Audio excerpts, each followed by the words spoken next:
01. The Dreams of a Little Girl from Pudong. My name is Tang Xia, but everyone affectionately calls me Li Xia, for I was born on the day of Li Xia. After my birth, my entire family relocated to Pudong, which has flourished remarkably over the past 30 years of development and openness. We are all very joyful and content, and I too am a happy and fortunate girl. Yet, I harbor a modest dream. I wish to soar into the sky, just like the city I cherish so dearly. I have always believed that the name Licia is quite melodious, don't you agree? Perhaps it is due to my fondness for both the name and its pronunciation that I've always held on to the hope that one day, the stories I write will be beloved by countless readers. I envision myself being adored like Han Han by a generation, or attaining fame akin to that of Lu Sun, or achieving sudden renown like J.K. Rowling. Even the likes of Higashi no Kigo or E would suffice. When that day arrives, the name Li Xia shall shine as brilliantly as the summer sun. However, reality has proven contrary. The sun has yet to cast its radiant glow upon me. I began to adjust my aspirations, thinking one day, perhaps a few people will appreciate my stories, and I will be like some niche literary authors, focusing on my craft and nurturing a small circle of cherished readers. By then, I shall certainly adopt Li Xia as my pen name, and readers will undoubtedly find it unforgettable. As time has progressed into the present, my dream of becoming a writer feels akin to a raw egg, gnawed by a mouse, with its contents slowly oozing away, soon to become like the lyrics of an old song. Summer, summer, quietly passes, leaving little secrets deep within the heart, secrets that cannot be shared. The pen name Li Xiao remains unknown to anyone, while I, riding my 26-inch giant bicycle, had departed from university, realizing it is no longer the age for dreams. Farewell, dear campus. I plan to pursue further studies, yet I find myself uncertain, as graduate school entails tuition fees, while employment offers financial gain. Wait, I feel as though I have forgotten something. I seem to have neglected the notion of being a writer. With a sudden clatter, my bicycle came to an abrupt halt. I thumped the handlebars in frustration, cursing under my breath. Useless.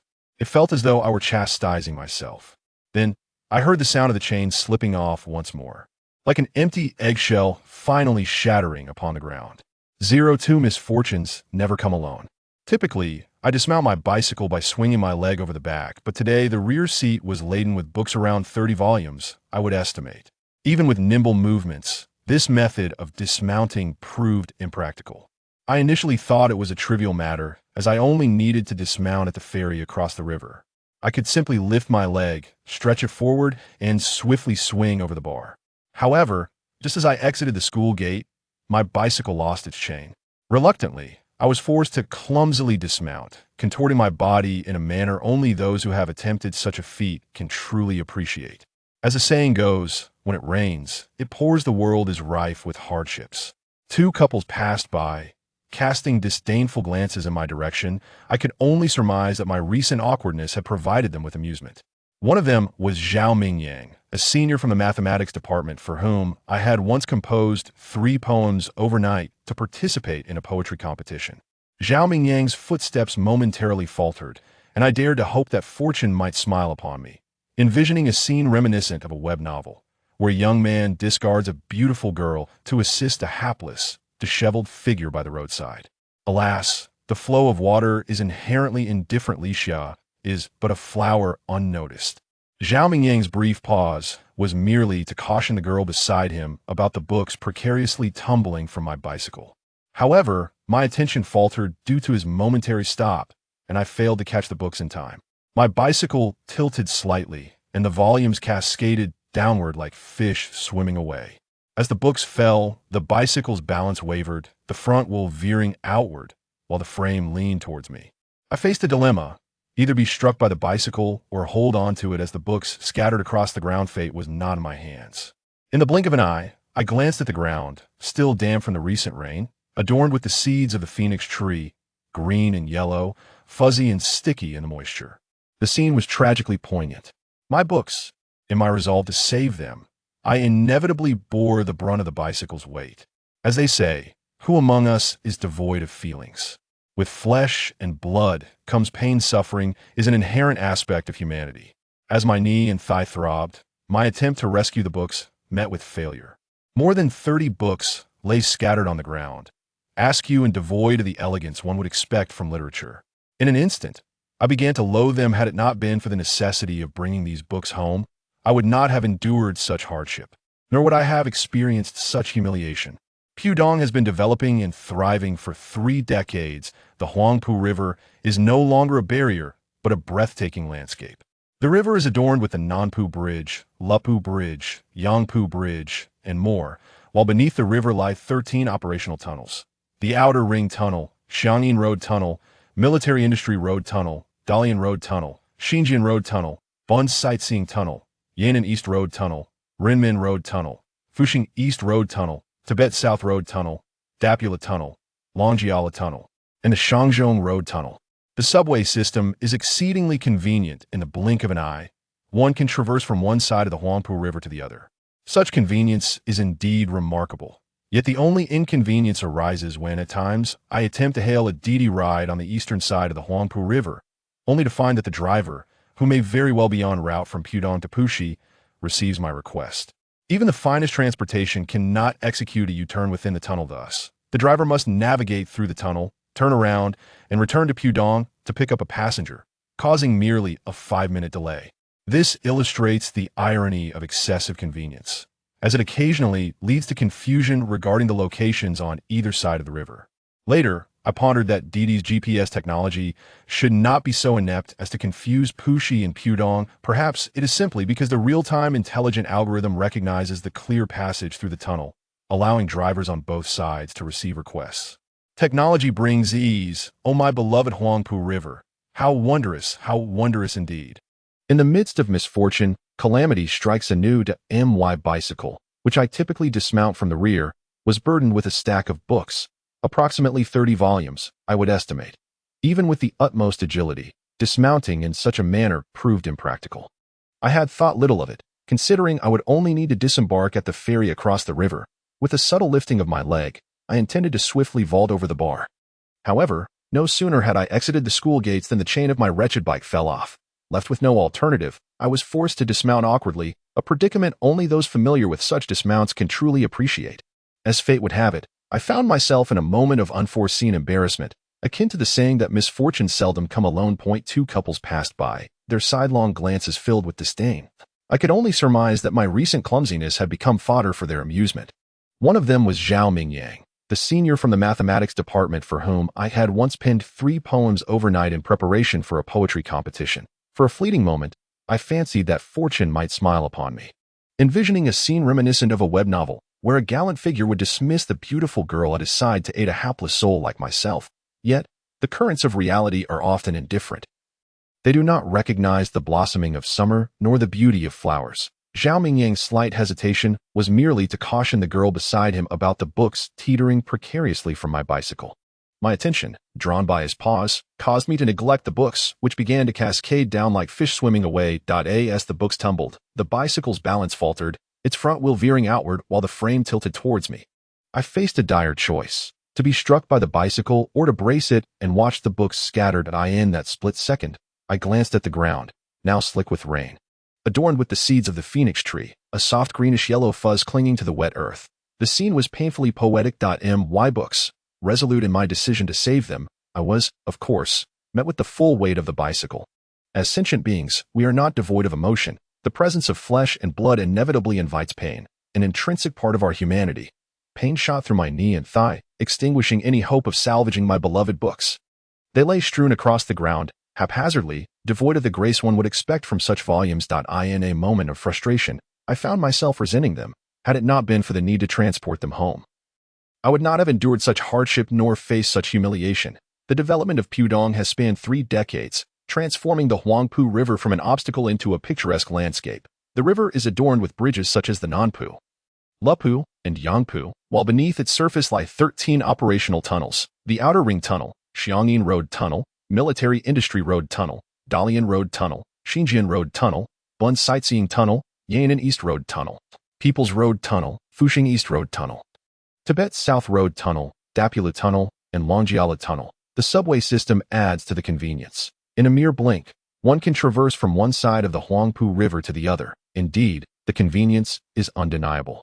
Yet the sole inconvenience arises when attempting to summon a DD taxi on the eastern bank of the Huangpu, only to find that the driver may be en route from Pudong to Puxi. No matter how advanced the transportation system, one cannot perform a U-turn within a tunnel. Consequently, the driver emerges from the tunnel, turns around, and re-enters, reaching Pudong to pick up a passenger, all while incurring just a 5-minute delay.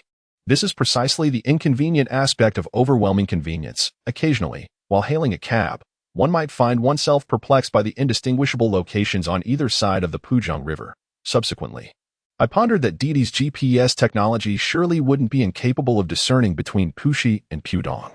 Perhaps it is merely due to the immediate intelligent algorithms recognizing the unobstructed tunnels, allowing drivers on both sides to accept the ride requests.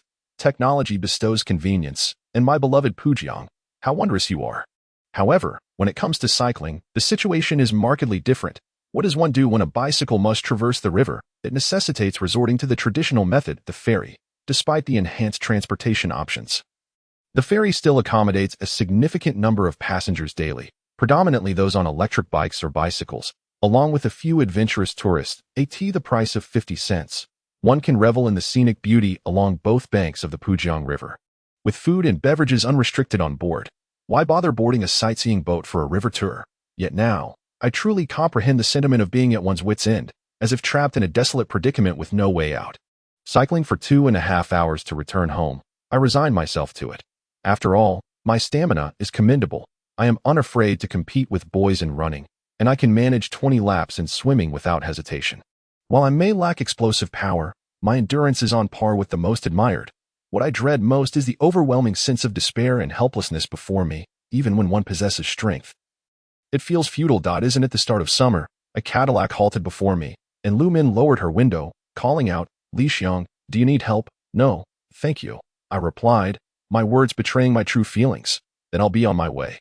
Don't forget to refuel." Lu Min is a girl from the dormitory next door, residing in Pudong as well. Although her home is not far from mine, the question of assistance lingers. How could she help? While she could take me back, she could hardly transport my bicycle to Pudong. The trunk would not accommodate it at all. Sensing my predicament, she too felt powerless, closing her window and driving away from the campus. A gust of wind swept by, causing the pages of my book to flutter. A white piece of paper was whisked away, soaring into the air like a slow-motion scene from a film. I tiptoed to grasp it, but in vain. Circumnavigating the stack of books, I nearly found myself on the roadway, leaping once more until I finally seized the crumpled paper. It was indeed as light as a cicada's wing. And though the breeze was gentle, the paper was carried aloft. With a sigh, I returned to the roadside, leaning against the red bricks at the school gate, and glanced at the characters inscribed upon the paper. February 20, 2016, Axie Bookstore, Space Odyssey, 6.5. This book was sold at my grandfather's bookstall 2 years ago. Though referred to as Axie Bookstore, it is merely a semi-mobile bookstall. Yet my grandfather held it in high regard. The character 11 resides within his name, and he named the bookstore after himself, reflecting his deep affection for it. My grandfather has a peculiar habit. He detests affixing small stickers on the back cover of books and eschews writing prices in pencil on the inner pages. These common practices among second-hand bookstall owners are entirely against his principles. He contends that there is no need for the bookstall owner to mar the book's essence with such numerical annotations. This white receipt serves as his method of marking prices, in addition to noting the sale date and the Axie Bookstore details. In truth, customers do not require this piece of paper, yet my grandfather remains steadfast in his dedication to it. For decades, this habit has remained unchanged. My grandfather claims he has no desire to alter the appearance of the books. However, should a guest discover any issues with them, they may present this note to him for an exchange. As a second-hand bookstore, the books we sell inevitably suffer from missing pages and damage. Generally, readers who purchase second-hand books are aware of such conditions and do not intentionally seek to trouble the vendor. Yet, my grandfather insists that there is no hassle involved. Just jot down a note on a piece of copy or paper, give one copy to the customer, and keep another for oneself, ensuring clarity for any future visits. As for the book A Space Odyssey, it does not appear to be among the scattered pile before me. It is likely misplaced. At this moment, I am unable to discern from which book this note has just fluttered away. Before I could finish my thoughts, the school security guard approached me. "Young lady, you're blocking the way. Do you still want these books? You're obstructing the entrance. People need to walk, you know," the short guard, with a booming voice and a visibly disdainful expression, Looked as though his girlfriend had just run off with someone else that I admit. My thoughts were somewhat based on of course I want them. Just hurry up and pick them up, the more the guard urged. The more uncertain I felt about how to proceed. With over 30 books in my possession and no new rope, I could only gather them one by one, cradling them in my arms until I could carry no more. I resorted to propping the books against my chin to transfer them to the steps, brushing past the flower bed, heedless of the rainwater clinging to the leaves. The beginning of summer, the first day post-graduation. And here I am, moving books at the university entrance. This scene bears a striking resemblance to those meme-worthy images of people hauling bricks. No, you can't stack books there. Oh dear, how can you be so thoughtless? Young lady, and why must you meddle so much, security guard?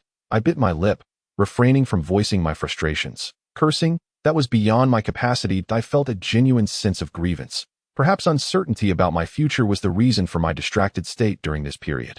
This sentiment is likely shared by many graduates that I didn't take it too seriously, but when a series of unfortunate events piled up, I still felt a pang of loneliness and despair. At such times, I might have found solace in retorting to the guard, but alas, I remained silent. After enduring a few more remarks from the guard, I bowed my head, internally repeating, long ago, a dragon suddenly appeared, bringing disaster and taking away the princess. Before vanishing, the kingdom was in grave danger. Who among the brave would come forth and shout, "Is someone selling books over there?" It seems so. Perhaps it's a senior selling textbooks at a low price. Let us go take a look at a few girls gathered around. Bending down to inspect the spines of the books, one of them remarked, "These aren't textbooks. They're all novels, it appears." "Really? Are there any good ones?" inquired a girl standing outside, unable to see the spines. Oh my, look at what I've discovered. Dreams of the Taoist Lodge, a girl in a blue dress, clutching a small white umbrella, turned in a flurry, scanning her surroundings. Then, she murmured to herself, "Perhaps the owner of these books is not here." Xiao Qin, is this Dreams of the Taoist Lodge the one Professor Lin mentioned in class? It's possible. It's the version from Huaxiao Publishing House, I believe from January 2006. I have not seen that version available on JD, and I am uncertain whether this is IT. It is unfortunate that I cannot view it now.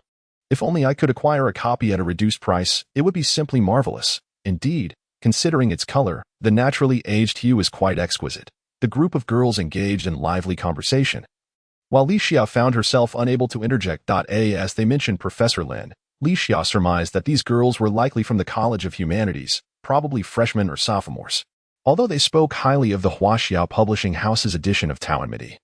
It is the volume published by Zhujiang Ancient Books Publishing House that truly garners exceptional acclaim. This book is not particularly rare in the market. However, many liberal arts students hold it in high esteem and cherish it deeply. Nowadays, the popular ancient-style songs often draw inspiration from Zhang Dai's Tao and Migi. For instance, the duet Huxin Pavilion performed by heirs Hin and Xiaoke easily evokes memories of Zhang Zongzi's piece Looking at Snow from Huxin Pavilion. Can you sell this to us? Before we even discuss Tao and Migi, I am referring to this very book. The girl with twin ponytails bounced excitedly, as though fearful of misreading the situation, following the direction of her finger. The other girls simultaneously shrieked, "Kodasar on Kodasar." Upon hearing the title, I couldn't help but chuckle. This book has indeed become quite elusive. In recent years, this Argentine author has gained considerable popularity among literary readers in Shanghai. Although his fame does not quite match the explosive period of Latin American literature, this distinguished author's works, through the translation of Professor Fan Yi, have left a profound impression on Chinese readers.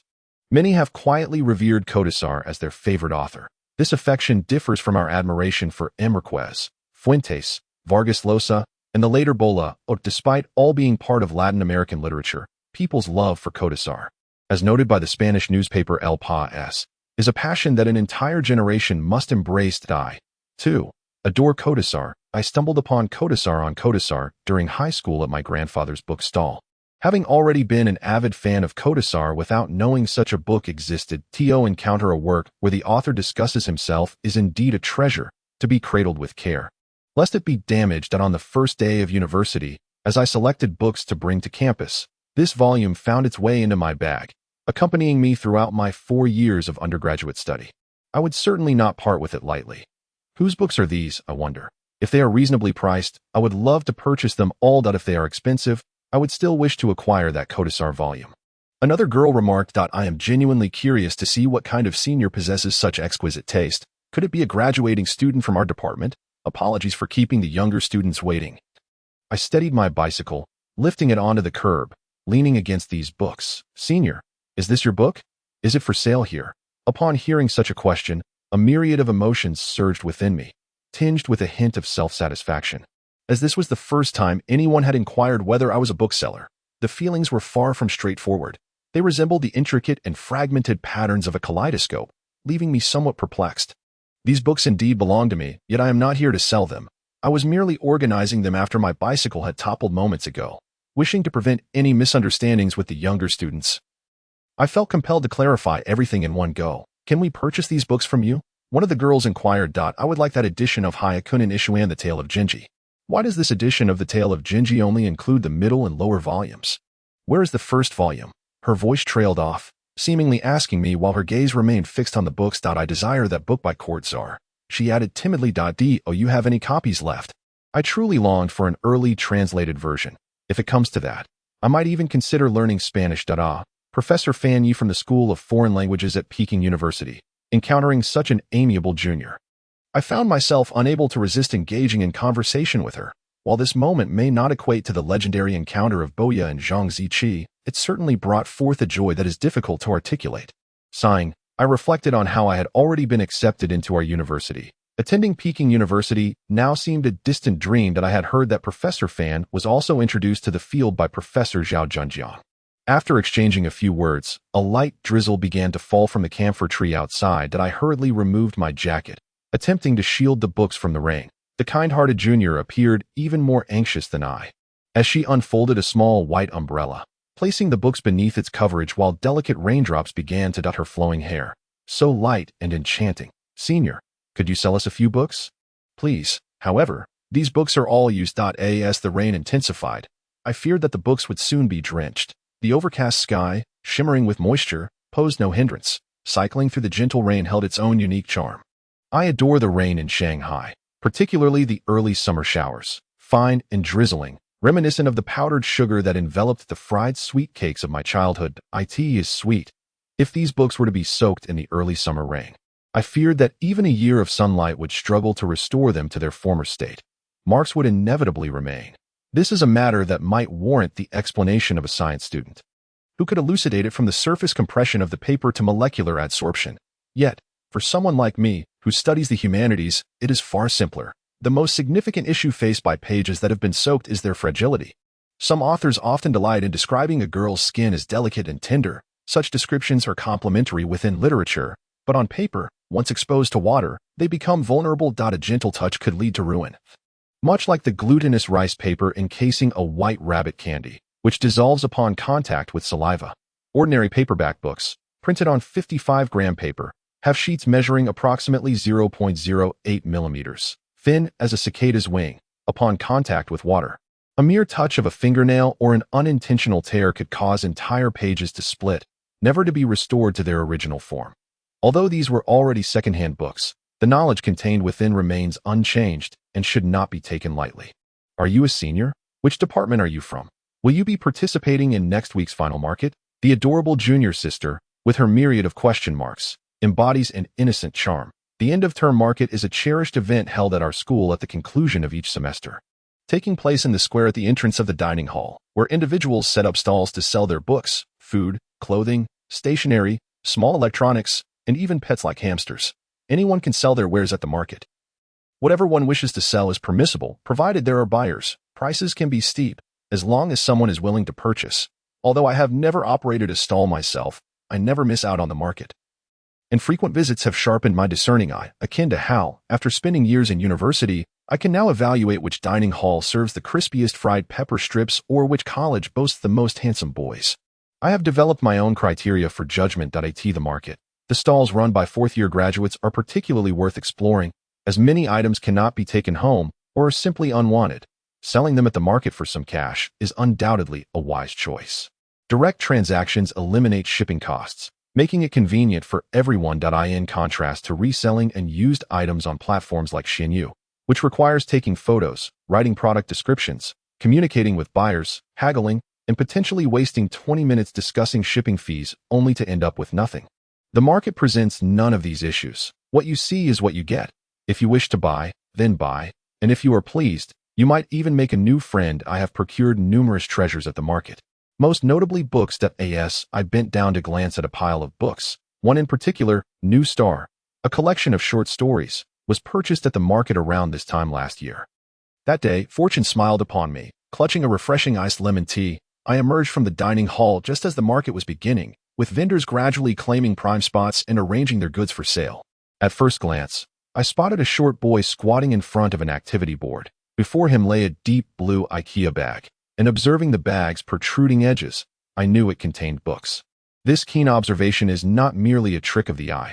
Do not think that just because you wear a vest, I am unaware of what you conceal within. I walked straight up to the boy and crouched down, only to find that his offerings were primarily textbooks on computer science, leaving me with a sense of disappointment. The boy seemed somewhat bashful, adjusting his black-framed glasses as he said, "I don't think I have any books that girls would like." I gazed at his slightly glistening forehead, released my grip on the straw, and replied with a smile, "Oh, not at all. Let me take another look. You must be a graduate, right?" Yes, he answered, sporting an adorably bookish demeanor. Yet, this charm did little to alleviate the growing emptiness within my heart. Just as I was feeling despondent, a turn of fate occurred. Behind a programming book, I discovered a white-covered volume, and though only a third of it was visible, the characters New Star were clearly within my line of sight. The sound of my heartstrings being tugged would surely resonate throughout the square if those around could hear it, suppressing my excitement. I feigned nonchalance and pointed at the corner of the book. They say that in commerce, no profit comes without cunning. Being financially constrained as I was, I, a buyer, had to muster all my wit and put on an act, concealing the surging tide of exhilaration within me, akin to a majestic mountain's echo, while feigning the gentle babbling of a stream meandering through the fields, affecting a demeanor of gentleness and ignorance. I inquired, "Which book is this?" The senior from the computer science department stood there in a daze, looking left and right. It was indeed the very book beneath Python. I pointed at the corner of the book that was exposed. Yet I refrained from reaching out to touch it. Awaiting, yearning, my heart was filled with trepidation. I scarcely dared to shatter the enchantment before me, that I would rather let the present moment stretch languidly. For even if it were not the book I desired, its mere presence could prolong the exquisite allure of the half-hidden beauty. This peculiar, Dinger-esque book hunting had become a whimsical form of daydreaming I had concocted. "Is this the one?" With a swift motion, the senior extracted the book and, with a resounding thud, placed it atop the Python text. It felt akin to the first time I leaped into a swimming pool as a child, utterly oblivious to the mechanics, only to plunge face first into the water. What a sensation it was! Indescribable, a sharp pain radiating from my chest, surely akin to the feeling of crashing against the water's surface. In an instant, the boundaries between love and pain dissolved, unveiling the book in its entirety before my eyes. Precisely the one I had sought. In dreams, I have searched for you 1,000 times. How could I allow you to slip away from me now? I steadied myself, reminding my racing heart that excessive excitement would thwart my chances of acquiring it at a low price. Feigning ignorance of the book's author and contents, I cautiously observed the senior. "I have no idea how this book ended up on the shelf," he replied nonchalantly. "Truth be told, I haven't read it. Perhaps someone mistakenly placed it here. If you want it, I can let it go for a lower price since it hardly seems mine." "Wait, won't the original owner ask for it back?" I inquired. The senior shook his head. "Not a chance. I've graduated. Who would remember a single book? Besides, look at it. It's so old. The cover is yellowed." As he spoke, he examined the book from various angles before presenting it to me. I hastily set my lemon tea aside and reached out to accept the book, my heart racing as if a crush had cast a glance my way. "How much is this?" I finally mustered the courage to ask about the price. The original price was merely 18 yuan, but he said, "If you want it, how about 5 yuan? 5 yuan? I exclaimed, astonished. "Is that too expensive? Or perhaps too cheap?" Embarrassed, I bit my lip, but before I could respond, the senior adjusted the price to 3 yuan. "Here, take it." "All right then, thank you, senior." I swiftly completed the payment via WeChat. Clutching the book, I turned to leave when the senior called out, "Wait a moment." My heart raced with apprehension.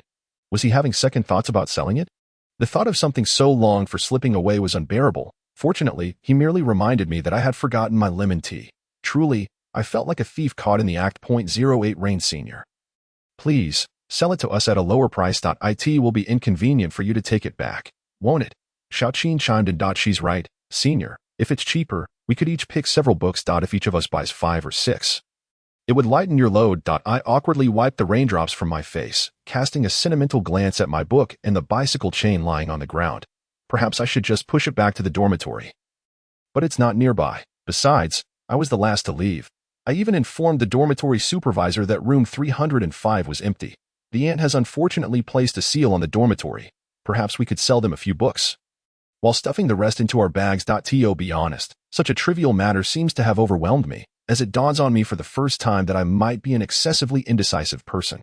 Senior, I desire that book titled On Court Czar. The girls could not help but crouch on the ground, attempting to extract the book from the pile, completely oblivious to the blue hem of their skirts kissing the rain-soaked ground. Merely glimpsing the spine of the book is no longer sufficient to quench her thirst for it. This sentiment resonates with me as well. Wow, come see. This book contains a portrait painted by Gao Mang. Although the mustache seems a tad long and dense, and there's a bit of extra flesh on the face. It is said that Court Czar, upon entering middle age, developed an increasingly doll-like visage. Yet this painting depicts a bit too much flesh, bordering on a baby face. The 3 girls laughed heartily, entirely disregarding the rain that had unknowingly intensified. I looked up at the sky. The clouds surrounding the literature building were tinged with a faint golden light, and the wind was blowing in this direction, suggesting that the rain would not hold off for long. In early summer Shanghai, the rain comes and goes with the wind, a fleeting storm followed by bursts of sunshine. Reminiscent of Wang Lihong's song about the sun washed in spring rain. Yet fate does not always align with our desires. The raindrops grew heavier, cascading down in torrents. Aside from this book, I can part with the others. Upon voicing my decision, the girl holding the book suddenly wore a sorrowful expression, akin to one heartbroken. Xiaoqin, don't dwell on it. Let us buy the books first. Shout song by Renice Show. Genji Monogatari in 2 volumes, the deluxe edition of the 5 Books of Moses, Huaxiao Publishing's Tao and Ming E, A Dream Quest in Westlake, Hermann Hesse's The Wanderer's Lodge, and Natsuhiko Kayagaku's West Alley Talks of 100 Tales. Around a dozen books, all snatched away by the girls. At that moment, one girl exclaimed, "Could this be All Fires the Fire? No way, we didn't see it earlier. I'm not mistaken, it's right at the bottom." Which version of All Fires the Fire is it? The girl, clutching a stack of books, unable to crouch or bend, kept inquiring, "What version is it?"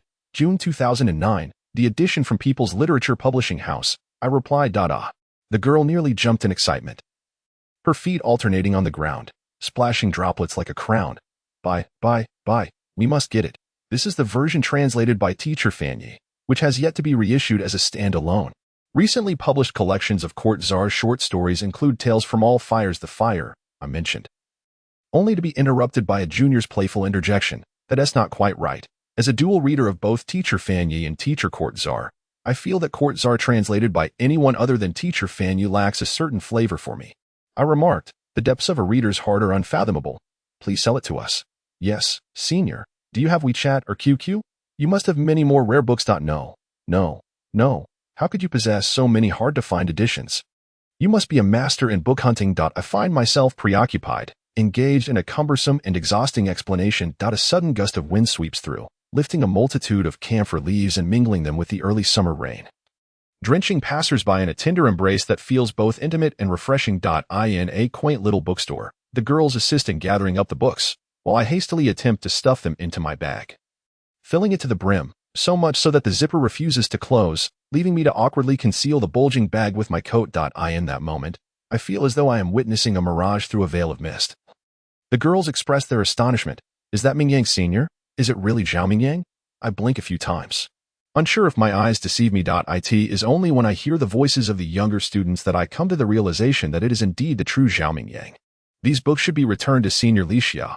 I mused. A gentleman does not take away what others cherish. She had merely piled them there due to her broken bicycle. This senior is undeniably the most endearingly naive girl I know, incapable of parting with her beloved books. Do you know this senior, Mingyang? I inquire. Zhao Mingyang, with his striking appearance and multifaceted talents, undoubtedly holds the status of a campus idol. Today, encountering him in such a disheveled state ignites within me the urge to abandon the books and flee. This Senior Lixia, however, is a hidden gem of talent, though I must admit, you all possess your own unique gifts as well. It is a seamless tapestry, offending no one, and the idol remains true to form, subtly nurturing those around him. Little do you know, At last year's poetry competition for new graduate students, Senior Licia composed half of the poems presented, including the 3 that I recited during the preliminary, semi-final, and final rounds. Thus, it stands to reason that the woman Zhao Mingyang expressed gratitude towards on Weibo is none other than Senior Licia. I apologize, but the books are not for sale. My bicycle broke down, and they just fell over, which is why they are piled here. I am truly sorry. Ah, so that is the case. The younger students, though visibly disheartened, maintain a polite demeanor, their faces betraying their profound disappointment. I feel like a child caught in a wrongdoing, a mix of shame and warmth flooding my cheeks. Is it not time for Zhao Mingyang to step in again? He braves the rain to assist in repairing my bicycle. A charming display of altruism, while simultaneously suggesting to the girls, you might as well ask this senior, who rarely makes an appearance on social media, for her contact information. Wouldn't it be better to buy books from her bookstore in the future? A bookstore? Is Senior Licia's family running a bookstore? I inquire, intrigued. Here is my WeChat QR code. This is my QQ. Never mind, let us just create a group chat. Senior, you only need to add 1 person. Anyone will do. The corners of my mouth form a forced smile, akin to tough jerky, both sour and swollen. The blame lies solely with me for being foolish. How could I expect a man like Zhao Mingyang, who excels in debates with eloquence and charm, to harbor any special feelings for me? His gentleness is merely an extension of his kindness towards all the girls. Alas, as the onset of the summer season arrives, I find myself lacking in worldly experience, naively believing that I am surrounded by kindred spirits who have merely read a few poems. I indulge in whimsical fantasies of a small boat adrift, sharing drinks with dear companions. Yet, after a sip of cola and a few skewers of meat laden with an excess of chili powder, my emotions surge, my blood races, and I am swept away in a fervor, unashamedly recounting the childhood memories I deemed too trivial to share with others, singing praises to my modest dreams over cups of wine. The embarrassment of today, in essence, stems from the skewers I consumed, still undigested, which I had simply chosen to forget in my daily life. Now, even the junior female students are aware of my aspiration to become an author, as well as the humble little bookstall I run at home. As Senior finished repairing the bicycle, the rain ceased. The junior female students gradually receded, their laughter illuminating the atmosphere, while the rain has passed, but the sky remains overcast, a gentle breeze weaving through the camphor trees. The leaves glisten with a lustrous sheen, and the world suddenly appears clearer. The senior invites the books onto the freshly repaired giant bicycle, having reclaimed them from the junior students, exuding an air of triumph, as if proclaiming himself a certain kind of master of these volumes. Out of nowhere, a brand new beige rope materializes, swaying before my eyes before binding the books together. Noticing my immobility, he calls out, "Come help me. These are the books for the summer solstice." I remain rooted in place, unable to move, yet retort, "Didn't you just pass by here a few moments ago? Why have you returned?" "Who says I have returned? I am merely passing through," he replies. I think to myself, the senior's thoughts are truly difficult to decipher. By the way, summer solstice, why haven't you contacted me since then?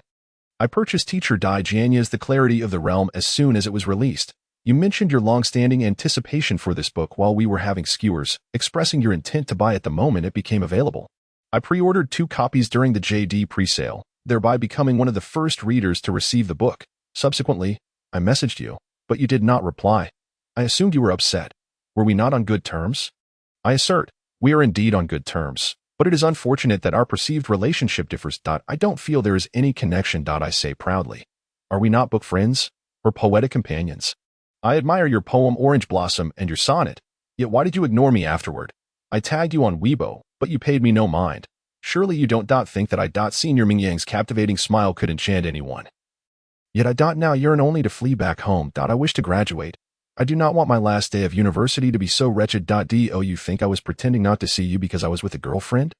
Absolutely not. I firmly deny. Did you even notice me? Mingyang shakes his hand, his fair fingers smeared with a few grease spots. This bike has been washed in 4 years. No one washes bicycles. The chain is coated in a thick layer of grime, and now Mingyang's hands bear the remnants. The sight of it makes me dizzy. Thank you. I finally express my gratitude, as he has indeed helped me repair the bike. A significant favor. No need to thank me. Earlier, while repairing the bike, I noticed the junior female students holding up their phones. I fear you may have inadvertently appeared in the frame with me. I respond, perhaps it has already been shared by hundreds on Weibo. Should I express my gratitude to my senior, or should I thank my senior? I yearn for your books. This statement resembles a Madeleine cake sprinkled with cumin. Given this, I have no desire to owe Zhao Mingyang any favors. If any of these books happen to please him, I shall gift them to him, allowing me to depart in peace. I have longed to feel the breeze of the river, to let it caress the damp strands of hair clinging to my forehead. I desire that volume of selected essays by Schiller. Zhao Mingyang waved the book in front of me. This fellow had not even brought that book along.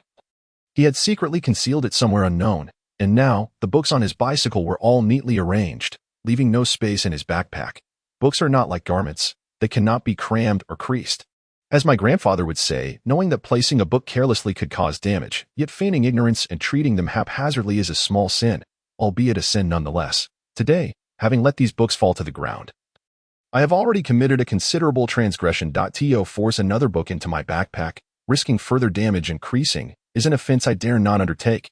After all, I have learned since elementary school that one should not commit even minor wrongs. This edition from Baiwa Literature and Art Publishing House has long been out of print. My tone was frigid, even to my own ears. Indeed, it is precisely because it is no longer available that I desire it. Perhaps I should search on Confusi old books online. I might find a copy, albeit in poor condition and at an unappealing price. No, I specifically want this edition from Lixia. Perhaps Lixia made notes within. My secret was laid bare, and the spring flowers on the mountain suddenly blazed red. My face and neck flushed crimson. Even my shoulders felt warm. Here you go. While Zhao Mingyang searched for notes in the book, I sidled past him, foolishly mounting my bicycle and pedaling with all my might. Lixia. A barely audible sound, perhaps that of leaves rustling. The ferry awaits me. The familiar river breeze beckons me. Farewell, senior. Farewell, campus. I shall never see you again. My Schiller. The journey home consists of 3 segments, essentially 2 long straight roads and a ferry across the river. Although this lengthy route bears 3 different names on the map, it does not alter the fact that they are interconnected. This is the most convenient way to recall the streets of Shanghai. As I cycled towards Zhongshan South Road near the Nanpu Bridge, I had already broken a sweat several times, yet I felt invigorated and my spirits were bright. My father began working on both sides of the Huangpu River in the early 1990s. By then, many public housing units had been constructed along Pudong South Road. Gradually, numerous families who originally resided in Puxi and worked their move to Pudong. With the population steadily increasing, the corresponding amenities had to meet the living needs of citizens following Pudong's development and opening up. The vegetable market is one of those vital resources. My father recounted that in 1989, he was still a junior employee at Wan Yiquan Group, known for his handsome appearance and willingness to help others. He claimed that he was the most handsome young man on the entire street. In the eyes of the older generation, Wan Yiquan Group is synonymous with markets, groceries, and essential food supplies, catering to people's everyday needs. The population of Pudong has been steadily increasing, naturally leading to a growing demand for food.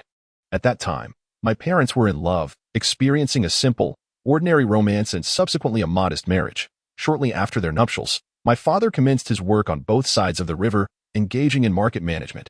Whenever manpower was insufficient, he would occasionally drive to Jinshan, Huzhou, and Ningbo to transport fish, shrimp, poultry, and eggs. Indeed, my father once served as a diligent driver, delivering provisions to every household. In those days, he would traverse the Huangpu River via the ferry at Namitu Road.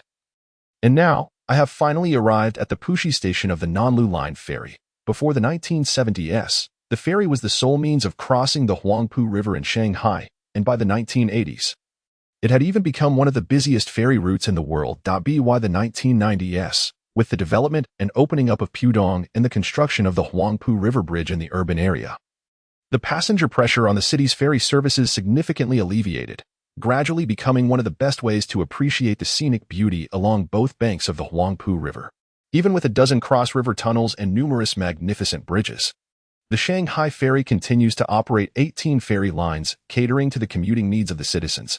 During my university years, I traveled to several cities, and whenever there was a ferry line, I would purchase a ticket to make the crossing.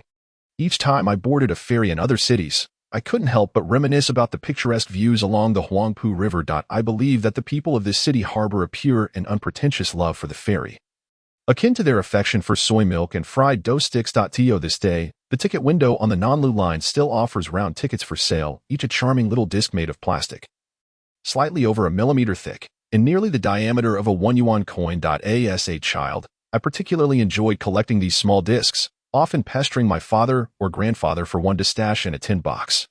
Shaking the box gently would produce a delightful jingling sound, as if it contained a trove of rare treasures. Nowadays, though I can use a transportation card to enter and exit the ferry station, I still find myself pushing a cart to the ticket counter. The newly adjusted fare for a one-way ticket in 2018 is as follows. Walking 2.00 per piece, bicycle 2.80 per piece.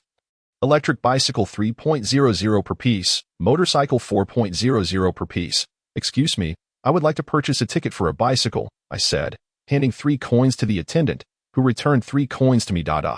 Life is truly delightful. Holding the token inscribed with Shanghai Ferry Company, I could almost catch a whiff of the air from my childhood. My unruly stomach immediately joined the celebration, grumbling incessantly. I smiled knowingly. For every time my grandfather took me on the ferry, we were headed to the book market where he would set up a stall. My grandfather wasn't the most industrious vendor, while other stall owners would leave for the windmill early on Sunday mornings. My grandfather would dawdle until around 7, promising to treat me to a meal of vegetable rice or pork ribs and rice cakes to stave off my hunger. The memories of food etched in my heart will never fade. Regardless of how many years pass, thus, conditioned by nostalgia, I found myself ravenous upon arriving at the ferry station. Hurry up, young lady, the boat is about to depart. I am still savoring the sweet nostalgia of memories when suddenly I hear shouts behind me. Turning my bicycle around to follow the sound, I see a gentleman in a blue coursework uniform waving at me. He said, "You've arrived." I quickly pedaled over. The gentleman continued, "With fewer trips now, if you miss one, you'll have to wait." He kindly alerted me, and, as I passed, he helped adjust the books on my backpack, pushing them towards the center.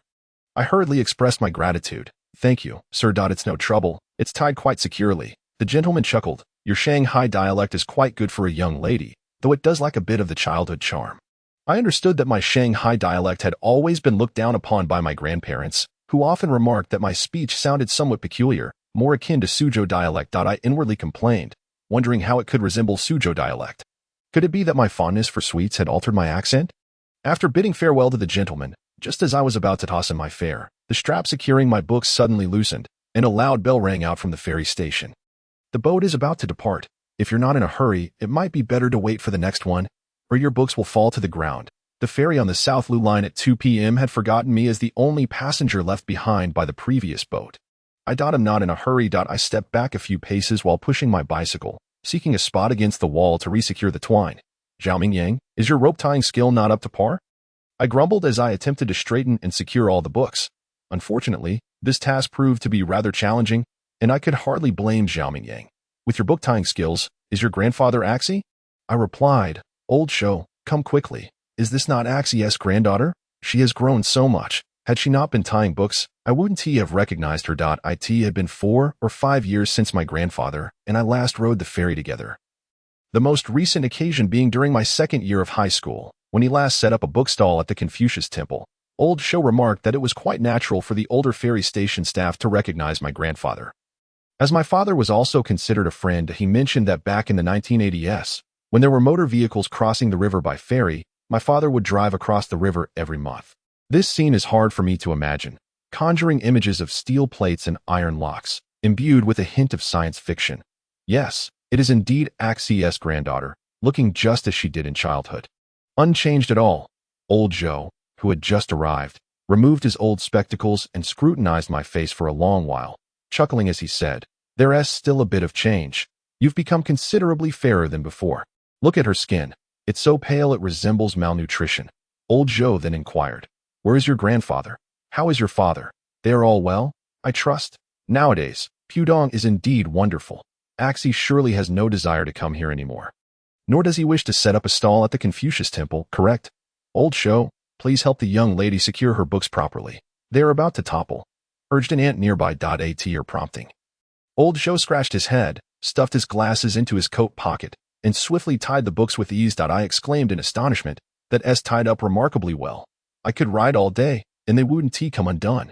What is this? I learned it all from your grandfather and his peers. In the past, on Sunday mornings, when the dawn was just breaking, there would be individuals from Pudong pushing carts or riding bicycles, with burlap sacks trailing behind them, or like you, directly tying them to the vehicles with ropes, without even covering the bags. They hurried to the windmill to set up their bookstalls. I nodded promptly, recalling how, since childhood, I had observed my grandfather binding books, left, right, crossing them over, and then the scene resembled the few moves of the dragon subduing 18 palms by Qiao Feng and Guijing. It appeared deceptively simple. But alas, only through attempting it oneself does one realize none of it was truly learned. there exists a profound skill hidden within, akin to a martial arts secret manual. Merely observing the exterior reveals nothing of its essence. The true mastery cannot be acquired in a day or two. My grandfather and his companions were quite remarkable, as were the stall owners. I sincerely admired them. Old Zhou chuckled heartily, revealing his prominent front teeth. Those front teeth awakened a flicker of recognition in me. Indeed, this Uncle Zhou seemed familiar. Back in the 1990s, Shi and his peers were an essential part of Shanghai's literary culture, during a time when the populace was fervently embracing reading. Old Zhou settled into the first position of a row of green chairs, resting his hands on his knees. Turning his face toward the Huangpu River, he said, "Look, things are bustling now, but isn't the air getting better? The white egrets and gray egrets are returning to the Huangpu, along with various birds. One day, we even spotted a certain bird while on a boat. Do you know what it was?" "What?" I inquired with curiosity. "Haha, a kingfisher." "A kingfisher?" I exclaimed, filled with delight. Kingfishers are quite rare. If one truly encounters one, what a stroke of luck it would be. Legend has it that due to the extraordinary beauty of kingfisher feathers, during the Qing dynasty, the blue and green feathers were fashioned into hairpins, worn solely by the daughters of nobility. Primarily, the riverside has been beautifully developed. Later, you should take a ride along the riverside. It's quite pleasant. How should I put it? As you scholars would eloquently express, I find it difficult to describe. Leisurely and carefree, aesthetic delight, sunny and pleasant. Leisurely and carefree, aesthetic delight, sunny and pleasant. A prosperous nation with happy citizens. And a city creating a beautiful life. Suddenly, Old Zhou launched into a lively performance reminiscent of a high stand-up comedy, his voice resonant and heartfelt, prompting me to suppress the urge to applaud. Returning to the subject, he inquired, "How is your grandfather's health?" "Very well. My grandfather has always been in good health, though he has a slight touch of arthritis. So he hasn't been going to the Wunyao to set up his book stall these past few years, which used to be a weekly ritual. Oh, that's nothing. As one ages, minor ailments are to be expected, right?" I nodded repeatedly, affirming, indeed, that in any case, the Chongli Road area is bustling, making healthcare quite accessible. It is exceedingly convenient, with family beds available and doctors making house calls weekly. However, my grandfather doesn't require house calls. He just needs to avoid walking too much and not put weight on his knees. Just eat a little less braised pork. With that, Old Zhou erupted into another hearty laugh. The boat has docked, and as I bid farewell to Uncle Zhou, he repeatedly reminds me to extend his regards to everyone. All right, goodbye, Uncle Zhou. I load my bicycle onto the vessel, unable to ascend to the second deck due to the necessity of keeping my bike close. At 2:20 p.m., there are only a handful of passengers aboard. And in comparison to the bustling atmosphere of my parents' youth, the ferry now possesses an air of elegance and artistic charm. This familiar sensation, listening to the roaring river while being caressed by the gentle breeze, evokes memories of my grandparents, my father, and my mother, of my childhood during the beginning of summer, when I would eagerly follow my grandfather to the second-hand book market every Sunday. I unscrew the cap of my water bottle and take a sip to soothe my throat. Nearly 2 hours have passed since leaving school, and I ride my bike slowly, contemplating arriving home before dinner. Hence I do not rush. As I board the ferry, it glides halfway across the river, and I feel the refreshing river breeze wash away even the slightest hint of fatigue. With a sense of tranquility and ease, memories flood back, of my grandfather taking me and a stack of books from Pudong to Puxi for the book market. In the morning, we would set sail, greeted by the same gentle river breeze, filling me with warmth and comfort. Perhaps the essence of Shanghai mirrors the soothing winds of the Huangpu River, relaxed and generous. The river breeze stirs with vitality. My grandfather would only bring along about 30 books to sell, promising that once they were sold, he would treat me to rib rice cakes, to which I would nod in agreement. These memories, faint yet vivid, intertwine the river and books like an anchor, firmly holding on to me. As recommended by Uncle Zhou, I disembark at South Terminal Road and proceed along the bund along the Riverside Avenue.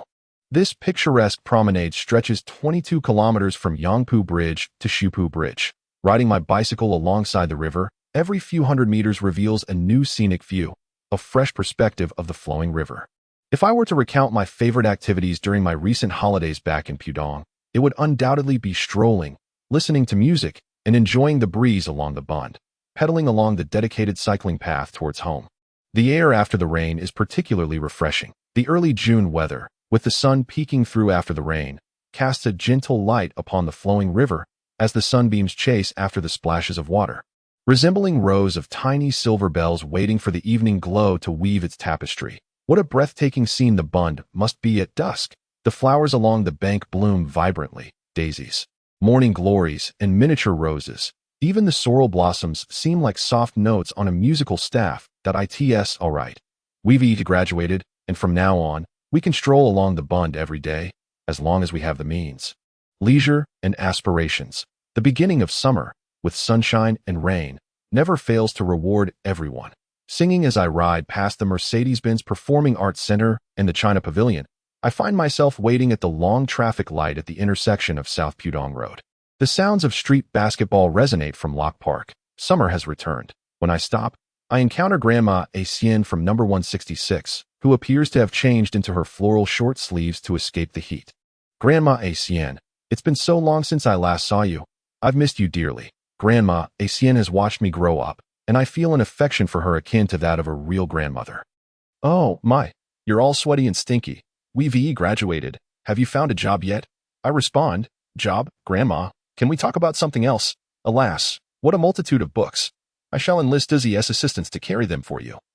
As you are unable to do so, Duzzy is the grandson of Grandma Axieni and my classmate from elementary through high school.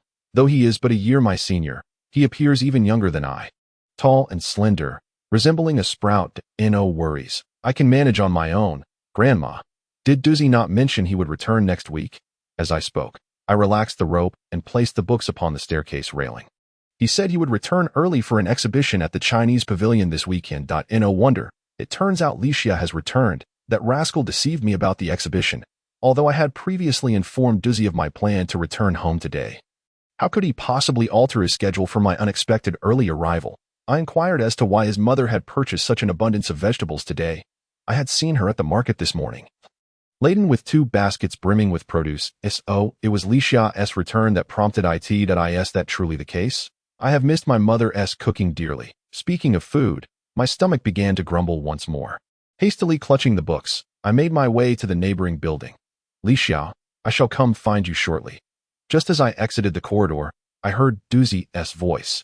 He resided on the 2nd floor and was now standing by the window, calling out to me. This fellow remains as unreliable as he was in our youth. I muttered to myself and nodded vigorously, considering I was holding the books with both hands. Accomplishing even this simple gesture was no small feat. Dizzy's family and my grandfather's family are neighbors, a relationship steeped in complexity.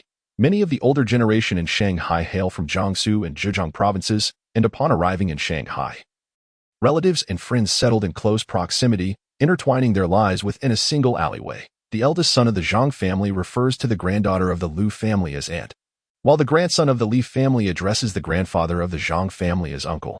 These intricate relationships, compounded by the varying cultural terms of address, leave me with a plethora of questions. Eventually, my mother explained that they are not truly relatives, but merely individuals from the same region who settled nearby years ago.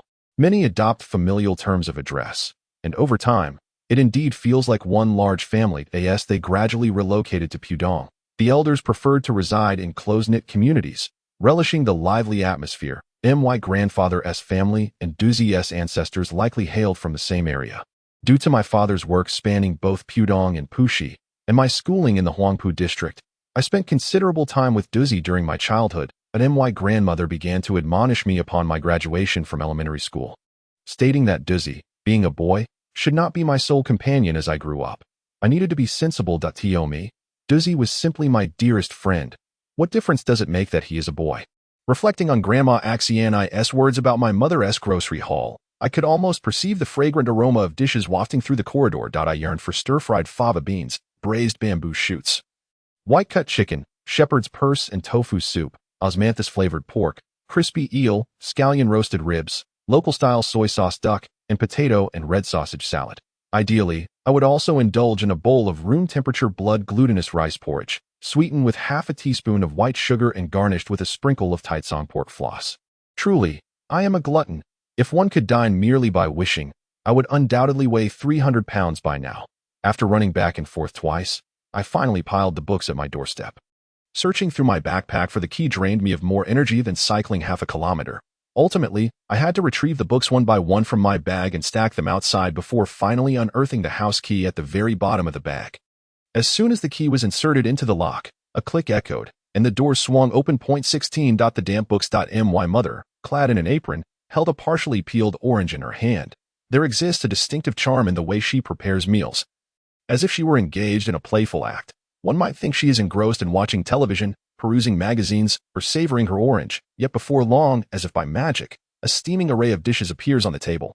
The small dish for dipping vinegar, communal chopsticks, shared spoons, soup bowls, plates for vegetables, and rice bowls.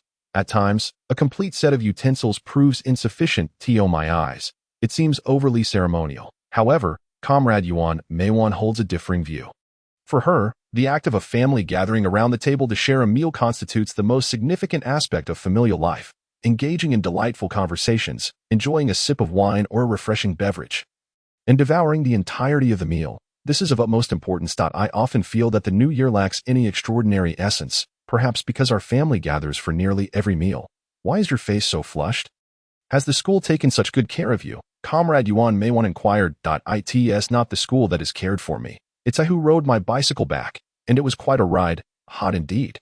As I spoke, I stepped inside, but my mother deftly took a half step back, extending her arm holding the orange to signal me to halt. What is it now? I need to take a shower. Mother, have you visited your grandparents on the first floor? My head shook vigorously. I had brought back a pile of books. How could I possibly go downstairs? Oh, then go downstairs now. Upon your return, you must first check on your grandparents. It has been 2 months since your last visit, hasn't it? The last meal you shared was during Qingming Festival. Take this down to your grandmother, and do not dare to steal a bite. Oh, all right. I accepted a glass bowl, roughly the size of a basin, filled to the brim with tremella and red date soup, slightly cool, likely having been chilled in the refrigerator, through a layer of gently quivering plastic wrap. The crystal-clear tremella soup appeared most suitable for me to indulge in at this moment. It seems I truly was retrieved from a refuse bin by the dock at 16 Piers. With plastic wrap like this, how could I possibly steal a taste? I am not a mosquito equipped with a straw. My grandmother beamed with joy upon seeing me return, seizing the tremella soup from my hands and pulling me inside. Hello, grandmother. Oh dear, why is your body so cold? Have you been sweating profusely? Yes, I graduated and rode my bicycle back, so I worked up a bit of a sweat. Perhaps you should shower before coming down. Have you had any of the tremella soup? Do you still need to go to school? How come you've lost weight again? I thought to myself, indeed, my grandmother is my true grandmother, at this weight of under 96 pounds. Only my own mother believes I am well taken care of at school. By the way, where is grandfather? Is he feeding the birds? He is out in the yard, drying books, my grandmother replied, stifling a giggle. In an instant, I understood why my grandmother laughed like a carefree girl. It had rained several times earlier, and likely grandfather had fallen asleep, leaving the books outside and forgetting to bring them in, which probably ruined them. I hurriedly washed my hands and face, taking a small bowl of tremella soup that grandmother had prepared as I made my way to the yard, where grandfather was blowing the pages of a book with a hairdryer. Muttering to himself, "Grandfather? Ah, you little rascal, you nearly scared me to death." In jest, how could grandfather be frightened? I am not a rainstorm. He even remarked that the books were soaked and urged me to lend a hand. Towering in stature, he surpasses my dashing father by a good half a head. After having attended university and encountered numerous young men, I surmise that there are but a few taller than my grandfather. His height must be around 185 cm, although, in his 70s, his stature has somewhat diminished due to leg ailments. Even in this diminished form, he remains an imposing figure. When such a person commands, how could I dare to disobey? Hesitantly, I set aside the tremella soup and took the hairdryer, carefully blowing on the drenched pages of the books. Grandfather mentioned he had merely dozed off and did not anticipate the rain. Wishing to console him, I recounted my own encounter with the rain on my way back from school, which had also left my books damp, contrary to the heroic camaraderie I had envisioned. My words elicited only a series of tut-tuts from him. I retorted, "You lack common sense as well." Indeed, it seems true. Thus, grandfather may live to a ripe old age, for in his childlike naivety, he remains as innocent as a child. Your brother is already in university, and yet you still dare to claim you are but a child. Though he chastised me with his words, his face was alight with a smile, such as the essence of Comrade Yuanqi. After assisting grandfather in drying the books, I meticulously pressed the pages flat and, following his instructions, placed them on several wooden shelves. This modest 3-room apartment on the first floor spans merely 80 square meters. with insufficient sunlight and a hint of chill in winter. In truth, this living environment does little to benefit grandfather's legs. If one were to speak of the merits of this ground-level dwelling, it would likely be the two courtyards. In a city like Shanghai, where space is at a premium, having dual courtyards is akin to gaining nearly 30 extra square meters without incurring additional costs. Grandfather delights in tending to birds, cultivating flowers, and growing small tea leaves, the specifics of which I have never fully discerned. The courtyard is, for him, an indispensable sanctuary. After we relocated to Pudong, grandfather often reminisced about the grand balcony of his old house in Puxi. Although the balcony faced west, its expansive size and unobstructed sides allowed ample sunlight, except for the sweltering afternoons of summer when the sun blazed down as if filming the fiery mountains of Journey to the West, rendering it quite uncomfortable. The large balcony of the old house became our favorite retreat. Presently, both courtyards boast an array of potted plants, with cacti adorned with vibrant red and yellow flowers of names I cannot recall, creating a particularly lively atmosphere. I nearly finished organizing the soaked books. Grandfather called from outside. Licia, before dinner, please take these books to room 212 and let them air out. They should be just about ready by the time we eat. Oh, very well. I shall go shortly. Room 1001, number 212 Chongli Road, is indeed a modest abode in the bustling district of Pudong, a mere 50 square meter two-bedroom apartment. Constructed in the 1980s, this quaint residence could fetch a rental price of around 4,500 per month. Yet such a sum remains out of our reach. Within this small dwelling lies an extensive collection of books, all transferred from an old residence, the exact number of which has long eluded my count. Unlike my childhood days when I learned arithmetic through books, now I cannot help but reminisce. 1 book plus 2 books equals how many books? My grandfather would ask, holding 1 book in his left hand and 2 in his right, presenting them before me as I sat on the floor, nibbling on my fingers, joyfully counting 1, 2, 3 books. His proud smile would beam as he confidently inquired, "So, what is 1 plus 2? I would eagerly reply, 2, waiting for his praise, only to be met with a look of dismay, as if to say, a child who cannot be taught. Carrying books to the study one evening, I was greeted by the sight of the distant clouds glowing orange as the sunlight filtered through the sycamore trees, illuminating everything in its path. The sycamores lining the street, the white wedding dress in the shop window, the apples, lychees, and pineapples in the fruit store, all bathed in a warm orange hue, delicate as a goldfish donning a princess gown. Unable to conceal its long, soft trailing skirt, with the sky clear and the pavement still damp, I crouched down to observe the vibrant green moss flourishing softly in the crevices of the stone steps. This season of intermittent rain is particularly conducive to the growth of moss, my grandfather would say, noting that this type of moss does not attract pests, and once it fills a flower pot, it bursts forth with vitality. Following his advice, I opened all the windows of the 2 rooms, and in an instant, the air began to circulate, the scent of old books flowing like translucent fish swimming about the room.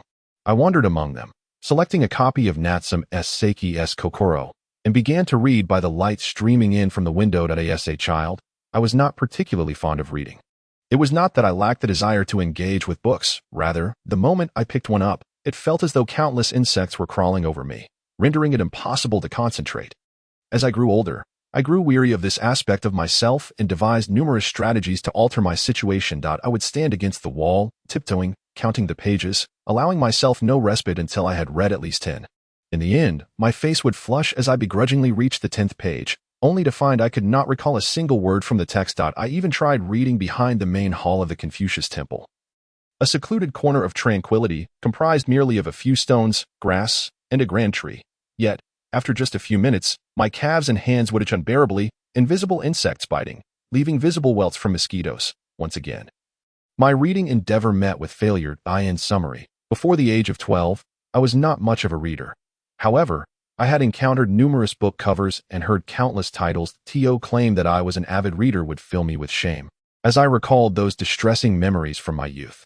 Even now, after reading for several hours straight, I no longer feel the sensation of insects writhing within me, yet the haunting recollections of those dreadful experiences remain vivid.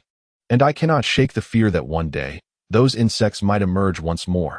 Upon my arrival home, the clock had already struck 6 in the evening, a rather late hour for our family's customary dinner time. Before I even had the chance to open the door, I could hear the lively chatter emanating from within. As I stepped inside, I was taken aback to find that relatives had gathered. Li Xia, you're back, my mother exclaimed upon noticing me standing foolishly at the entrance, promptly beckoning me into the room that it's your grandmother's birthday. Have you forgotten? My brother, Yuan Lu, set his phone aside and gestured for me to join him.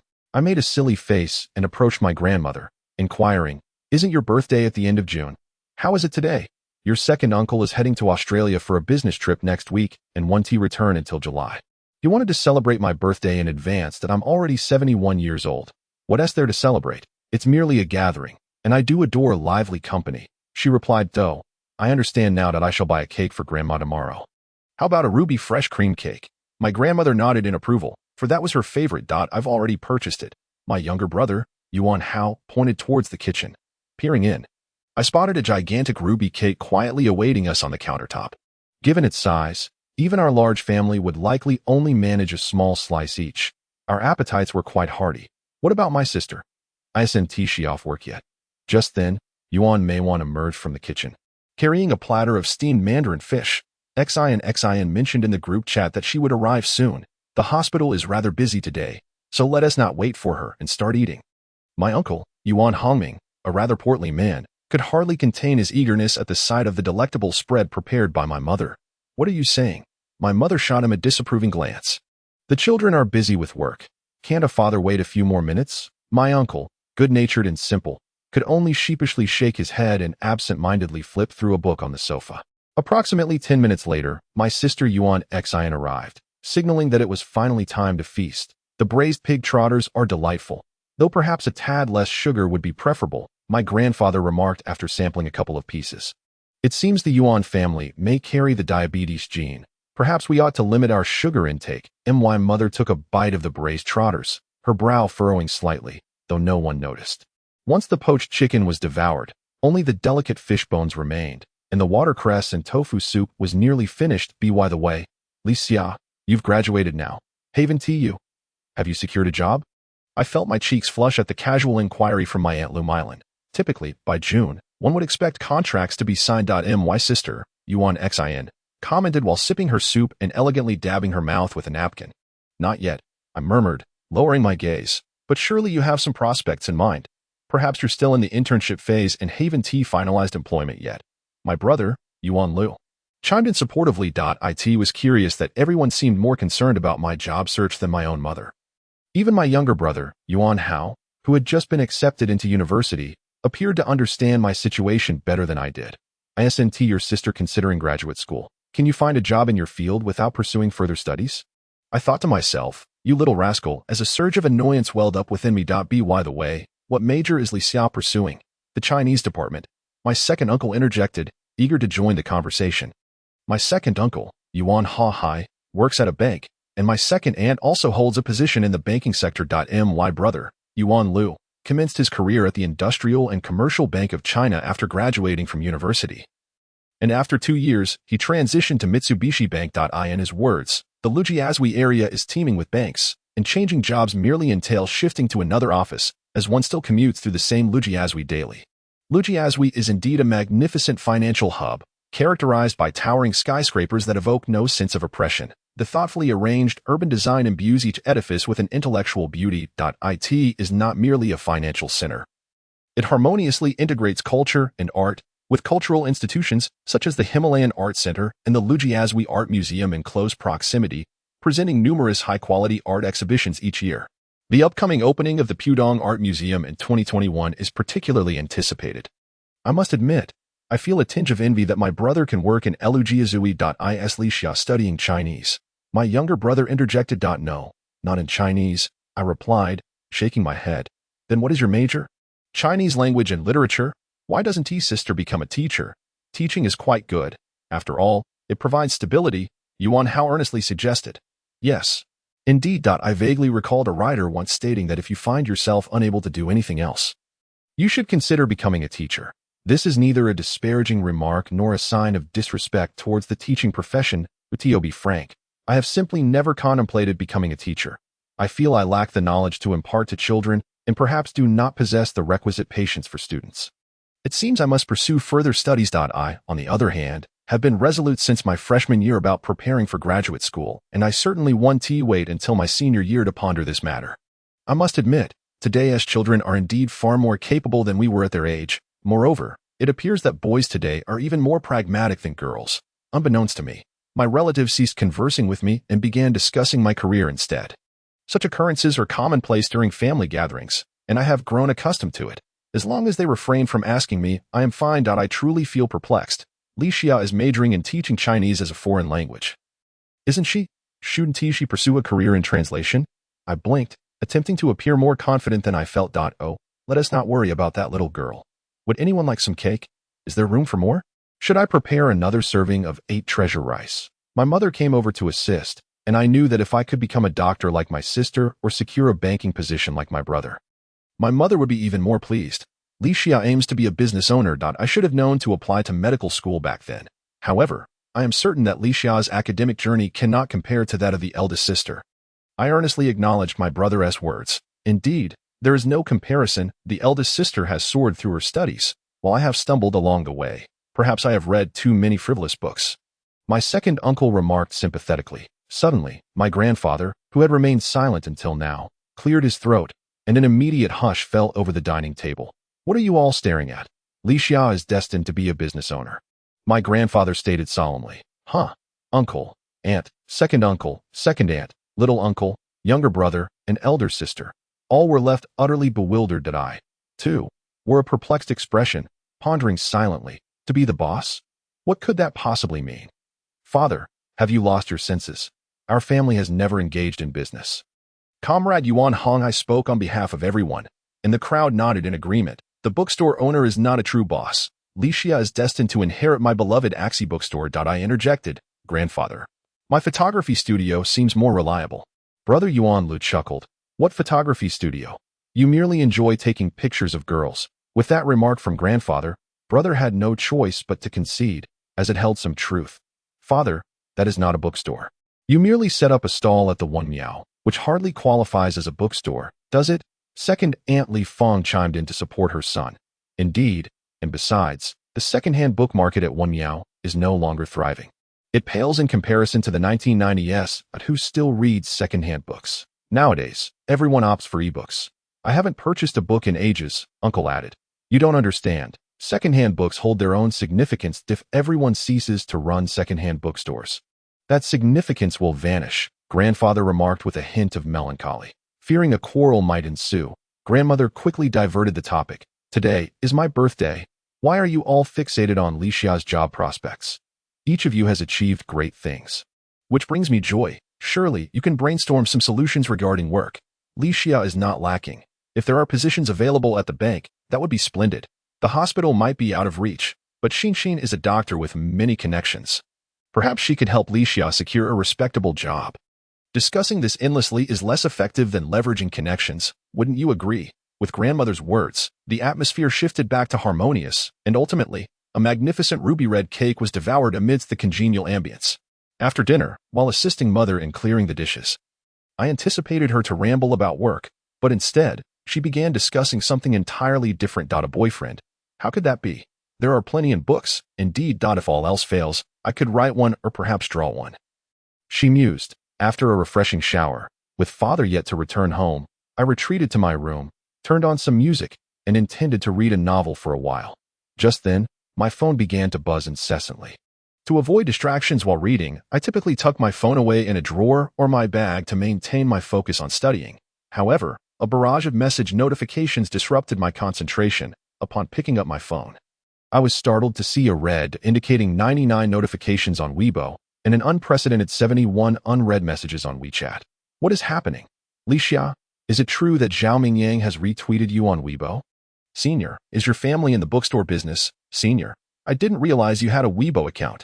What is the location of the bookstore? Is Zhao Mingyang someone you are particularly close to? So Li Xia has been in contact with Zhao Mingyang all along. No wonder she seems disinterested in finding a boyfriend. Love shines brightest after the rain. Seeing such a senior, I have fallen for her. The senior remains single, yet unbeknownst to many, there lies a mysterious junior behind the scenes. Senior Mingyang has always been without a girlfriend, and the moment I laid eyes on Senior Li Xia, everything became clear to me. What do you understand? I am aware of Zhao Mingyang's considerable popularity, yet I had no inkling it was to such an extent. I know he has a substantial following on Weibo, but I was astonished to discover that this fellow possesses such a magnetic allure for gossip. What surprised me even more was that not only was Weibo bustling with activity, but those few junior sisters in the afternoon turned out to be Bilibili creators with over 10,000 followers. Within mere minutes, someone had crafted an MV and uploaded it to Bilibili. Truly, material dropped from the heavens. Furthermore, there were numerous students seeking directions to the bookstore or inquiring directly if I had a certain book. Li Xiao, on the final day of graduation, you unexpectedly garnered a bit of fame within the school. Perhaps these 4 years weren't entirely wasted after all. How ironic it is. My poor Weibo followers have increased from 61 to 530. It seems Zhao Mingyang's popularity is indeed impressive. Alas, where are the talented female students behind the scenes? Surely, they are but foolish junior sisters, silently shedding tears over unrequited love, pretending to choke on cola. Never mind. I pressed the power button, and reading brought me a sense of tranquility that I spent a while immersed in the essays of Feng Zikai, perhaps due to the bicycle ride in the afternoon, which exhausted my energy. After reading a few pages, I dozed off in a haze. At 4:30 in the morning, my phone rang incessantly. Upon checking, it was my brother Yuan Lu calling, which reminded me that I had promised him a photo shoot after dinner last night. However, fatigue had overtaken me, and I had forgotten to set my alarm. 4:30. Dear brother, what on earth requires one to rise at such an hour? It's not as if we're heading to the Confucius Temple for a book fair. Get up quickly. I'm already downstairs. Hurry, skip breakfast, we'll eat after the shoot. Yuan Lu urged. I needed to change clothes and apply some makeup. I yawned and rubbed my eyes. No need for makeup. There's a makeup artist. Besides, you're naturally beautiful. It'll be fine. Just come down, he insisted. Having always been obedient to my older siblings, I stumbled into my brother's car, still dazed. Where to? I inquired. Binhai, near the Lupu Bridge. He replied. Another yawn escaped me, but the car couldn't enter the pedestrian walkways of Binhai. Well, that was not my concern. My brother parked in a lot on Shueya Road, and after a lovely young lady applied my makeup, I emerged from the car, dragging a suitcase. As soon as I stepped out, I felt fully awake. At 5 o'clock by the Huangpu River, the sound of insects chirping filled the air, the river awakening as if it had never slumbered. Serene like a bowl of moonlight sweetened with sugar, the wind turned the wheat into waves, and the cicadas heralded the busy summer. Early June had arrived, and the Grain and Ear Festival was upon us. The morning was pleasantly cool, the midday sun intensifying, and the afternoon occasionally brought light rain. Yet, at this hour by the river, the atmosphere was remarkably refreshing. I allowed the river breeze to caress my face, forgetting the complexities of the world. Just as I began to savor this tranquility, my brother appeared before me, holding a layered dress resembling the enormous cake my grandmother used to bake. Lolita? I exclaimed. No, I refuse. Lolita is out of the question. I will not agree to that. My sister is truly the best, and I am also eager to fulfill the client's orders. You see, I must rush to Lujiazui for work by 9:30. Earning this modest sum is no easy task. Last month, I added 2 new lenses to my collection, and today I shall take photographs for you, which will undoubtedly surpass the allure of any beauty filter. It is no wonder that I was roused from my slumber so early. It turns out this fellow is also in a hurry to get to work. My passion for photography is well known among the family, and it is equally acknowledged that I only photograph my sister. However, I did not anticipate that today the lens would be aimed at me. I presumed it would merely involve a few ordinary shots capturing my silhouette or profile, merely samples for a client, focusing on the scenery rather than the subject. Yet, to my surprise, today he arrived with a makeup artist and even drove himself to fetch me, insisting that I don a full Lolita outfit, complete with a curly gray wig and a red hair accessory. Moreover, I noticed he was holding a petite, exquisite lace parasol, often featured in Monet's paintings. Could it be that I am to step back into the early days of Impressionism? After considerable reflection, I declined. With so few people around, our photo shoot would go unnoticed, but as more joggers and strollers appear, my sister would surely feel embarrassed. Thus, we ought to make haste. The makeup artist nodded in agreement, urging me to proceed, as the tent was already set up, and all that remained was to change into the outfit. Faced with a 1 versus 2 scenario, my brother, realizing that familial affection was ineffective, remarked, "This attire can only be worn by someone as slender as my sister." His assertion was misguided. Lolita fashion is indeed quite suitable for those with a bit of extra weight, and shorter individuals often appear more adorable and sweet in such garments. My height, however, does not lend itself well to this style.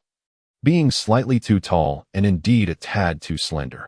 Eventually, I came to understand that my brother had meticulously prepared, equipped with a cage-like crinoline and various shapewear props.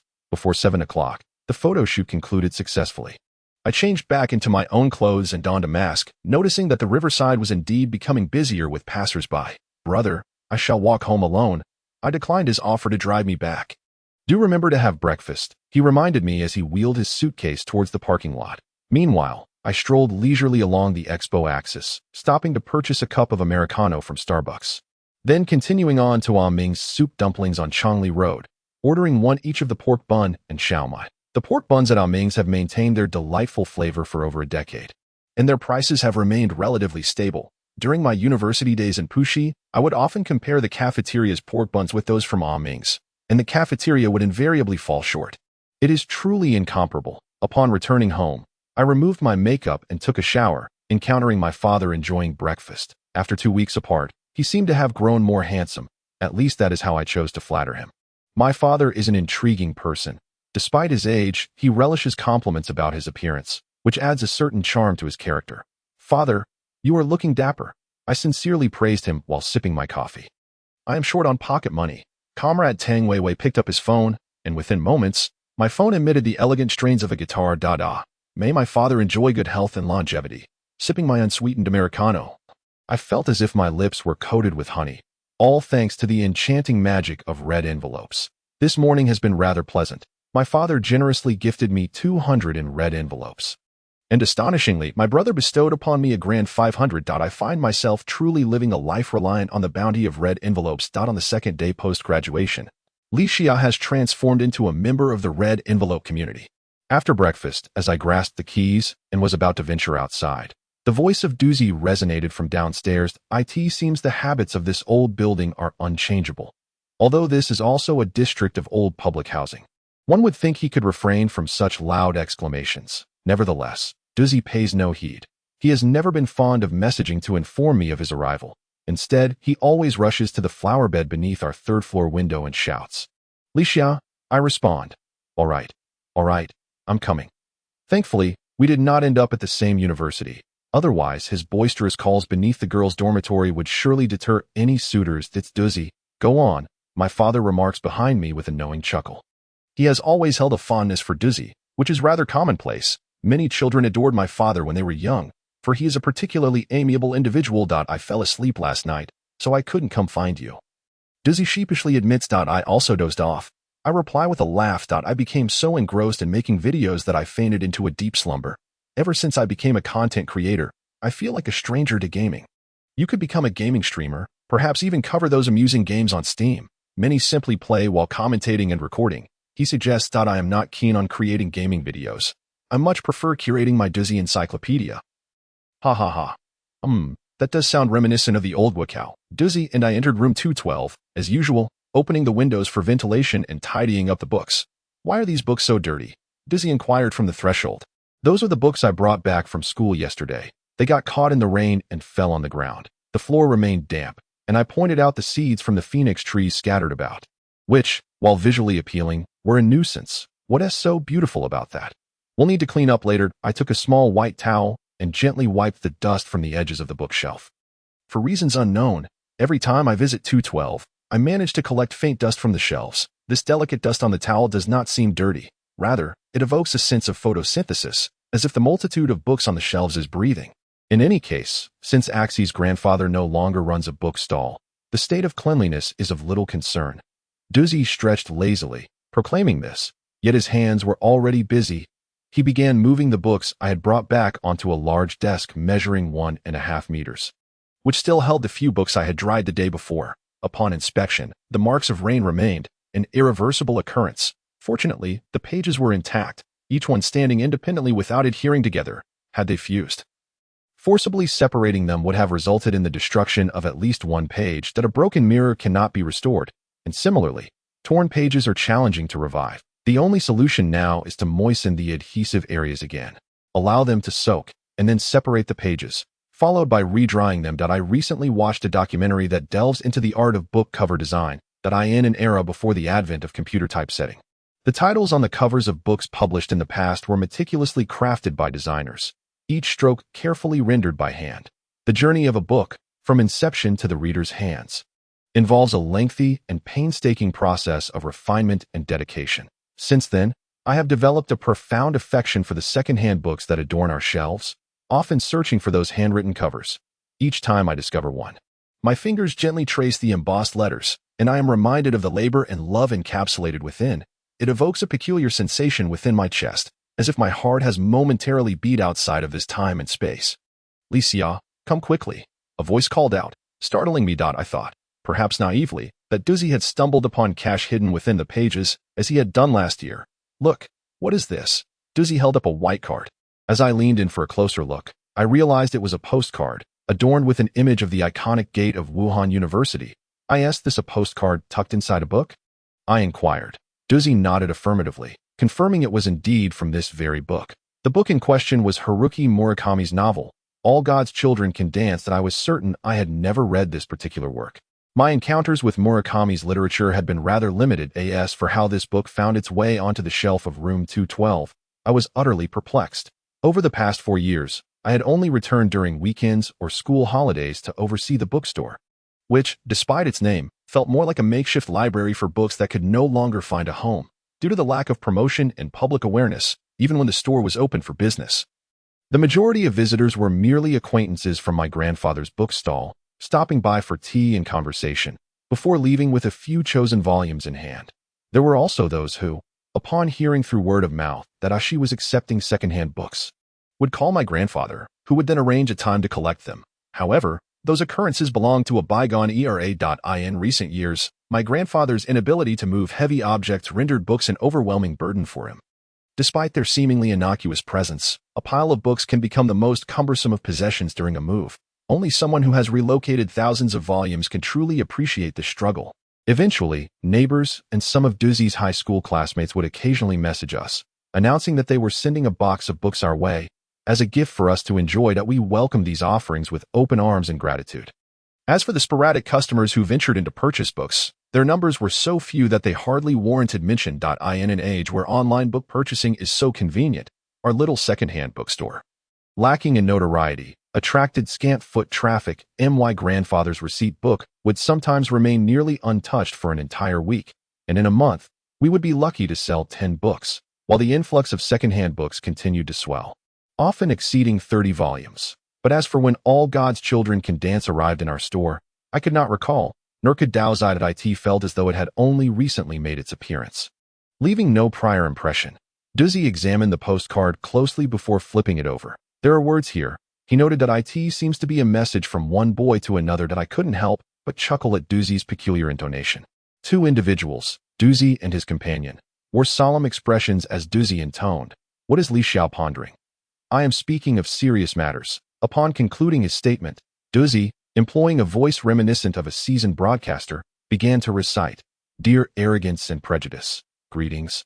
My brother, I sincerely apologize for the delay in sending you this belated token of our agreement until today. Various reasons have contributed to this tardiness, and I am truly sorry. Enclosed is one of my favorite books, a work by Murakami. Additionally, Mayday has an album titled The Children of God Are Dancing. I am quite the fan. I hope you find joy and happiness in your life. Best wishes. Soda from Mayday, June 6th, 2015. June 6. Could that be? I felt a surge of astonishment, a shiver running down my spine. Indeed, it is today. Duzi, with his bright eyes wide open, gazed at me. I tapped his head lightly with the book. "You must be mistaken. It is not today, but rather the anniversary of 3 years ago." After uttering this, I sensed a breeze sweeping through room 212, a refreshing chill. "Look, there are more words." Duzi resumed reading. "I hope you will enjoy this gift. Have a funny life." I flipped through the pages of Murakami's book. It bore no creases, no marks, nor stains, its cover intact, exuding a simple, untainted aroma. This book appeared to be in nearly pristine condition, and I could confidently assert that it had been read at most once, likely devoured in a single sitting before being placed upon a shelf, never to be disturbed again. From the contents of the postcard, one could infer the journey this book had undertaken.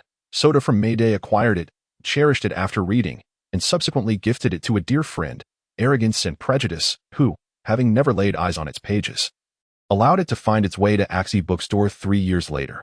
Why did I presume arrogance and prejudice had not read this book? Firstly, due to its almost new condition. Secondly, because the postcard remained nestled within its pages. Of course, such conclusions may not be entirely accurate, as my grandfather often remarked.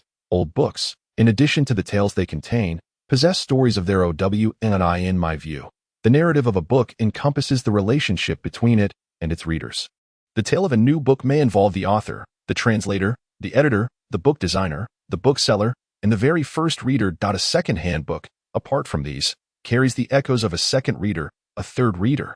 The proprietor of the second-hand bookstore, the stalls through which it has passed, the notes inscribed upon its pages, and the countless hands that once cradled it, resting upon knees, or basking in the winter sun on a desk.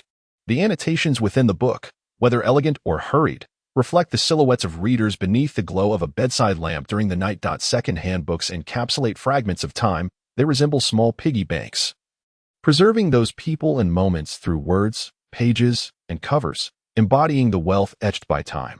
Objects that can safeguard moments are inherently rare.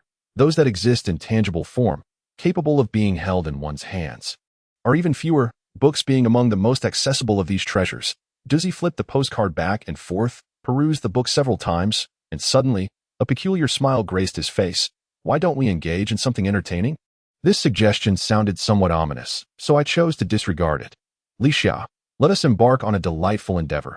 I have an idea that Dizzy's notion pertained to the book titled The Children of the Gods Dance. He proposed that we retrieve this book from the character of Pride and Prejudice, and he even formulated a preliminary plan for locating them. According to his scheme, the first step involved taking photographs. After perfectly capturing the postcard alongside the book from the village, we would compile it into a video and publish it on Bilibili. The second step would follow. The third step entailed promotion. Seeking assistance from other content creators to share this in their own videos, effectively embedding an advertisement. Dizzy contended that this initiative was not merely an advertisement, but rather a healing-themed search notice that he predicted that we could find this Pride and Prejudice character in as little as one day. Or at most, within a month. Let us do it, Licia. This is a meaningful endeavor, and it will also help promote our little bookstore. The more Dizzy spoke, the more elated he became, as if the character of Pride and Prejudice would arrive on the scene within 5 minutes. However, I pondered, if they truly did come, if we indeed found them, what then? Work still awaited. To speak candidly, it seemed quite probable that this Pride and Prejudice individual had never actually read the book. To clarify, the events from 3 years ago unfolded as follows. A student from Wuhan University, in the midst of a bustling May Day, sent the Children of the Gods Dance to Pride and Prejudice. Upon receiving the parcel, they opened it to find a book, but were then hastily preoccupied with a date, finishing assignments, attending classes, or playing video games, leaving the book neglected on a table. Upon returning, they still lacked the time to peruse it, and consequently, it was forgotten. 3 years later, this book found its way to her shop. What transpired during those 3 years? Perhaps nothing at all. It simply lay forgotten. Between 2015 and 2018, it is likely that the Mayday student had just graduated from high school, enrolled at Wuhan University, and sent a book to a friend during their freshman year. By 2018, both individuals had graduated in their senior year, and on graduation day, the book, along with other unused textbooks, was collected by the recycling personnel. Eventually, it made its way back to our store. Dizzy believed my earlier conjectures to be reasonable, albeit tinged with a hint of regret. Logically, there were no flaws, save for one point that seemed rather contrived. How did this book arrive at our shop? Perhaps it was brought by the recycling lady who previously collected books for my grandfather. Just look at that set of demigods and semi-devils from Sonlian Publishing House on the shelf. It is missing only the second volume. The rest were brought over by my grandfather's old friends. This particular set was first printed in 1994, while it may not be an edition that cannot be found on the market. When it arrived at our store, the seller only charged 1 yuan per book and was quite pleased. Now, I would hesitate to part with them even for 20 yuan each, as I intend to complete the collection for aesthetic purposes. If the textbooks were received by an aunt during the recycling process, that would be even better. It is quite possible that this arrogant and biased individual resides in Shanghai, perhaps a graduate from a certain university, making the search considerably easier. But it seems that Dizzy has failed to grasp my meaning. Licia, why the long face? I was merely contemplating that, given the rapid advancement of the internet and the burgeoning popularity of new media, we might consider a shift in our approach to rejuvenate Axie Bookstore. In that moment, Tears welled up in my eyes. Does even Doozy look down upon my post-graduation idleness, desperately seeking ways for me to occupy myself? That Lixia is unwilling to manage the bookstore? That makes sense. A young woman fresh out of university must have numerous aspirations, perhaps even contemplating further studies. Doozy, did you not also graduate recently? Have you secured a respectable job? Here you are, lecturing others. Anger bubbled within me. My lips pouted, and I hardly presented an appealing sight. The challenges of life after graduation are indeed manifold, far more complex than the simplicity of high school, where relentless effort sufficed. During my senior year, every voice echoed the same sentiment. One must gain admission to a prestigious university. However, upon reaching university graduation, every individual around me seemed to possess a unique perspective. Yet they all felt compelled to offer earnest advice concerning my future. What am I truly meant to pursue? How should I navigate the path ahead? Should I genuinely consider obtaining a teaching qualification and seek employment at a school? Mother hinted at this last month, suggesting I might interview at a nearby elementary school, as teaching could be a commendable option for a girl. Noticing my silence, Mother deftly shifted the conversation and subsequently handed me a freshly washed apple. 27 Managing the bookstore. My elder brother and sister have both secured excellent positions. My brother not only works at a bank but also earns a considerable amount from his hobbies, while simultaneously forming friendships with numerous girls. My younger brother, too, is resolute in his ambitions, determined to pursue further studies right from his freshman year, and will likely study abroad afterward. In this family of academic overachievers, I find myself the least accomplished. I cannot compete with my sister or brother in academics, nor do I possess the acumen for wealth creation. If I were to open a bookstore, it seems unlikely I would turn a profit. I gazed around, familiar with every nook and cranny of this place, every bookshelf that I had come to know so intimately. Yet still, there are books hidden among these wall-mounted shelves that I have yet to discover. Fine literature that remains unread before me. Time, oh how it swiftly passes. Here I am, a girl who has yet to experience love, still lacking the time to indulge in reading. Ultimately, it must be a lack of talent for reading. Although I no longer feel as if I were being devoured by insects upon picking up a book as I did in my youth, I cannot claim to have an innate affinity for reading. The idea of becoming engrossed in a book, losing track of time and disconnecting from the world, seems utterly fantastical to me. Perhaps we should put our heads together and attempt to revitalize the bookstore. After all, I do not plan to work for the next year. Why not dedicate a year, starting from today, June 6th, until next June 6th, to explore how we might breathe new life into Axie Bookstore? What do you think? Is this considered entrepreneurship? I asked listlessly. Seeing my lack of spirit, Doozy attempted to entice me with food, suggesting we indulge in a delightful meal at noon before embarking on our entrepreneurial journey. Wait, I interjected, starting a business requires capital, my dear fellow. What about the money? I opened my WeChat wallet and placed it before Doozy's eyes. Behold, this is all I possess. The amount, though modest, should not be deemed insignificant. Accounting for the 2 successful short stories I submitted earlier this year, I had recently received a payment that brought my WeChat balance to over 4,000 yuan. That's ample, isn't it? Do you know why I relish creating videos on Bilibili? Doozy exclaimed, his eyes sparkling with excitement, as if we were truly on the brink of a grand venture. I am unsure. Perhaps you simply wish to avoid traditional employment? I replied, certainly not. If one seeks a job with modest requirements, what could be so challenging? Just a little further down the Lupu Bridge lies the Qiantan Financial District, soon to rival Lujiazui. I needn't go far. With the World Expo and Qiantan nearby, where could I not find stable employment? After all, I am a Tongji University graduate. If all else fails, I could always draft blueprints. Young people who are willing to work hard should never struggle to find a job.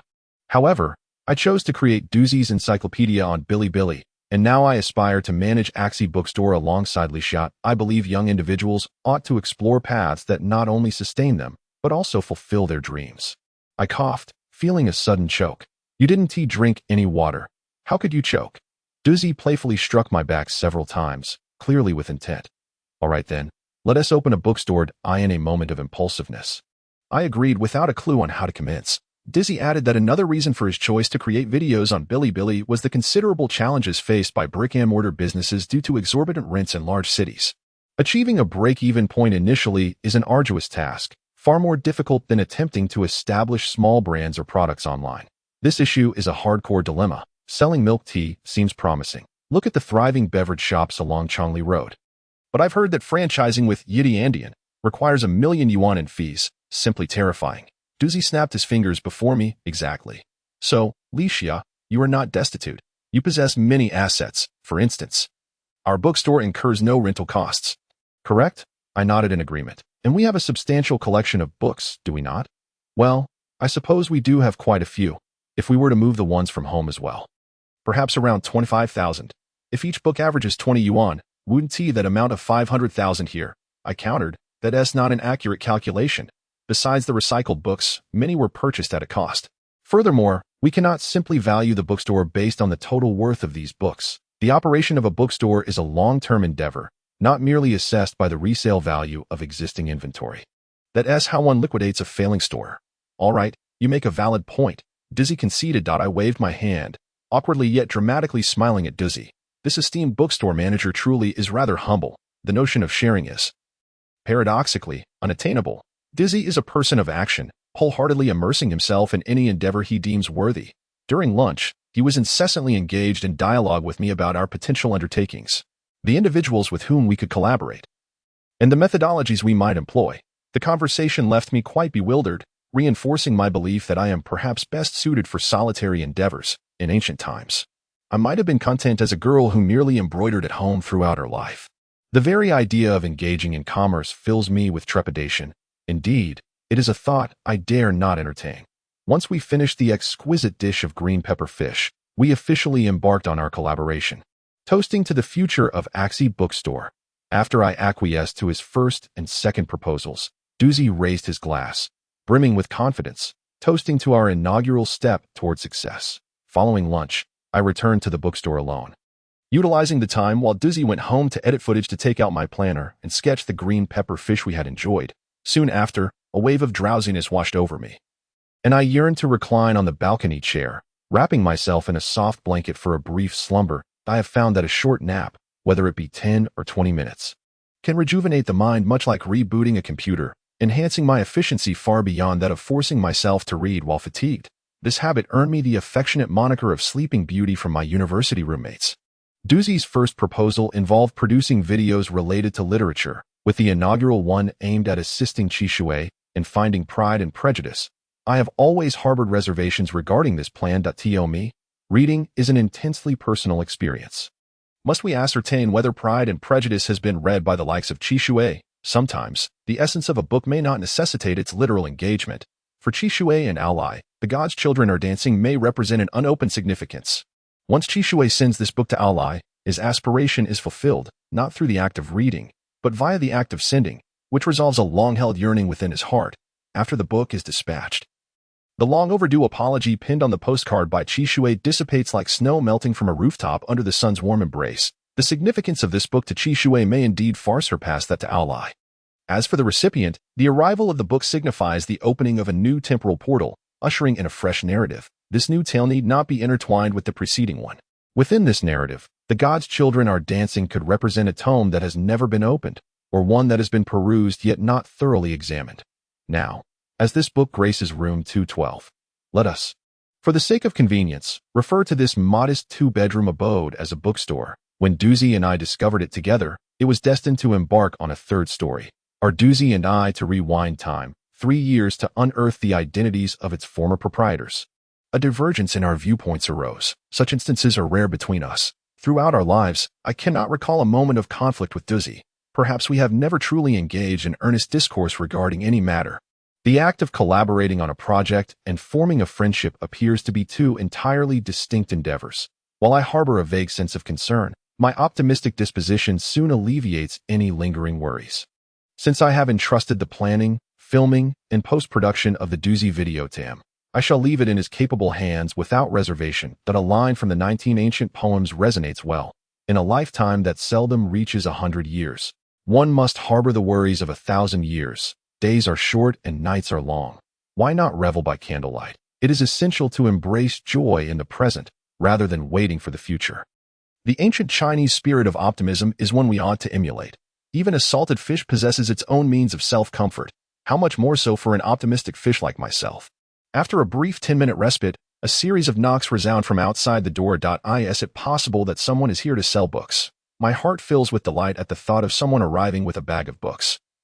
It is akin to playing a capsule toy machine, eagerly anticipating the discovery of a favorite item, or perhaps similar to unearthing a lucky bag.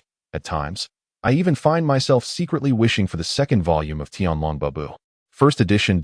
Or wishing for science fiction novels published in the late 1990s, and so forth. Upon opening the door, I am greeted by two young, beautiful girls with exquisite makeup, who smile gently at me. I, donning a simple white t-shirt and a pair of breezy wide-leg pants, regrettably realize I should have put in more effort to present myself, especially since I am now the owner of this establishment post-lunch. "Excuse me, may we have a word?" One of the girls with light gray bangs asks, smiling as she steps inside. Sister Xiaofeng. This truly is a store, and it complements our style perfectly. A flurry of question marks fills my mind as I ponder whether the young lady has mistakenly come to the wrong place or misinterpreted something. Sister Xiaofeng ventures further into the room, perusing the bookshelf, tilting her head, and surveying her surroundings. After 2 minutes, she stands before me again. "Are you the owner of this shop?" Her large, watery eyes leave me momentarily dazed. Perhaps due to my lack of sleep, I can't help but feel that Dizzy should be here to fully appreciate those radiant eyes. "I am indeed the owner of this place," I reply, mustering a semblance of confidence. "Such a young owner. Is this a bookstore?" She inquires. "It appears to be merely a bookstore," I respond. "With Chongli Road being so bustling, why does it feel so desolate here?" Sister Xiaofeng wanders to the windowsill and then to the desk, her gaze flitting around. Yet she does not linger on any book. I reflect that our bookstore is quite approachable, offering a wide variety of books without a minimum purchase requirement, and devoid of coffee or beverages, making it as pressure-free as a trip to the local market. Why, then, does this sister seem uninterested in any of the books? "Dizzy, where are you? Why haven't you returned yet?" I whisper to myself. Sister Xiaofeng returns to my side, complimenting the abundance of books in the store. I nod with a smile, eager to uncover the purpose of their visit. "We are cousins looking to start a small business on Chongli Road, and we are currently in search of a suitable shop. To be frank, we have looked at several places without finding the right fit, but this is not a shop. The commercial spaces are those along the street. Unfamiliar faces are unlikely to wander in here." The girl beside Xiaofeng immediately exclaimed. "Indeed, however, this shop is essentially at the entrance of the corridor, although it may not be visible from the outside. As long as we set up a billboard along the street and open the door during the day, passers-by will easily catch a glimpse inside." That I felt a sense of unease within me. I had never contemplated running my establishment in the same manner as those clothing stores, beverage shops, fruit vendors, accessory boutiques, and bridal shops lining the street. The two sisters then earnestly counseled me, implying that this shop would be perfect for them, suggesting a collaborative venture. After all, a bookstore hardly seemed like a place that would attract a large crowd, while their businesses could indeed generate significant foot traffic, making it a shared retail space of sorts. Shared retail space? I pondered.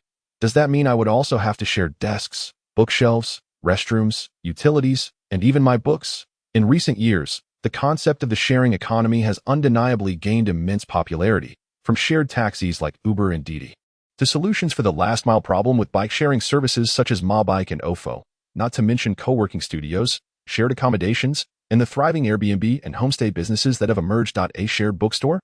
Perhaps that was what these two girls were alluding to. By the end, I found myself unable to interject any thoughts, as the two young women continued to enthusiastically discuss their future aspirations, leaving me entirely uninvolved. At that moment, Dizzy arrived fashionably late, her eyes bloodshot, and immediately clamored for afternoon tea. This Dizzy seemed to be a true gourmand. I mentioned that I had brewed tea from tender leaves cultivated by my grandfather, adding a passion fruit for good measure, inviting her to partake if she wished. Dizzy, however, was not picky in the least. She downed several cups before finally complaining about the sourness of the passion fruit. "It's even more sour when heated," she remarked. After stifling a laugh, I recounted the earlier encounter with the two girls. "Someone wants to collaborate," Dizzy exclaimed, her surprise evident. "Who is your collaborator?" I feigned mystery, describing the girls' appearances and the events that unfolded upon entering the bookstore in vivid detail. As Dizzy listened, she began to giggle uncontrollably. Initially, I felt a sense of pride, but gradually I realized that her laughter was veering into mockery. When I finally revealed the true intentions of the two young women, Dizzy collapsed onto the desk, pounding on a copy of The Wasteland adorned with a red velvet cover that I could only imagine the bewilderment T.S. Eliot would feel witnessing such a display of passion towards his poetry. "Nail art?" Dizzy repeated, bursting into laughter. Nail art. They suggested that as long as it's near the entrance, In that 5 square meter area, they could do nail art there, with a rent of 2,000 yuan per month. Have you agreed to this? Duzi inquired. When have you ever seen me do nail art? I replied, extending my 10 fingers, all painted the same color, in front of her. I've never seen that before. So, are you planning to rent to them? I shook my head. I detested the smell of nail polish. After all, who would wish to step into a bookstore permeated by the scent of nail polish? Indeed, it is true. Just look, a mere 5 square meters can be rented for 2,000 yuan a month. Lixia, you are quite the affluent young lady. I poured myself a cup of passion fruit tea and cast a fierce glare at Dao Zai. Return to the main topic. The video has likely passed the review process. Let us take a look.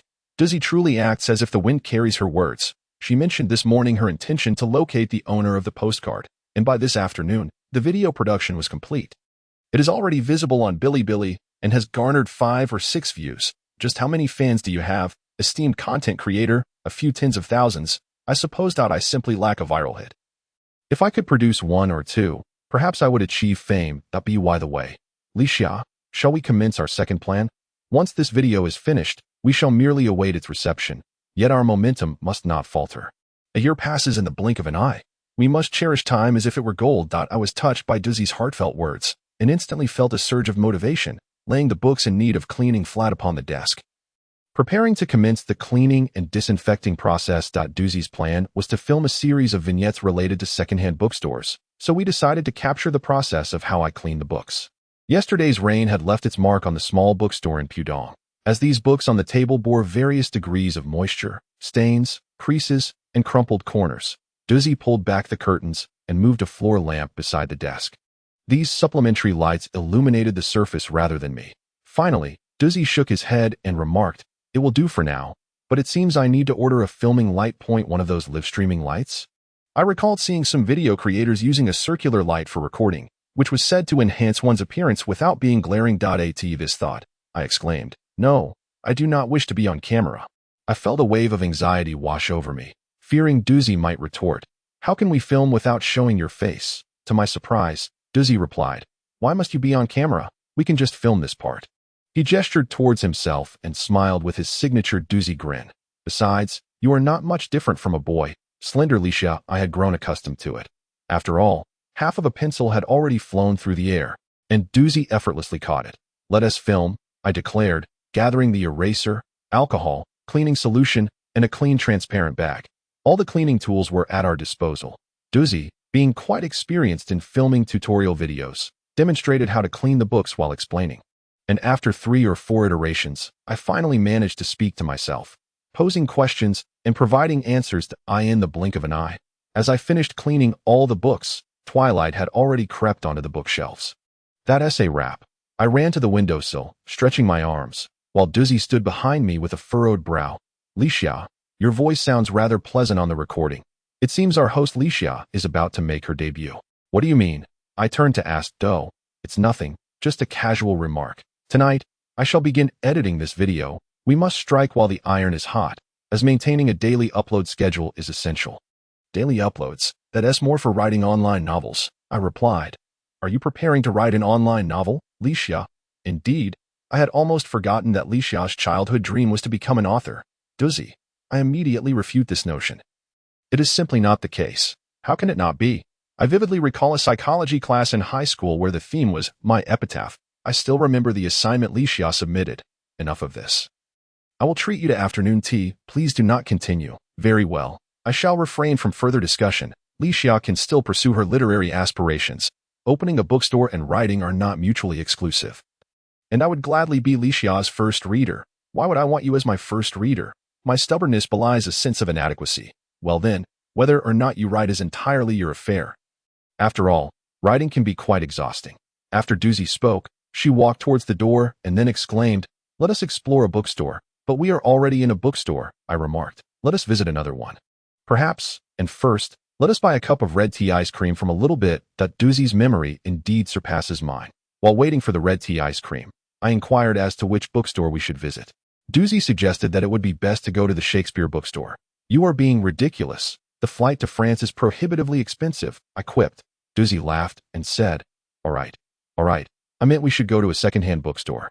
A shop that sells used books. There is indeed a renowned second-hand bookstore in Pudong. I pondered for a moment and recalled the Xiaozhu bookstore located on Lancelot Road. Xiaozhu bookstore boasts a rich history. After relocation, it reopened with the support of the Tangxiao community and has become a well-known private bookstore in Shanghai, particularly famous for its collection of old books. I informed Duzi that although Xiaozhu bookstore is exceptional, there are still significantly fewer second-hand bookstores in Pudong compared to Puxi. So, what notable bookstores are there in Puxi? I am aware of several distinctive independent bookstores, such as the Mephisto bookstore, which has moved to Shaoxing Road, and the KBC bookstore, focused on poetry, along with the Huayin Philosophy bookstore. Further west, there is the Yuanfang Bookhouse on Jiangsu Road, and to the north, near Fudan University, one can find a large second-hand bookstore, as well as the deserted Island bookstore on University Road. Dizzy listened intently, taking a sip of her red tea ice cream, and remarked, "I have only been to the Looming bookstore near Fudan." "That is indeed a splendid bookstore," I replied, while sipping my Four Seasons spring tea, "that we could also establish a wonderful bookstore ourselves. How about Axie bookstore?" Dizzy brimmed with hope, and perhaps due to the higher caffeine content of the Four Seasons spring tea, I too felt a surge of excitement. "Let us grant ourselves a year to make this happen, a bookstore owner. Truthfully, I rather cherish this title, but let us forego the title of proprietress, undertake a venture within a year. The foremost challenge is to address the issue of living costs." Duzzy spoke wisely. "The absence of rent at 212 is our greatest advantage. However, having graduated from university, I cannot continue to seek financial support from my parents.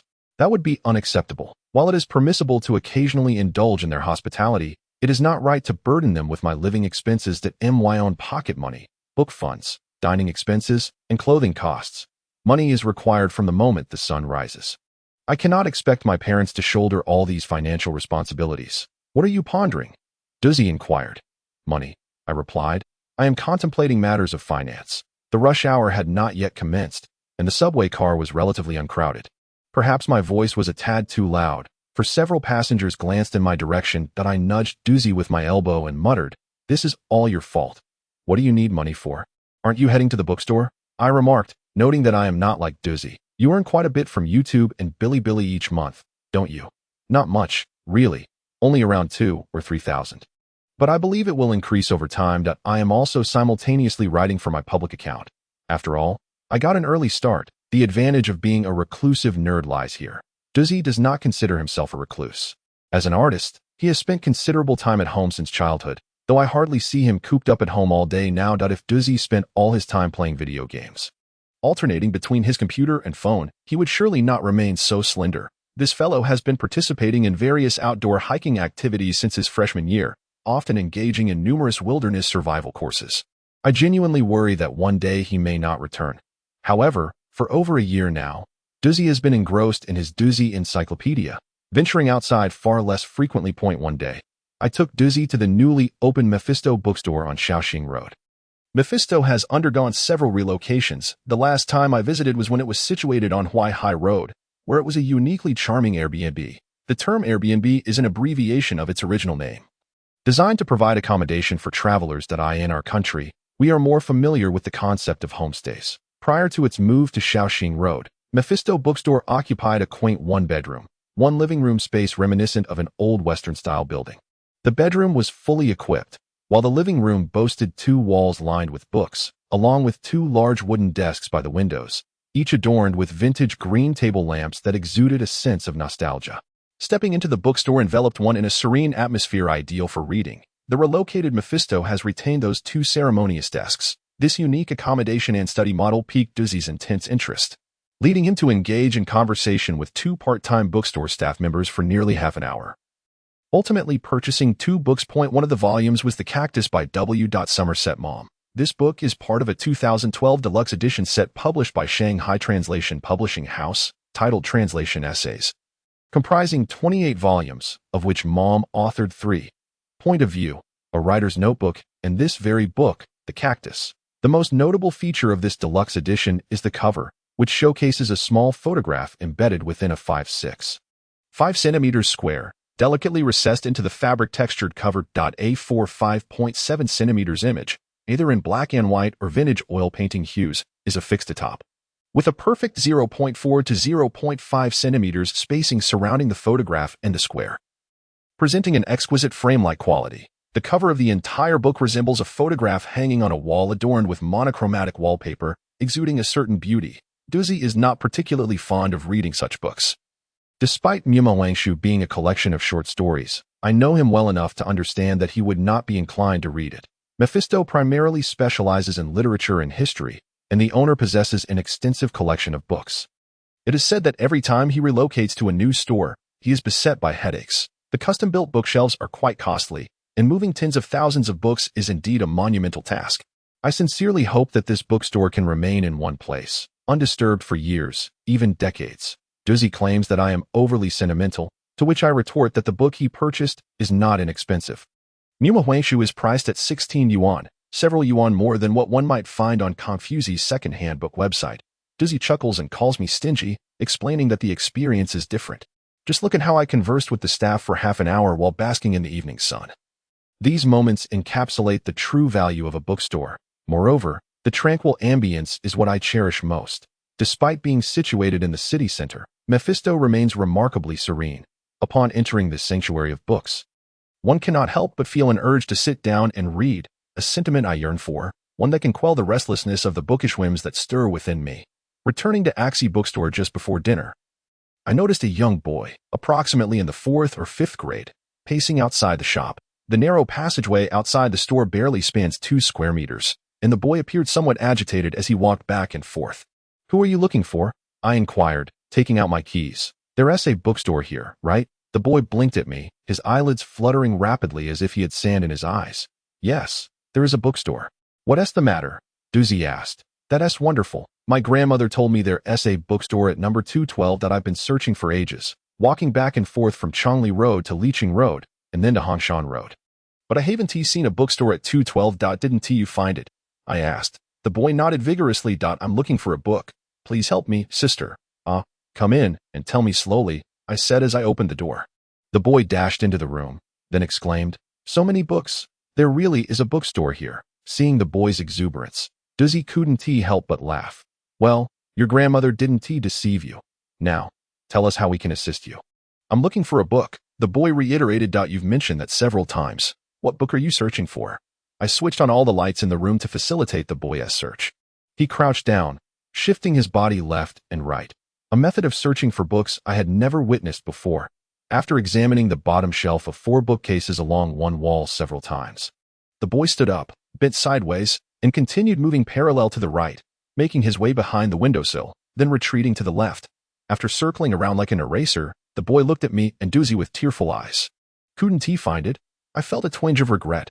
Although our bookstore boasts a diverse array of books, it may not necessarily have what a boy of his age seeks. If he were looking for something like Dragon Tribe by Jiang An, we might have a few copies, but for other titles, I really couldn't guarantee anything. Point 33. Seeking books. It is often said that independent bookstores are a true reflection of their owners' tastes. However, Axie Bookstore stands apart, for my grandfather has always insisted that we are merely a second-hand bookstall, serving the purpose of enabling more individuals to access a greater variety of books. A book is not rendered obsolete after a single reading. Rather, when it circulates, people can enjoy a plethora of literature at affordable prices. This has been his rationale since he began selling books in the Wanyao area back in the 1990s. In my eyes, my grandfather simply possesses an unadulterated love for reading. He indulges in all kinds of literature, lacking any distinctive taste or scholarly stature. He is merely someone who finds joy in books. As for the reasons behind his affection for reading, given that he never attended university and holds no formal qualifications as a retired employee of a Pudong freight company, I remain in the dark.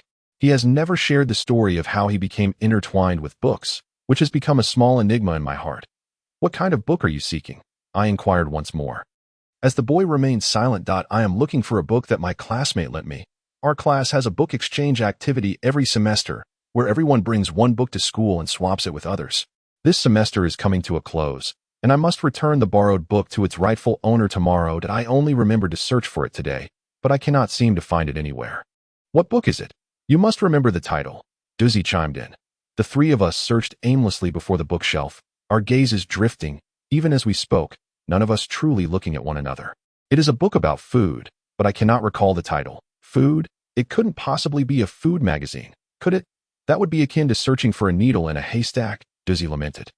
To confirm whether it was indeed a food magazine, I gestured to the boy named Zhou Xiaodong. He shook his head, stating that it was not of that size. He understood magazines to be of a similar size to my Chinese textbook. Yet his classmate's book was much smaller and entirely in color. Entirely in color. That is a useful clue. I noted silently to myself. Now, can you tell me the dimensions of the book? Perhaps you could find one of a similar size on the shelf to show me. Xiaodong nodded obediently and soon retrieved a book titled Memories Move Me from the shelf, handing it to me. It was a book of 32 mo size. I asked Xiaodong, "Are you certain this is the size?" He assured me with confidence, "Yes, that is the size, but the book I am looking for is thinner than this one and entirely in color." Xiaodong then discovered another book, a bilingual edition of Keats' poetry. The cover resembled the previous one, and the colors were somewhat similar. I leaned closer to Xiaodong, observing the book in his hands. So, it is a book with an orange cover, correct? The size is the same as the one we just examined? Yes, but it is thinner than this one, and smaller than this orange-covered book. Dizzy looked at me with confusion. "Li Xia, do you really think we can find the book this way?" In my heart, I had already formed some ideas. Although the clues were scant, it was clear that it was not a food magazine, and the images within the colorful pages likely leaned towards a hand-drawn style. With such insights, I felt I was inching closer to the answer. "Have you finished reading that book, Sui Yuan Shi Dan?" I inquired of Xiaodong, who turned around to face me. "I have read it. It is quite an easy read, filled with countless dishes categorized into meat, vegetarian, and dim sum, with minimal text on each line. Indeed, it was increasingly aligning with the book I had in mind. Do you recall any of the dishes within?" I asked. "There are numerous options. For fish, there are sturgeon, perch, and river fish, and for pork, there are steamed pork and braised meat, not to mention eggs." Upon hearing this, Duzzy burst into laughter, exclaiming, "You're straying further away. Why are you mentioning eggs?" Realizing, I surmised, it must be that book. "Does it contain many illustrations, and is it authored by someone from ancient times?" My words quickened, and Xiaodong's nodding grew more fervent. "Just wait. I will find that book for you." "What book is it?" "Li Xia." Duzzy leaned closer and whispered. I replied softly, "It should be the Sui Yuan Shiden by Yuan Mei from the Qing dynasty. 2 years ago, a beautifully bound full-color edition was released. That must be the one Xiaodong is referring to. Isn't that a bit extravagant? How could you even think of that?" Duzzy murmured incredulously in my ear. "How did you manage it? Li Xia doesn't seem like the type to have a good memory." I responded, "To be honest, I do not know. Remembering book titles and their appearances seems particularly effortless for me. Perhaps this is a rather useless talent. I found it." I pointed to the top shelf of the bookcase. "Duzzy, I can't reach it." After saying this, I turned to find a chair to elevate myself. Duzzy, on tiptoes, managed to retrieve the book I indicated. "You've grown quite tall, Duzzy. Spending time together regularly." I was suddenly struck by how much Duzzy had indeed grown. "I am already 181 centimeters tall. You know, I've reached the height of a male idol. Enough. Please do not mention the term male idol around me." Xiaodong had spotted the book we had taken from the shelf and gasped. "This is it. Splendid. It is indeed this one. Wait. Do not hastily hand it to him." Duzzy intercepted my hand. "What is it?" I inquired. "Little brother, do you have any money? This is a bookstore, not a library. I do have money." "I do." Xiaodong rummaged through his pockets and produced 4 coins. 4 yuan.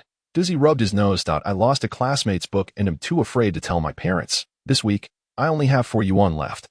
"Sister, how much is this book?"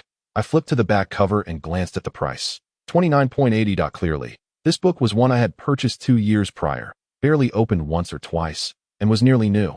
4 yuan was indeed rather insufficient. "Sister, how about I return with my allowance next time?" Xiaodong pleaded. All right. It's fine. You may take it. It would be dreadful to go to school tomorrow without the book."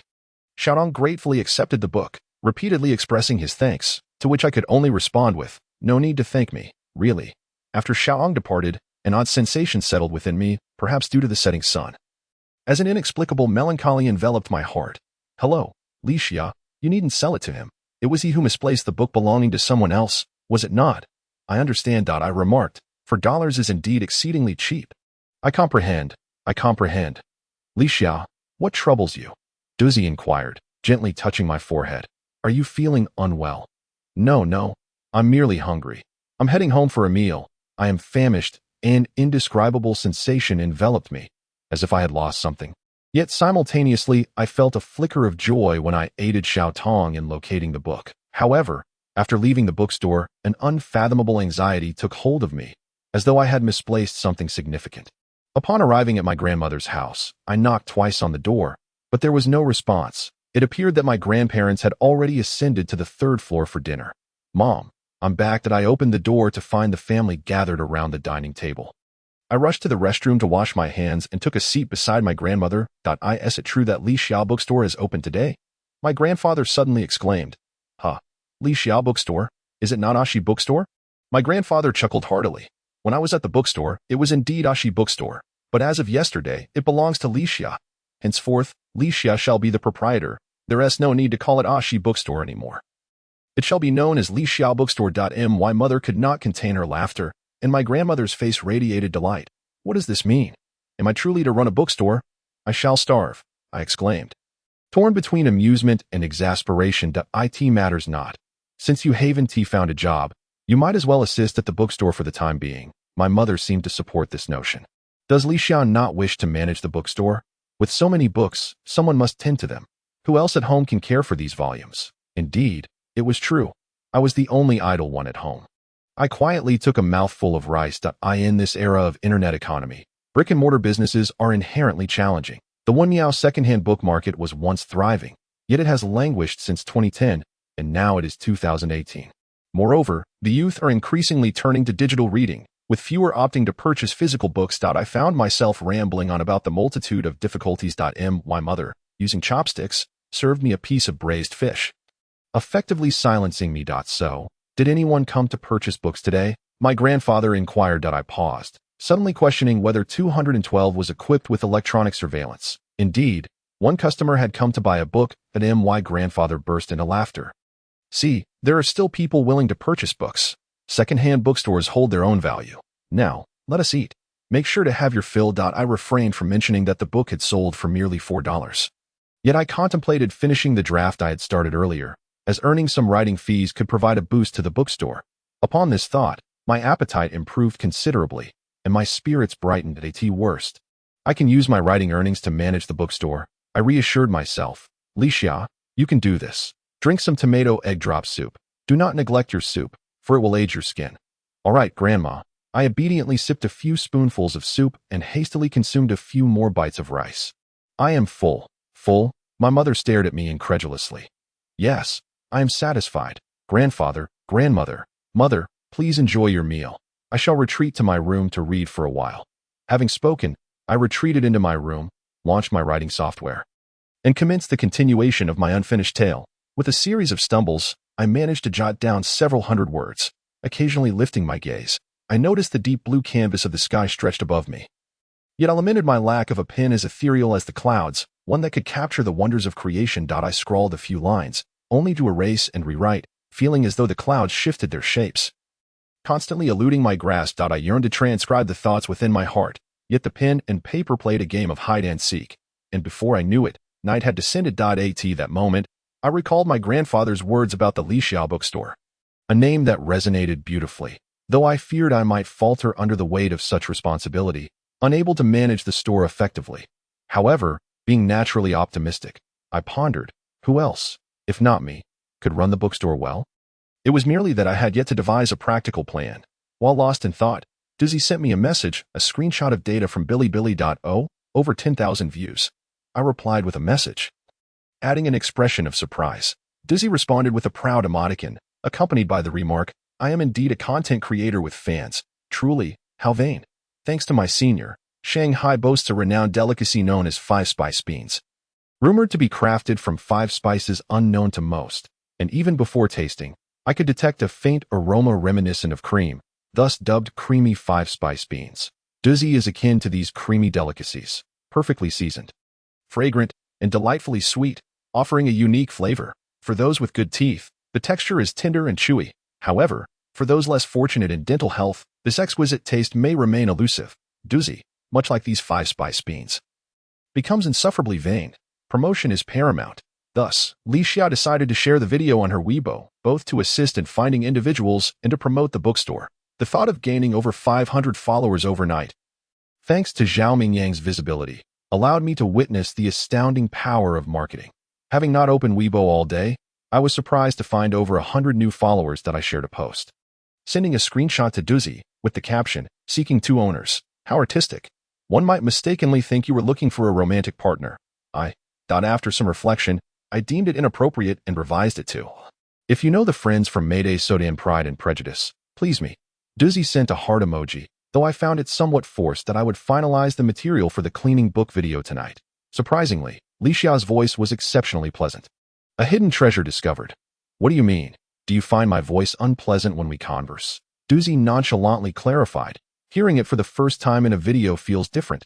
You wouldn't understand. Indeed, I did not comprehend. The pale gray clouds drifted slowly. A gentle breeze wafted through the window, where the sunflowers had already succumbed to slumber. If the sun graced us tomorrow, those petite red blossoms would bloom anew. Particularly beautiful. Suddenly inspired, I sought to capture this idea in writing, preparing to silence my phone before placing it in the drawer. Doozy, eager to edit the footage, reminded me to think about promotion, bidding me good night until we meet at the bookstore tomorrow. Understood. Promotion? Allow me to complete my manuscript first, and then I shall ponder further. I have not dared to confide in Doozy about my aspirations to write a novel, nor have I shared this with my mother or grandfather. Doozy is, in fact, the sole individual privy to my literary endeavors. As for my relatives at home, I find myself too apprehensive to disclose anything, primarily due to my lack of accomplishments. There is little to boast of. It is worth mentioning that my journey began in high school when I submitted works to Science Fiction World, inspired by the writings of esteemed authors such as Wang Jikong, Hao Jingfang, Han Song, and Lu Cixin. Despite my earnest attempts at crafting science fiction narratives, the gates of Science Fiction World have never swung open for me. A dismal failure. I scratched my head, took a sip of milk, and inhaled deeply a few times. Suddenly, a flurry of messages erupted in the science fiction authors group, and unable to quell my curiosity, I clicked to take a glance. Point 1 inquiry pertained to a book about an individual claiming to hail from a mysterious planet, seemingly named Planet K. A psychiatrist endeavors to rescue him from his delusional fantasies. Does anyone know the title of this book? It must be The Visitor from Planet K, came the reply. I have only seen the film adaptation. Indeed, The Visitor from Planet K, and I was left quite dissatisfied with the film's conclusion. Quite so, I concurred. The original poster continued. Thus, I wish to locate the book. I have never laid eyes on the book, though I vaguely recall having seen it long ago. The Visitor from Planet K. That book is truly remarkable. One might say the entire series is extraordinary. I particularly cherish it, dating back to around 2003 when Science Fiction World, published by Sichuan Science and Technology Press, commenced the World Science Fiction Masterpieces series. I have encountered The Visitor from Planet K, yet I momentarily cannot recall if it resides on my own bookshelf or in 212. This book is quite special as it is an anthology, encompassing 2 novellas, The Visitor from Planet K by the renowned American science fiction author Gene Wolfe and Solaris by the Polish writer Stanislaw Lem. My fondness for Solaris during my school years compelled me to scour the second-hand bookstores in Wonmiao. Although I had already acquired a version from Huaching Publishing House, I yearned for an earlier edition. After a thorough search, I stumbled upon a vintage cover, reminiscent of 90s science fiction, featuring The Visitor from Planet K, Solaris on Dubon. Later, I discovered this very book at the Wonmiao second-hand book market. Its nostalgic cover left an indelible impression on me. When I first laid eyes on it at the stall, I felt a euphoric thrill akin to falling in love. The vendor charged me a mere 8 yuan, remarking that it was a favor for the granddaughter of Ashi, and how could he possibly ask for more? What sheer delight. Currently, this book is indeed only available secondhand, and the feeling of unexpectedly discovering such a treasure at a book stall is indescribably exquisite. As if all the stars were suddenly smiling in unison, this memory invigorated me, igniting a fervor for creation, a longing to pen captivating tales and craft beautiful books. This has always been my dream. However, until it blossoms fully, only Doozy knows, and I am aware. As for my family, it is perhaps best they remain oblivious, for I wish not to burden them with worry. The time spent in a fervent flurry of writing is always fleeting. As the moon graces the treetops, I find that I have completed half of my 20,000-word short story. Should I finish the remaining portion, I ought to be able to submit it for the August science fiction competition. Speaking of which, I have participated in the Dubon Science Fiction Contest once before, and my results can only be described as little more than a whisper in the wind. Of course, I did receive some attention. A few readers' comments indeed bolstered my confidence. I plan to submit my work discreetly to the August contest. Regardless of the outcome, I must steel myself to participate, for participation is what truly matters. After comforting myself, I closed my writing software and opened Bilibili to watch some of Doozy's videos. The video titled Searching for Soda and Mayday has garnered over 200 comments, most of which revolve around sentiments such as, I, too, adore Mayday. It appears to feature two young men. I suspect that the individual referred to as Arrogance and Prejudice has never read this book. Where is the bookstore mentioned by the uploader? A student from Wuhan University has passed by and helped share it. As a fellow graduate of Wuhan University, I'm assisting in the sharing. To the commenter above, do not overthink it. What if Soda and Mayday merely purchased a postcard while passing through Wuhan University? It feels reminiscent of a scene from Love Letter, doesn't it? The atmosphere is lively, indeed, and as I observe the scrolling barrage of comments and the enthusiasm of the participants, I suddenly feel a sense of hope. Perhaps soon we shall uncover the Soda and Mayday or discover Arrogance and Prejudice. For Doozy and me, finding either one would be a significant achievement. Doozy's approach is undoubtedly valid. We should amplify our promotional efforts as for the effects of such endeavors. Why should we concern ourselves with that?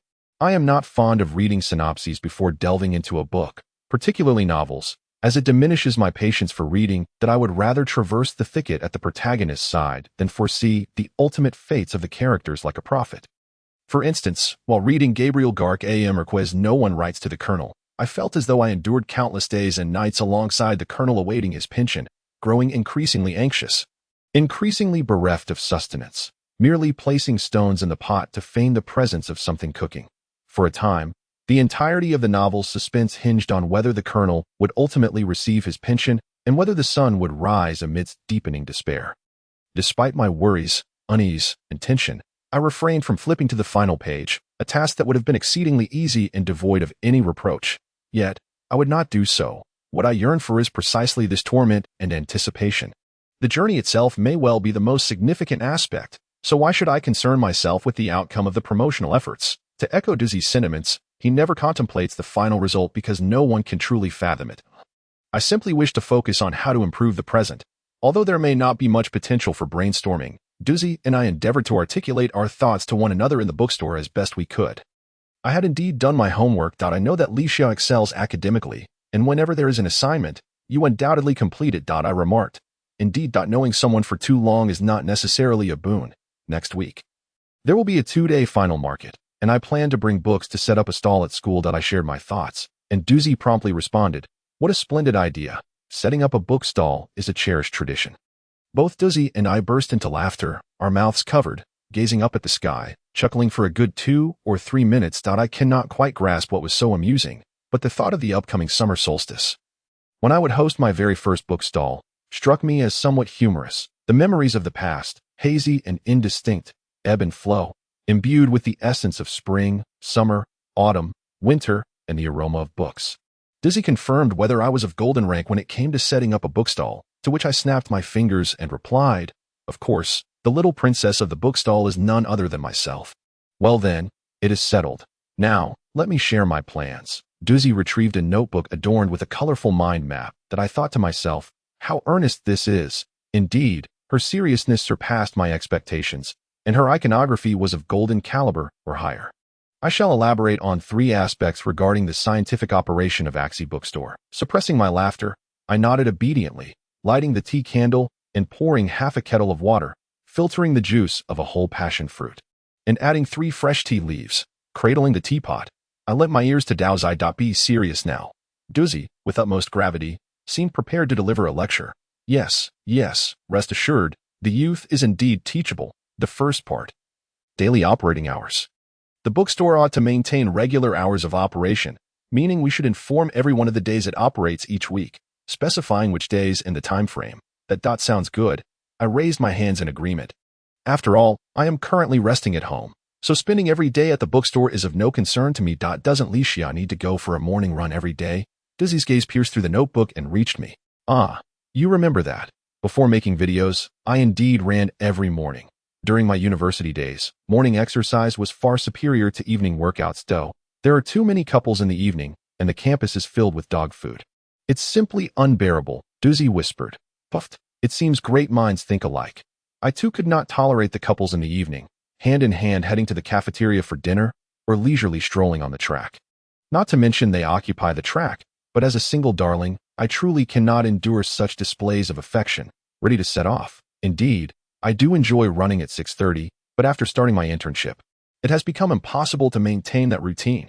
All right, Let's tentatively set the bookstore's opening time for 10 o'clock in the morning. Dizzy shook her head and sighed. 10 o'clock? Why not suggest opening after lunch? Dizzy only knows that I run in the morning.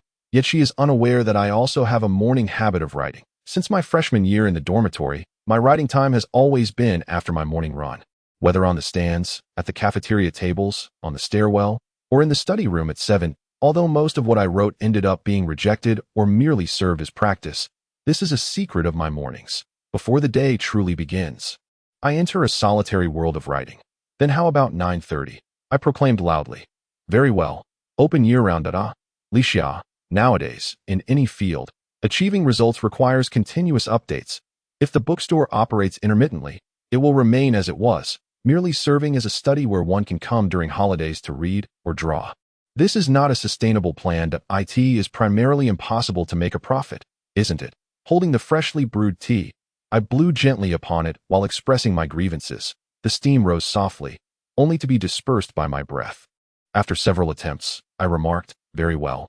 This year is to be devoid of rest. That sounds more agreeable. Subsequently, Dizzy shared with me the highlights of the second part, stating that the key word is promotion. With an abundance of methods available, among those that can be initiated immediately are 1. The Reading Awards event on Bilibili from years past. 2. Multi-platform promotion via Weibo and public accounts. 3. Resource exchange and participation in community activities. I assented to each point, and Dizzy expressed great satisfaction with my humble eagerness to learn. I exhaled deeply, rose to tidy up the books drying on my desk. Meanwhile, Dizzy perused the comments on his videos, exclaiming whenever he spotted something intriguing, Licia, come take a look. Alas, 2 days had passed, yet arrogance and prejudice remained elusive, and Dizzy's second day's bookstore series video had already been released. Licia, how many followers do you currently have on Weibo? I returned to my desk and glanced at my phone. 791. How effective has the shared video been? I had to admit, Dizzy's video was relatively successful. Many had assisted in sharing it, and there were over 100 comments. Though no clues had emerged, however, it seemed to have served as a small advertisement for me, as many were inquiring whether I would attend the first day of the end-of-term market, urging me to bring more books. That is indeed a positive outcome.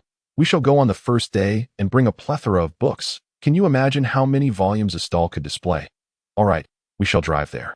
Packing the books into boxes, and the trunk should accommodate around 200 books. That is the limit, for any more might risk damaging them.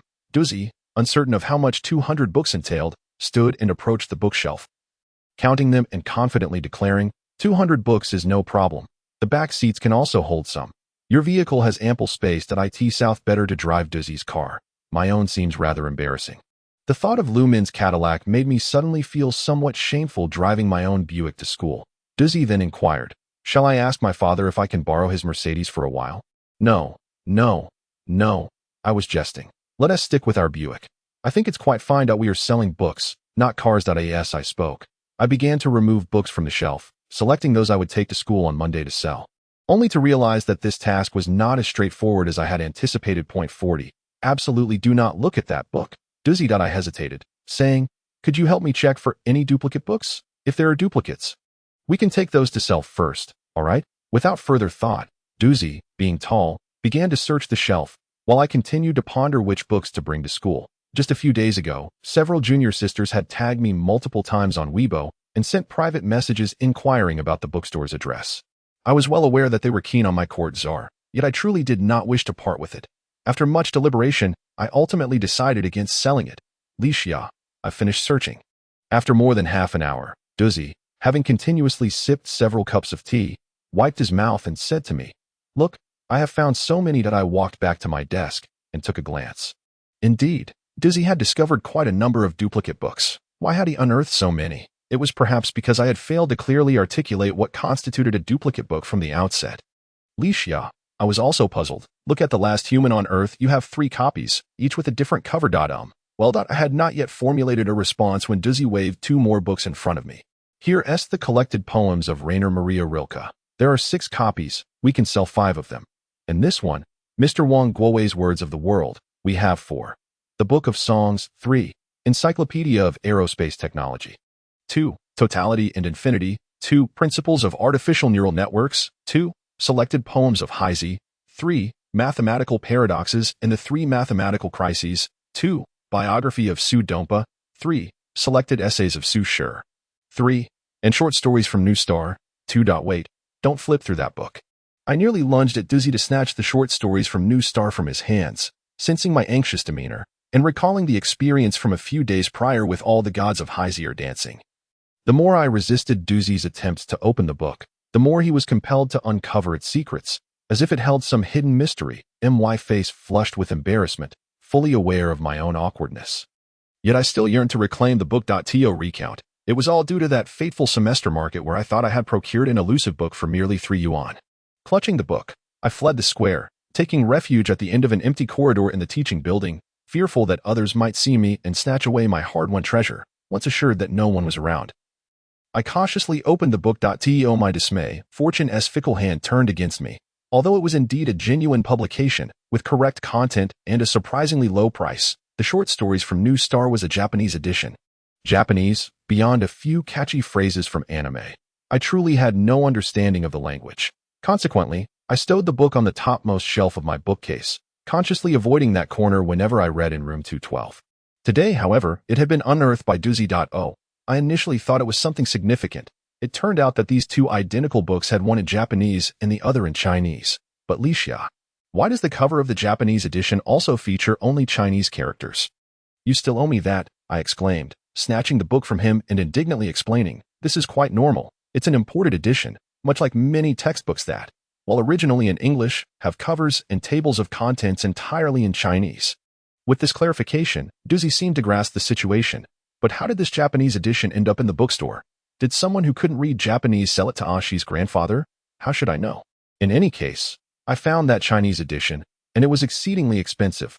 I paid over 60 yuan for it, reflecting on the moment of my distress due to mistakenly purchasing a Japanese version of a book. I embarked on a quest to find its Chinese counterpart, even willing to pay a premium for it. It pains me, a lament for the money spent. Thus, I have resolved never to part with this volume from Xingxinji. As the clock approached 1:30 in the afternoon, I found myself in a quandary over which books to take to school for sale. Grappling with the appropriate pricing as well. It was not until the rumbling of Dizzy's stomach interrupted my reverie that I sheepishly suggested, "Let us go. Grandma is making wontons, and we should eat first. If you had said so earlier, I might have fainted from hunger," Dizzy complained, his expression one of exasperation. On such a hot day, we're eating cold wontons anyway. Why the rush? Grandma isn't urging us, I retorted. In the blink of an eye, the day of the semester market arrived. After breakfast, Doozy and I began to pack the books. Be careful not to crease the corners, I admonished, as I possess a slight obsessive-compulsive tendency regarding books, fearing Doozy's clumsy hands might ruin them. Li Xiang, you jest. I am the one who can paint without even smudging the paper, Doozy replied with a smile. Acknowledging his own fastidiousness might hinder his aspirations as an artist, Doozy retrieved a few cardboard boxes from Grandma that once held apples and bananas, while I brought over 2 transparent storage bins. Carefully placing the 300 books I had painstakingly selected over the past few days into the boxes, at that moment, Grandpa entered the room. "Grandpa, what brings you here?"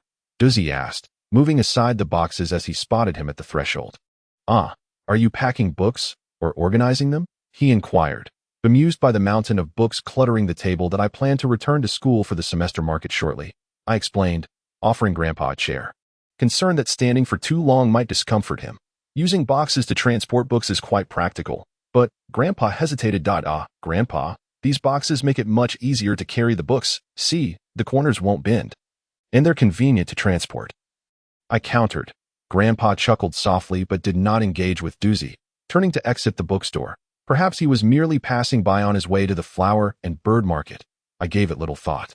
15 minutes later, we had finally packed all the books into the boxes, awaiting their transfer to the vehicle. The semester market at school typically commences at 11 in the morning, not before 10:30.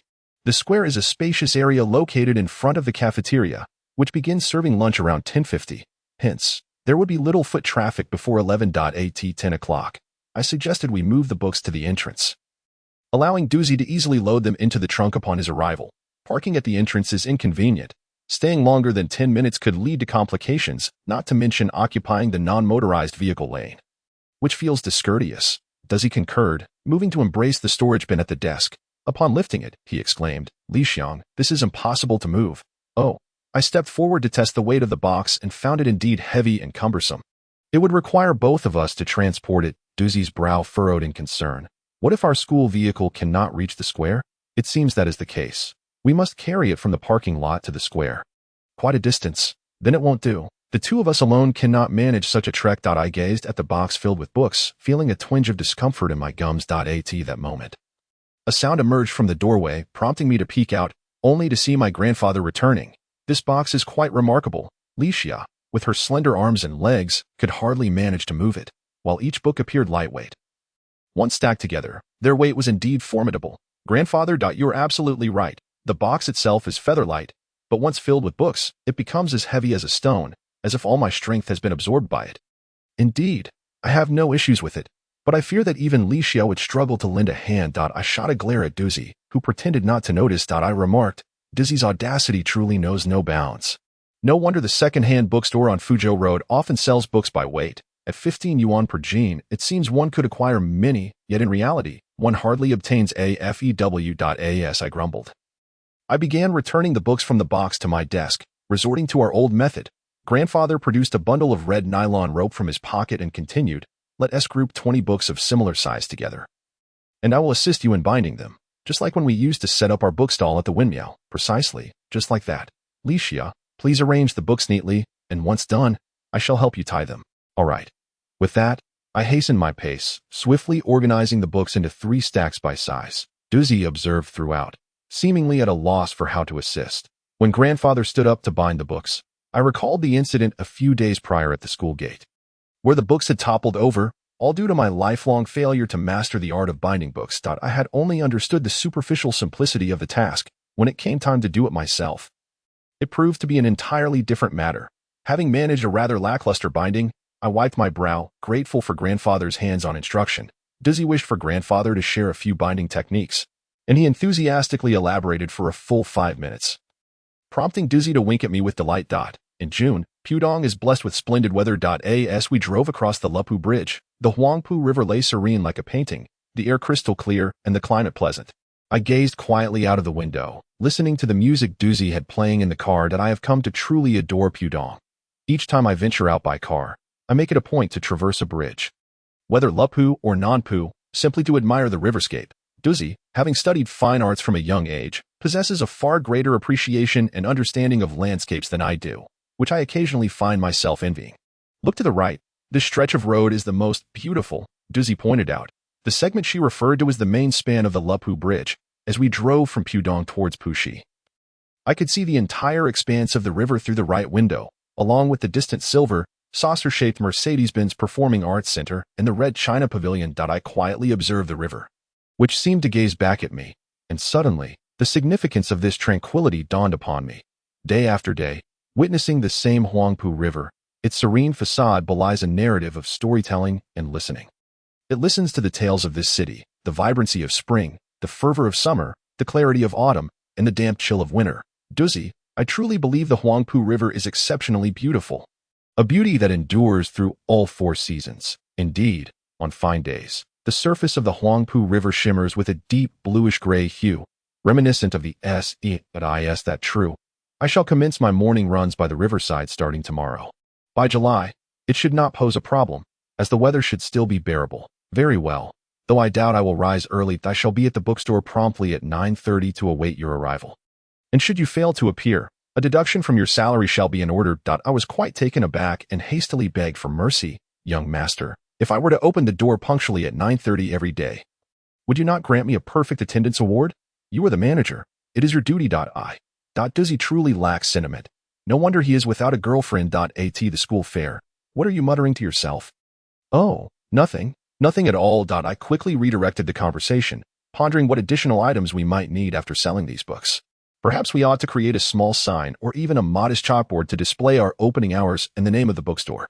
That sounds quite good. I continued to share my thoughts along the way, including hanging a small wind chime at the entrance, so that when the door opens, it would produce a sound, allowing me to know if a customer arrives while I am engrossed in reading.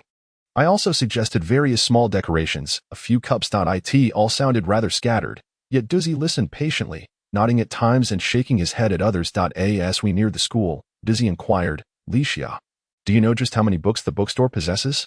I shook my head, admitting my ignorance. Does Grandpa know? How many books does he have? He likely does not know either. That I began to mentally calculate the number of bookshelves and how many volumes could be accommodated on a single shelf. Simple addition and multiplication could yield an approximate figure. However, it seemed that Doozy sought not just a rough estimate. After I struggled to compute a few numbers, he had already abandoned the idea of uncovering this mystery and shifted his focus to whether we should film a segment today at the stall. As a diligent content creator, Doozy truly devoted himself to his craft. I, too, could not allow myself to lag behind. At the very least, I must embody the spirit of a diligent student eager to learn and improve. As the vehicle entered Puxi, Doozy remarked, I still find my beloved Pudong more comfortable. What say you, Licia? We have become quite familiar with both Puxi and Pudong, and the transformations in Pudong have paralleled our parents' growth.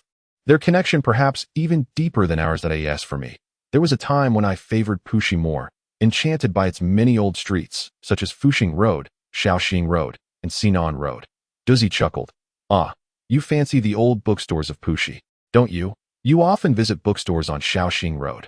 Indeed, I also have a fondness for CAFS, particularly those quaint corner establishments, and of course, Hanyuan Bookstore, once the favored haunt of Leslie Chung, where time could be most blissfully spent.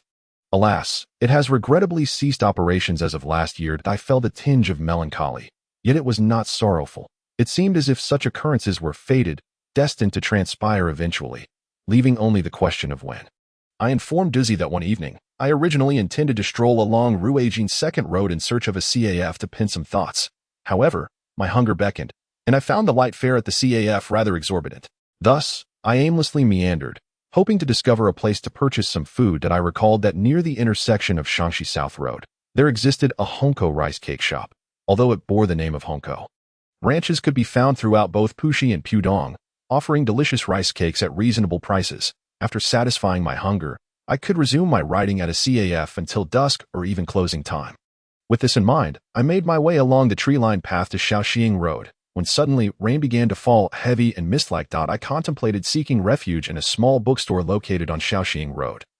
Assuming the owner would likely be indoors, avoiding the rain, braving the downpour, I sprinted to the black iron gate, calling out, "Is anyone there?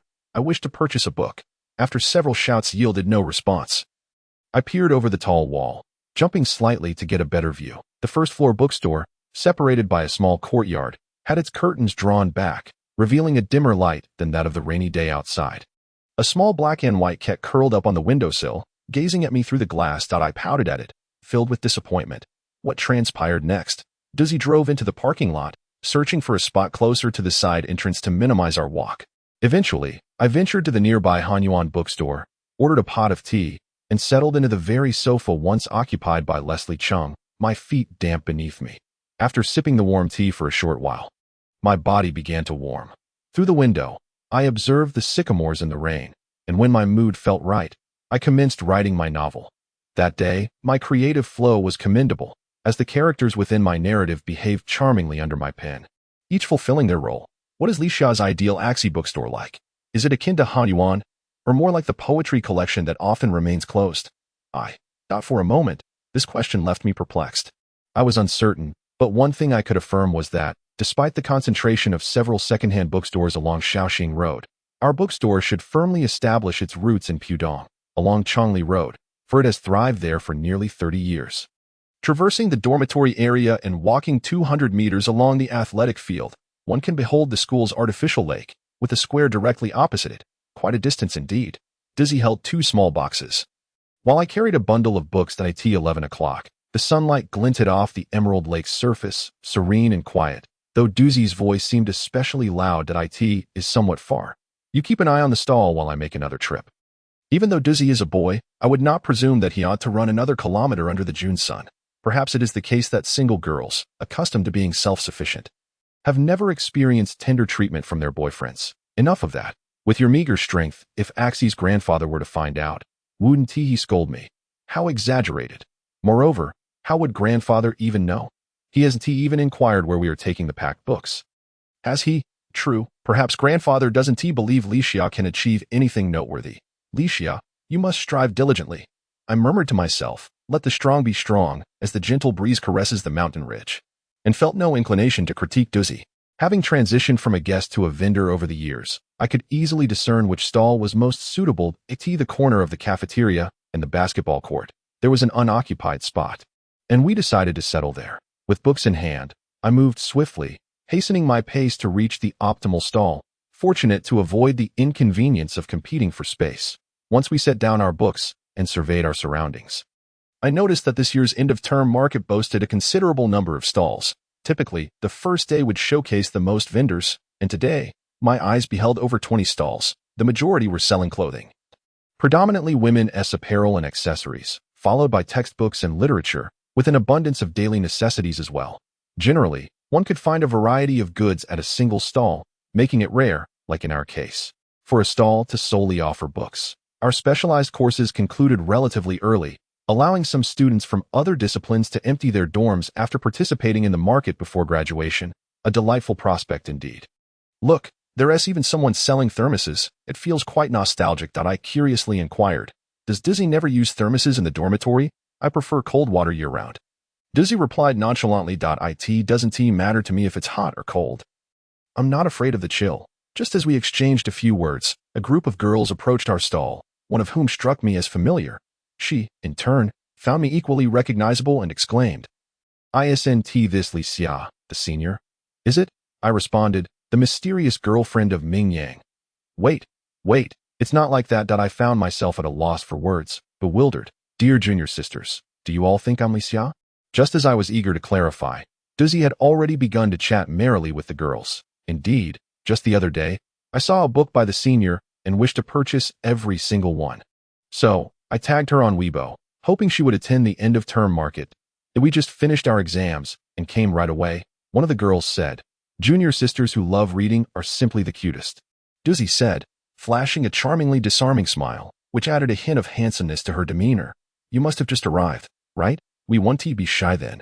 All the books you brought today are for sale." "Correct."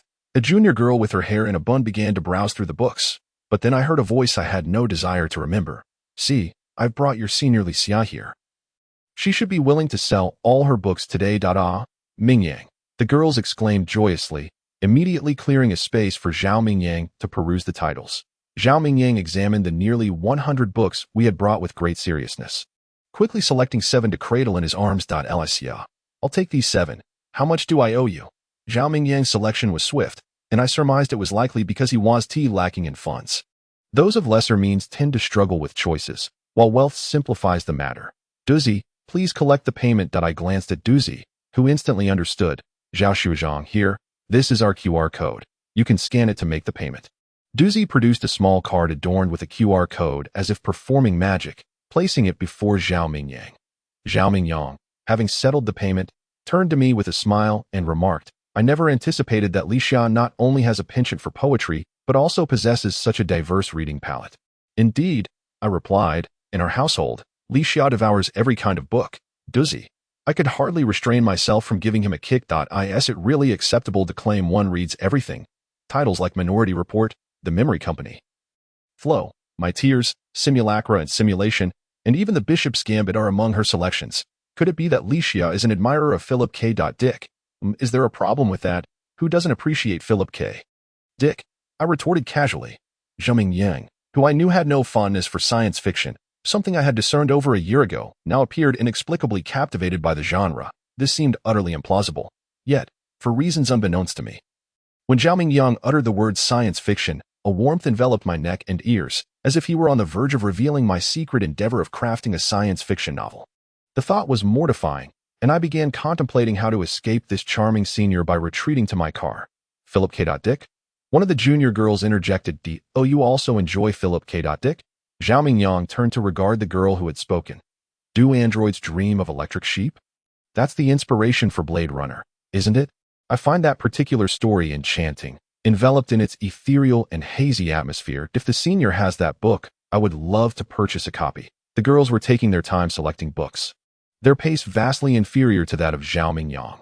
Consequently, my stall soon became a hub of activity, with 7 or 8 people encircling me. "Senior, why is there no book by Kortzar?" Xiaoling chimed in. "I was eager to buy that book last time." "Xiaoling is right. Why didn't you bring those books?" another girl added. "Please remember to bring them tomorrow. we beg you. I wanted to express my reluctance to part with that book. But Doozy preempted me by reassuring the girls, we can't possibly remember every book you desire. The senior has already figured it out for you. Just scan the code to join the group. And you can request whatever books you want directly there. With that, Doozy revealed the QR code he had used to pay Zhengming Yang, flipping it to display a new code. Is this Lisha's WeChat or the senior's? One girl inquired, pulling out her phone. This is our bookstore's WeChat group. Once you join, you can simply request any books you want, and we will bring them for you. Isn't that much more convenient? What a brilliant idea, the girls exclaimed, showering Doozy with praise. He looked at me with delight, as if to suggest that I owed him a drink. After attending to this cluster of customers, we had only half of the initial 100 books we had brought left. Doozy calculated our earnings. Lixia, we've made over 500 yuan. Not bad at all. Let us go buy a drink. I'm parched. Parched. Doozy was right. I too felt a thirst, coupled with a slight hunger. The nearby square featured several eateries.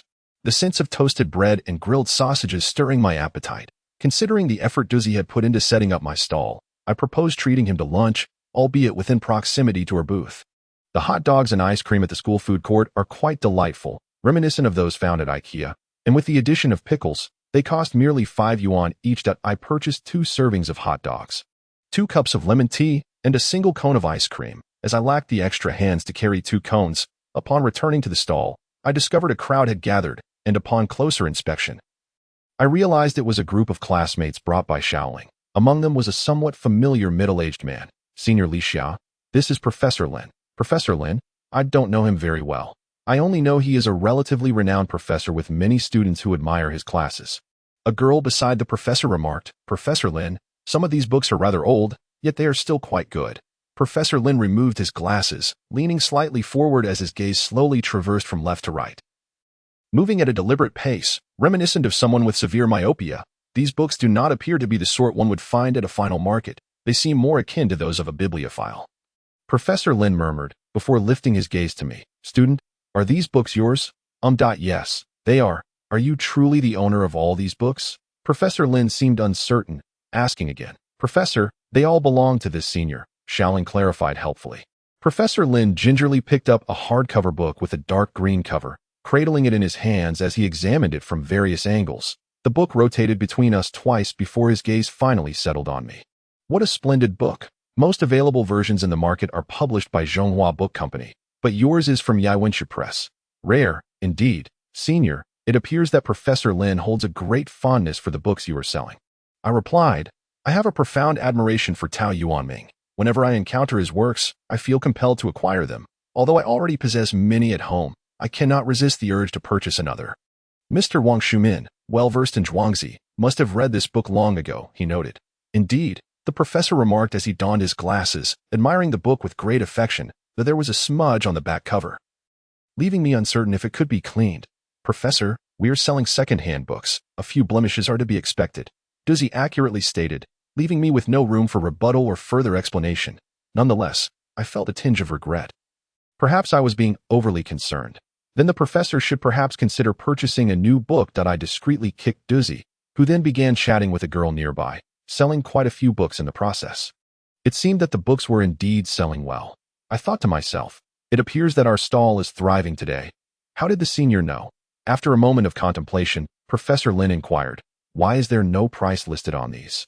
I smiled and explained, in our family, we do not typically write prices on the books. Your family? Professor Lin squinted slightly, appearing contemplative. The sunlight filtered through the camphor trees, illuminating the dark green hardcover book in the professor's hands, casting an aura of tranquil solitude. I found myself somewhat dazed, and thus engaged in a brief conversation with the professor about matters concerning my family. My grandfather had managed a bookstall for many years and forbade me from inscribing any prices onto the books or employing labels.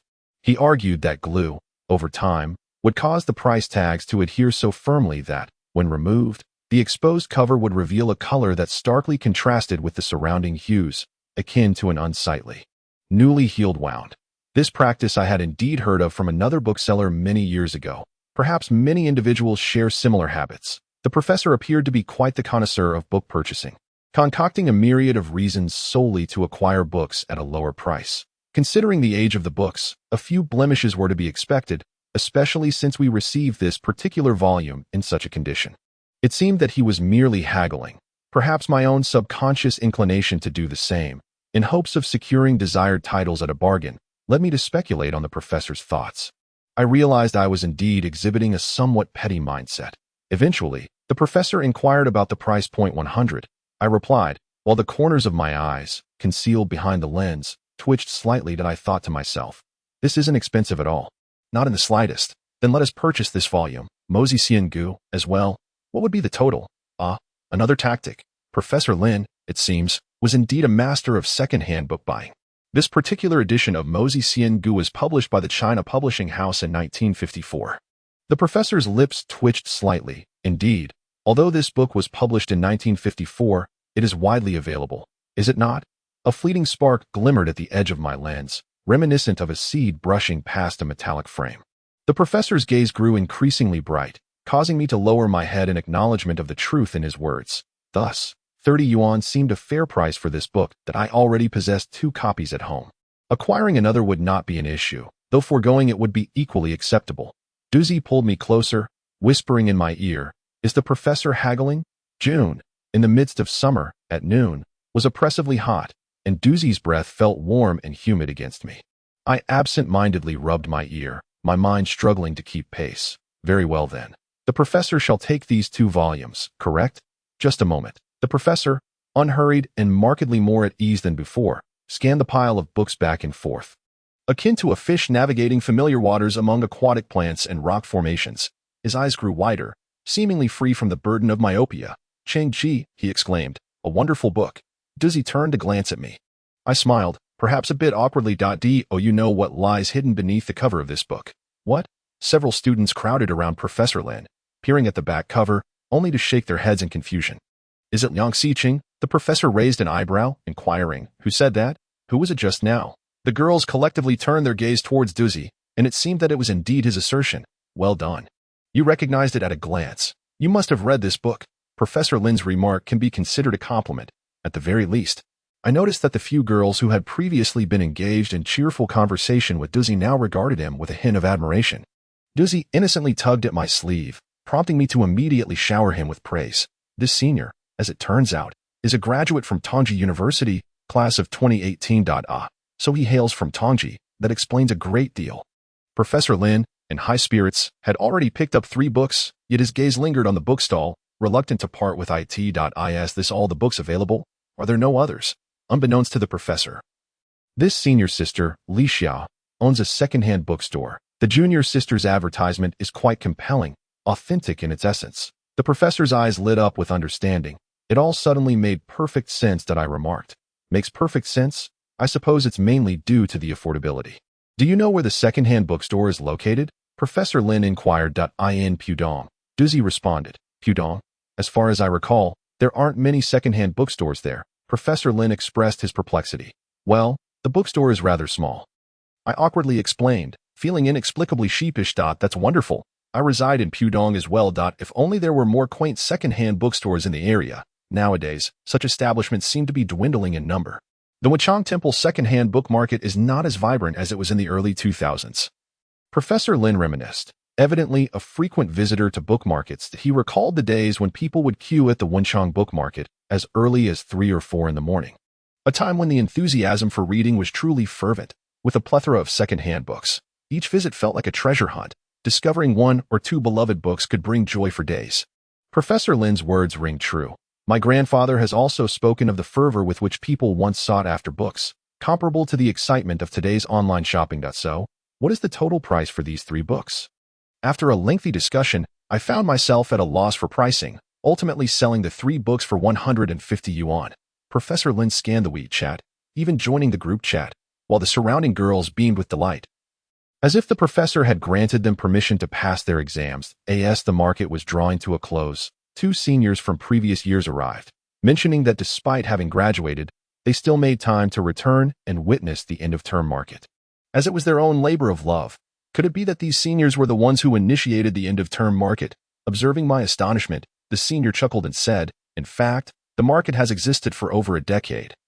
It just didn't bear the name end-of-term market back then. We merely sought to formalize the original market a bit more, which has become a distinctive feature. Indeed, The 3-day market always has delightful treasures to uncover. The seniors were charming and polite. Had they not graduated yet, I wondered what relevance Zhao Mingyang would hold. Lu Xiaozhou, isn't this the bookstall you fancy? Yes, I noticed it earlier. There were always many people browsing. So I hesitated to approach. Lu Xiaozhou, isn't he the best debater from back in the day? Lu Xiaozhou, Senior Xiaozhou? Are you truly the esteemed Senior Xiaozhou? I must have been incoherent. As Dizzy remarked that my entire neck turned crimson at that moment. Senior Xiaozhou is a legendary figure at our school, having participated in debate competitions. If he were to join a show like Qi Pa Shua, he might very well become another Huang Zhizhong or Qin Ming.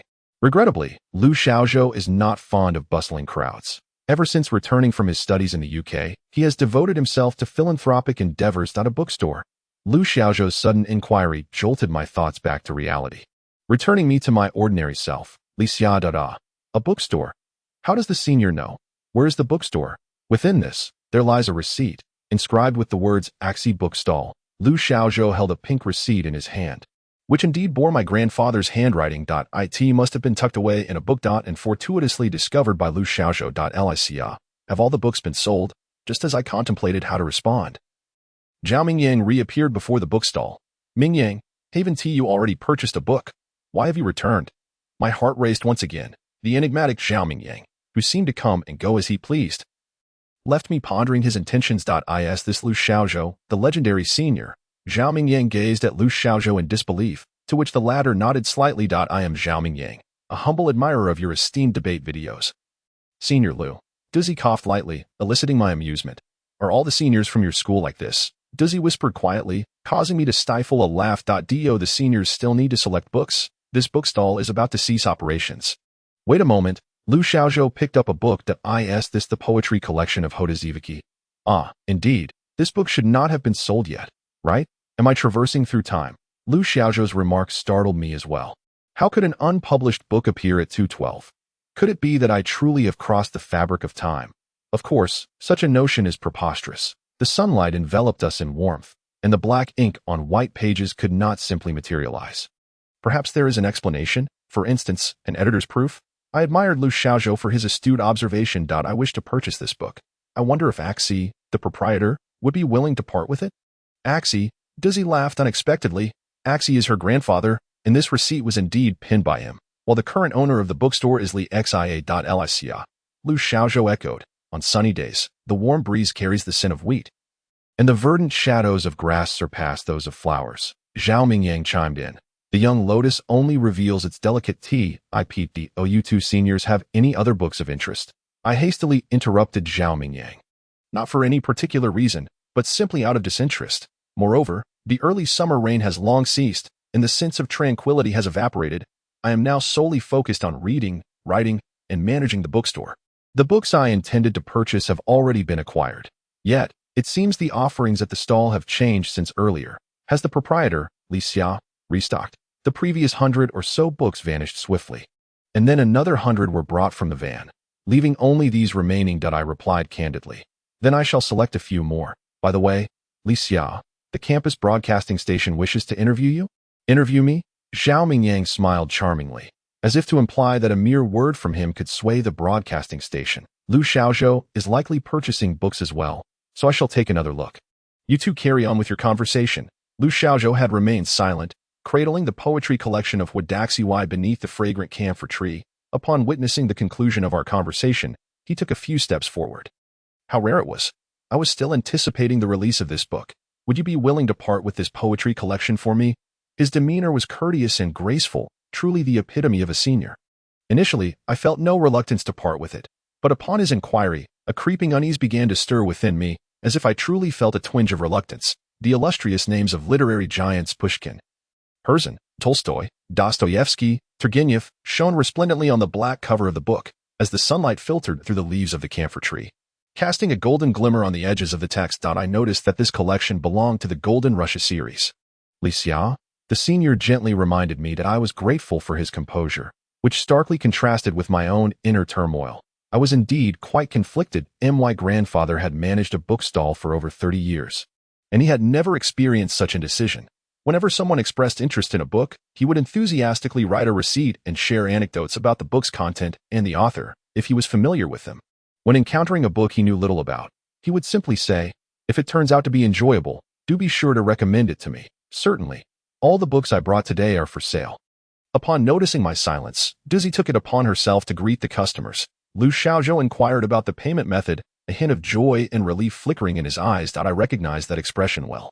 The senior did not inquire about the price. Instead, he scanned a code to make the payment with Doozy before departing with a smile, offering me words of encouragement as he left. The sunlight poured down, and the distant lake sparkled, the willows swaying gently, evoking a sense of romance that, of course, love was not suited for me. My life remained shrouded in uncertainty, and how could I carelessly impose burdens upon others to share my plight? Returning to the bookstore, it was already 3 in the afternoon. My grandfather was engrossed in reading The Era of Northern Wei Pingxing, thoroughly absorbed in his book. Doozy and I quietly placed down the sorting box. She planned to head home for a shower and to gather some materials before returning to the bookstore, while I settled beside my grandfather, picking up an unfinished novel. Perhaps it was the anticipation of finally being able to read undisturbed until 3 in the afternoon that made me feel an eagerness akin to that of someone who had skipped breakfast and lunch. Unable to contain my hunger upon seeing food at last, my reading state was particularly good. There was no sensation of insects crawling, and my mind was remarkably clear. "You want to set up the bookstall today?" My grandfather stretched lazily, shifting his muscles. It is easy to remain in a single posture while reading, and prolonged stillness often leads to discomfort, especially for someone of my grandfather's age. Indeed, I attended the end-of-term market at school. I replied while pouring water. "Very good, very good. Though the stall may be small, the books are significant." My grandfather's logic carried a certain weight, and I struggled to articulate what made it sound so appealing. "What prompted you to open a bookstore?" I inexplicably inquired once more, as my grandfather had never provided a satisfactory answer to this question. I had asked my grandmother, my uncles, and no one could offer a clear response. "I just thought of it." "Is there any particular reason?" "No, nothing particularly special." In the style of self-questioning and answering, I find myself at a loss on how to proceed further. The act of reading ultimately remains a deeply personal endeavor, an intimate affair between each individual and their books. When it comes to discussing it with others, it inevitably descends into the mundane. My grandfather chuckled softly a few times, lifting the purple clay teapot. "I shall take my leave," I said. "Li Xia, do make haste in your reading. Rest assured, the bookstore will continue to thrive." "Oh, very well. I shall put in my best effort." My grandfather's words, though seemingly casual, felt like a source of encouragement, inspiring a surge of motivation within me. After immersing myself in reading for half an hour, noticing that Doozy had yet to arrive, I decided to open Taobao to order some supplies. I sought a lightweight blackboard upon which to write the store's name and operating hours, one that could either be hung or affixed to the door. Additionally, I required some transparent wrapping paper, should customers wish to have the books packaged. I hesitated over the choice of transparent wrapping paper. It struck me that the books in the store were meant for readers to peruse. If they were encased in such paper, readers would only glimpse the spines, covers, and back of the books. How could one truly indulge in the experience? If I were to step into a bookstore, especially one that exclusively sells new books, I would often encounter this situation. Each tome meticulously shrink-wrapped, save for a single copy available for reading. Occasionally, that solitary sample would go missing, and if the staff failed to promptly provide a fresh one, I would be left holding a book encased like a massive block of dried tofu. Uncertain of whether to make a purchase, the advantage of a secondhand bookstore lies in the fact that all books are accessible for browsing. I consider this aspect to be quite significant. Books are ultimately meant for everyone to enjoy. If no one looks at them, they become mere collectibles. Should all books become collectibles, the distance between ordinary people and literature would only widen. Hence, I decided to purchase some transparent book bags as a backup, intending to offer them free of charge to anyone in need. After glancing at the prices and comparing various vendors, from 1688, Alibaba, to Taobao, I chose the most economical option, as the quality for such items tends to be relatively uniform. Li Xiao is quite the thrifty shopper. After placing the order, I found myself pondering what else I might need. Perhaps some aesthetically pleasing succulents. A few small plants beside the bookshelf would serve as delightful embellishments. I identified a highly rated vendor and ordered 10 tiny succulents, each averaging less than 5 yuan, along with 10 matching small flower pots, all in white, featuring heart, square, and oval shapes, with a base diameter not exceeding 5 centimeters. Lest they prove too large to accommodate. Having procured the plants, I realized I would also require some soil, And with soil comes the necessity of tools for tilling. My grandfather possesses gardening tools in his yard. But alas, they are too cumbersome. Employing them directly would be akin to using a watermelon knife to sharpen a pencil. Utterly impractical that I intended to purchase some specialized small tools for desktop plants when a flurry of notifications flashed across my phone. Upon opening it, I was met with a deluge of messages. Where is Miss Leisha's bookstore? Requesting coordinates. Same here, seeking coordinates to that avatar Professor Len. The one from the physics department. Surely it must be the history department's Professor Len. All remarkable professors seem to be named Lin.P.S. Are everyone here students who bought books at the market today? Signing in. Has the group grown so large already? Wait, did I just see someone? Is that not Ming Yang Sr.? Ming Yang, are you truly a senior? What kind of group is this? A bookstore group? Is there a collective going out to hunt for books? I feel as though I haven't purchased enough today. There are still several messages I have yet to read, and immediately following are yet more messages. I am struck by the illusion that they're all discussing me. This sensation is rather pleasant, as since our opening, I have indeed become somewhat brazen. However, that is inconsequential. A reader is not constrained by convention. After all, it is merely 1 year, and during this year, I must strive to excel. That IT is essential to temporarily set aside any entanglements. The trust of my grandfather, the assistance of Doozy, and so many classmates eager to acquire second-hand books. My dream of opening a small bookstore in Pudong must not be hindered by unfounded emotions. Greetings to all. With this thought in mind, I replied to a message. This response acted like bait dropped into a pond, attracting a swarm of fish. Licia. I've heard the bookstore is in Pudong.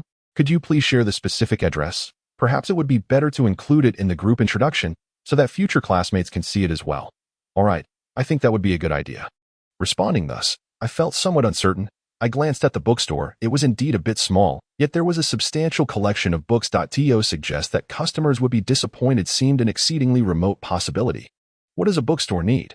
Having books is the most fundamental requirement. I have a profound fondness for second-hand bookstores. Even when purchasing second-hand books online, one cannot browse randomly. It is that kind of seemingly casual, yet fated encounter. I cannot say what my ideal girlfriend should be like, but it is akin to having a selection pass before me, allowing me to choose at my leisure. I certainly wouldn't express this. Reading is far more significant than having a girlfriend. Within the pages of a book, one can find beauty beyond compare. The group resumed their chatter, seemingly unconcerned with my presence. I took a glance at the group members. Astonishingly, there were 38, exceeding my expectations. Licia, how do you feel now? Are you confident in the bookstore? Doozy's WeChat message was pinned at the top. Upon noticing he was free to chat, I replied, "Thank you. Your idea of the QR code is truly brilliant and no need for thanks. Promoting is all about the same principle. Generating popularity is crucial. Have you noticed that I always include a QR code at the end of my videos? A quick 3-step process, and the popularity is assured." I responded with a playful emoji, and Doozy replied with a "see you soon" emoji. 5 minutes later, Doozy appeared at 2:12.47. Many people are fond of the book stall, and thus began another round of selecting and packing books. This time, my skill in tying books with string had significantly improved since the last attempt. Noticing my silence, Doozy inquired, "Licia, are you feeling down?" This question left me momentarily speechless. How could I be unhappy? And if so, why? When the school broadcasting station interviewed me, I felt a sense of pride, especially when mentioning that the bookstall has been part of my family for nearly 30 years. The pride was palpable, and in retrospect, I find it amusing. While we may not be a family of literary distinction, I have indeed grown up alongside books. In our old house, the bookshelves were not as extensive as they are now. Books were strewn about the attic, on the large table of the balcony, and under the black-tiled eaves, 3 bamboo racks piled high with hundreds of volumes. Each time I took a book down, the shelves creaked, as if protesting against the theft, grumbling incessantly. After relocating to Pudong, an entire suite of our home was dedicated to housing books. My grandfather even commissioned a craftsman to create a bespoke bookshelf that reached the ceiling and rested on the floor tiles. The towering shelf, standing over 2 meters high, was remarkable, despite the fact that the books on the top row were not easily accessible. The following day, we approached the end-of-term market with greater experience than on the first day, and the number of visitors purchasing books at our stall steadily increased. By the conclusion of the 3-day market, our bookstore group had amassed nearly 90 members. It was quite a revelation to discover how many people still cherished physical books. Despite the growing market for ebooks, it was evident that tangible books maintained their significant status, As Dizzy scrolled through the group chat, she conversed with me, affirming that indeed, many individuals still read physical books. I responded to each of her remarks in kind. Come, let us review our achievements, Licia. Are you adept at bookkeeping? Dizzy chuckled at me. When it came to accounting, I reluctantly admitted that I was utterly inept.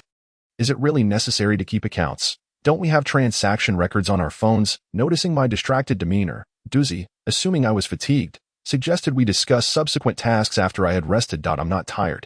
Who said I was tired? I'm simply organizing the books, I retorted playfully, a smirk of self-satisfaction crossing my face. Indeed, while Dizzy and I were at the market to sell books, there was no rule prohibiting vendors from exploring other stalls. Thus, after selling several hundred books, Li Xiao returned home with over 30 new volumes.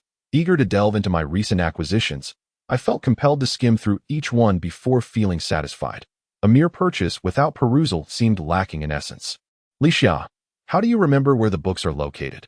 Which titles belong to which publishers? Their original prices, the printing details, and the gossip surrounding the authors? Dizzy inquired. As for me, I confessed my poor memory. Often forgetting what I had just read, retaining the content of books felt like an insurmountable challenge, a testament to my lack of innate talent. I didn't voice this, as no one possesses a photographic memory. I nodded vigorously, as if comforted, gratefully gazing at Dizzy. Indeed, that must be the case for most people. However, Dizzy's focus lay elsewhere, as she continued. What I meant was, how do you keep track of the book's locations? Their publishers, the original prices, the printing details, and the author's various intrigues. To this, I admitted my ignorance, pondering that perhaps it was simply a gift of mine, as I found memorizing such details particularly effortless. I think that's quite impressive. I can't seem to remember so many titles, I lamented as I painstakingly placed each book back onto the shelf.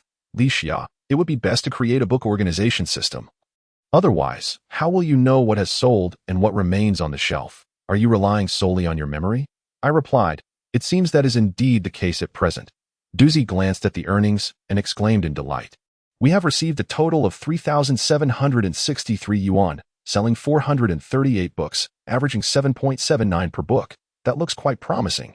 Just as I was about to nod in agreement, an unexpected wave of emotion surged within me, prompting tears to well in my eyes. Dizzy, noticing my distress, asked with concern, "What's wrong, Li Xia?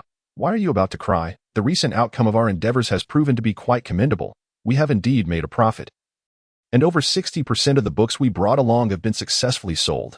Additionally, more than 90 individuals have joined our group, and the campus broadcasting station conducted an interview, while the student union's Weibo account shared photographs, capturing you in quite a charming light.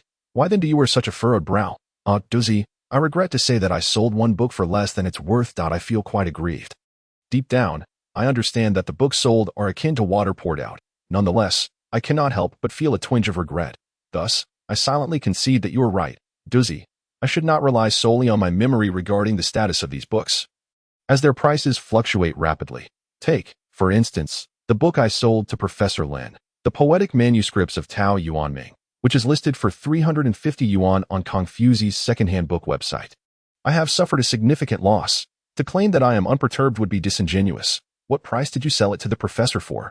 Dizzy inquired, eager to calculate the loss. At the time, the professor purchased the poetic manuscripts of Tao Yuanming along with several other books. I bundled them together for a mere 180 yuan for all four. This particular volume was the most expensive.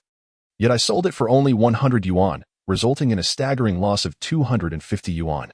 Alas, the professor is, after all, a professor, and I have been soundly outmatched. Perhaps he was unaware of the pricing and simply paid according to the quote provided during the Lixia festival. Wouldn't you agree? Dizzy attempted to console me, and I could only silently accept the situation. What other course of action remained? Ding dong. Oh, is that our doorbell? Yes, I installed it yesterday. However, the blackboard has yet to arrive. I replied, quite efficient indeed. Dizzy remarked as he walked toward the door, brushing past me and affectionately ruffling my hair. Such a playful gesture. Brother Yuanla.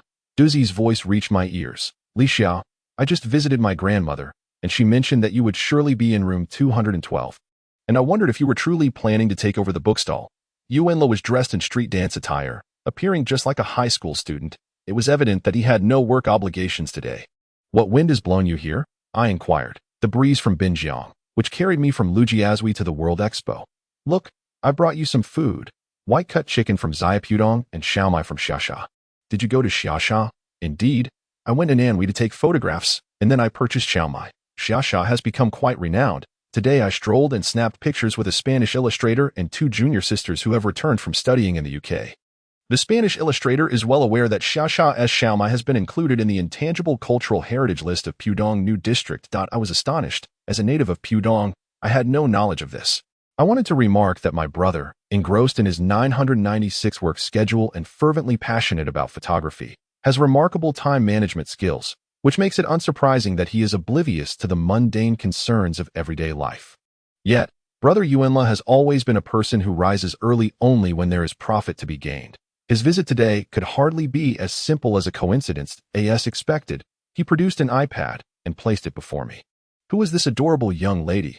Dizzy smirked mischievously. I nearly wished to disappear beneath the table. The screen displayed a figure clad in layers of skirts, holding a small parasol, unmistakably me. Is there a video?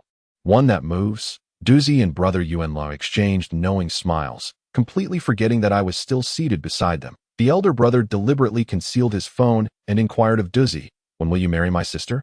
"What are you saying, brother?" I found myself questioning the reliability of my own hearing. "I am merely concerned about your prospects of marriage." Yuanla candidly expressed his genuine thoughts, and I felt grateful to his entire family for that. Could Li Xia truly be at risk of remaining unmarried? It seemed implausible. After all, I had accompanied Li Xia to her school to set up a book stall, where several boys had shown interest in her. Duzzy animatedly conversed with his brother about matters concerning the market. Zhao Mingyang sounds like a good match. Do you think he is suitable for our Xiaxia? It's hard to say, but you should check out Li Xia's Weibo.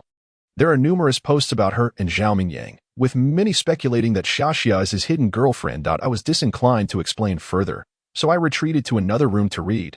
However, the two had no intention of lowering their voices. As I could overhear Dizzy and his brother discussing the bookstore and subsequently the topic of creating videos for Bilibili. It seemed that the brother wished for Dizzy to collaborate with him, subtly hinting at the prospect of joining his studio to produce short narrative videos. With Li Xia as the actress. I felt 100 reservations, hoping Dizzy would not be swayed by a few flattering words from his brother into embarking on this video venture. For I certainly did not want to be left alone in the bookstore within just a few weeks of its opening. Fortunately, Dizzy remained resolute, confidently rejecting his brother's generous invitation to collaborate. As usual, the brother perused the bookshelves for a while, yet, like always, displayed no interest in any. Has he truly become a devotee of ebooks? Dizzy inquired with a laugh. Ebooks are simply more convenient, I must admit. I am not fond of using my Kindle either, as I have grown accustomed to reading on my phone. Our Li Xia, however, would never adapt to reading on her phone. She is a child utterly enamored with printed text. Upon hearing Dizzy's catchphrase, Yuan Lu immediately chimed in. "Speaking of our Li Xia, when did you become part of our family, son-in-law?" "Not so fast. I am still young and have many aspirations to pursue." "Indeed, I have never contemplated marriage," the brother replied with a captivating smile, his large eyes, prominent nose, and graceful smile making him undeniably the most handsome among our family. After he departed, Duzzy gleefully turned to me and said, "Li Xia, I have an idea." A vague apprehension stirred within me that Duzzy might not propose anything worthwhile. Yet given his track record as a dependable friend, despite my hesitation, I asked, "What idea?"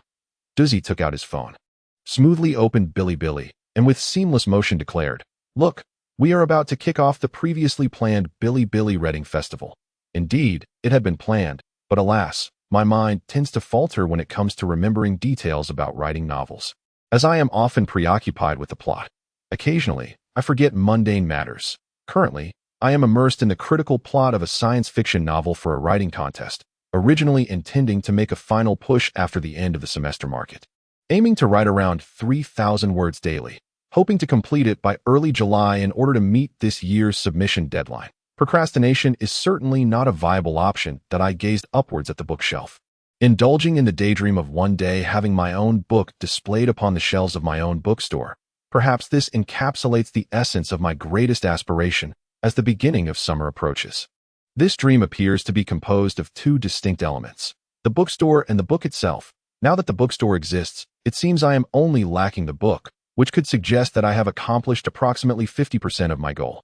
Almost succumbing to the fanciful musings of a foolish youth, I am fortunate that Duzzy has anchored me back to the stark reality that I recently viewed your photograph, and while it may not precisely embody the essence of a true Lolita, as per Nabokov's revered work, Lolita, the character is typically described as a girl under the age of 14. My gaze traversed to Duzzy's lips. I suggested, try rolling your tongue upward in 3 stages, gently descending from the palate to your teeth. Pronouncing Lolita. Duzzy, aware of my deliberate mockery, scratched his head and pulled a chair beside me. To be honest, isn't Nabokov's Lolita his most renowned work? Should I really favor his book purely stemming from personal preference, butterflies or something of the sort? Nabokov's lectures on literature is indeed splendid. I highly recommend it. Though the older editions have long been out of print, however, I have heard whispers of a forthcoming reissue, which, once released, might alleviate the exorbitant prices of the original editions. Such steep prices, could it be that the second-hand book market is truly so terrifying? Those unfamiliar with the realm of second-hand books might struggle to fathom how a book initially priced at 20 yuan could escalate to 120 yuan merely a year later. This revelation only dawned on me after my 3rd year in university. Previously, when seeking a book, I would visit the Confusey Old Book Network, where I typically found prices more affordable than new copies. Once shipping costs were factored in, the total would still seem reasonable, prompting me to happily purchase the book. However, things began to shift. I found that any book I sought on the Confusey Old Book Network invariably bore a price tag exceeding my expectations, sometimes by a considerable margin. For instance, Nabokov's lectures on literature, the one with the blue cover published by the Shanghai Sanlian bookstore, was virtually unattainable 2 years ago, along with the elusive The One Fire Returns and several works by female Spanish authors. For a time, I genuinely believed that our local second-hand bookstore had been engaged in a fade of selling counterfeit second-hand books for all these years, while now, it seems that second-hand booksellers have their gaze fixed upon our shoulders, keenly observing which titles we seek. Any book that cannot be procured from e-commerce platforms like Taobao, JD, or Amazon is bound to be marked up several times on the Confusey Old Book Network. Moreover, it appears that all vendors possess some sort of tracking database, resulting in a uniform price hike across the board. I also conveyed to Dizzy why it is no surprise that many now refer to the Confusey Old Book Network as the Confusey Antique Network. After my heartfelt exposition, Dizzy gained a slightly diminished understanding of the e-commerce second-hand book market. Why do I consider this understanding to be trivial? Because I too possess scant knowledge. The intricacies of commerce are not so readily comprehensible. As June graces us with pleasant weather, the day is indeed best begun in the morning. Rising promptly at 6, I brushed my teeth, washed my face, and took a refreshing shower, inhaling the subtle fragrance of floral cologne. I donned my running attire, and 15 minutes later, I commenced my run along the riverside at 6:30 by the riverside. The runners of various ages are evenly distributed, from the youthful to the elderly. The scenic beauty along the river is delightful, and the gentle breeze brings forth inspiration, for reasons unknown. The plot that had eluded my understanding suddenly becomes crystal clear. I pause for a brief respite beside a cluster of Chinese flowering crabapple blossoms, taking out my phone to commence writing. Unbeknownst to me, I managed to compose over 1,000 words. Hemingway, who cherished long walks, often strolled along the Seine in his early 20s while residing in Paris. He believed in engaging in activities that would enrich the day, allowing the act of writing to flourish subconsciously. To my surprise, upon returning to Pudong, I find a slight improvement in my writing. Could it be that the picturesque riverside promenade possesses such enchanting power? As I complete a segment of the narrative, I realize that the novel I am crafting is no longer the short story I initially envisioned. It has begun to evolve into a lengthy tale exceeding 100,000 words. Having never ventured into stories of such length before, I feel a twinge of hesitation. Yet, surely a story has its destined length. I ponder, and with that thought, I resume my run, passing through a patch of vibrant hibiscus blossoms, the pink flowers blooming exuberantly and creating a lively spectacle. There are also vast fields of verbena, which from a distance resemble the lavender fields of Provence, their purples delightfully captivating. The climate in Shanghai is exceptionally suitable for verbena, and in recent years, they have thrived even more, becoming a picturesque feature of summer. After returning home to shower and change into fresh clothes, the bookstore opens for the day. Duzzy arrives punctually, heralded by the sound of wind chimes. Indeed, Duzzy is quite industrious, never arriving a moment early. Being the early bird, I take pride in my punctuality, finding daily amusement in teasing Duzzy. Unlike me, who is often exhausted from editing videos at night and needs to sleep in the mornings. Today I did not indulge in laziness. I assisted your brother bright and early. Oh, you and my brother are spending time together again. My brother certainly knows how to utilize people effectively, although it is unfortunate that Doozy seems quite willing. With a silent shake of my head, I select tea leaves, wash the teapot, boil water, and read. After this market, I have become aware of several pressing issues that require improvement. Thus, amidst writing my novel, I have been diligently searching for suitable apps and researching book organization strategies. Ultimately, I discovered that effective strategies are scarce. It seems not many people grapple with the dilemma of organizing tens of thousands of books. The methods employed by large bookstores do not suit our small establishment. So I must do my homework.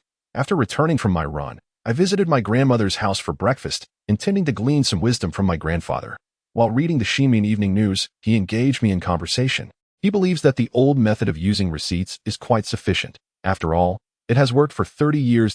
Or you could learn from Uncle Deng, he suggested, setting down the newspaper and removing his reading glasses. Uncle Deng's methods, indeed, seemed quite commendable. Uncle Deng. Oh, is he the one who used to frequent the Wenmiao? He seems to be an artist, doesn't he? Yes, a painter, and also a long-time enthusiast of the second-hand book market at Wenmiao. My grandfather chuckled, reminiscing fondly about his fervor for book hunting. What good methods does he have?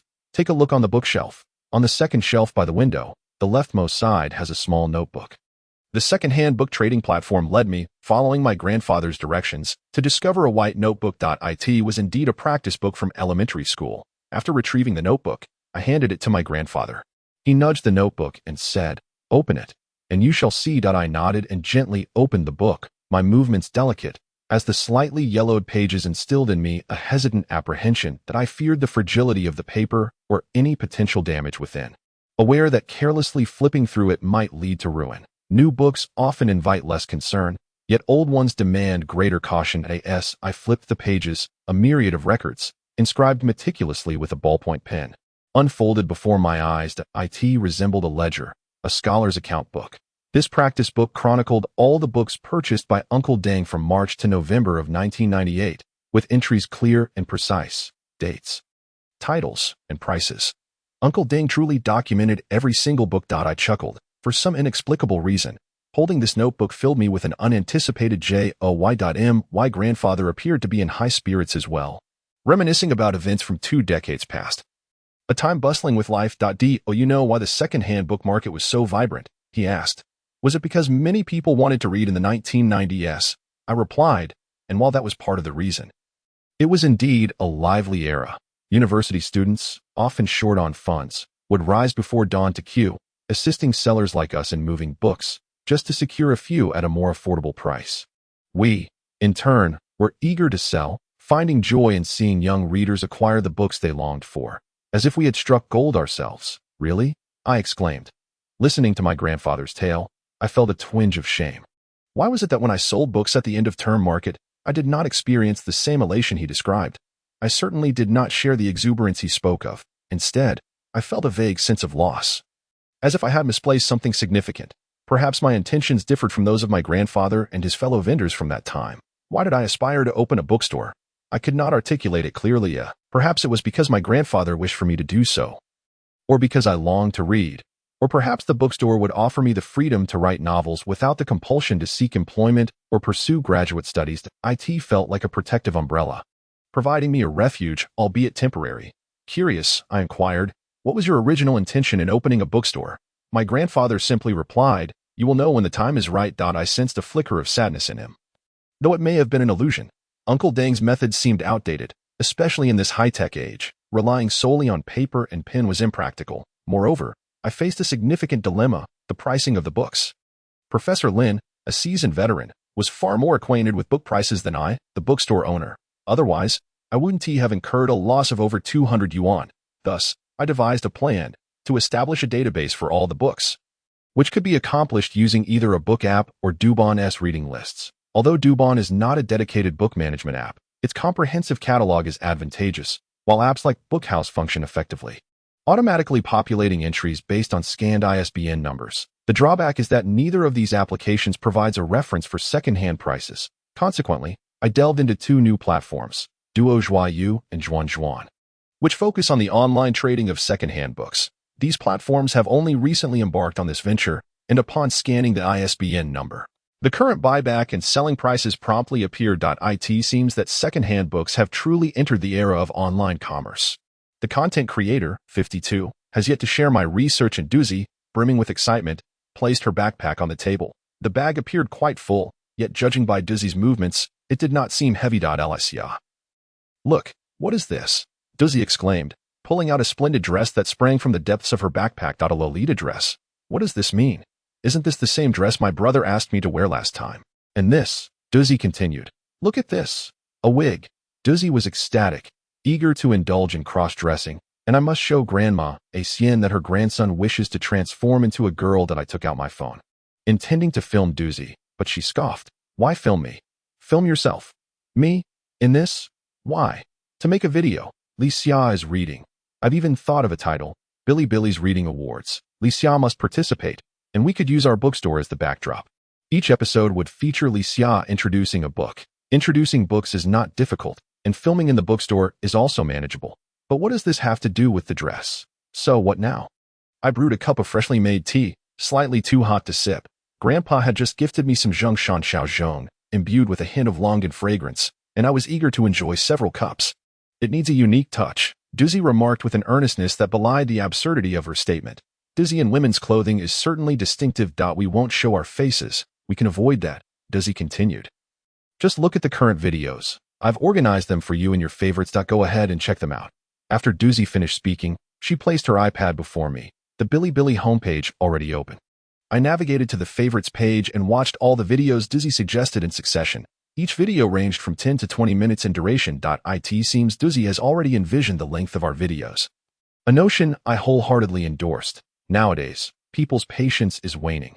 Overly lengthy reading-related videos may deter viewers, so rather than a single hour-long episode, it is preferable to divide it into several shorter segments. The theme of the videos would naturally center around book introductions, showcasing new releases as well as books the creator has read or intends to read. There would also be reflections or critiques, some presented with a professional flair akin to the cinematic style of Mu Yu Shui Xin, featuring not only the creator but also a plethora of visuals related to the book's content. Creating such videos is considerably more complex than simply discussing a book solo. Doozy assured me that he would handle the video visuals and text overlays, leaving me to focus solely on wearing the dress and contemplating what to say. It seems some content creators remain faceless, only showing their hands. For instance, this book-sharing creator boasts 200,000 followers, with videos showcasing only hands and books. An impressive following indeed. With a hint of skepticism, Doozy poured himself a cup of tea, comfortably settling into his chair. Across the table, he remarked, Licia, why not change into something more suitable? We need not show our faces. The theme is to share our reading experiences and the joy of books, is it not? Therefore, the focus of the video should be on the literature rather than ourselves. Correct? I nodded vigorously, pouring Doozy another glass of water. Why this sudden gesture of pouring tea for me? Doozy asked, slightly taken aback and growing anxious. Hey, do not be nervous. I assure you, I will not suggest that since we can remain off camera. You should wear something nice for the video while I provide the voiceover, I reassured him. You just did, he retorted with a huff. Reminiscent of our childhood banter, I pondered how Doozy would evolve into adulthood, imagining the narrative he might embody if he were a character in a novel. I was acutely aware of the traffic on Billy, understanding that if Licia's little bookstore garnered a substantial following, it would gain greater recognition. As the bookstore's popularity soared, merely buying and selling books would sustain a modest operational status. Although the venture might not yield significant profits, it could maintain its functionality, which was a reasonable initial objective for running a bookstore. With a plan and goals established, diligent practice and effort must follow. Should I become complacent, spending my days sipping tea and reading in the bookstore, the fervor of the past weeks would fade into insignificance, akin to wind chimes ringing joyfully before falling silent, and still that I donned a skirt that seemed to be tailored to perfection. Perhaps because Lolita attire is not particularly demanding in terms of fit, those of similar height and weight often find satisfaction in its wear. Doozy rummaged through his backpack, producing an array of small black and white objects, which, once assembled, revealed themselves to be two lamps. He positioned them on either side of the western bookshelf, adjusting the cluttered space by removing a few books to accommodate the lamps. On the opposite bookshelf, I sought out titles pertinent to our video discussion. Having previously devised several thematic plans centered around my interests, I aim to share experiences from reading detective novels, my journey into classical poetry, and how novices might begin their first science fiction book. Doozy suggested that discussing educational content might attract a wider audience, such as detailing how I take reading notes, or how I managed to read 20 books on writing within 2 weeks to share with everyone, or how to navigate literature laden with foreign names, and how to cultivate a reading habit. He noted that viewers often seek reading videos for educational purposes, as a brief 10-minute episode can seemingly provide insights into numerous books, thereby enriching their conversational repertoire at minimal cost. This reflects a common psychological expectation among the audience, emphasizing the need to curate content that aligns with both personal interests and audience preferences. A challenging balance to strike. Thus, I opened Dubon, seeking inspiration once more from my catalog of previously read books. Let us discuss a summer reading list in today's episode, I proposed, raising my hand and swaying my elegantly draped sleeves. Barely fitting the occasion. The indifferent response from Doozy shall be taken as an acknowledgement. I selected a few books from the shelves, retrieving them one by one, and then I took my seat at the desk to commence recording. Isn't there a need to prepare a script? Doozy inquired. Though you lack confidence in me so profoundly? I decided to approach this as if I were welcoming guests into a bookstore, ready to recommend some suitable reads for the summer. With this mindset, I pressed on. Doozy nodded slightly, and I picked up the first book, beginning to introduce it to those whom I did not know at all. The work of Raymond Chandler, The Long Goodbye, is the first book I wish to share with you. The Long Goodbye is one of the 4 masterpieces of America's literary golden age in the 20th century, standing alongside classics such as The Great Gatsby, The Sun Also Rises, and On the Road. In the annals of literary history, Chandler, with his textbook-level refinement, crafted the iconic figure of the hard-boiled detective, Marlowe. Since then, every hard-boiled character bears the shadow of Marlowe, and Chandler is widely regarded as one of the foremost representatives of 20th century American literature. A book worth rereading. Haruki Murakami has often mentioned in interviews that Chandler is his idol. He has read The Long Goodbye 12 times. Whenever someone asks Murakami, which 3 books are most important to you, he can answer without hesitation: The Great Gatsby, The Brothers Karamazov, and The Long Goodbye. Whether as a reader or a writer, these 3 books are indispensable to my life. As for this book, I have read it 6 times. Revisiting it almost periodically, the image of the hard-boiled detective Marlowe is etched in my memory. This summer, I plan to read it once more. With fluidity and without any stumbles, I completed the introduction of the first book. Feeling a sense of modest satisfaction, Doozy pressed pause, standing behind the phone, clapping lightly with an expression that seemed quite discordant. Doozy, why do you look so disenchanted while you are clapping? I walked to the other side of the table, poured myself a cup of tea. Its golden hue promised a rich, mellow flavor, with the fragrance of fresh pine smoke wafting elegantly. Even in summer, it felt light, evoking a sense of being amidst lush mountains and thriving woodlands, with paths leading through. Yet, it is challenging to achieve balance. Mr. Wang Guowei frequently alludes to the realms of self and no self in poetry and prose. When subjective emotions intertwine with the artistic conception, it embodies the realm of self. My presence exists within the landscape, which is crafted for me. Conversely, when there is artistic conception devoid of emotion, it represents the realm of no self. I merge into the world and its myriad beings, insignificant and inconsequential, existing within the realm without a sense of self. Lost in the embrace of nature, I forget my very existence. I sip my black tea. I hope to partake in the essence of Wui Mountain even while in Shanghai, enveloped in the fragrant aroma of pine. Sharing my reading experiences inevitably carries with it my own emotions. Whether I can forget my own existence remains uncertain. I fear that in the end, I may simply end up as a self-righteous advisor, inviting scorn upon myself. What audacity do I possess to recommend a reading list? Truly, it is an exercise in arrogance, with the FAAD thicker than the table itself. Unexpectedly, this has turned out even better than I anticipated, Doozy remarked earnestly. Strike while the iron is hot and continue recording. I'll upload the video in the next couple of days. What about Doozy Baiki? Is there no need for updates? I'm aware that Doozy places great importance on his Doozy Encyclopedia, having built it from the ground up, and now amassing tens of thousands of followers. It seems that Doozy has devoted considerable time and effort to assist me. Just as I was contemplating a small gesture of gratitude, Doozy adjusted the brightness of the lights and drew back the curtains, placing a newly purchased jade-colored succulent on the bookshelf behind me. His sleeves were quite elegant, and the intricate weaving on his chest was particularly distinctive. It appeared that this singular angle could effectively showcase the essence of the content creator. Dizzy gave me a thumbs up, to which I nodded in acknowledgement, returning a smile. I no longer felt anxious, nor did I find it inappropriate to present a book while dressed in such an unusual outfit. One must always keep pace with the times and embrace innovation. In the season of Lixia, there is no room for hesitation. One should embody the spirit of a pioneer. With renewed vigor, I enthusiastically introduced Stephen J. Gould's The Flamingo's Smile, Marvin Minsky's The Emotion Machine, V.S. Naipaul's A Bend in the River, Neil Gaiman's The Sandman, Orhan Pamuk's The Innocence of the Novelist, Jean Min's Fossils of Dreams, Sources of Ancient Poetry, and selections from the Menyoshu. Have you read all these books? Duzzy inquired as he tidied up the equipment. Perhaps I have been a bit too whimsical, I pondered during the recording. Next time, I should focus on specific themes, such as distinguishing between the captivating and the lackluster works of Higashino Kigo, or how to embark on learning a new field from scratch. New guests, Duzzy exclaimed. Both ideas are viable, but let's proceed with this episode as it is for now.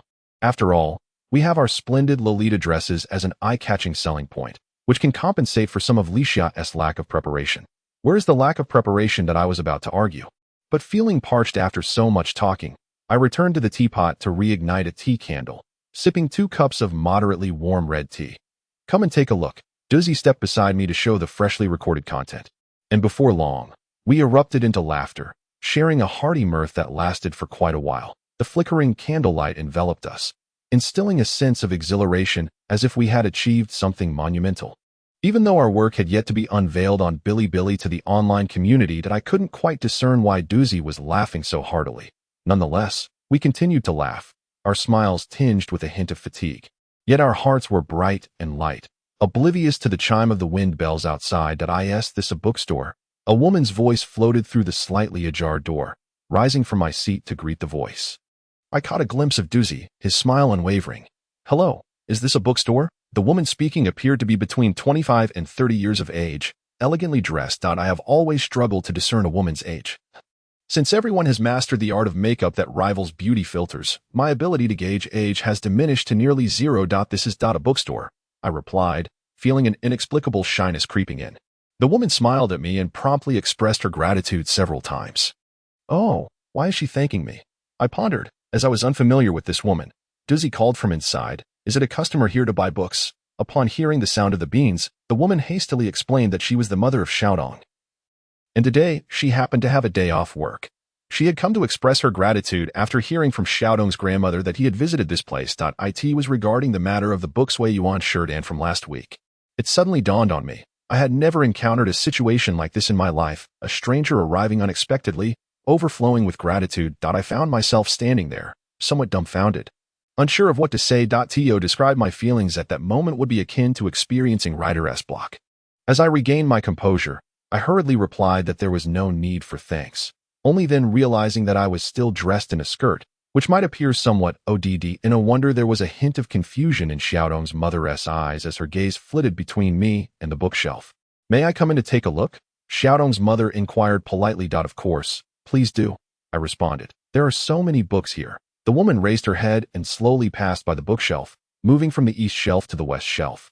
Glancing around with a half smile, suddenly, she remarked, how wonderful it is to have a bookstore like this. In no wonder Xiaodong argued with his grandmother, saying he wanted to come here every day.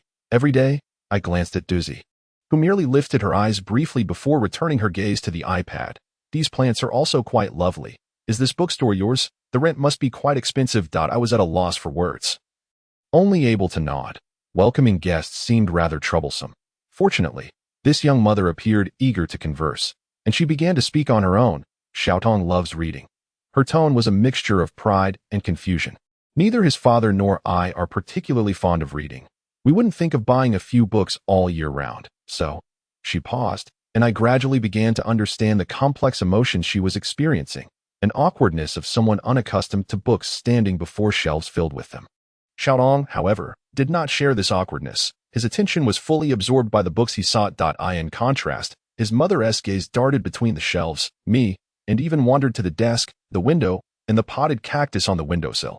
This reminded me of a passage by Aiko about the inescapable book. Some individuals adore books and would never wish to part with them, while for others, books might be as unapproachable as a cactus. Compared to Xiaodong's, his mother seemed less at home among the shelves. Everyone reads ebooks nowadays, don't they? I remarked with a smile. Xiaodong's mother laughed in response. She was the epitome of grace, with long hair cascading over her shoulders. Wearing a light purple top paired with dark denim jeans, radiating an effortless beauty. When she spoke, a hint of laughter danced in her eyes, though there was a slight nervousness. Overall, one would hardly guess she had a fourth-grade son. Perhaps she had mastered the art of self-care. Is this Yansiko by Li Bihua? She suddenly exclaimed, her eyes sparkling as if she had discovered a treasure, her breathing tinged with youthful shyness. May I take it down? With hands adorned in pale lavender nail polish. She fidgeted uneasily in front of her body, hesitating between reaching for the book and her indecision, much like a small bird occasionally pausing on a clothesline in a human balcony. Certainly, of course. I replied. Xiaodong's mother towered over me by half a head, standing at an estimated height of 170 centimeters. Suddenly, I speculated whether her stature and demeanor suggested she might be an artist or perhaps a model. I rose onto my toes to retrieve the book Rouge from the upper shelf, relieved that there was still ample space on that shelf, allowing for an easy extraction without the overwhelming pressure that comes from tightly packed books. Is this the one? I inquired, handing the book to Xiaodong's mother, who cupped it in her palms with both hands. The gesture imbued with a certain reverence that bordered on theatrical. The cool breeze swept through the half-closed window and the white gauzy curtains at my back. Reminiscent of a dreamlike scene where the moon danced among the flowers, the woman's sigh echoed, accompanied by a chilling June wind, causing my skin to prickle as I feared that the figure before me might indeed be the ethereal spirit who had languished by the Naiha Bridge for decades. All felt slightly amiss. Why, on a rainless June day, did a cool breeze blow, and why did the woman's sigh carry the damp accent of the South? Dizzy seemed to sense my disorientation, and before I knew it, he stood beside me, grasping my feeble arm that I silently expressed my gratitude, knowing full well he could not hear, yet he inexplicably tugged me closer to him. You must be here to buy a book, Doozy remarked. The woman suddenly lifted her head, her pointed chin quivering slightly as she apologized. I beg your pardon, I was merely reminded of a line from this book that I read it back in school. And since I haven't encountered many novels, I have a vivid recollection of Rouge. Now it made sense. I exhaled in relief, realizing I had been ensnared in a web of my own fanciful imaginings. Perhaps it was the scent of these old books and the woman's otherworldly aura that had momentarily disturbed the fabric of time, that in any case, everything reverted to normal, and the wind blowing in from outside carried with it the fervor of summer. I waved my hand dismissively, assuring her it was nothing, explaining that this edition of Rouge was indeed an older version. She must have read one published in the 1980s or 1990s in recent years. New editions have emerged, and I had seen them in the bookstore, a beautiful set of covers featuring green snake, dumplings, Farewell My Concubine, Bridge of Life and Death, and this very book, Rouge, thanks to the films. Titles like Farewell My Concubine, Green Snake, and Rouge remain popular, though not as fervently as in the late 20th century. Nevertheless, Li Bihua's works retain their unique essence, characterized by a sharp and even chilling prose that explores the vibrant blossoms of love alongside the sorrow of impoverished couples. She vividly delineates the boundaries and overlaps between humans and demons, and between mortals and gods, chronicling the entangled tales of love and enmity that provoke deep reflection. The woman appeared lost in her own reverie, seemingly oblivious to my words. May I purchase this book? She suddenly spoke again, her voice oscillating between surprise and silence. The wooden fan on the ceiling swayed unsteadily, stirring the air within the room. Despite the approach of midsummer, the electric fan still provided a refreshing coolness, a gentle chill on my back, causing beads of cold sweat to form at some point. Doozy's hand found its way to my back, radiating warmth. I nodded, returning to the palpable reality of this 212. Of course, this is a second-hand bookstore that I stumbled over my words, feeling awkward in front of my adult sister. I'll transfer it to you via WeChat. WeChat? Oh, how splendid. The Hong Kong of the 1980s had no such thing. I felt a sense of grounding upon hearing those words, as if the earlier surreal atmosphere, reminiscent of a blooming tuhua flower, was akin to the tales penned in books, where the affluent heir awakens from his dreams, and the sleeping pills offer a fleeting reprieve. You were acting a bit strange just now, Doozy inquired after the woman had departed. Did you also find it peculiar? I slumped back at the desk, feeling drained. What kind of story is Rouge? Doozy is unaware of the tale of Rouge. Doozy shook her head. I've seen the film Farewell My Concubine, but I only know that Rouge features Leslie Chung. Beyond that, I'm quite in the dark. Indeed, Duzi and I are somewhat distanced from the era of that story. By the time we were born, it had already unfolded, and Li Bihua had completed the floral entanglement. Chronicling the shifts of the mortal world, life is but a dream, while the vast ocean remains unchanged, compared to the grand love between Rua Hua and the affluent Aryan Rouge, and the lamentable reality of impoverished couples. I still remember the ordinary tale of the sister and brother-in-law. Within Rua Hua's narrative, an unexpected subplot emerges involving these two and their children enjoying movies and buffet meals on weekends, a narrative that, although seemingly unrelated to the main storyline, recounts the minutiae of daily life. The child's studies, the child's noisy antics, the daily grind of sustenance, lacking in extravagant romance yet abundant in frugality, but the man is content. His satisfaction evident. After watching the film and finishing the buffet, they returned home, thoroughly fulfilled. The child was lively, while the adults felt justified. They poured their energy into adorning the child, thus neglecting their own appearances and dispositions. No longer concerned with allure or suspicion, they remained entirely grounded, gradually each acquiring a bellied at this juncture. The author deftly shifts the narrative. There are many forms of love. This may not be the finest of them. Yet without a doubt, it is one to eye in the Lujiazui library. Li Bihua appears never to offer mercy lightly. She adds another brushstroke. I am certain they will grow old together, but I cannot guarantee eternal unity of heart. Such is the nature of everyone. From the vibrant to the mundane, or from the mundane to an even greater monotony, it is all the same. There seems to be nothing amiss in that. There is no involvement of murder. He is her everlasting husband. She is his eternal wife. Duzi pouted, finding it akin to imprisonment. While the tale of Rua Hua and the affluent heir bore a striking resemblance to the lamentations of impoverished couples, which he did not like. I cannot claim to enjoy it either. I merely smiled lightly and refrained from further comment. Now I know that Xiaodong's mother is named Linling, a melodious name. In this era, women retain their names even after marriage and childbirth.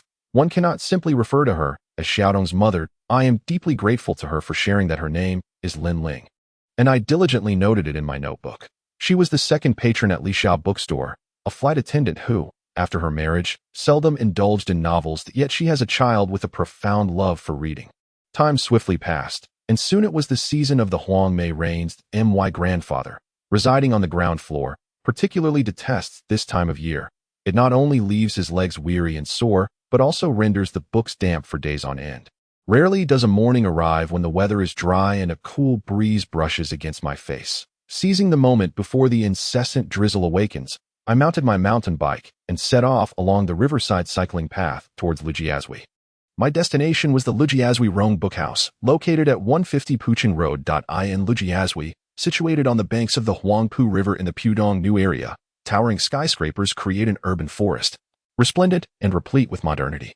As I turned the corner onto Pucheng Road, I encountered a modest and serene three-story white building that quietly stands by the roadside. This is the Lujiazui Rong Bookhouse. Over the past 3 decades of development and openness in Pudong, remarkable achievements have been made not only in finance and technological innovation but also in the cultural sphere, which has continually captured the public's imagination.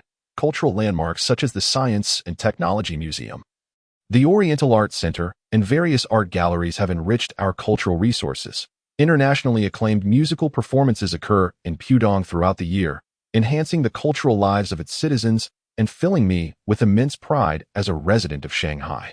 Particularly in Pudong, the world's most renowned violinists grace the stages of Pudong, while the finest symphony orchestras hold concerts at the Oriental Art Center, with hundreds of performances yearly, including charitable ticket offerings, an unparalleled cultural feast. This is one of the reasons I cherish Pudong and find myself increasingly enamored with this place. The cultural development in Pudong adeptly preserves tradition while keeping pace with the times.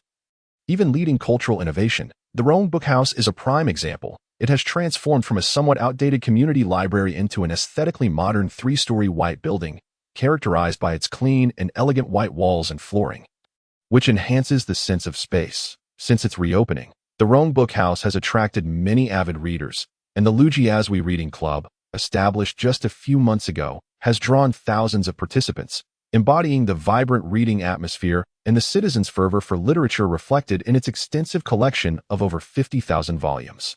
Awaiting me at the entrance of the bookhouse was an elderly gentleman, reminiscent of my grandfather in age, who had taught geography at a school before his retirement that I in my memory. He embodies a humorous and charismatic grandfatherly figure.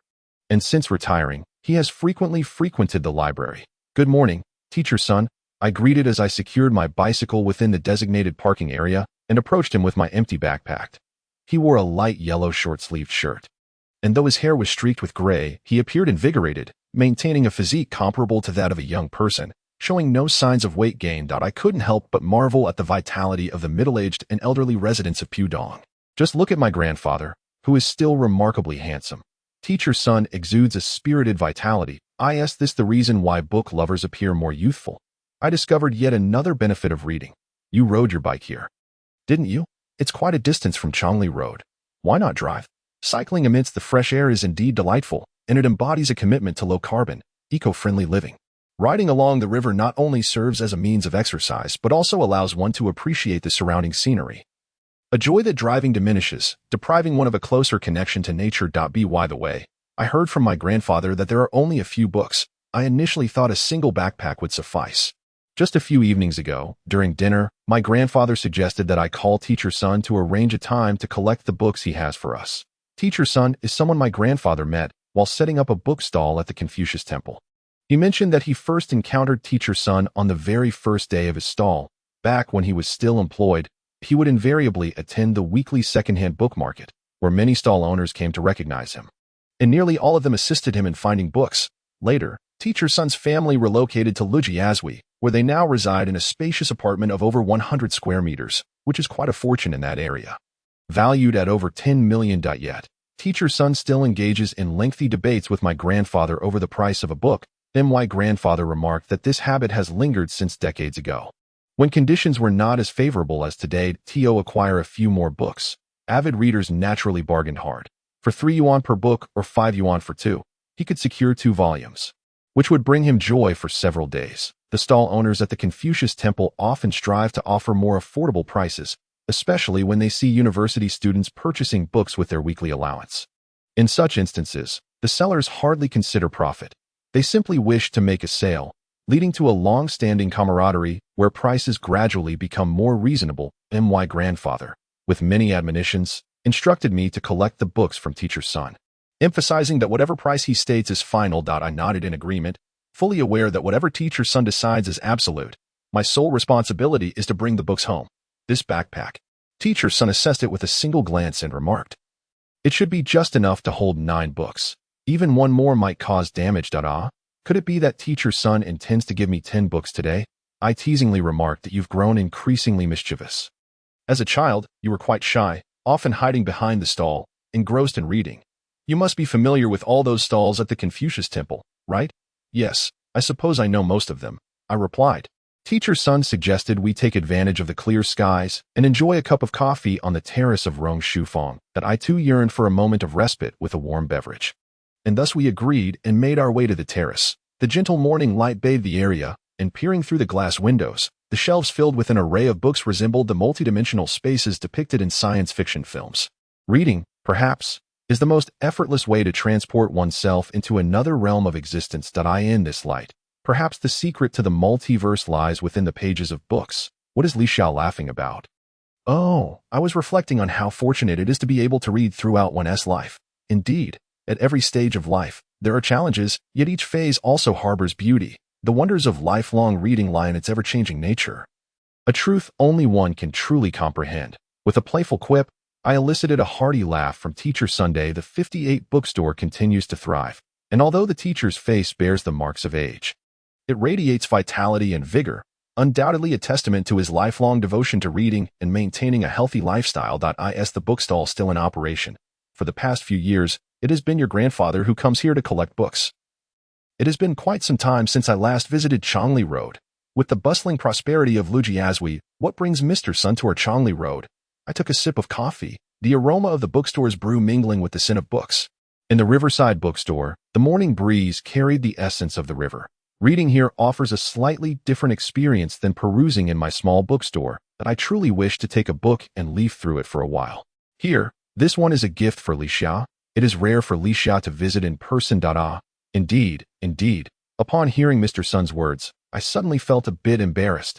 As a junior, It is only natural for me to ride my bicycle to Lujiazui to collect secondhand books. How could I claim it was a rare occasion for me to come, despite my feelings of shame? Once I accepted the book handed to me by Mr. Sun, I quickly forgot about it and focused intently on my reading. Collecting secondhand books is one of the routine operations of Axie's bookstall that in simple terms.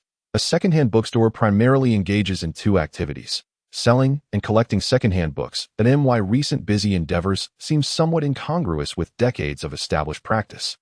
Naturally, I would not dare mention things like filming videos to my grandfather, nor would I speak of them to Mr. Sunday. A phrase often on my grandfather's lips is that books do not lose their value after one reading.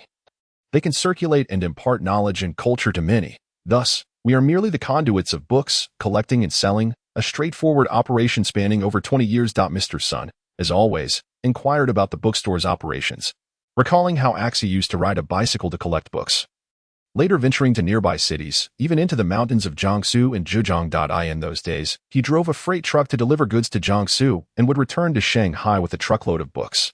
Whenever Axie made a long-distance return, the Wenmiao book market that week would undoubtedly be bustling with activity. In the early years, before the advent of the internet, purchasing books meant making repeated trips to Xinhua bookstore and eagerly awaiting the weekly Wenmiao secondhand book market.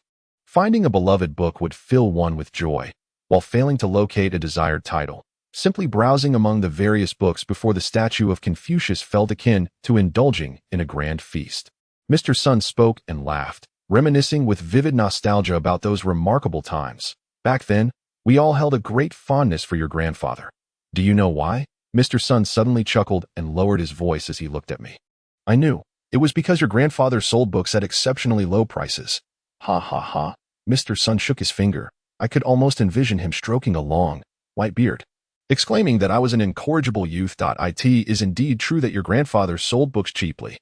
But that wasn't the crux of the matter. For many secondhand bookstall owners at the time offered low prices. Most were driven by a genuine love for the trade, hardly expecting to amass wealth. Right? Indeed. I nodded repeatedly. In the 1990s, your grandfather would undertake long journeys, driving as far as Yunnan, a truly formidable distance. Nowadays, locations like Lugu Lake, Arai, and Yulong Snow Mountain seem so close at hand. A flight in the morning could have one savoring fresh flour cakes in Yunnan by afternoon. In those days, traveling to Yunnan was truly a trek through mountains and rivers, and your grandfather would set off on long journeys periodically, leaving us eagerly awaiting his return to Shanghai. I recall that there was a collection of picture books at home, brought back by my grandfather from Yunnan, that I used to read them constantly during my childhood. And I held a particular fondness for them. Growing up immersed in these illustrated tales, I have a vivid recollection of this experience. The cultural development across various regions remains uneven. For instance, in Shanghai during the early 1990s, an overwhelming number of individuals yearned for knowledge. Young people would flock to bookstores at every opportunity, while libraries were filled with eager readers. However, books were not as readily accessible as they are today. Some titles would sell out mere days after hitting the shelves, and new releases would vanish almost instantaneously. At that time, books cost several yuan each, which was not inexpensive by any means, yet they would still sell out. The atmosphere of literary pursuit during that era was truly remarkable, although I did not personally witness the literary fervor of the early 1990s.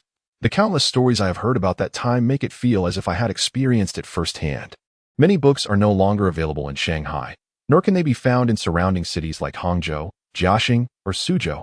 Occasionally, book enthusiasts from Jiangsu and Zhejiang would journey to Shanghai in search of elusive titles, taking the train to browse the second-hand book markets, only to return home the same evening. All this in an age devoid of high-speed trains. The second-hand book market in Shanghai was indeed bustling during that time. Such were the days, indeed. After finishing his story, Teacher's Son retrieved a photograph from his bag. "Oh, you recognize anyone in this picture?" he inquired. I reverently accepted the photograph, which depicted the second-hand book market at the Confucian Temple. In the image, there were three individuals. The person on the left stood out due to his height. I instantly recognized him as my grandfather, Comrade Yuan Shi. The individual on the right bore an uncanny resemblance to Teacher's Son, although he appeared even more spirited than he does now. As for the person in the middle, holding a stack of books and clad in a jacket, his round face looked somewhat familiar when he smiled. Yet I was certain I did not know him. "That is Wang Xiaomao," Teacher's Son remarked, "that you probably have no recollection of him since you were quite young at the time. By the time you grew older and gained memories, Wang Rugong's fame had diminished, although I was not well acquainted with Wang Xiaomao. The moment Teacher Sun mentioned his name, I recalled him that I also remember Wen Rin. Surely you know him, I said, nodding. Of course. I used to adore his martial arts novels in my youth. That he too visited the Confucian Temple book market at that time. It could be said that people from all walks of life came to our second-hand book market. Do you know why? Because of its considerable renown, perhaps? I replied, feeling a sense of pride, immense pride. It also indicated how challenging it was to find books. The sales of books varied significantly across different regions. Titles that could not be found in Jiangsu and Zhejiang might be languishing in warehouses of certain publishers in Yunnan. This notion is almost unimaginable in today's era of highly developed information sharing. Your grandfather was indeed a hero for helping us seek out books from distant lands. Hero? I mused. Such a term seemed a touch grandiose. He would bring back several boxes of books at once. And eventually, we developed a habit of writing down any book we could not find for Axie, who would dutifully note them down.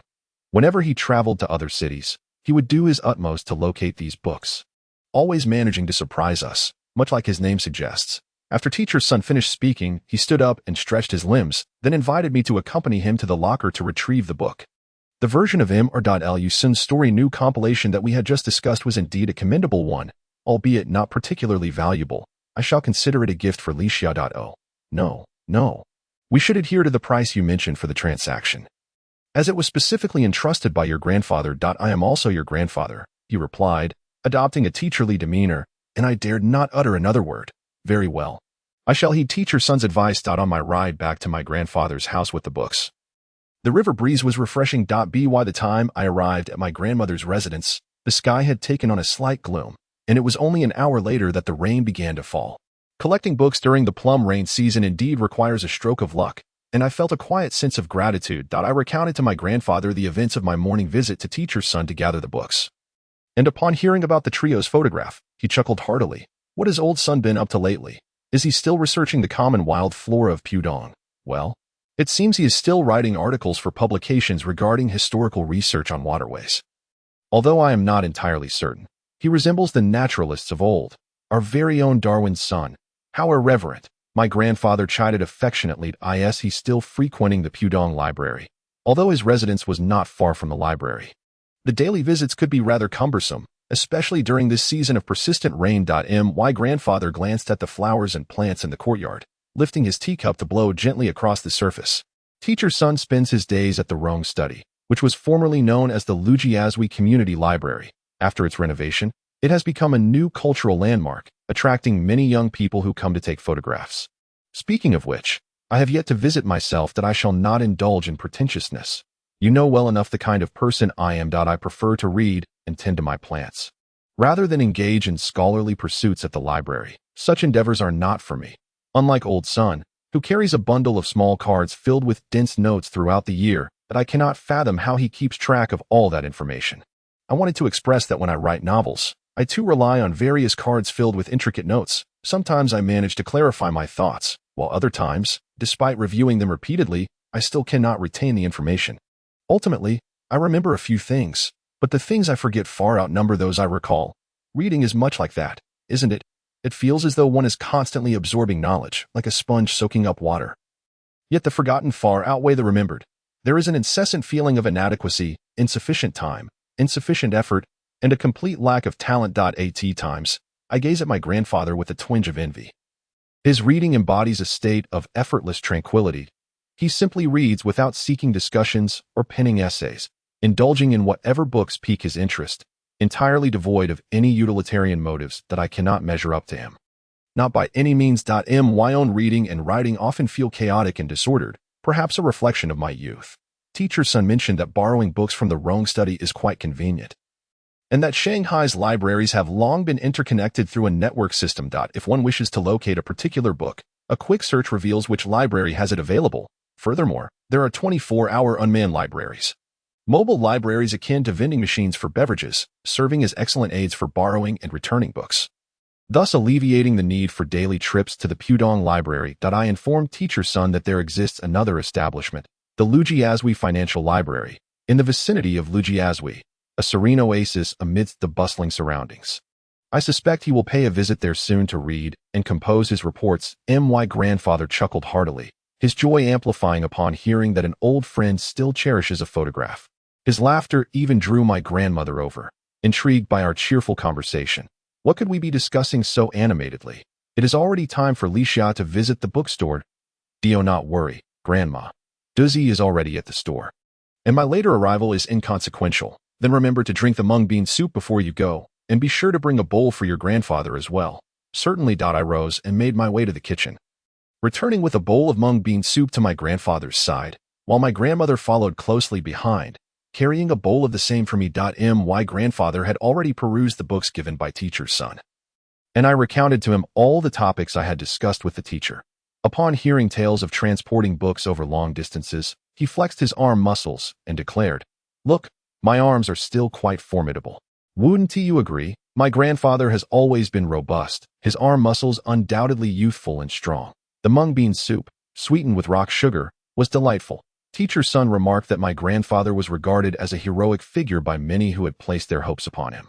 What hero? When he travels to distant places, it takes him 10 days to half a month, and we worry incessantly. I often lie awake at night, unable to sleep. My grandmother, sweeping the yard, overheard our conversation and eagerly joined in, though her contribution soon morphed into a mild complaint. "Back then, I was working at the freight company, and your grandmother was solely responsible for caring for the children at home. Thankfully, your uncles and your mother were particularly obedient. They would simply read a book. Indeed, from a young age, I taught them to recognize characters, and once they could read, they would immerse themselves in books. How could I possibly manage for children, right? Yes, Grandma is the best." While praising my grandfather as a great hero, I realized I must also commend my grandmother. It was as if she had come seeking accolades herself. My grandmother is undeniably adorable. Seizing the moment, while both my grandparents were in high spirits, I felt compelled to inquire why my grandfather had decided to set up a second-hand bookstall. That I had posed this question to teacher's son earlier that morning, to which he admitted he was unaware. A vague sense of curiosity about this matter began to grow within me, as if it held a certain connection to my own life, though its nature eluded me.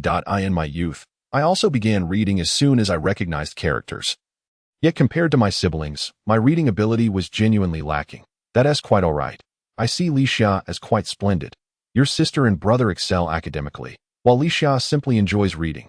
Indeed, I have developed a fondness for reading. My passion only seems to deepen. With that, I smiled and savored the mung bean soup, relishing its exquisite taste. My grandmother's mung bean soup is truly the best. Are you truly planning to run a bookstore indefinitely? Have there been any customers coming by to purchase books lately? My grandmother is a person of great integrity, humble and unpretentious. In contrast to my grandfather, she is not as optimistic that I in the past. She worried that my uncles would remain unmarried and childless. Now, her concerns have shifted to our ability to secure good jobs. My mother often mentions that my grandmother has had limited education, which perhaps explains why she does not grasp things as clearly as my grandfather does.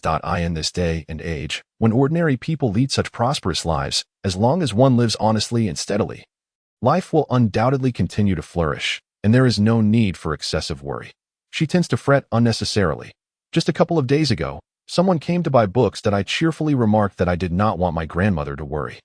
Well, in any case, you can just ask your grandfather for the money from the book sales. It's not yet time for you to be self-sufficient. I teased the old man. Oh yes. How much are these books? Son's teacher. Grandfather will cover it. I hurriedly shook my head, insisting, No, I am the owner of the bookstore. These matters are my responsibility. How could I accept money from grandfather? He has already given me so many books. Well, regarding books, if one encounters someone destined to appreciate them, one should not think solely of profit. Do you understand grandfather's intent, Licia? Consider how delightful it is for people to acquire a book they love. If a book is missed simply due to price, it may mean missing out on a beautiful chapter of life. This profound statement was accompanied by grandfather's gaze drifting towards the window, as if he were lost in a memory. All right, I understand. Although my response was loud and clear, grandfather seemed to be in a daze, taking a few seconds before replying, as long as Licia understands. That is good. As the heavy rain approached, grandfather urged me to return to the bookstore quickly, and I made my way towards 212 with the books I had collected from teacher's son.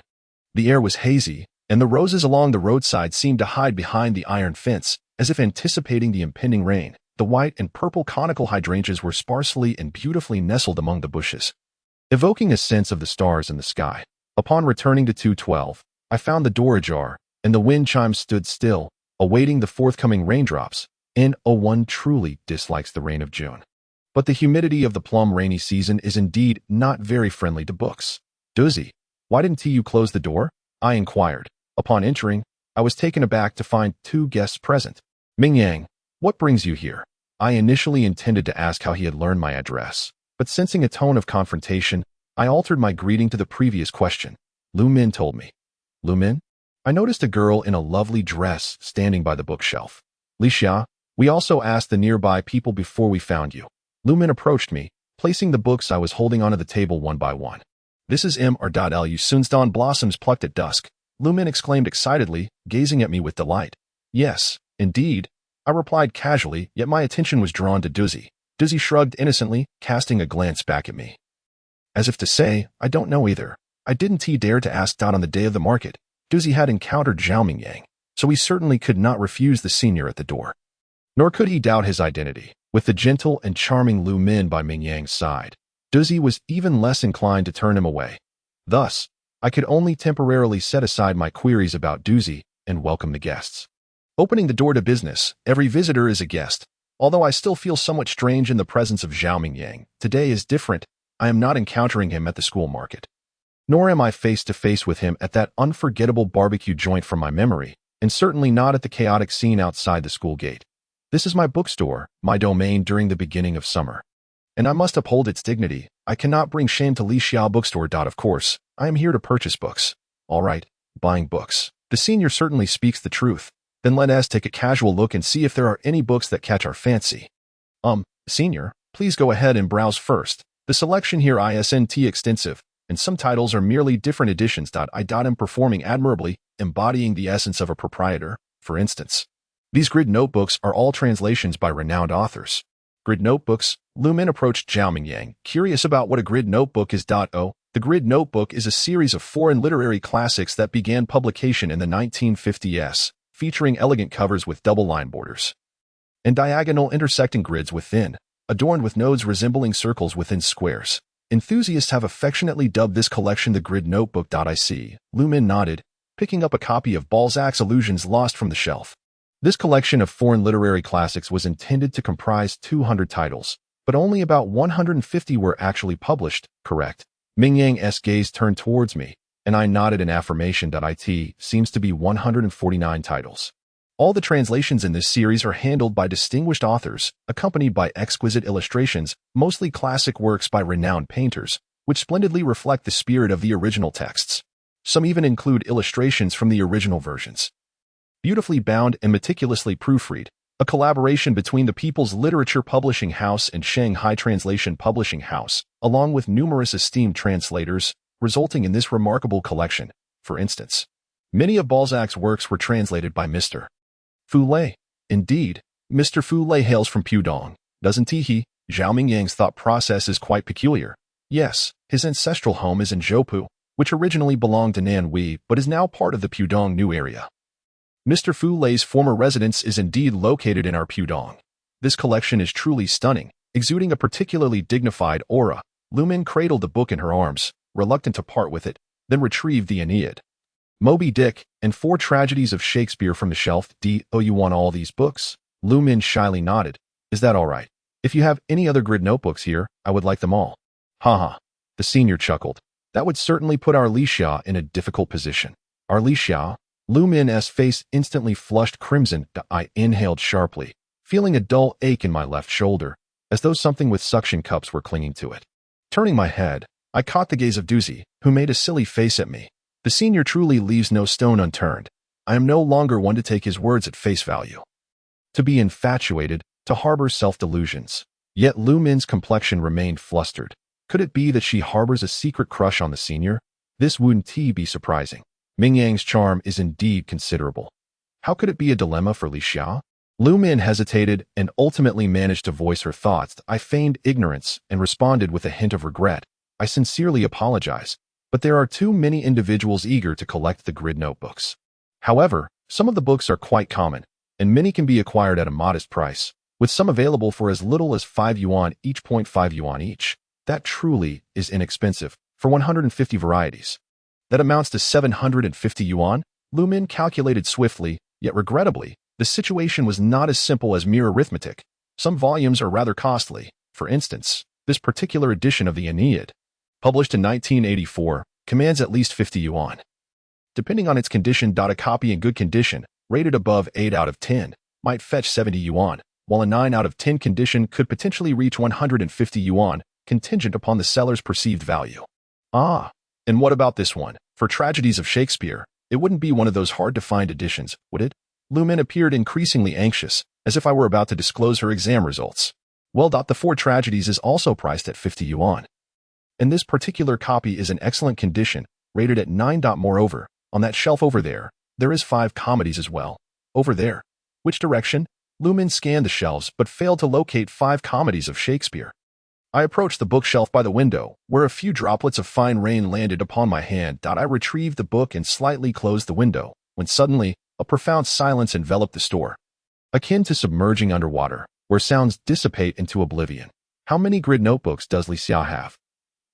Are you intending to purchase them all? For what reason? There are probably dozens, but I am uncertain which ones you seek. I desire them all. I wish to attempt to complete this collection. I was taken aback. It seemed she was unaware of the arduous journey involved in compiling a complete set. This notion should not be entertained at all. It appears that people possess an eccentric penchant for assembling certain collections, such as how the older generation relishes philately, collecting fireworks, calligraphy, or even mahogany furniture. Nowadays, the youth are inclined towards amassing figurines, comics, and various limited editions.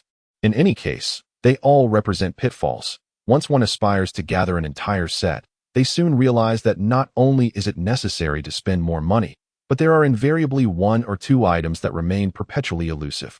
Classmate Lu Min, it is truly best to dismiss such thoughts. The current price for a complete set of grid notebooks is far from the mere 750 yuan. The senior advised Lu Min with heartfelt sincerity, his words imbued with the bittersweet wisdom of experience. Then how much would it cost? Lu Min, unwilling to be dissuaded without inquiry, pressed for the price. The senior extended a hand, shaking it in front of Lu Min's eyes. 5,000. No. 50,000.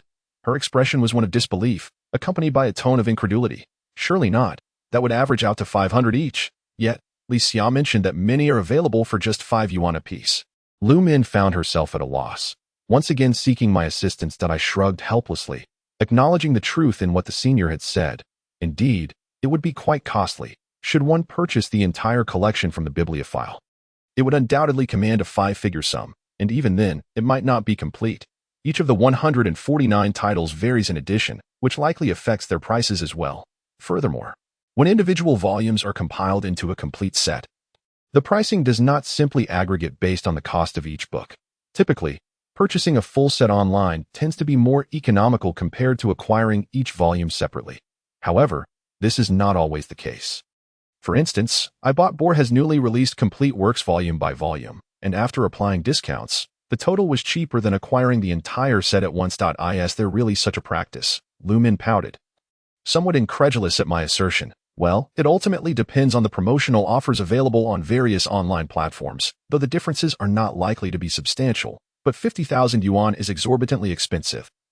Lu Min lamented, restlessly toying with several grid-pattern notebooks she had retrieved from the table. Was Lu Min interested in the content of these books, or was her desire purely to collect this series? The senior inquired, if your intention is merely to read the material, it may not be necessary to purchase this particular edition.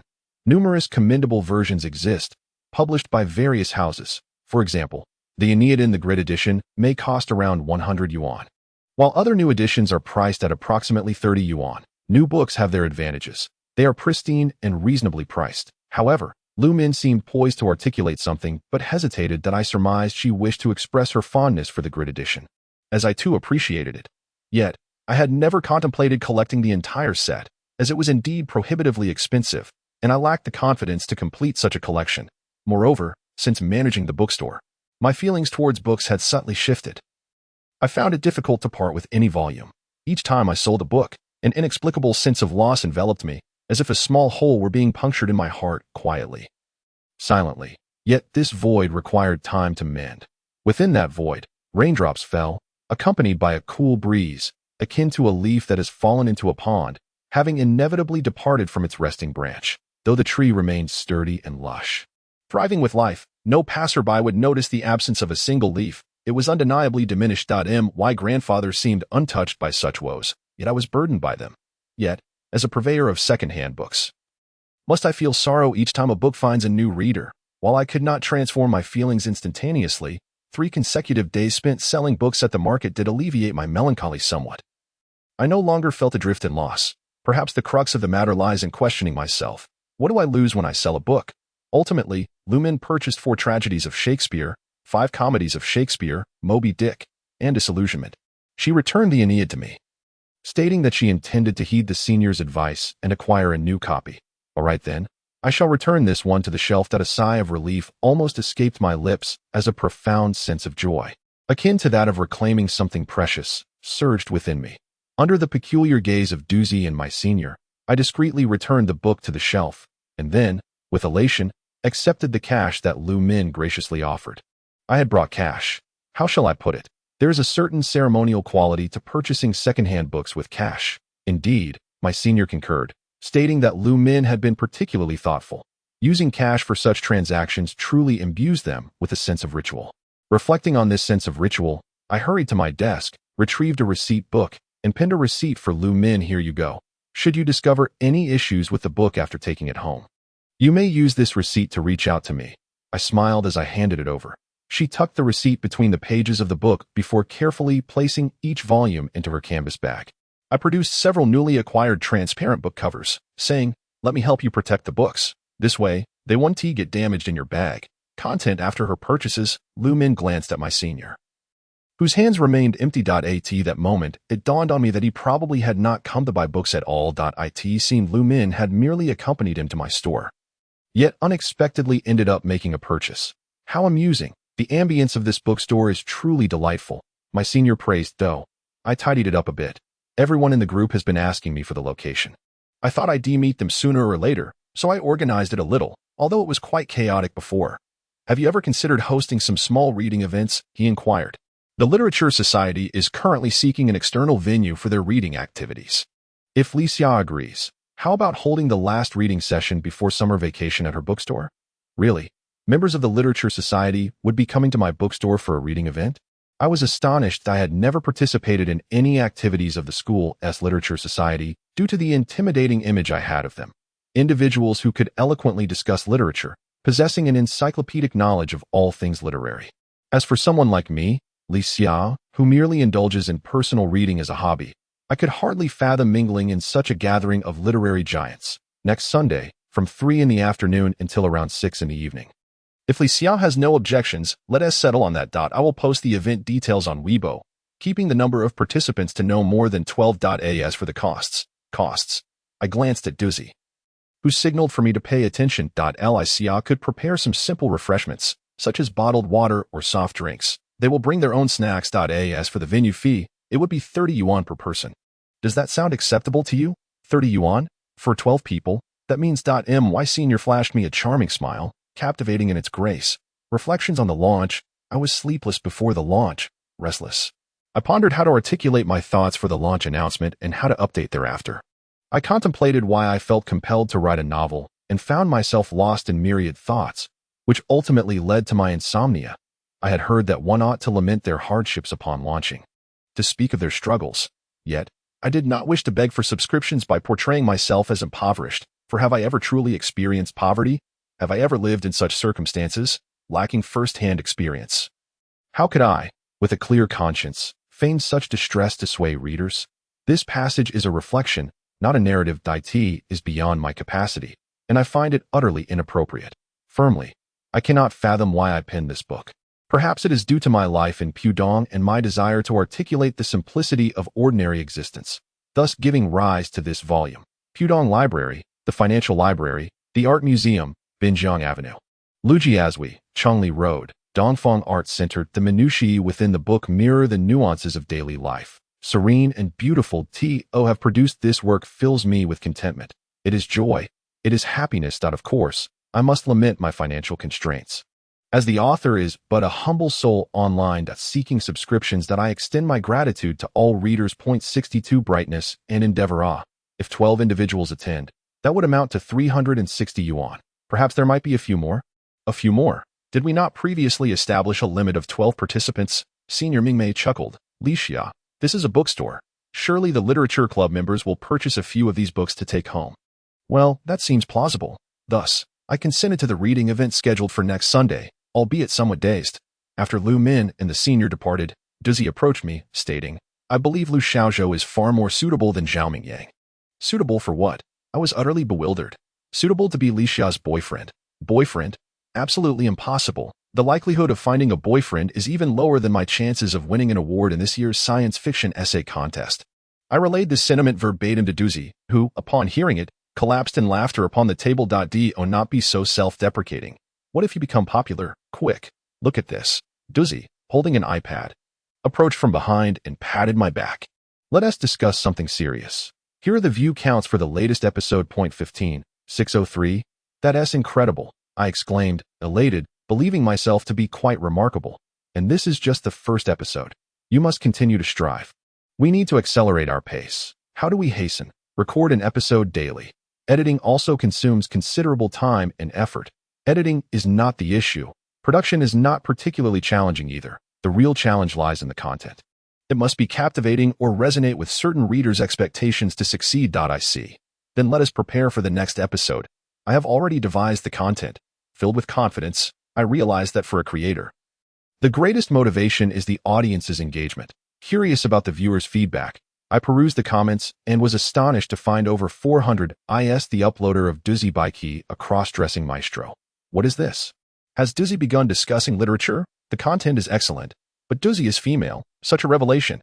You've received your trifecta of likes. Marlowe is my favorite detective character, without exception. By the way, when will you introduce the books high school students should read during summer vacation? September marks my entrance into university, and I wish to recharge. The recommendations from the uploader are truly commendable. While the books themselves are splendid, I find myself more enamored with the volumes on the shelves in the background. Is there anyone else who shares this focus on the bookshelf? It appears this uploader is destined for fame. Perhaps next time, consider donning a different JK outfit. Lolita discussing literature? Quite intriguing. Purchasing books is akin to an avalanche. While reading is akin to extracting silk, there exists an overwhelming plethora of videos on Bilibili discussing depression. I would suggest that everyone refrain from indulging in such content excessively and instead focus on those uplifting and enlightening shares from various creators, which are filled with positivity and commendation. It seems that my previous disdain for reading stemmed from my choice of attire. I would also recommend revisiting Chandler's works from time to time. Creator, I am eager to catch a glimpse of your visage. Your voice is simply enchanting. Is there anyone else who, like me, was drawn in by the allure of clothing? After finishing the video, I burst into laughter. Utterly delighted, it appears that Duzi had already perused the comments and was not surprised by my joy. I told you so. Following my guidance is always a sound choice. Without this outfit, the impact might have been somewhat diminished. Each field has its own expertise. Thus, it is essential to collaborate with the right individuals. I am now brimming with confidence. Shall we record without further ado? I am eager to roll up my sleeves, thinking that in my current state, I could easily handle the recording of 2 videos. After all, I now have fans urging me to produce more content. My confidence has surged forth like bamboo shoots after a spring rain. However, Duzi shook his head, wearing a slight frown, reminiscent of a young boy deprived of ice cream on a summer day. Hey, what's bothering you, Duzi? Speak up. It's still about the clothing. One cannot wear the same outfit every time. Attire can be categorized as either worn once or endlessly repeated. Oh dear, how unfortunate. Unfortunate. What do you mean? I don't comprehend. I replied. It's not like we're in women as fashion. What do you mean by only once or countless times? Duzi, what are you mulling over? We are here for a book program, and since the content revolves around literature, there is no need to overly concern ourselves. Duzi interrupted me, insisting, absolutely necessary. Wait for me at the bookstore. I need to step out for a moment. With that, he grabbed the phone from the table and, as he passed by, gave my head a gentle pat. I barely had time to inquire about his hasty departure. Thinking to myself, what kind of person assumes they can treat others like pets simply because of their height? With Duzi absent, I found myself alone in the bookstore. I seized the moment to complete the science fiction piece I had been laboring over. Although I was not entirely satisfied and felt there were numerous shortcomings, it was, after all, finished. Stretching languidly, I sent Dizzy a message inquiring about his return. After waiting half a minute without a reply, I switched the screen to my contacts list and, noticing the bookstore group filled with little red dots, I entered. This group was indeed lively. After some time spent scrolling, I discovered that the day's excitement stemmed from a senior announcing a reading group, which had sparked a wave of banter following a post shared from Weibo. What is this about? We cannot participate. The Literature Society is aloof and inaccessible, leaving us newcomers with scant opportunities for inclusion. Exactly.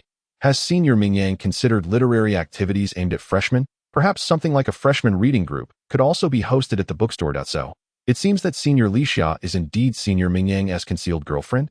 Certainly not. I silently protested. How could that be possible? Has anyone noticed how stunning Senior Lixia is? Yes, indeed.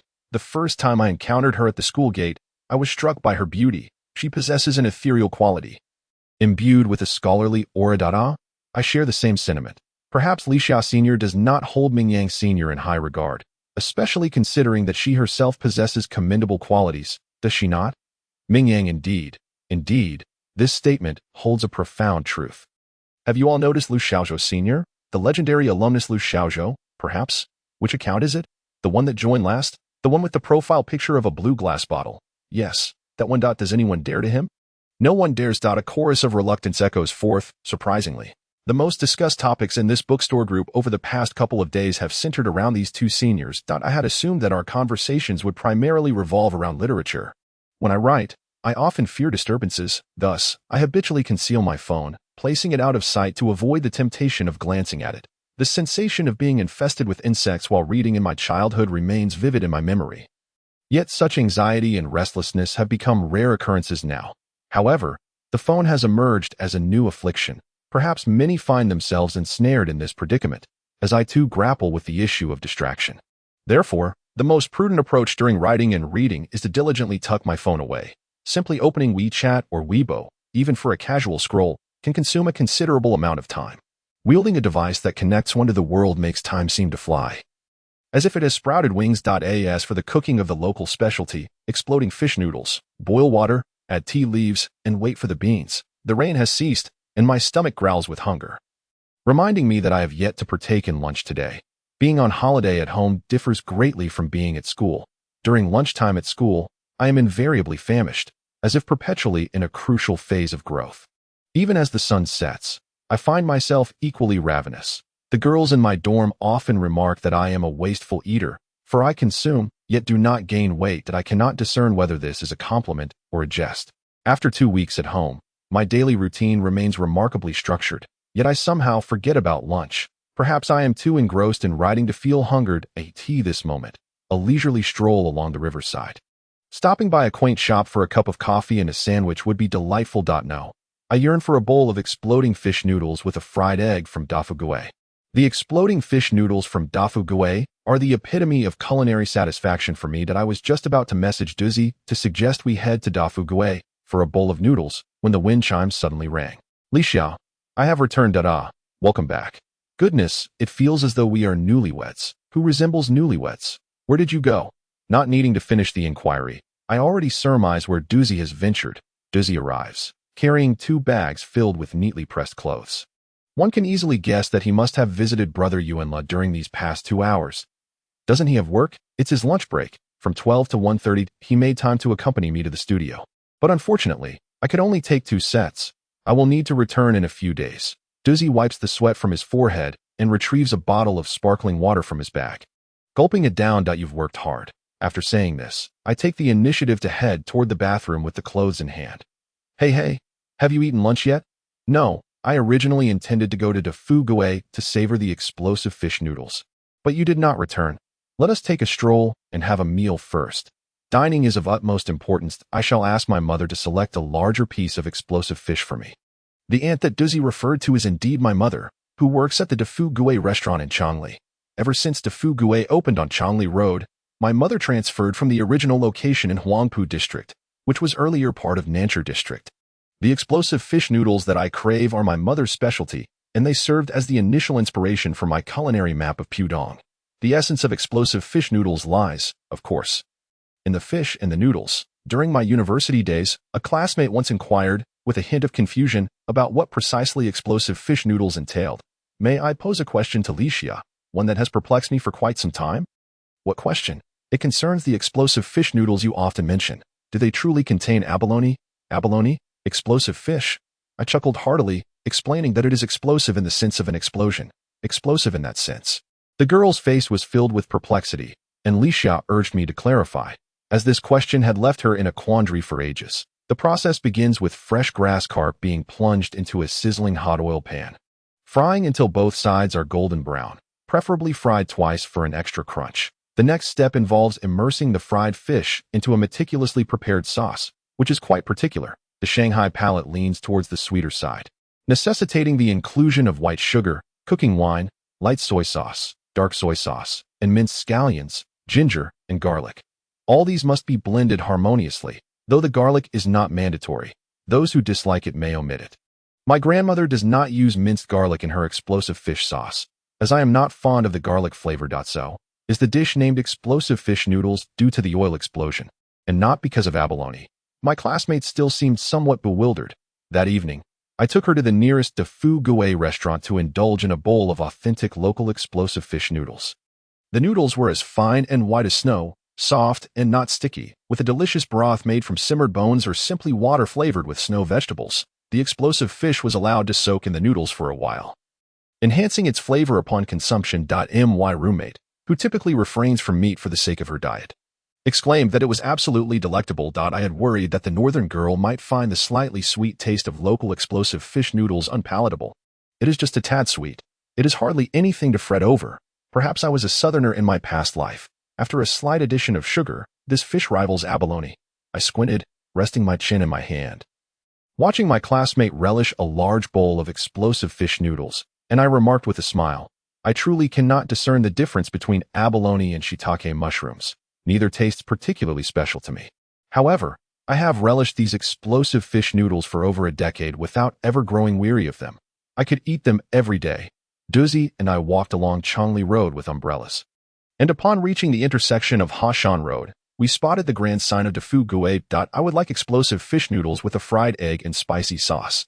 Duzi, with a bold appetite, made an extravagant request, to which I nodded in agreement, thinking that he likely intended to fill his stomach and film several episodes in one go. However, this seemed improbable, as he had only brought back 2 outfits.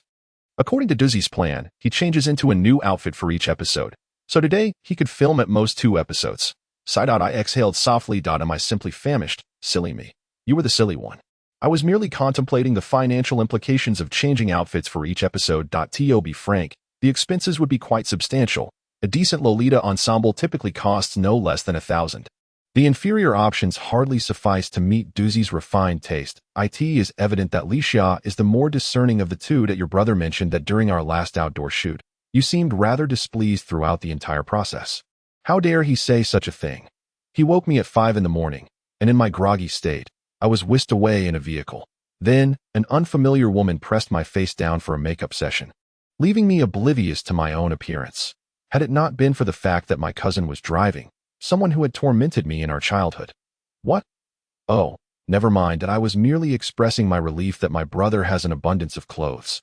And indeed, he is the true perfectionist. His wardrobe props are always of exceptional quality. That much is true. Thus, when your brother visited the shop, I instantly conceived this plan upon seeing the photographs. Duzi finally revealed the truth. It appears he had meticulously crafted his scheme from that moment onward. However, I must admit, Duzi's plan seems to be yielding success thus far. The viewership for the first episode, an enjoyable summer reading list, has been steadily increasing. Before we set out, we checked the view count together, and it had surged by several thousand. Duzi remarked that with summer approaching, this video is quite timely, making it an opportune moment for us to capitalize on our momentum. Indeed, I silently encouraged myself, and in gratitude to Duzi, I resolved to treat us to a delightful bowl of explosive fish noodles without hesitation at 2 o'clock in the afternoon. De Fou Gouet remained bustling with patrons. As I passed the entrance, where the sweet pastries and cold noodles were being served, my stomach audibly grumbled, "Isn't that Licia?" The cashier instantly recognized me. "Isn't this a Hongjie?" I exclaimed. "I'm just here to eat." Before I could finish my sentence, a Hongjie cheerfully inquired, I heard Li Xia is preparing to take over Uncle Yuan's bookstore. How could she possibly know? I awkwardly chuckled, unsure of how to respond. Duzi had already dashed into the store. Securing a table near the entrance, I simply wished to enjoy a bowl of explosive fish noodles. Please refrain from informing my mother, as it might disrupt her work. All right, 2 bowls of explosive fish noodles. A Hong Jie glanced in Duzi's direction, grinning at me. 2 bowls. 1 plain explosive fish noodle and 1 with an egg and spicy sauce topping. Very well. A Hong Jie adeptly tore off a receipt and encouraged me to go enjoy my meal, noting my slender frame. Food is meant to be savored, and there are shared delights among us. This adage speaks to the universal love for delectable cuisine. Duzi and I have grown up together. While our interests may diverge, our palates are quite similar. I pilfered half of his spicy sauce topping, not mixing it into the noodle broth, but rather placing it in a corner that I savored a bite of the noodles, followed by a piece of the exquisitely flavored potato, relishing the delightful sweetness of the fish. The toppings can be considered one of the signature features of this regional noodle dish. Spicy sauce, spicy meat, fish-flavored shredded pork, shredded bamboo shoots with pork, crispy fried eel, vegetarian mushrooms, and emerald fish, placed upon a small dish. Brimming to the edge, the sauce cascades over the noodles. Whether indulging in the distinctive cold noodles of Shanghai or savoring the hearty bowl of local soup noodles, a myriad of toppings await selection. Each topping captivates my palate, save for one peculiar soy product known as vegetarian chicken. Many relish their noodles with a serving of this dish. Despite its name, it bears no resemblance to poultry. It resembles a thick patty, round and cut into slices an inch thick, which is then pan-fried in oil until both sides turn a delightful golden hue. A mixture of light soy sauce, dark soy sauce, sugar, and water is added, allowing it to absorb the flavors before being served. The aroma is indeed enticing, yet the taste always strikes me as somewhat strange. I have never cared for it since childhood. As for Duzi, he embodies the notion that everyone has their preferences, and he remains uncritical of others' choices, perhaps a commendable trait. What are you staring at? Duzi suddenly inquired. His gaze meeting mine, I noticed a piece of crispy fish in his bowl and pondered whether he was too full to continue eating. You really could just ask the auntie to prepare a whole pot of crispy fish, couldn't you? Summer has arrived. Can it truly feel like summer without crispy fish? Indeed, I responded somewhat glumly, seemingly only because I had not eaten my fill. How does Sister Hong already know about this incident at the bookstore? I wondered aloud. Surely it was the auntie who mentioned it, Duzi replied without a moment's hesitation. As if I were stating the obvious. My mother? Why would she? I muttered to myself, feeling mildly exasperated. What was there to discuss? Duzi, however, remarked, this is a good thing. It indicates that the auntie acknowledges your endeavors. Perhaps she feels a sense of pride regarding the arrival of Li Xia. Are you certain she isn't merely complaining to Sister Hong and the others about my lack of proper job hunting? Duzi's expression shifted to one of seriousness, his gaze intense as he scrutinized me. Li Xia is rather oblivious, he stated. Oblivious, I pondered. Taken aback by Duzi's sudden gravity. It felt rather peculiar. Is running a bookstore not a legitimate occupation? What, then, does Li Xia consider a proper job? A steady salary, one that is easily comprehensible to all, such as a teacher, doctor, bank clerk, accountant, architect, or engineer, jobs that even a child of 9 could understand, a proper job. That is not what I meant. I stammered, unsure of how to articulate my thoughts, feeling as though I had indeed misspoken or committed some faux pas, truly becoming one who lacks awareness. Does Li Xia believe that owning a bookstore is not a proper job? Are the endeavors of Axi's grandfather over the years deemed trivial? Though Duzi's arguments held substantial merit, his emotions suddenly surged, appearing as though he were chastising me. Yet, could it be that he was also reflecting upon his own situation? If we graduate from university and do not become those who hold proper jobs, does that make us failures? For the next few minutes, Duzi and I consumed our noodles in silence, neither of us daring to break the quietude. However, there exists no dilemma that cannot be resolved with a bowl of noodles. If one bowl proves insufficient, simply add more toppings. After finishing the last bite of crispy fish noodles, I turned to Duzi and said, Duzi, I believe you are right. It is I who lack awareness. Have you come to that realization? Duzi replied, slurping down a couple of spoonfuls of broth before placing his bowl down. Are you still writing? How does one inquire about writing? Are we not engaged in a serious discussion regarding our work? I wish to remind Li Xia that both running a bookstore and writing are indeed honorable professions. Any endeavor approached with earnestness is worthy of respect. You have preempted my thoughts, as I was about to express that we had agreed upon a year. during which we must devote ourselves entirely. Whether it be to opening a bookstore or any other pursuit, it necessitates 100% effort. That is simply the nature of it. Duzi chuckled, his laughter brimming with confidence that we set aside our bowls and chopsticks and hurried back to the bookstore. He arranged the lighting and positioned the books. Although the bookstore's ambience is ideally suited for filming such videos, Duzi consistently envisions more useful details. As he often articulates, the quality of a work hinges on creativity. Yet it is the details and diligence that hold paramount importance. This principle mirrors the process of writing. No matter how brilliant the concept, a serious attitude and unwavering determination to complete the work are essential. I donned a yellow princess dress. Feeling a surge of regal confidence, I lifted my sleeves and gestured to Duzi, indicating that I was ready. Duzi suddenly tilted his head and broke into laughter. What is so amusing? Since our return to the bookstore, we have maintained a clear division of labor and worked diligently. Why this sudden mirth? Licia, have you done your makeup? It turns out Duzi found my appearance delightful. Well, I was just thinking to TO project a bit more confidence, even though I know we won't be filming our faces. Indeed, at least for the first 10 episodes, our faces will remain unseen. Duzi positioned himself behind the camera, his right hand poised over the shutter. I am ready, I said, offering a slight smile in his direction. Excellent. This episode will introduce deliberate practice and discuss whether reading is beneficial. No sooner had I stated the theme than Duzi blinked and pressed the shutter button once more. What is it? I inquired. I asked this segment about the book or the learning methods. Deliberate Practice is a book penned by Anders Ericsson, exploring the journey from novice to master. Would you be interested in learning more about it? Is it a social science book? Licia, do you still read such literature? Ericsson is a remarkable figure in cognitive psychology. Although the method of deliberate practice has come under scrutiny, I believe it is still worthwhile for certain avid readers to explore. Particularly his assertion that learning should involve stepping out of one's comfort zone. I feel that reading follows a similar principle. I intend to share some insights regarding reading, not merely to introduce books. As the weekend approached, I organized the bookshelf and stood by the window, awaiting the rain. The sky quickly darkened, and the distant rumbling of thunder became the somber soundtrack to the overcast heavens. While faintly, the sweet sounds of birds and insects could still be heard. Bringing joy. It seemed unlikely that rain would fall. The birds and insects possess a deeper understanding of nature's whims. If rain were imminent, would their songs be so melodious? At that moment, the sound of wind chimes outside caught my attention. Could it be that a guest has arrived despite the gloomy weather? I leaned out to peek, and before I could take a step, the guest made their way through the small living room and entered. I am here to purchase books. The guest stated succinctly. I observed him carrying a large canvas bag on his back, with a bundle of red rope entwined around his hand. I pondered to myself, could it be that he intends to purchase a multitude of books? The guest scanned the surroundings, his gaze sweeping across the bookshelves like a camera lens.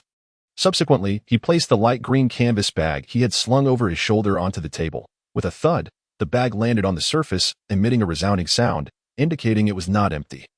Perhaps it contained books? Are you the new owner of this establishment? I inquired. My name is Gaoshan. Pleased to meet you. Gaoshan?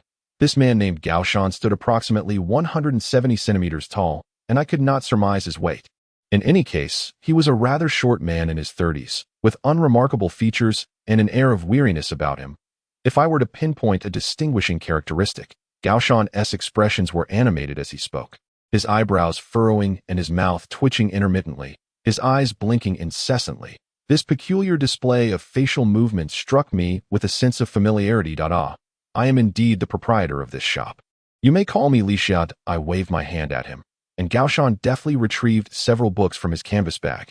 These are for sale to the store. Do have a look at the prices. Boss, selling books? I had a vague recollection. Do you frequent the Winmu book market? I inquired curiously. Indeed, I have been going there regularly. It was at the Winmu book market that I met Axie. Later, Axie moved to Pudong, and now I reside there as well. Are you Axie's granddaughter? I replied. So you are the granddaughter. How unfortunate. I visit once or twice a month, yet I have never encountered you. Although we had not crossed paths in the bookstore, I had a fleeting impression of Gaoshan, always burdened with a large bag, buying numerous books. Look, this is the receipt your grandfather wrote. I brought it along as if to validate his acquaintance with my grandfather. He produced a neatly folded stack of receipts from his side pocket and presented it before me. These are all the receipts. All right, let me peruse the books. The assortment of books Gaoshan brought was quite varied. including selections from Wang Xingqi, Ji Xianlin, Jia Pinghua, and Kuling published by Baihua Literature and Art Publishing House, along with 2 volumes from the People's Literature Publishing House's short classic series, Father's Tears and Sunday, authored by John Updike and the French writer Ian Murawski. Respectively, I have quite a complete set of these books on my end, I remarked, holding up Sunday to Gaohan. No worries. Just pay what you see fit. These books are readily available in the market. Second-hand bookstores sometimes sell them for as little as 6 yuan each. If you take them for 5, I would be quite pleased. Indeed, I mused. Although the short classic series is not particularly elusive, and not many people, like myself, collect 2 versions of the series, I also have the middle classics on my shelf. However, a few volumes have long been out of print, such as the short story collection Meditations by the Catalan author Merc Roderita, esteemed by Gabriel Garc A.M. Marquez. A couple of years ago, in my quest for this book, I visited several libraries, fixating on the only borrowed copy of Meditations. Ultimately, I never received it back, and I ended up purchasing it online for over 80 yuan. The fervent desire to read a particular book is a sentiment that lingers in one's memory. The human heart is often a realm of contradictions. One may feel an eager desire to purchase a book, only to hesitate upon seeing its price, sometimes even losing the urge altogether. My grandfather once remarked that the essence of a second-hand bookstall lies in facilitating the circulation of books, allowing a greater number of individuals to access the literature they yearn to read. I am uncertain whether this is the answer to my grandfather's bookstore initiative, yet it bears some relevance. If books are priced exorbitantly, many will find them unaffordable and thus refrain from reading. The proprietor, Gao Shan, noticed my prolonged silence and called out to me. I looked up, apologizing. I am sorry, I momentarily lost my train of thought. Reminiscing about certain books, I will calculate the price and settle the payment right away. No need, he replied. I still wish to select a few more books to take with me. I will require them next week. Require them? I inquired. Suddenly, a torrential downpour cascaded outside. I uttered another apology and dashed to the window, where the southwesterly winds carried raindrops that splattered against my hand, leaving a cool, damp sensation. Please take your time. If you wish to purchase books, feel free to browse. Very well, I conceded, initially hoping to return before the rain began, but it now appeared I would linger here a while longer. Gao Shan settled into an empty chair by the table, retrieved his phone, and with a series of animated gestures, began scrolling through the screen before placing the device to his ear. Meanwhile, I leaned against the bookshelf, contemplating the appropriate price for the collection of books Gao Shan had brought. All the volumes were commendable, yet titles like Kalang's essays are indeed challenging to sell. Though I find Kalang's prose exquisite and intricate, akin to a fine painting, today's youth seldom engage with his works. Perhaps some ardent admirers of Zhang Ailing might encounter fragments similar to Kalang's characters in Xiaotuan Yuan. Was the character reminiscent of Kalang deliberately crafted by Zhang Ailing? This remains an enigma. In the misty alleys of Jiangnan, shrouded in a veil as delicate as gossamer, one wonders whether this ambience reflects the sentiments of literati or if we have misconstrued something entirely. To detach the text from its author is an endeavor I would never intentionally pursue, for it is exceedingly arduous and nearly unattainable. Gao Shan spoke into the phone. The rain is heavy. I will be delayed in reaching the bookstore. It turns out he intends to visit another bookshop. I find myself curious about what exactly Gao Shan does, yet I refrain from probing further. Is a total price of 45 yuan acceptable for these books? I inquired, revealing my calculated figure. Gao Shan nodded. Yes, that works. You have the final say. His smile, accompanied by a noticeable twitch at the corners of his mouth, might strike most as peculiar, yet he seemed entirely unfazed by it. What is your name? The rain continued to pour, and the casual conversation felt fitting. Licia. I replied. Oh, such a lovely name.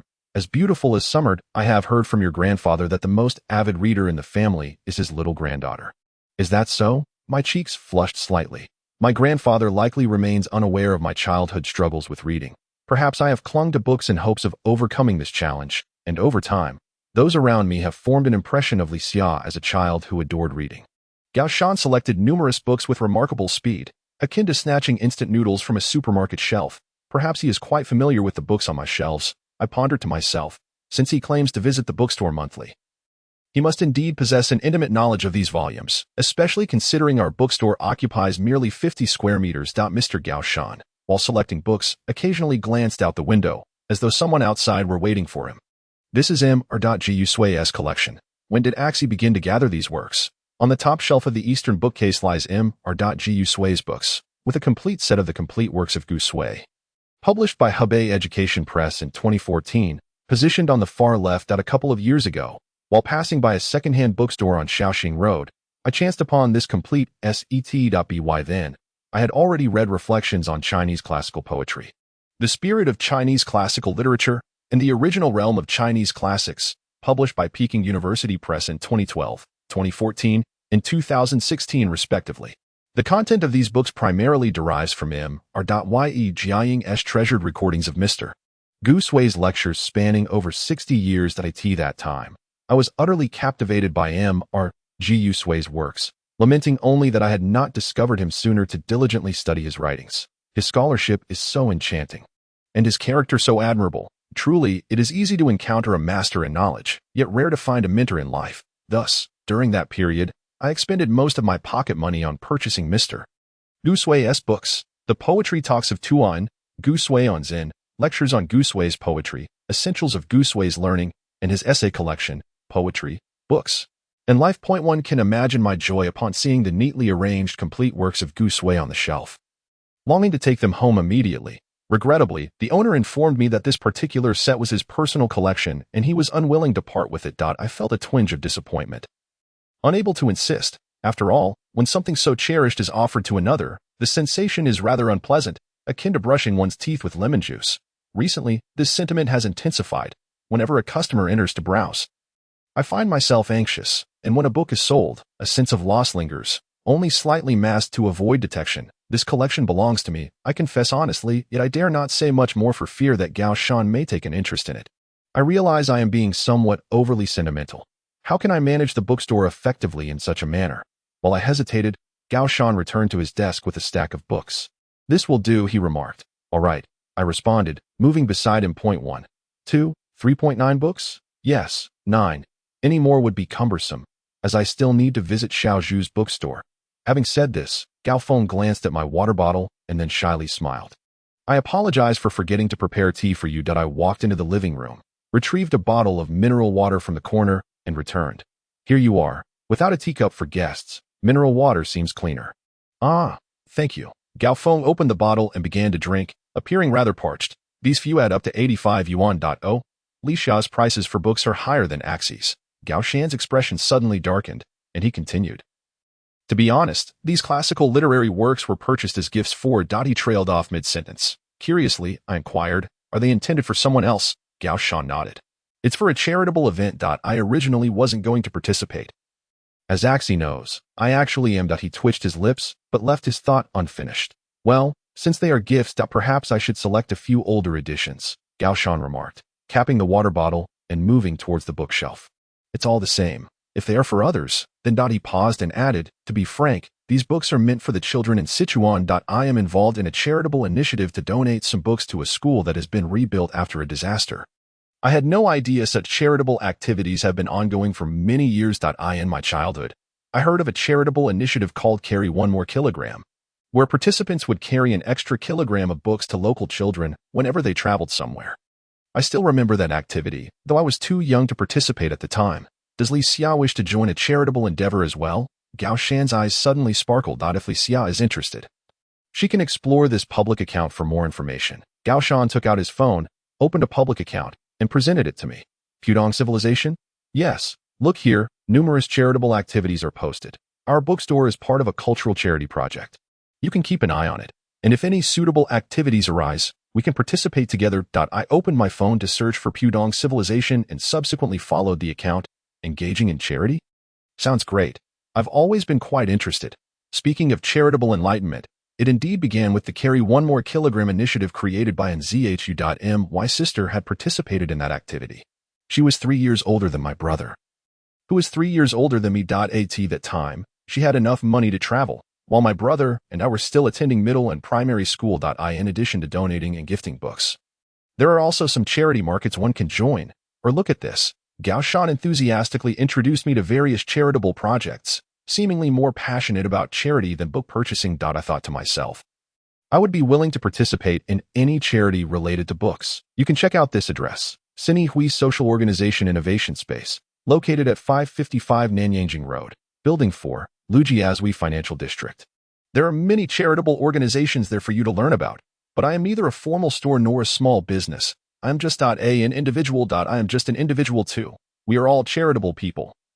Aren't we? Gaoshan expressed proudly. I smiled at him and encouraged him to continue selecting books. The customer ultimately paid 35 yuan. The previously sold books offset 45 yuan. And after returning 5 yuan for the purchased books, a final payment of 35 yuan was made. I am not adept at accounting, so I meticulously recorded each transaction. Since cash was involved, I feared that if I casually placed it down, it might be mistaken for change and spent unwittingly. Thus, I placed the received 35 yuan in a small box meant for oil paintings, setting it on the windowsill. That evening, during dinner, I mentioned Mr. Gaoshan to my grandfather, who chuckled heartily and remarked, "Ah, this Gaoshan is a well-known second-hand book dealer."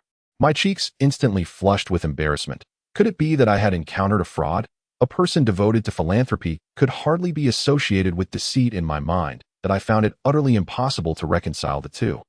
Save for the peculiar expression on his face that aroused my suspicion. Yet, how could an intellectual judge a person by their appearance? Moreover, being a second-hand book dealer does not equate to being a con artist. After all, I am also selling second-hand books, am I not? As the rain fell in rhythmic patterns, time urged me onward, ever forward. Despite my daily reading and writing, I was often plagued by an unsettling restlessness that I lingered before the bookshelf for quite some time, observing the adorable little plants in their pots that seemed to have scarcely grown, as if time had left no trace upon them. That I sincerely envied them, for I was different when I wasn't reading. I felt an anxious turmoil that was difficult to articulate or untangle. The remedy I discovered was to read, write, and explore genres I had yet to encounter. And so forth, I aimed to immerse myself in a sponge-like absorption of knowledge, even if my efforts were sometimes in vain, as they would at least provide a modicum of solace for my troubled heart. Perhaps it was merely a matter of age, even my grandfather did not share my concerns. He began reading late in life, around the age of 30, as my mother recounted. Prior to that, he spent his days idly watching cricket battles, scarcely considering the purchase of a book. Now, everyone who sees him recognizes him as a bibliophile, and his memory serves him well. He can engage in conversation about the books he has read and sold. He humbly claims that this is merely a result of years spent selling books, much of what he knows having been gleaned from conversations with buyers or discussions among fellow readers. Nothing more than that. His casual dismissal of the matter fills me with a sense of shame. While I ponder these rambling thoughts, I stand by the bookshelf, flipping through one book after another. I sought a collection of essays or poetry suited for a rainy day, yet ultimately chose Robert Jordan's The Wheel of Time. The Wheel of Time narrates a world where light and darkness are at odds, and good and evil engage in an interminable struggle. This is the universe woven by the Wheel of Time, where the passage of years is as fleeting as the wind, and fading memories transform into legends, which in turn gradually evolve into myths, when the epoch of their birth cycles back around. Even the myths have long been forgotten. In an era referred to as the Third Age, the new age has yet to arrive, while the old one has long since passed away. A wind stirs in the mountains of dread. This wind is not a beginning. The rotation of the Wheel of Time has neither start nor end, yet it undeniably signifies a beginning. In the realm of the Wheel of Time, time resembles a wheel with 7 spokes. Each spoke represents an age. As the spokes turn, so too do the ages shift. Each age is extensive, and thus, although this wheel has but 7 spokes, by the time it completes a full revolution, the previous age is often entirely forgotten. Not a book much like this. Only those truly magnificent works are woven into the fabric of time. Even after enduring long epochs, they remain as vibrant and fresh as ever. People may forget much, epochs may give way to new ones, and trends may shift, yet some things still endure in memory. Take, for instance, the fairy tales from various nations, which seem to embody the archetypes spoken of by Plato, allowing individuals to recreate them based on their talents and the extent of their recollections. Much like mimicking a pattern. It was from Zhang Zongzi's Wang Shu Ji that I first learned of this idea regarding archetypes in the mind. Perhaps this innate template is the very memory that each era forgets yet preserves. It transforms, yet remains unchanged. In the book, time is soft and fleeting. Unbeknownst to me, Duzi had already stood behind me, startling me not because of the suddenness of his silent presence, but rather due to my astonishment at having completely failed to hear the sound of the wind chimes at the door as he entered. Observing your intense focus, you resemble a learned scholar. However, in Pudong, where security is exceptionally good, you need not worry too much, even if you may be somewhat naive, Doozy jested, and my anxious heart finally began to ease. You might as well not be Doozy. Let's call you Heisey instead. Your movements are so light that I truly paid no attention at all. Licia. You are so engrossed in your reading. Delving into fantasy. Doozy snatched the book from my hands. The Wheel of Time is also one of my favorites. But wait, Licia, you don't write fantasy, do you? Are you planning to switch genres? Just because I read a fantasy novel means I intend to write one? That seems rather exaggerated. So, will you participate in this year's science fiction contest? I am unsure how to respond. Should I participate? The essence lies in participation, doesn't it? As long as I take part, it counts as completing the task. Right? After all, I am an author in my own right. Perhaps there will be fewer submissions this year. Maybe there is a chance. Perhaps. In any case, without submitting, there will certainly be none. Doozy's words jolted me from my reverie. What are you pondering? Has the deadline already passed? Doozy's expression suddenly turned serious, and I quickly shook my head. No. Each year's science fiction submissions primarily occur in the latter half of the year. Well, it hasn't closed yet. Doozy let out a sigh of relief. In comparison, he seemed more concerned about submitting than I was, which was reassuring. Doozy remarked as he returned the book to my hands. Actually, I have been contemplating something. There was an air of mystery about Doozy, but he was never one to speak in half measures. When he had a thought, he would express it thoroughly. What have you been thinking? I closed the book and sat across from him, resting my chin on my hand, eagerly awaiting his insights. Perhaps Licia would not be inclined. Doozy replied, pursing his lips. Whatever it is, just say it. Whether or not you wish to share is a matter for later. Just speak. I dislike leaving things unsaid. Licia. Have you ever read web literature? Doozy began slowly. Web literature? I shook my head. Not much. The few I have read are countable on one hand. Qindong, A.I. Chinchue's Octopus. Surely you have heard of The King's Avatar? What about Potato? Have you read any of these web novels? Well, I have read Nirvana and Fire, and I'm familiar with Evernight. Oh, and I've heard of a book titled The Evolution's 4.6 Billion Requiem. That book has over 8 million words. What I meant to convey is that if Licia wishes to write fantasy, domestic platforms, particularly web literature platforms, may be more conducive. I see now why Doozy suddenly became so serious. Indeed, if I truly endeavor to write fantasy, it presents a considerable challenge. At present, science fiction enjoys considerable popularity, especially after the works of Liu Cixin, such as The Three-Body Problem, and How Jingfang's Folding Beijing received the Hugo Award. The fervor for science fiction in our country has only intensified. Publishers are increasingly willing to publish science fiction, and various platforms are eager to nurture promising newcomers. Whereas resources for fantasy are relatively scarce, it seems that Hui is open to submissions of fantasy works. I recall that Jiang Nan's Dragon was initially serialized in Hui. Dragon is truly exceptional. I eagerly awaited the release of Hui, and wasn't it the case that I once followed the series alongside Licia? Yes, I too hold a great fondness for Dragon. Perhaps you might consider writing on Qidian if Licia aims to compose fantasy. Qidian reading? I inquired. Precisely, Qidian reading.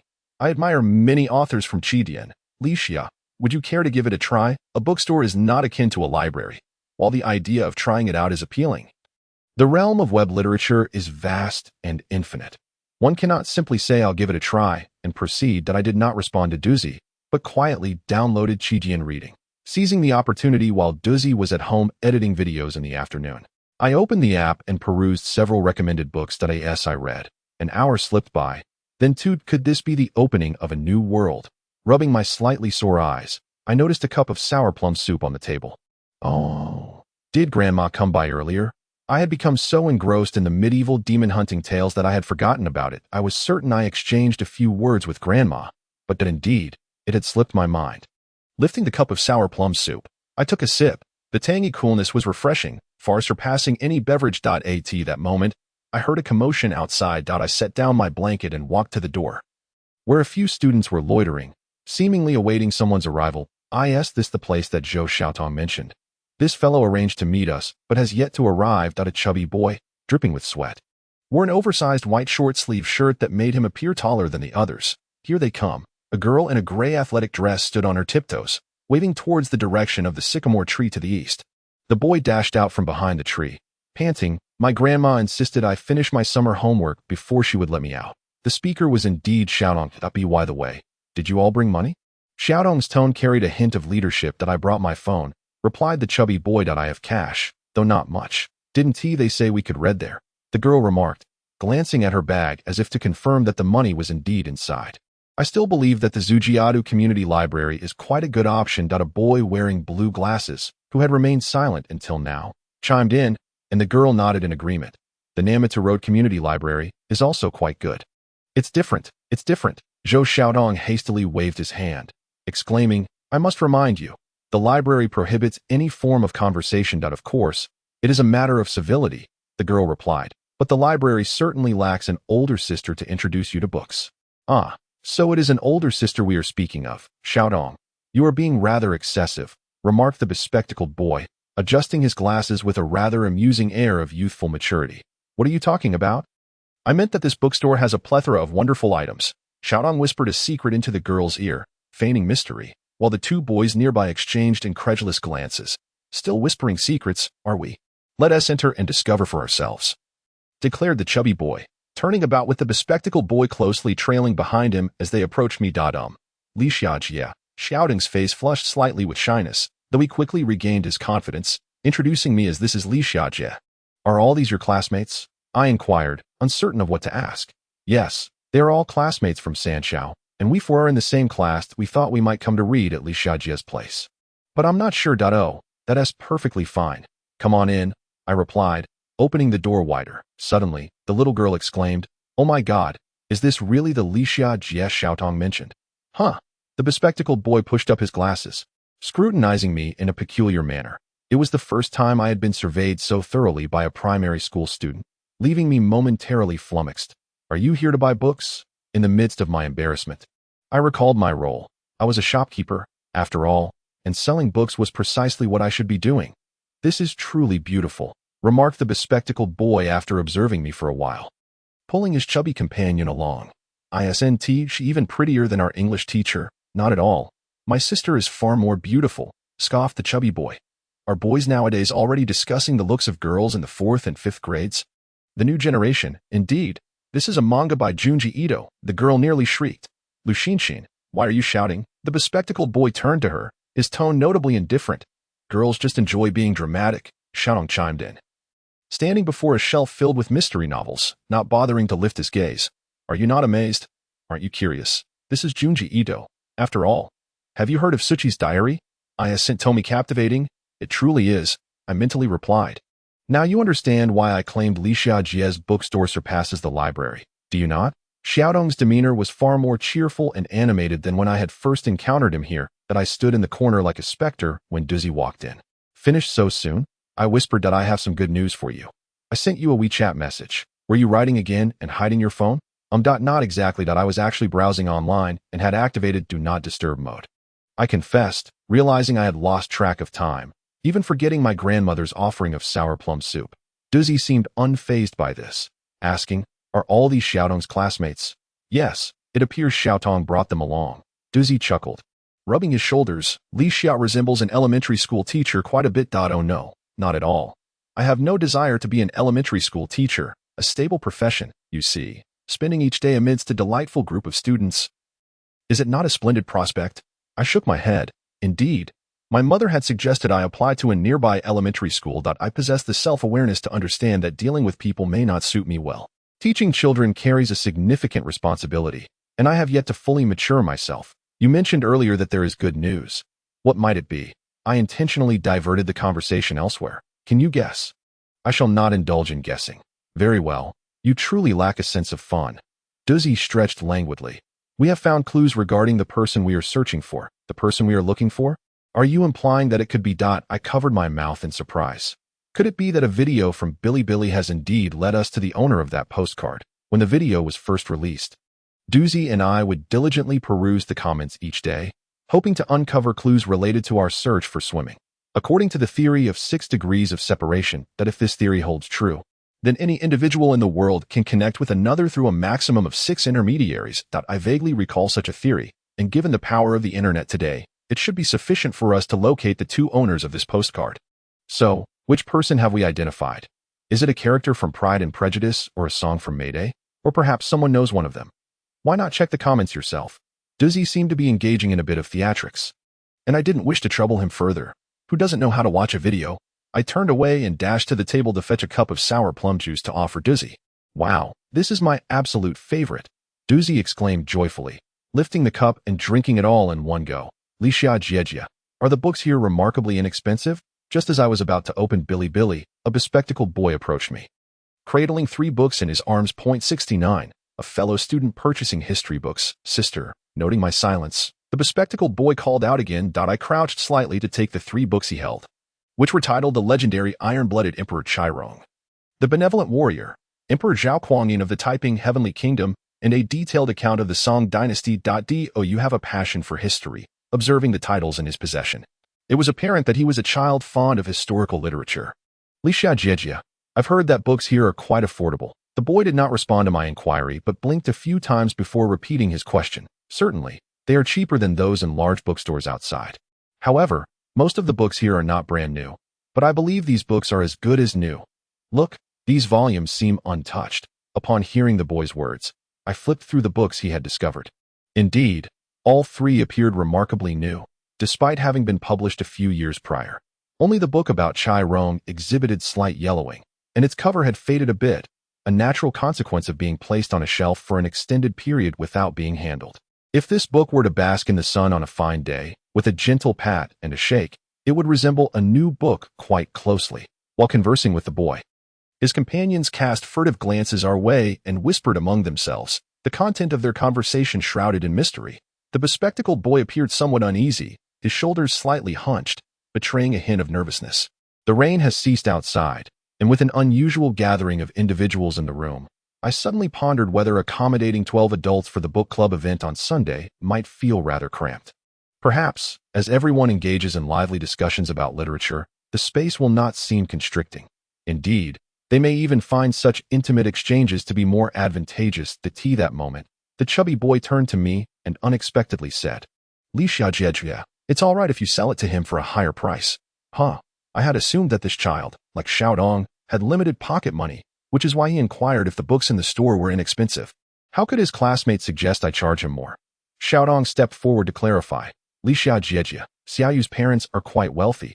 You can sell him the book at its original price, and he can certainly afford it. Upon hearing this, Duzi chuckled quietly to the side, and I shot him a disapproving glance. Duzi then questioned Xiaodong. You call her Jiejia so familiarly. Do you not know her brother? Xiaodong, scratching his head, joyfully exclaimed. Hello, brother. Xiaodong, are you trying to introduce business to your sister? You are all students, with limited allowances. It is commendable to wish to read. So if you can get a bargain, do not purchase at a premium. Oh, brother, that's not what I meant. What Xiaopeng intended to convey is that Xiaoyu's family is genuinely not lacking in money. Rather, what he lacks is freedom. Freedom? I was perplexed once more. The truth is that Lu Xinxin had also arrived, and a group of them crowded around the bookshelf by the door. Xiaoyu genuinely does not lack for money. This is common knowledge among our class. However, his parents are exceedingly strict, overseeing everything, who he befriends, whom he walks home with after school, what books he reads, and whether he secretly plays games. All are matters under their stringent control. Perhaps accustomed to the remarks from his classmates, Xiaoyu did not mind the incessant chatter surrounding him. Instead, he calmly inquired once more if the books here were indeed very affordable. Well, but these few books are indeed not expensive. They are currently available in bookstores, and this particular book about Chairong is not a very formal historical text. I aim to convey the information I had as accurately as possible to Xiaoyu. He nodded, expressing, what I most want to see is actually this one. Oh, let me tell you, you might as well sneakily join us in reading comics or something. The chubby boy patted Xiaoyu on the shoulder. Xiaoyu stepped back slightly, as though accustomed to this behavior. Are your family members aware that you came to the bookstore with your classmates today? Do your parents approve? Duzi mischievously probed. Of course, they know. Lu Xinxin is the top student in our class. Xiaodong's mother is a flight attendant, and his father is an engineer. My mother has thoroughly investigated this. As for this chubby one, my mother disapproves of my association with him, yet he is quite a decent person. With Xiaoyu's introduction, I felt as if I had known these students for quite some time. How much are these books? And could you please write me a receipt? Sister, a receipt? Oh, we always provide receipts for the books sold in our store. Having just finished speaking, I noticed Xiaotong nodding enthusiastically beside me. Indeed, Sister Lixia will handwrite a receipt for you, and her penmanship is quite exquisite. This child was rather reticent during her last visit. How is it that today she seems like a different person, so cheerful and talkative? Could it be that being with classmates brings out her vivacity? Is she more reserved when alone? Perhaps that is the case. I seem to be quite the opposite, as I often refrain from speaking when among others. Yet find my mind brimming with stories and myriad thoughts that yearn for expression when I am by myself. This inclination towards writing must stem from that, weaving one narrative after another, akin to the unfolding chapters of a life that I prepared a receipt for Xiao Yu. And as I wrote, he inquired whether I could list the school-designated reference books. Initially perplexed, I gradually grasped the child's sentiments. After they departed, I speculated that Xiao Yu's parents might impose strict discipline, fearing he would squander his pocket money on frivolous books that would offer no educational benefit, or worse, lead him astray. Such parental concerns are not uncommon, transcending the boundaries of time. During my own childhood, I had classmates whose parents forbade them from reading comics, pursuing celebrity obsessions, or even listening to popular music, claiming it would tarnish their appreciation for classical music. In this regard, my upbringing was notably lenient. My parents never dictated what I could or could not read. Duzi, did your parents also grant you such freedom in your youth? Did they scrutinize your reading choices? My mother certainly wished to exert more control over me. Look at Xiao Yu. Do you know why he is inclined to purchase history books? I shook my head, for history books are not easily digestible. It is because history books are filled with captivating tales. I have read the one about Chai Rong as well. Duzi has also read this book. It certainly appears to have languished untouched for quite some time. I read it back in high school, prompted by my mother's insistence that I should refrain from reading frivolous literature during that period. How can one classify M.R. Liu Sun's works as frivolous? Duzi explained that Xiao Yu's love for history stems from the diverse narratives within those books, tales of love, hatred, ambition, intrigue, and heroism. Everything a child craves for excitement and wonder can be found in history. This is Duzi's theory. Under the strict guidance of their parents, a book-loving Xiao Yu naturally develops a fondness for historical literature. After listening to Duzi's first-hand account, I rose to gather some intriguing history books. Arranging them on the desk, Duzi observed the collection with keen interest and cheerfully remarked, "The Chronicles of the Eastern Zhou is quite fascinating. Even today's children would relish stories like The Fire Signal and The Feudal Lords." I possess a set of illustrated books that I can present to Xiao Yu. With a cheerful demeanor, I exclaimed that I possessed a complete set of Romance of the Three Kingdoms. Suddenly, I recalled that atop the bookshelf lay a full collection of Romance of the Three Kingdoms comic books, prompting me to enlist Duzi's assistance in retrieving it. The table was cluttered with over 20 sets of books. And Duzi suggested that we dedicate this reading session to discussing captivating historical literature. Quite agreeable, I thought. These books were indeed fitting for the occasion. Everything was in place, save for attire, without suitable clothing. The essence of the Li Xiao reading event would be lost. What shall we wear today? Duzi and I chorused simultaneously, breaking into a shared chuckle. Perhaps I should don the red outfit from the first volume? Absolutely not. Or perhaps you could try out men's clothing? Puffed. Women's fashion undoubtedly has its market. Men's, however, is less certain. I voiced my concerns to Duzi, who pondered thoughtfully. Indeed, let us stick with the outfit from the first volume. This time, Li Xiao can make an appearance. No. We agreed that we wouldn't reveal ourselves until the first 10 episodes. Duzi, you're going back on your word. This warrants a reprimand. I firmly rejected the notion, crossing my arms defiantly, my entire demeanor exuding a resounding, "I refuse." My objections fell on deaf ears as Duzi insisted I wear a mask. Duzi conjured a pink medical mask from seemingly nowhere, and I instantly grasped the implications of his suggestion regarding revealing my face. This could work. Recognizing the opportunity, I was not one to stand on ceremony, especially since Duzi was genuinely eager to assist me. After changing into my outfit and preparing to commence the recording, I suddenly recalled Duzi mentioning soda from Mayday and Pride and Prejudice upon his arrival, which he had not elaborated on due to Xiaotong bringing along classmates to select books. I remembered that Duzi had mentioned discovering a clue earlier. Curiosity piqued, I inquired, "What is it?" "Oh, you can check the comments for yourself in a bit. No. Please share it with me. Otherwise, my curiosity will distract me during the recording and adversely affect the outcome." "No worries. The earlier episodes have already garnered a modest fanbase. As long as Li Xiao performs comparably to the previous episodes, there should be no issues." Not wanting to press Duzi further, I pouted and took my place at the spot he had chosen. I sketched a gesture that signaled the beginning of the new episode's recording. As usual, Everything flowed smoothly until the very end when Duzzy handed me a stack of small cards. What are these? I inquired casually as I accepted the cards. Fan questions. Reflect on these inquiries and respond accordingly. Fan questions. They aren't overly challenging, are they? I furrowed my brow, feeling a twinge of anxiety that I truly lacked substantial expertise. Whether in writing essays, prose, or book reviews, even my university thesis had been critiqued twice by my professor before it met acceptable standards. Responding to fan inquiries felt daunting. This is not an exam. Look at how tense you are. Duzzy removed my mask. His expression wanted to stain. You're sweating. It's time for a change. But my protests were futile as I sighed and lowered my gaze to the question cards. What is the uphost's major? Is it Chinese literature? That question isn't difficult. I glanced at the next card. Does the uphost have any particularly good recommendations for essays? Lu Sun.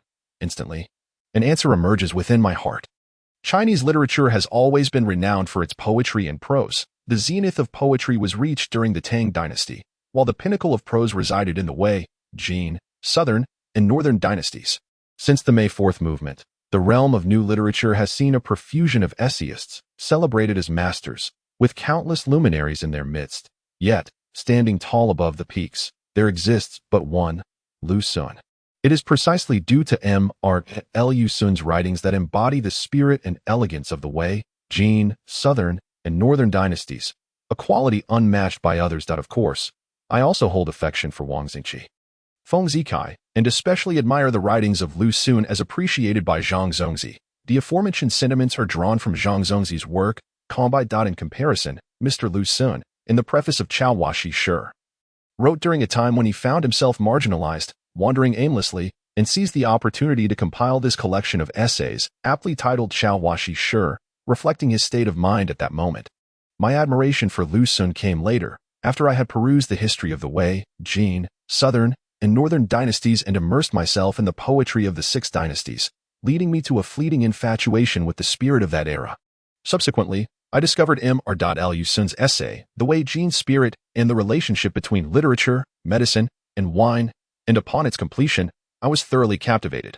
Seeking out every work by Lu Sun available on my bookshelf, I fell in love with him, sharp as a dagger, and also cherished his essays, which portrayed a more vibrant version of the man. This time, my experience of From Baijiao Garden to Sanwei Bookstore was starkly different from my earlier encounters in the language textbooks during my childhood. Following this, I delved into the writings of Zhou Zuren. But that is a tale for another time. Do you prefer classic detective fiction or social commentary mysteries? In truth, I harbor an affection for both. There are no particular principles guiding my choice.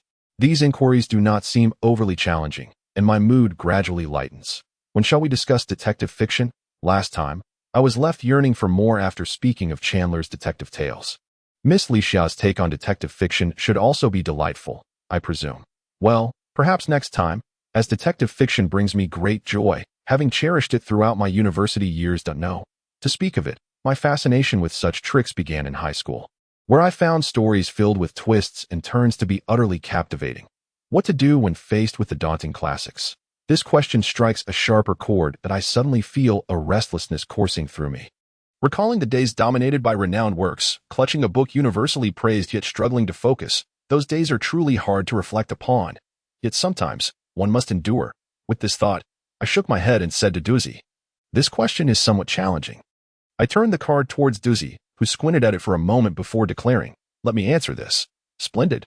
I could not have wished for more. If you are willing to respond, then please do." The answer is quite simple. Duzzy moved a chair and settled into a comfortable position, flashing me a charming smile. "Duzzy, please commence your answer." I extended the card before him, and so it began. How to read classics. Simply do not read them, Duzzy stated with vigor, as if he had unveiled a truth beyond the grasp of mere mortals. If such an answer is to be articulated by Duzzy, so be it. I do not share that sentiment, and thus cannot express it in the same manner. I smiled as I returned to my filming position, turning my attention to the subsequent cards. Bean once remarked, "This won't do either. It is Lixia who is narrating the text, and an oddly peculiar Bean appears midway. What harm is there in merely joining the conversation?" Yet, Bean shook his head once more, ultimately adhering to Lixia's perspective and resolving to assist the young lady diligently. Certain substantial literary masterpieces can indeed be rather formidable. For instance, Joyce's Ulysses. I once vowed to read it through in one go. Even if it meant skimming through it haphazardly. At least psychologically, I would feel a sense of accomplishment having finished it. That I opened Dubon, searched for Ulysses, and subsequently marked it as read, thus fulfilling a lingering task in my mind. It truly was a task, indeed. I recall a reading class from my middle school days, aptly named as such since it was dedicated to collective reading during class time, with each student provided a copy of the same book. At that time, our class comprised 48 students, and whenever reading class arrived, the Chinese language representative would arrive, pushing a box of old books wrapped in craft paper into the classroom, before the reading teacher, who was also our Chinese instructor, entered. He would distribute the box of books to each student.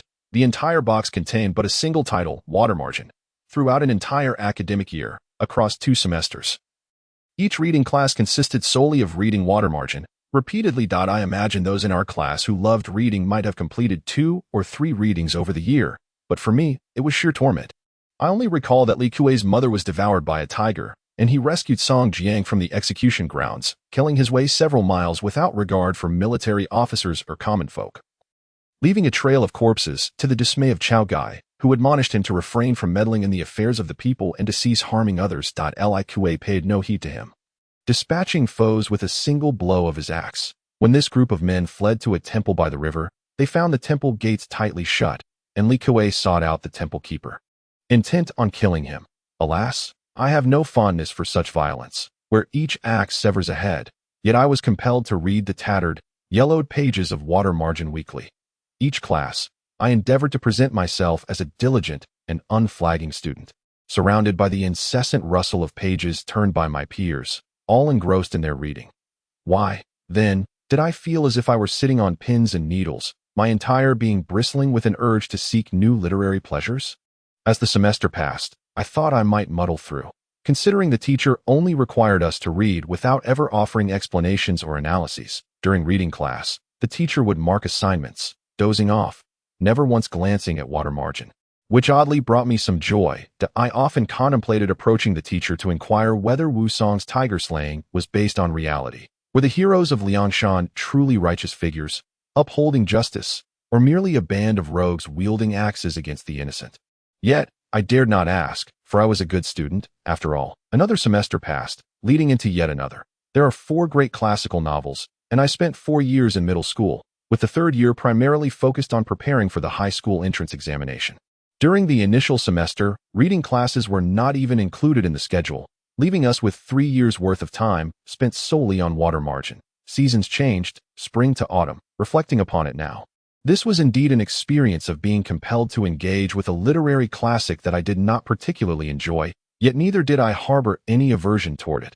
Later, I would occasionally recall the tale of Lin Jiaodo at the Snowy Mountain Temple, and a sense of melancholy would wash over me. The characters in this book are perhaps depicted with such vividness and depth that, in today's world, it would be challenging to encounter a work of similar caliber. Moreover, as I grow older, I come to understand that the violence and bloodshed are not merely matters of choice for the characters. I also grasp the bitter truths underlying their experiences, realizations that eluded me in my youth. I resolved to share this story with my friends. Upon hearing it, Duzi burst into laughter, for he knew that I had droned on about reading Water Margin during our literature class for no less than a dozen times. It was, undoubtedly, my least favorite subject in middle school. You truly hold a grudge. I never expected such a trivial matter could linger in your memory for so long. After our work was done, Duzi brewed some fresh tea, and we each took a cup, listening to the sound of raindrops that had begun to fall outside, accompanied by the calls of birds unperturbed by the rain in the distance. The cool breeze wafted through the window, stirring the candlelight, and the brightly lit study, once illuminated for our photographs, was now enveloped only in the soft glow of candlelight and the dim, natural light filtering through the gloomy exterior. It is not that I remember vividly. Rather, it is that I find it difficult to forget. Such moments may well remain etched in my memory for a lifetime. If one day I were to have children, and if they ever wished to read Water Margin or inquired which of the 4 great classics is the most captivating, perhaps I would share this past with them, for I find myself unable to articulate my feelings clearly. Likely, I will never be able to do so. Thus, I can only convey the emotions I experienced during my own reading. How could I ever forget that literature class? Then learn from me. I said. I have a fondness for Romance of the 3 Kingdoms, yet I often find myself critiquing Dream of the Red Chamber. I truly do not care for it at all. Duzi poured himself a cup of tea and gulped it down, prompting me to imitate him and drink 2 cups in succession. Things will change, I remarked. Probably not. Dizzy stubbornly countered. I used to dislike Dream of the Red Chamber as well. But last winter, I found myself transcribing it. The intricate and lively prose reassembled before me, presenting an experience entirely different from my school days that I marveled at the beauty of its writing. But it was only after copying it that I truly grasped its essence. I once read a book that stated people actually read with their ears. Scientists have discovered that even without vocalizing the words, one's throat would still exhibit movement while reading, as if a voice were narrating the text in one's mind. This must be what we call auditory sensitivity. This sensitivity varies with time, and I suspect it relates to how our perceptions of the same book can differ across various stages of life. At that moment, Dizzy casually picked up a copy of ancient poetry source from the table and began to flip through its pages. He then looked up at me, offering a knowing smile. Did I get it right? Or rather, did the scientists? Indeed, your observation holds true. No wonder I sometimes feel thirsty when reading. I am, after all, engaging in an auditory experience. Once the rain subsides, let us procure a few drinks. What? More drinks? Yes, it has been quite some time since I last indulged. This afternoon, there may not be many customers, so Li Xia can write. Wait a moment, I still have matters to discuss with Dizzy. That I conveyed to Dizzy the matter of the charity book fair that I had mentioned when I visited the bookstore. As I had anticipated, Dizzy wholeheartedly resonated with my thoughts. Thus, it seems we must indulge in a drink, and then shall we apply together to participate in the event next week. Splendid. I cheerfully acquiesced. Dizzy truly is a compassionate young person. Time swiftly moved to the weekend, the last week of June, and the rain continued incessantly, as if the heavens themselves were burdened with unspoken emotions. I opened my computer to revise my manuscript. As the season for essay submissions had arrived, eager to enter the essay competition, I merely needed to submit my work. Yet, this task proved to be quite a challenge. My thoughts wavered, and the mouse cursor glided across the screen illogically. Revising the manuscript left me at a loss. I recalled having heard someone say that everything has its destined length, and writing is no exception. Modifying a piece right after completion is often daunting. After some time has passed, when one revisits the text, the plot may seem uninspiring or cliché, increasingly difficult to bear, almost tempting one to discard it into the draft box. Yet, ultimately, there remains a reluctance to part with it. After yet another interval, upon revisiting the manuscript and correcting the grammatical errors and misused words, I would feel a semblance of satisfaction, as if I had conjured a remarkable tale through sheer serendipity. In truth, it was merely the passage of time and a shift in perspective at this moment. However, I found myself in a state of utter uncertainty regarding the quality of my own work. Amidst my hesitation and confusion, my phone erupted with a series of notifications. Had I forgotten to activate Do Not Disturb mode? Frowning slightly, I reluctantly picked up my phone to check. It turned out that my classmates arriving for the book club at 3 o'clock had reached Pudong and were searching for No. 212 Chongli Road. Is it near Hoshan Road? I am nearly there, planning to peruse some books first. Has anyone arrived yet? I shall also the group leader. Is the senior still in the store? I am almost there as well. Ah, Ming Yang, are you also on your way? Splendid. I happen to wish to discuss Spinoza with you. Our previous conversation was far too brief. Discussing philosophy with me, I recalled that evening spent barbecuing with Zhao Mingyang, who is indeed quite the conversationalist, particularly regarding philosophical matters. I once heard a joke claiming that seeking out girls in the library to discuss philosophy is an easy way to find a well-educated girlfriend. In contrast, I would prefer to encounter a boy who would join me in gazing at the stars through a telescope instead of engaging in philosophical discourse. Suddenly, I found solace in the thought. Perhaps I had never harbored romantic feelings for the senior, but rather an admiration for his intellect. A man well-versed in literature naturally radiates brilliance, especially when Zhao Mingyang's appearance is also of an appealing nature. While browsing through messages, a new notification leaped to the top of the screen, and to my surprise, it was from Professor Lin. Li Xia, is there a book club event at the bookstore today? Oh, is the professor attending a student event? She is not in the group. She must have seen the news on the seniors Weibo. It is the literature club's off-campus book club. From 3 to 6 this afternoon. I replied candidly, what a coincidence. I was just planning to visit your bookstore this afternoon. The professor must be jesting. How could she possibly take an interest in our humble little bookstore? Yet, perhaps it is the books that have piqued her interest. I am reminded of the few books that were acquired at a meager price by the professor during the final market, and a pang of regret suddenly grips my heart. The professor is indeed a master in the art of purchasing books. And here I am. What a misfortune it is that I failed to consult the prices on Confusi Old Book Network in a timely manner. When the professor arrives, it would be rather unseemly to surreptitiously check prices in his presence. Though the bookstore is modest in size, it boasts over 20,000 volumes. Who can predict which book the professor might desire? Even if I were aware of the prices, I might not be inclined to sell at a premium. Considering he is a faculty member, I would be at a disadvantage simply due to his commanding presence. It seems that the art of selling books is indeed a profound subject, requiring not only a deep understanding of literature but also a vigilant awareness of market fluctuations and current pricing, lest one unwittingly sell a book at a fraction of its soaring value. Reflecting on this, I feel somewhat discontented with my own lack of diligence, for had I been more industrious, I would not now be engulfed in this panicked state resembling that of facing a formidable adversary. Perhaps it is best that I refrain from visiting today. With ample time during the summer, I can defer my visit to another day. A personal visit, that would be inappropriate. You are a professor, and I am but a junior. How could I put myself in such an embarrassing position? To return to the matter at hand, the thought of the professor not coming alleviates my anxiety considerably.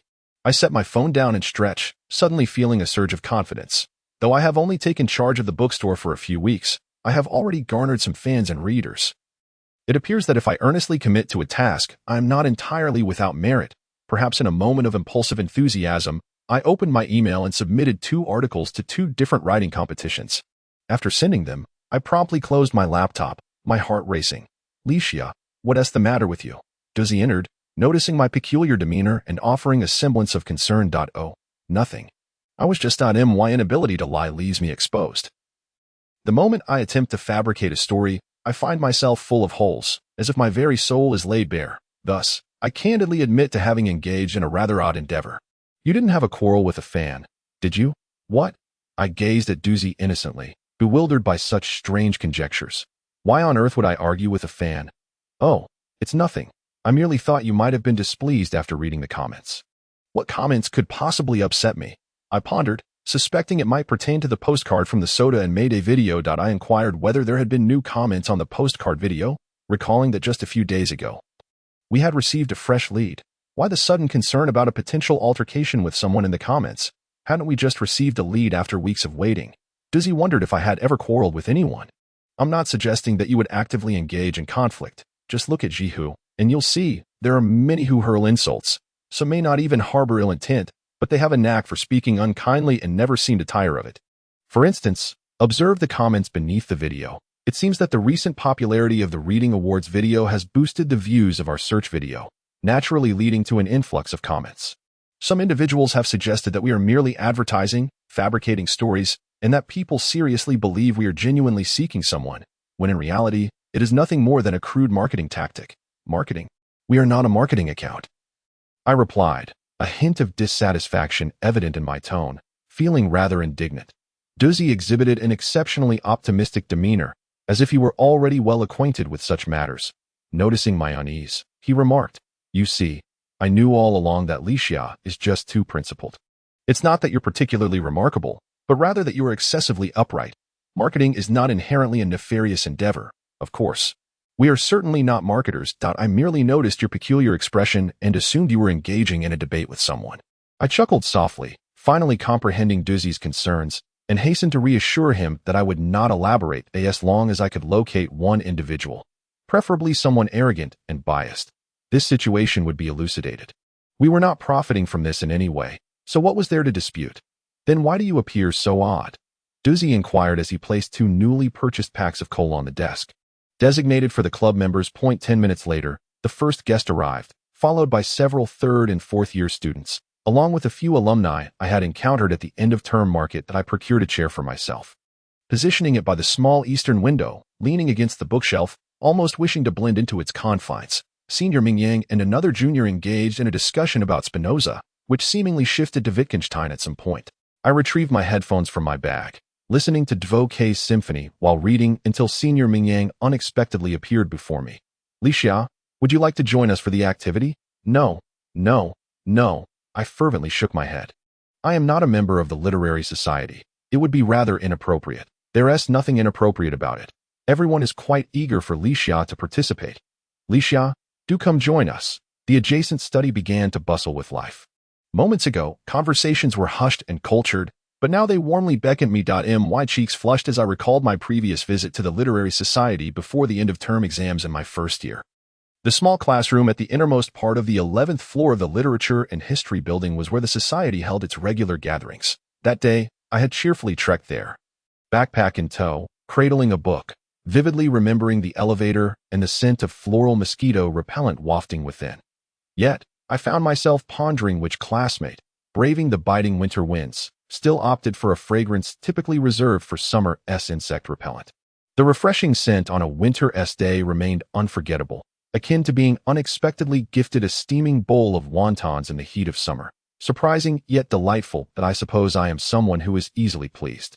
However, a lamentable reality soon unfolded. Just as some new students in the group had complained, the Literary Society scarcely recruited first-year students. We too wished to partake in the reading club. This sentiment rang true. Indeed, the Literary Society did not accept first-year students, citing a lack of available slots, instructing us to wait until autumn. Essentially, this meant that having just passed the autumn, we would have to wait until the harvest season of the following year. Oh, the prideful first-year students. From that moment on, I had little connection with the Literary Society. Truth be told, I bore no lingering attachment. Reading is, after all, a profoundly personal pursuit. Engaging in a brief conversation with my grandfather could sometimes be burdensome. Perhaps I am not one who relishes discussing literature with others. This, I believe, is simply a reflection of my character. Come, let us gather, for Licia is indeed a well-read and talented young woman. I have introduced her to many of my classmates, all of whom are eagerly anticipating an exchange with you. At this moment, Lumen approached with a radiant smile and said to me, "Would it be all right for Licia to sit beside me? I have saved a spot for you." Upon noticing my hesitation to respond immediately, Lumen took a step closer, leaning down so that the fragrant tips of her hair brushed against my right shoulder, carrying a delightful scent reminiscent of chocolate. She whispered softly in my ear, "Licia, I do not know those people. Please keep me company." A company? I was even less acquainted with them, all being members of the Literary Society, of which I am not a part. I still chose not to go. Though I felt a pang of reluctance, I had to speak the truth. "Licia." Lumin suddenly pouted, her expression turning to one of discontent. In a hurry, I concocted a reason, picking up a book from my side. Lumin, I was actually searching for that grid notebook you wanted this afternoon. Do you like any of these? I can sell them to you for a lower price. A grid notebook? Lumin looked bewildered, truly taken aback, which was unexpected for me. Hadn't she mentioned just a few days ago, during our visit to the bookstore with Ming Yang, that she wanted to collect the entire set of grid notebooks? How could she have forgotten so quickly? I began to doubt myself. Had I misremembered?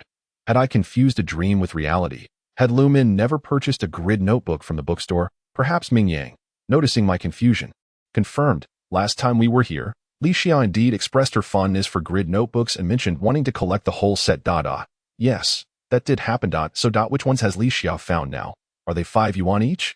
I brought my backpack today, so I could buy several to take home. It wouldn't be too heavy. Besides, our home is quite close to Licia's, and I hope to visit here more often to enjoy tea and literature together." Was Lumin not working? Was she, like me, idly lounging at home? The two of them awaited my company for the reading club, yet my thoughts seemed to drift elsewhere, since Licia was not inclined to join us. We decided to proceed without her, uncertain if our presence would disturb her reading. The senior glanced at the book I was engrossed in, the Book of Sand, and flashed a knowing smile. It's quite all right. Such captivating literature easily draws one into tranquility. It won't be a disturbance. Just enjoy yourselves. The Book of Sand is a work by Borges, imbued with wisdom and radiating intellectual brilliance. At times, it indeed evokes a sensation of being ensnared in an abyss, proving to be quite mentally taxing. The senior's enigmatic smile sent a shiver down my spine. Did he think I was incapable of comprehending Borges?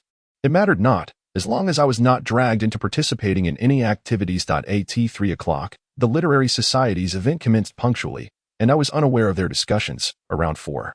Lumin inquired if there was an ice cream shop nearby. I informed her that there was a Lawson convenience store across the street, which should satisfy her cravings. Lumin then asked what I desired to eat, to which I shook my head, indicating that I had no wish for ice cream. Around 5 o'clock, Duzzy arrived and, noticing me sitting alone in the corner, handed me a cup of iced red tea with ice cream. Duzzy truly thought of me. I smiled warmly at Duzzy, who then inquired, "What are you smiling about? Are you pleased that this activity could be profitable?" "Not at all," I replied, my smile stemming from my joy at not having to participate in the book club activity. While others reveled in lively discussions, I relished my own tranquil solitude, engrossed in my reading in the corner, which I found particularly delightful. You must be feeling a bit sour, huh? I bet they didn't invite you. Did they? Just because you're a bookstore owner, you think you're one of the literary elite?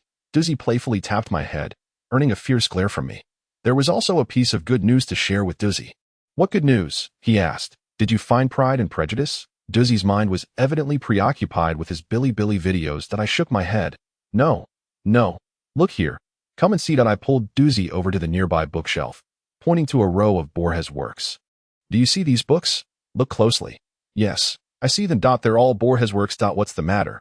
Haven't you been obsessed with him for quite some time? How do you know I've been enamored with Borges for ages? Because I watched your video. Did you forget you mentioned Borges in your summer reading recommendations? Well, I wasn't sure how to spell his name correctly, so I took the time to learn while creating the subtitles. It turns out he is an exceptionally talented writer. Indeed, he is remarkable, I replied happily, suddenly realizing that I hadn't mentioned any specific works of Borges in that summer reading episode. I looked at Dizzy, who chuckled and said, "All right, stop looking at me like that. Are you trying to say you didn't introduce any of Borges' books?" Yes, that's true. You see, all the Borges books I've read are right here, yet none of them were mentioned in that episode. So, it seems Lixia's memory isn't quite sharp, Dizzy remarked, tapping my forehead with the orange highlighter he held. Don't do that. It makes me feel like a child that I've graduated from university, you know? I feigned indignation, hoping to buy myself some time to think. After a round of contemplation, I became even more certain that I had indeed not mentioned any of Borges' works. If I were to introduce Borges' pieces, I would certainly highlight his poetry, as my earliest encounters with him were through his poems and critiques. Before delving into his prose, I had eagerly purchased this complete collection of Borges' works upon its release a few years ago. Having previously stumbled upon a basic anthology on my grandfather's bookshelf, though I had only occasionally flipped through a few pieces. My genuine affection for Borges truly blossomed from his poetry. Was it The Garden of Forking Paths? Did I mention this book? I mused to myself. It has been said that Lixia did not actually mention Borges' works. Rather, she referenced Borges while discussing the works of another author. Dizzy explained it to me, resembling a discerning reader who understands the author's works even better than the author themselves. How dismal it is that I have forgotten my own words. Dizzy also reminded me that the name of that author is rather difficult to write, and it was only after some study that I managed to pin it down. Cortázar. I suddenly realized. If it is indeed Cortázar, then that makes sense, for Cortázar's first collection of short stories was favored by Borges, suggesting a sort of mentor-mentee relationship. I am uncertain about that, but I did secretly seek out the book that Lixia mentioned. What book? From the Fire, 1. This book is indeed available in the bookstore. However, I am reluctant to sell it, as many people wish to purchase it. Thus, I believe I mentioned in the program that I would like to acquire a few more copies of From the Fire, one to share with readers I admire. Yes, it seems I did say that. Lixia is, to my knowledge, the most ardent book buyer I have ever encountered, despite the fact that the stories within From the Fire 1 are already included in a newly published collection by Cortázar. Lixia continues to yearn for a copy of this book that is no longer obtainable. It is different. Firstly, the translations vary. And secondly, the emotional resonance is distinct. This book holds immense significance for me. What Dizzy may not know is that it was after reading this book that the spark of creativity ignited within me. Prior to that moment, I had never contemplated whether the ideas swirling in my mind could transform into captivating short stories. Truly, it was indeed the case. It is a feeling akin to a benevolent rebirth. Admittedly, this may sound somewhat exaggerated, yet it is precisely how it was.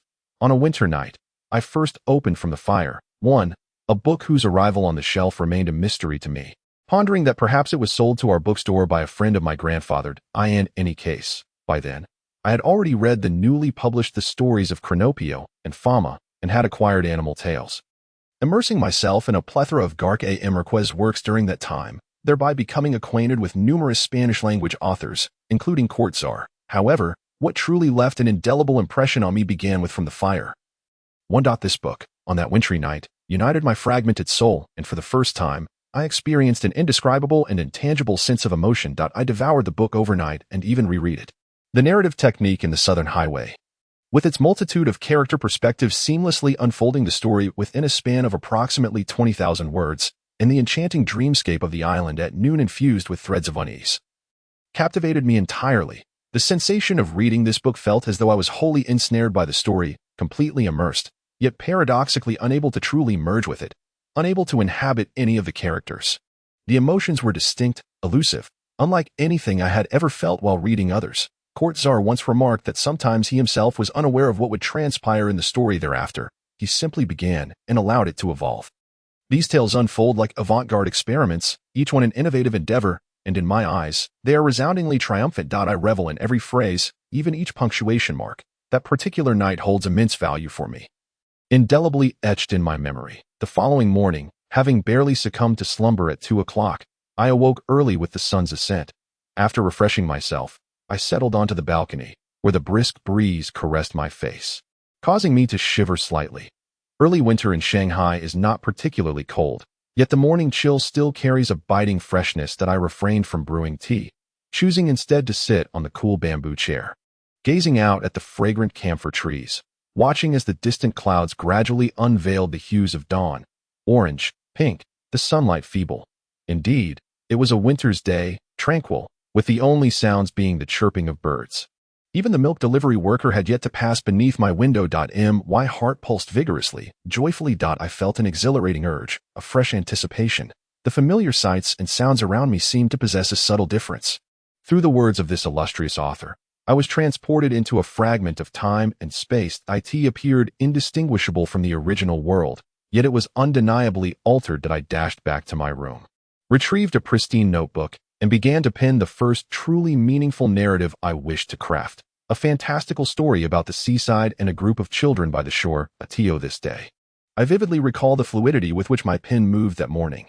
Indeed, I only knew the beginning, and even that was unclear. Yet, I could smell the brine of the ocean, feel the wind blowing in from the eastern sea, and witness the sun's reluctance to rise above the horizon. The reading club was indeed lively. In the distance, smoke spiraled from the village, where several households had already commenced breakfast preparations. A day in the seaside town was about to unfold. A barefoot child ventured out after all his parents had succumbed to sleep, after everyone in the village had drifted off, stepping quietly outside, making his way to the shore. His feet sank into the coarse grains of sand. A sensation so vivid that I could almost feel the dampness from the night's high tide beneath my soles. The unfriendly grains clung to him, yet he paid no heed to the discomfort, as if it were second nature. Indeed, it was second nature to him, as it should be. He was a child of the coast, born and raised by the sea. But why did he stealthily venture to the shore alone? What was he seeking? By the light of the moon, what was he in pursuit of? A distant legend, his sole hope, a young boy entrusting his fate to a myth. If he could locate the transparent crystal ball brought by the sea, no one would dare mock him again. Nevermore. At this juncture in the story, I finally grasped why he had departed home in the dead of night, why he waited until the entire village was asleep to search the shoreline alone. Thus, in conclusion, I must pose a question to myself and to this young boy. Is the legend true? Will he find that crystal ball? No, perhaps something is hindering him from locating that crystal ball.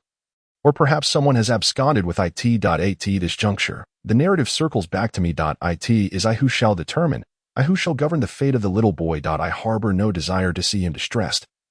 Indeed, I wish to grant him a splendid conclusion. I ponder what Kortzar would do were he in my position. How would he weave the rest of this tale? This brief narrative, a mere 5,000 words, has lingered in my notebook, marking the inception of my creative journey, distinctly outlined, for it is all fires the same. Thus, I have come to know of Kortzar, and then Borges. Duzi, with an air of pride, occupies my chair, while I am left to stand by the windowsill. What are you laughing at now? When do they conclude? 6 o'clock? I nod in affirmation. Did they not extend an invitation for you to join?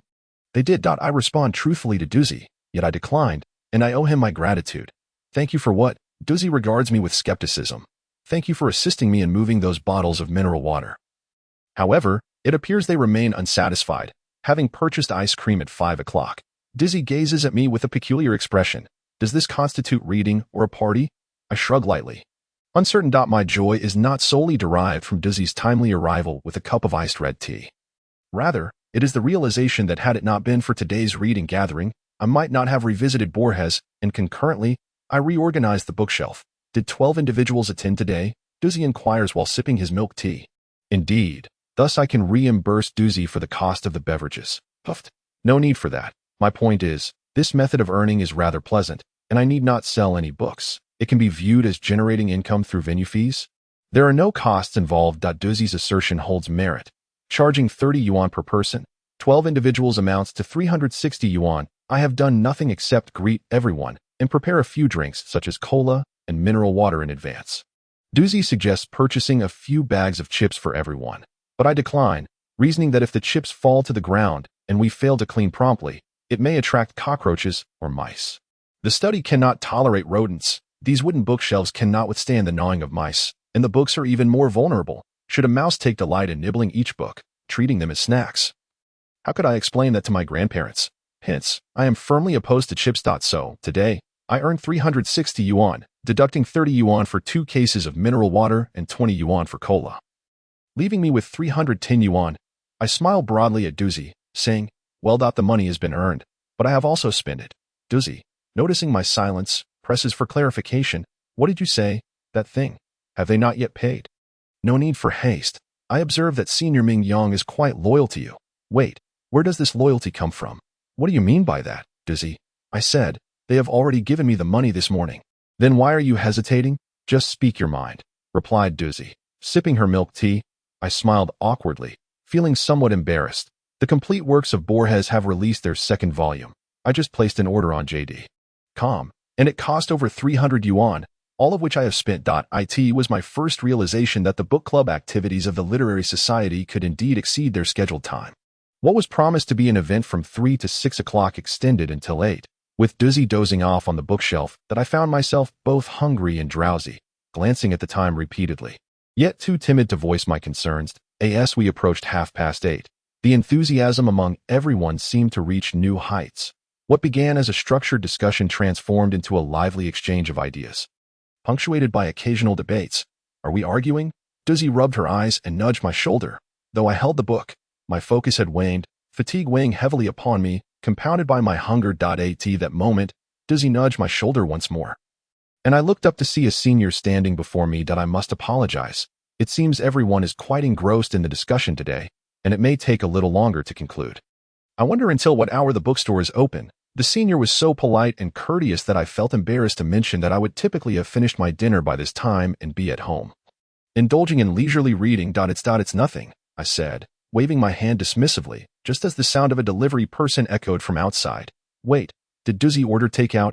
I turned to her. I did. Everyone was feeling hungry, so I ordered some pizza and got a portion for both you and Li Xia as well. So they plan to enjoy pizza here. I stood up, intending to open the door, when Senior Ming Yang interjected, Li Xia, please stay seated. You've already caused enough trouble today. I'll go fetch it myself. Oh, that's fine. But do be careful not to drop any on the floor. This bookstore is particularly wary of mice. They would surely be drawn to the delightful cheese on the pizza. Indeed, he replied. The senior returned with the pizza, balancing several large boxes in his arms. It was my first time witnessing a collection of pizzas ordered for over a dozen people. It turned out we needed to buy 4 large pizzas to satisfy everyone's appetite. 76 Poetry gathering and late-night snack. The air was humid and oppressive, the sky overcast. I bit down on the straw, gazing at the notebook screen. The cursor blinked incessantly, awaiting the first line to be pinned. This is usually the case, once the initial line is inscribed. The story begins to flow, characters stepping forth as if dancing to a melody, laughing, crying, and perhaps even arguing. In my mind, I envisioned a world devoid of humanity, specifically, a world without beings like us. The structure of humanity within this narrative had undergone a significant transformation due to drastic changes in the natural environment. This premise may seem somewhat cliché, yet I felt compelled to craft such a tale, a narrative of apocalypse intertwined with hope, where a civilization, fading beneath the western sun, sought renewal amidst the desert and rocks. From despair, I would draw forth hope, and from hope, I would articulate new rules. The protagonist gradually takes shape in my mind, beginning as a pale blue, aquatic creature gliding through the shimmering golden waters. In this new world, the sky resembles an hourglass, and the passage of time is no longer an elusive concept, but rather a tangible, almost material existence. Indeed, time is a substance that can be exhausted. Yet no one knows what the world will resemble once it has been depleted. This world is named T304, where the expedition fleet descended upon the planet in the 265th year of its departure from Earth, depositing cultivation pods that nurture new life upon this land. As time flows, the sky of T304 appears akin to a desert, the planet's magnetic field dictates that the nearest star can only illuminate one side of it, while the other side faces the endless void of space, devoid of any stellar presence. I sip a refreshing glass of sour plum juice, a droplet cascading from the bottle, landing on the tabletop beside my notebook. My fingertip grazes the droplet, the cool sensation igniting the neurons deep within my mind. In that instant, I felt a kiss from the muse, infused with the dampness of the moisture, and I struck the first sentence upon the keyboard. Subsequently, as if a weight had been lifted, I stretched languidly, only to be suddenly beset by drowsiness. Doozy arrived a tad later, and by nearly 11 o'clock, we found ourselves sitting opposite each other at the desk. Observing me at work, he set down his backpack and casually flipped through a book resting atop the table. His demeanor was strikingly earnest. As I yawned, he glanced up and inquired, "Is Licia feeling sleepy?" "Well, a little. The poetry gathering lasted until 10:30 last night, and afterward, I tidied up the room, sorting out 2 large bags of trash. 2 large bags of trash. Although it was already July, the rainy season lingered stubbornly in this city, and the splendid summer weather had slowed its pace. With the sun lazily hiding behind thick white clouds, the ground, adorned with moss, occasionally covered the stone steps by the roadside, making them treacherous for those wearing sandals. An old adage states, minor heat, major heat, steaming above and boiling below. This year, 3 days after the minor heat, the rain continued unabated, shadows of flowers danced, yet the sun remained elusive. How could you have sorted out 2 large bags of trash? What exactly did you find? Noticing Doozy's skepticism, I deliberately reclaimed the sour plum juice I had just handed him. Beer. So many beer cans. Didn't you catch a whiff of the alcohol? A poet? Drinking? Indeed, I indulged, consuming over a dozen cans.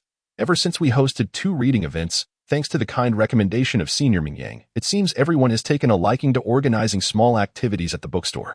The Literary Society's reading sessions were originally held weekly, with the last event of June occurring on the final weekend of the month. However, this year, the newly appointed vice president decided to continue the reading sessions throughout the summer, temporarily designating my bookstore as the venue.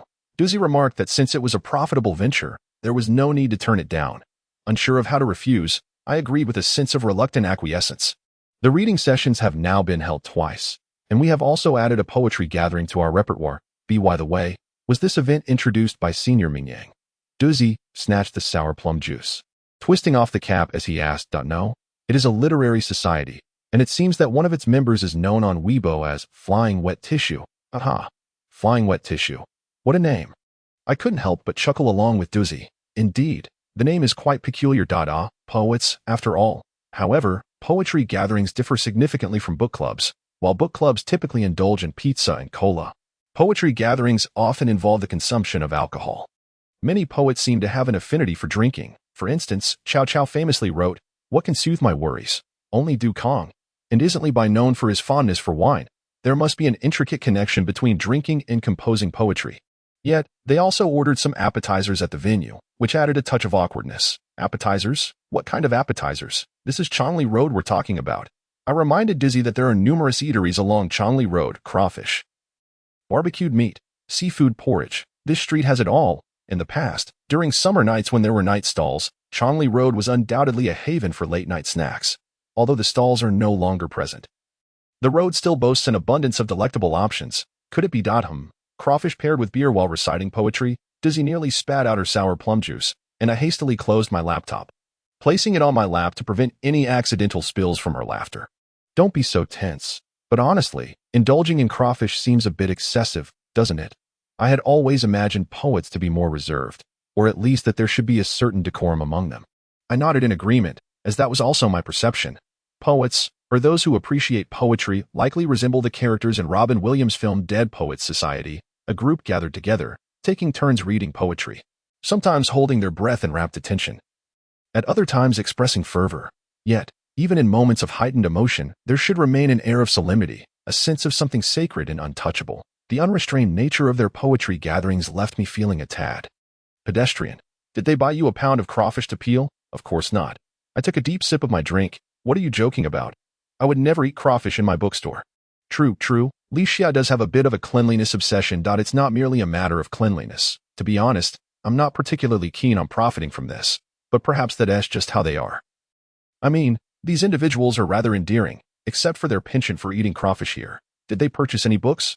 Or did they sell Li Xia any books, making you feel awkward for accepting their offering? No, no. I shot Dizzy a disdainful glance. Absolutely not. They didn't sell me any books. Instead, they gifted me a few volumes, and they even paid the venue fee quite generously. Just look over there. Those books are their gifts to me. A token of our meeting. That's why I say they are a delightful bunch, though perhaps I'm simply unaccustomed to such boisterous gatherings. Dizzy, half convinced, shifted her gaze from me to the table.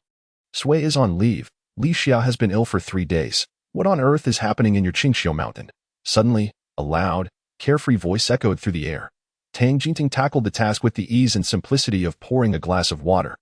Indeed, highlighting the incomparable difference between individuals. Su Jins hastily pressed the emergency button, crouching down to support her mother, only to discover her body was icy cold and her complexion waxen. Were it not for the faintest trace of breath, she might have believed her mother was on the brink of departure. How could this be? In truth, the spirit detection by Elder Shi was far more precise and efficient than merely taking a pulse. However, without Xue present, Gufeng dared not reveal any signs of his knowledge, for Elder Shi's existence was one of his few secrets that must never be divulged, at least not until he possessed the means to safeguard Elder Shi. If you encounter any difficulties, please express them directly. I shall assist you in resolving them. In exchange, the personnel from the Liu and Zhao families will aid me in locating the whereabouts of the one family members. Is that acceptable? When Yuan spoke, his expression somewhat grim.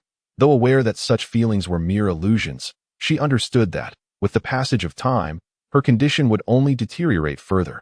Shen Shijun sought to lift her, but Yi Xiangwan seemed to have consumed a concoction that rendered her limbs weak and flaccid, clinging to his thigh like an octopus. Within the chart of the underworld, myriad souls lamented, and torrents of water surged forth, akin to monstrous waves that threatened to engulf the two spirit vessels. As a colossal, dark hand clenched, it morphed into an immense fist, exuding an aura capable of shattering the heavens and earth, and struck down with tremendous force. Yet, one could hardly blame Jun Lang. Any individual subjected to such mockery would likely be driven to fury. Indeed, it had been confirmed that the deceased was Yin Yuhan. And according to student speculation, it was either Wang Ying or someone associated with him who was responsible. Bai Yu's expression was equally grim, a wave of trepidation washing over him. Had he been the one to launch a surprise attack? Might he now be the one lying dead? The condition of another prodigy was noticeably better. Though pale, he had not succumbed to madness from terror. Fortunately, the intelligence had been acquired. Otherwise, they might have truly fallen victim to the ethereal trickster. I found myself utterly bewildered by this couple, ultimately having no choice but to recount the entire tale from beginning to end. The battlefield was instantaneously divided, with Zhuge Yiming and his elite confronting Air. While Qin Ning's side engaged in battle with the Dou around evening, Chen Qinyu and the liaison responsible for contacting Chen Lei and his group approached me. The moment he beheld Lei Zhentian, Bei Wuchen was taken aback. It appeared that for several millennia, the emperor had never been as enraged as he was in that instant. The three elders' eyes widened in terror, which gradually morphed into extreme excitement. Had I known at that time about his more egregious acts of theft, I would certainly not have succumbed to his intimidation. It is important to note that what I stole was material, whereas his transgressions were of a far graver nature. Yet that is a tale for another time. That I have now discerned his true character, a quintessential scion of privilege. By the way, Zheng Qihong, what did he warn you about? Xiong Yanfei inquired of me that I ought to ask you. I never expected you to turn the tables like Zhu Beiji, I retorted. How did you get in? You knew full well I was bathing inside. Why did you turn on the light? This world knows no absolute justice nor fairness. Within the bounds of moral law, some individuals can wield power that obscures the very heavens.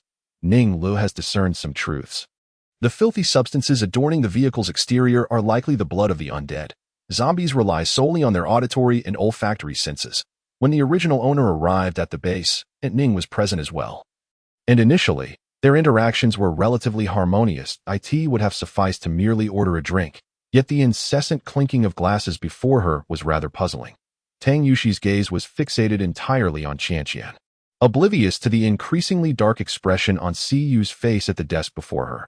Yang Xinyan took the phone with palpable excitement, his hands trembling slightly as he meticulously crafted a message. He was resolute that upon returning to the kingdom of Jin, he would embellish his account to the Jin monarch, inciting the Jin troops to obliterate this place and reduce Mu Su and his subordinates to mere remnants. However, according to Li Heng's estimation, this may not be entirely conclusive, Should any obstruction arise against the pale severed hand, it could very well become a target for its wrath, much like himself. Yang Hong, lacking strength, faltered and propelled himself backward, while Hang Yun's gaze darkened as he aimed directly at the neck of Wu Sun with a swift thrust, startling Yang Huan into a sudden turn. Swinging his axe in defense, after achieving his objective, Shi Minqing made his way to the shop diagonally across from Wu Ji. Aware that the second floor housed Pan Jinlian, he glanced back at the Yi family and declared in a resonant voice, "Let us depart," and left without a trace of hesitation. Previously lamenting his impending visit to Jiafu due to his status as an outsider, he feared he might not encounter any of the 12 golden hairpins. Yet, this was a fortuitous turn of events, as the opportunity to see Lin Mei was indeed delightful. He wondered how similar she might be to Qin Xiaoxu's portrayal. In response to Li Heng, the reincarnation disc emitted a gentle hum, reminiscent of a fair maiden joyfully nodding. Utterly disregarding the frenzied demon lord before it, Jack removed his sunglasses, casting a brief glance at Dan Wan, then scrutinizing Chun Hao and Natasha. Wearing a smug grin. As for the counterfeit texts, the reverence for ancient wisdom and the disdain for contemporary thought has grown increasingly pronounced, with society generally accepting the notion that ancient artifacts are more reliable and valuable. Thus, the proliferation of counterfeit ancient texts, intended to convey wisdom through the guise of antiquity, has surged. The ancients recognized that despite their fraudulent nature, these texts retain distinct value when placed within specific historical contexts. When Duzi and I returned to the bookstore after enjoying cold noodles at Dafu Gue, we discovered a figure standing at the entrance. It was Gao Shan, who had visited a few days prior, carrying the same large backpack from our last encounter, presumably filled with 4 or 5 books. Upon spotting me from a distance, Gao Shan greeted me enthusiastically with a wave that I reciprocated the gesture and quickened my pace towards the bookstore. The neighboring clothing store was bustling with business in the afternoon, with 2 exceptionally attractive girls inside. While conversing with me, Gao Shan occasionally cast furtive glances towards the clothing store. The matter of the counterfeit text was something Gao Shan had informed me about that very afternoon. I was taken aback, pondering the complexities of discerning authenticity in ancient writings, a task that seemed increasingly daunting. The literary treasures that have been passed down through the vast expanse of China's 5,000-year history can truly be described as boundless. Both in terms of the variety and the sheer quantity of the works, this cultural heritage possesses profound historical depth and a warmth of humanity, asserting that these enduring texts embody the very essence of our Chinese civilization. However, amidst this ocean of literature exists a category of works known as forgeries, which have given rise to a distinct phenomenon throughout history. To begin with, there is the practice of pseudonymous authorship. As noted by Gao Shan, where works are attributed to illustrious figures. For instance, the Huangdi Neijing is falsely attributed to the Yellow Emperor, while the Shinnong Bin Keijing is claimed to be authored by Shinnong. Such instances of pseudonymous forgery are quite prevalent. Additionally, various scriptures within the Taoist canon are either said to be imparted by celestial beings such as Yuan Shi Tianzun and Taishang Lao Jun, or authored by ancient sages predating the advent of Taoism, such as Huangdi and Zhang Liang. I see, I remarked with a smile. Mr. Gao Shan is suggesting that this poetry collection is also a forgery. Mr. Gao Shan referred to a book titled Wenhua, which I had yet to peruse. Upon hearing his assertion, I hastily skimmed through a few pages. The slender volume, comprising fewer than 50 pages and printed in traditional vertical format, resembled a collection of poetry and prose. The verses contained within evoke a sense reminiscent of the 19 old poems, featuring lines such as twilight descends, a gentle rain arises, drifting along with the grass. Such poetic expressions abound within the text.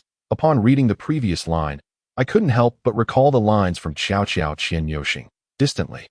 The cowherd star shines, the weaving girl of the Milky Way is radiant, the delicate fingers deftly manipulate the loom, yet all day long, no verses take form, as tears flow down like rain. The Milky Way is clear yet shallow. How far apart are we?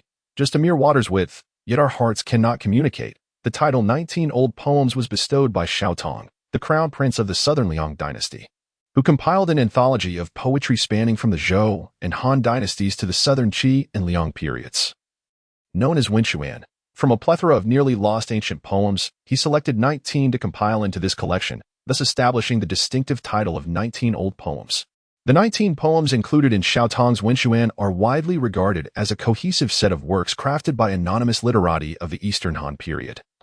representing the lyrical achievements of that era and even being lauded by Ming scholars as the book of songs of 5-character verses.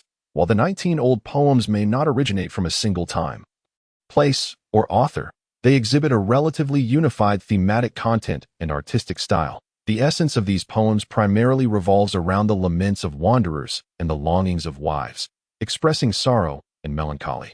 Alongside reflections on the transience of life and the pursuit of seizing the moment, they intricately convey the poet's discontent with the tumultuous realities of their time. In my recollection, the predominant theme seems to be the lamentations of wives yearning for their husbands, or the deep reluctance felt by newlyweds when faced with separation. In my youth, I found that understanding the 19 old poems was not particularly challenging in comparison to poetry from the Tang and Song dynasties.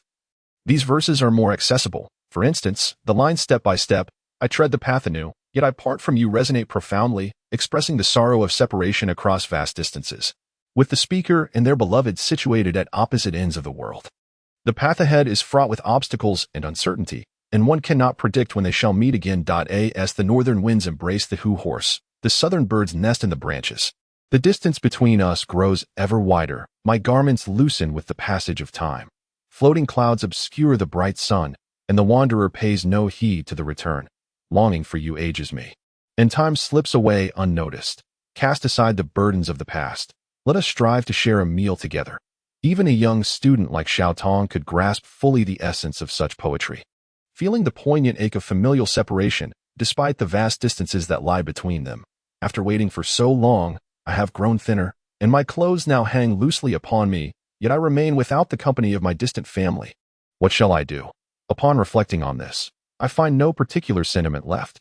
It is still the simple truth that one must eat heartily that we possess both the selections of literature and literary essays. In this book, Literary Conversations appears to have been written prior to the Tang and Song dynasties, though in reality, such a book does not exist.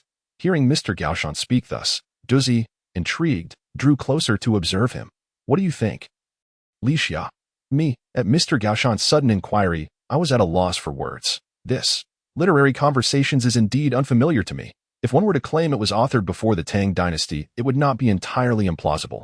For instance, the line "As twilight rain begins to fall" bears some resemblance to Tao Yuanming's "Gentle rain comes from the east, accompanied by a pleasant breeze." This cannot be disputed. It is likely a forgery. Such collections of poetry, especially, may well be the work of modern poets mimicking ancient styles, and upon first reading, they indeed seem to fit the bill. Firstly, they certainly strive to obscure any modern sensibilities. Akin to how furniture is crafted to appear antique, as Mr. Gaoshan reached this point, Duzi raised a hand and remarked, just like fake antiques, porcelain, bronze vessels, or paintings that are intentionally aged, they are often the creations of modern or even contemporary artisans. That is precisely correct. Such poetry collections are quite common.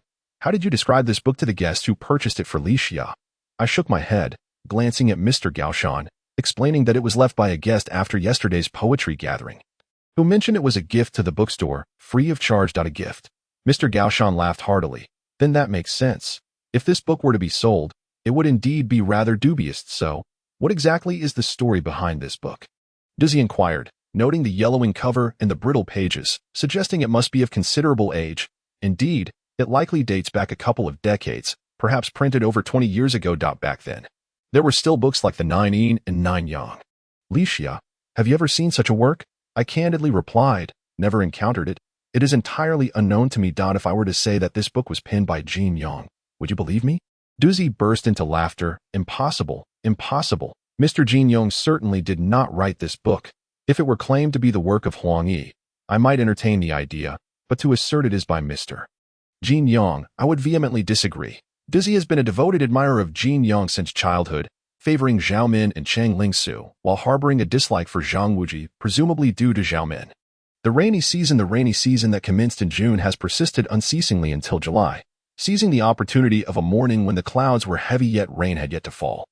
I began my run along Shangnan Road, proceeding steadily toward the Expo Park area, the site of the 2008 World Expo, which now marks a decade since its occurrence. In the span of these 10 years, a mere flick of the fingers, this area has indeed flourished beyond recognition. As I passed through here once more in the early morning, I found myself momentarily unable to recall what this place once looked like. What was it like 10 years ago? I only remember that the riverside promenade had yet to be constructed, and I was unaware that I actually resided so close to the Huangpu River. So intimately connected to its waters, a refreshing sense of exhilaration welled up within me. Even as sporadic raindrops began to fall on my return run, my spirits remained bright and unclouded. Regrettably, this rainy season ultimately proves to be a source of vexation for some individuals.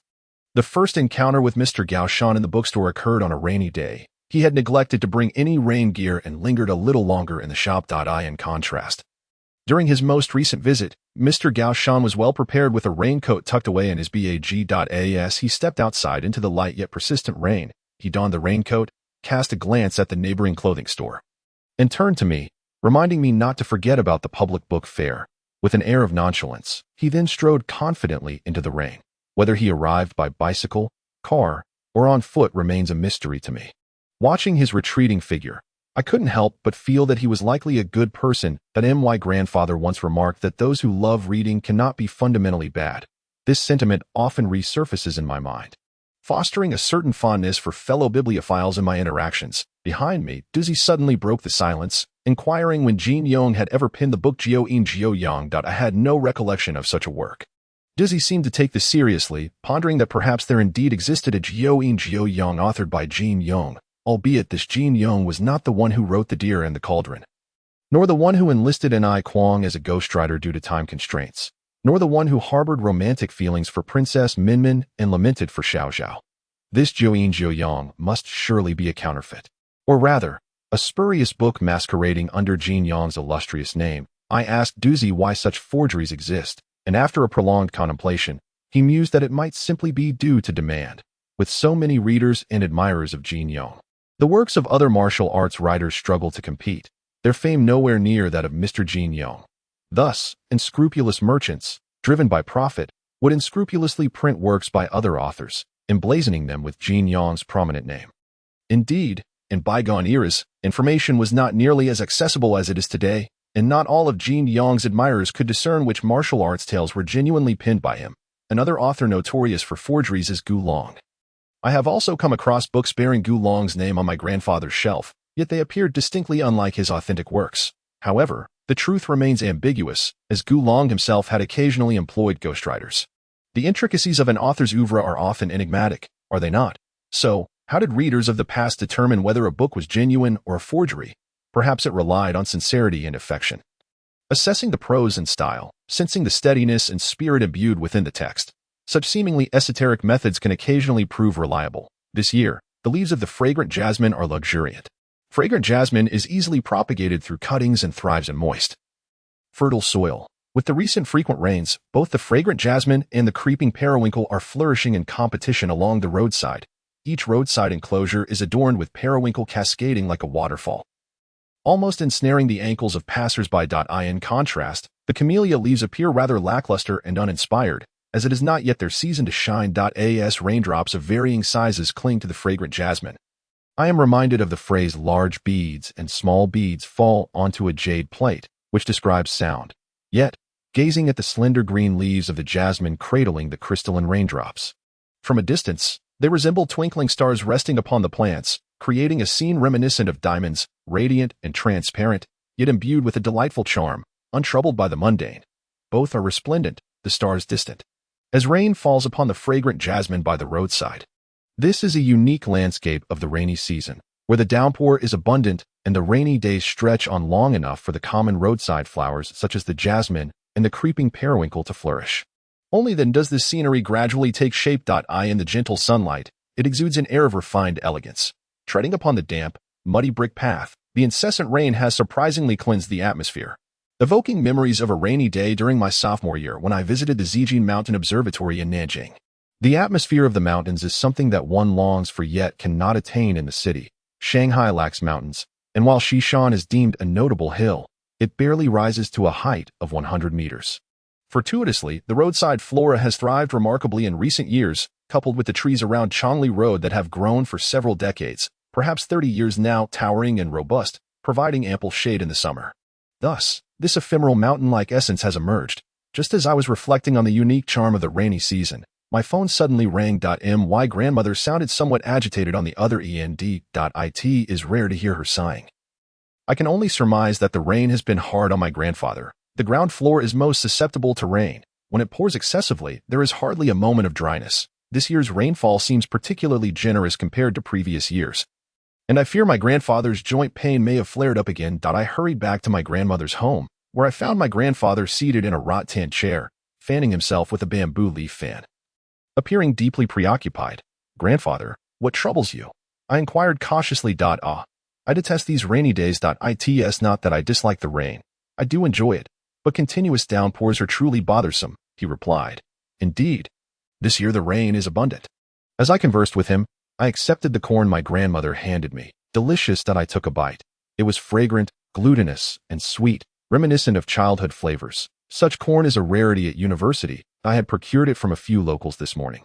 They grow it themselves, selling only a handful each day before closing up and heading home. After my grandmother winked at me, she discreetly gestured towards the bookshelf in the southern corner, while munching on the corn. I feigned a casual stroll to the shelf, but upon glancing down, I was dismayed. Now I understood why my grandfather wore a frown and why my grandmother hesitated to speak. It was because the shelf was overrun with gray-green mold. Ah, the yellow plum rain season indeed fosters an environment prone to mildew. I shifted the blame onto the rainy season, shaking my head as I remarked, "Grandfather, this must be the first time it has grown mold." "Indeed, it certainly is. Never have we had such a mildew problem in previous years. This shelf looks terribly unsightly. I shall tidy it up for you. It will be done in no time, and then we can dry the books."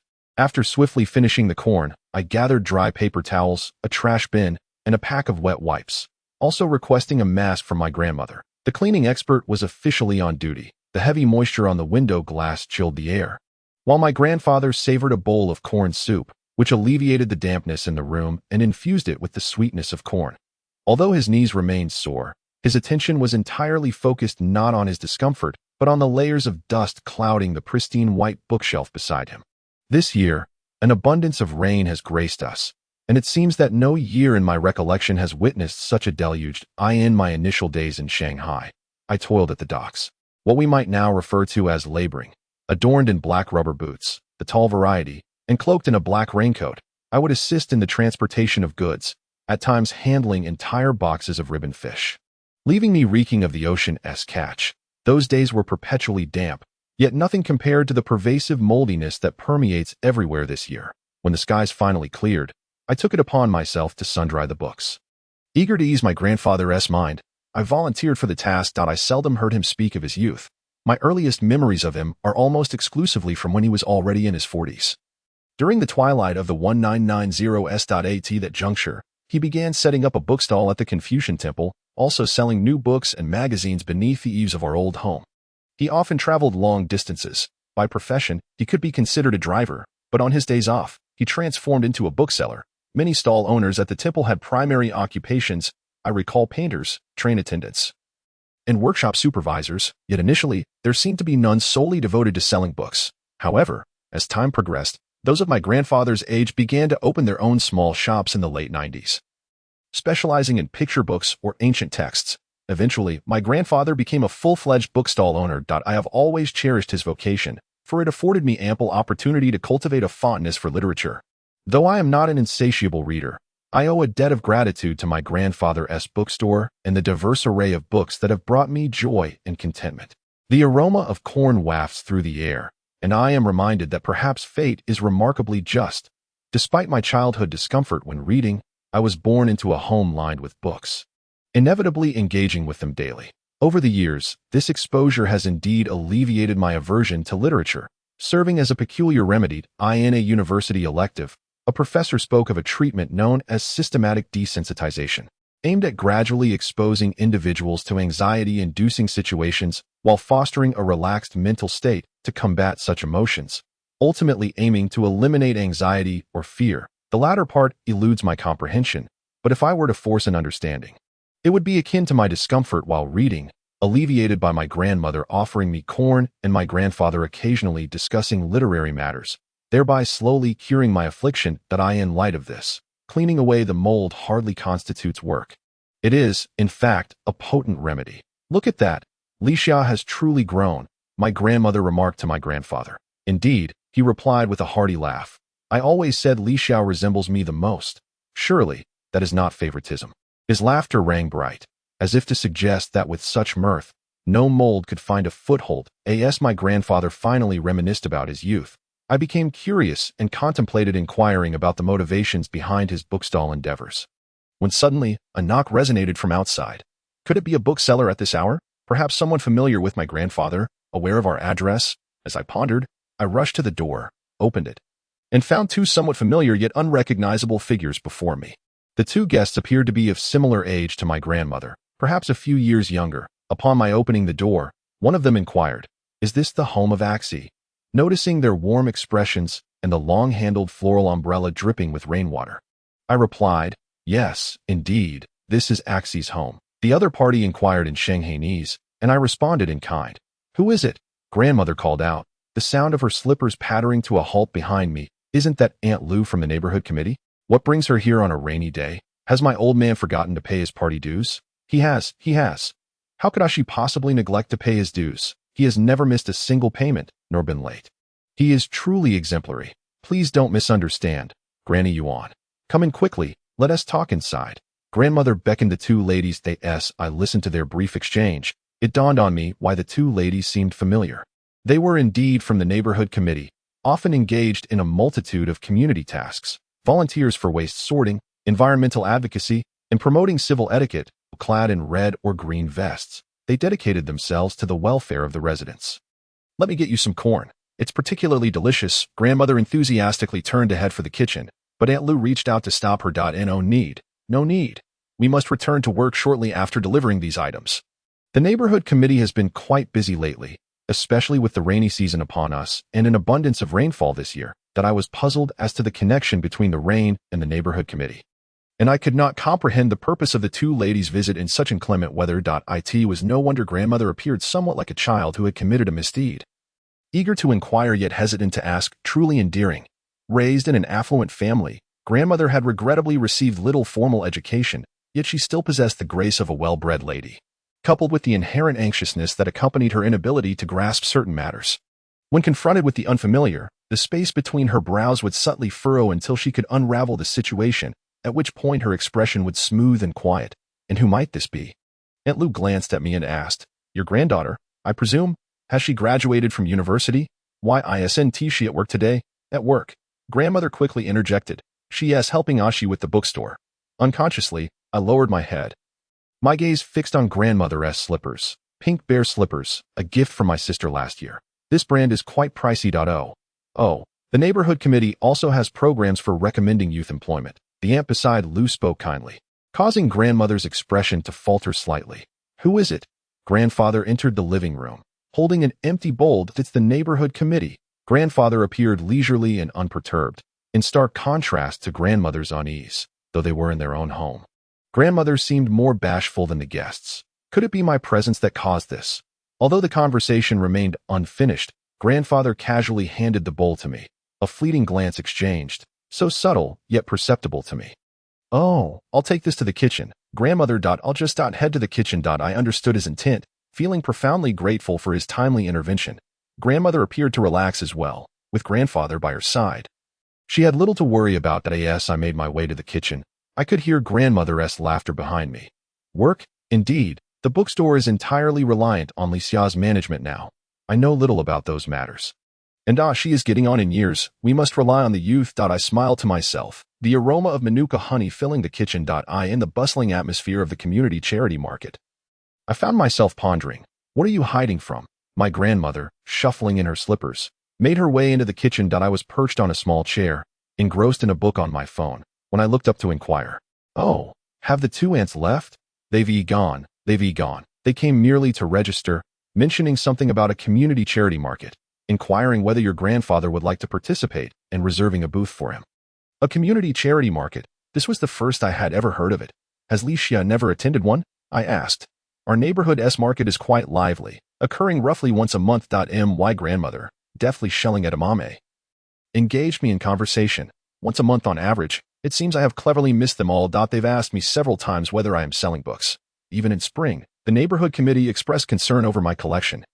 stating that the community was set to undergo renovations. Something about a fusion garden.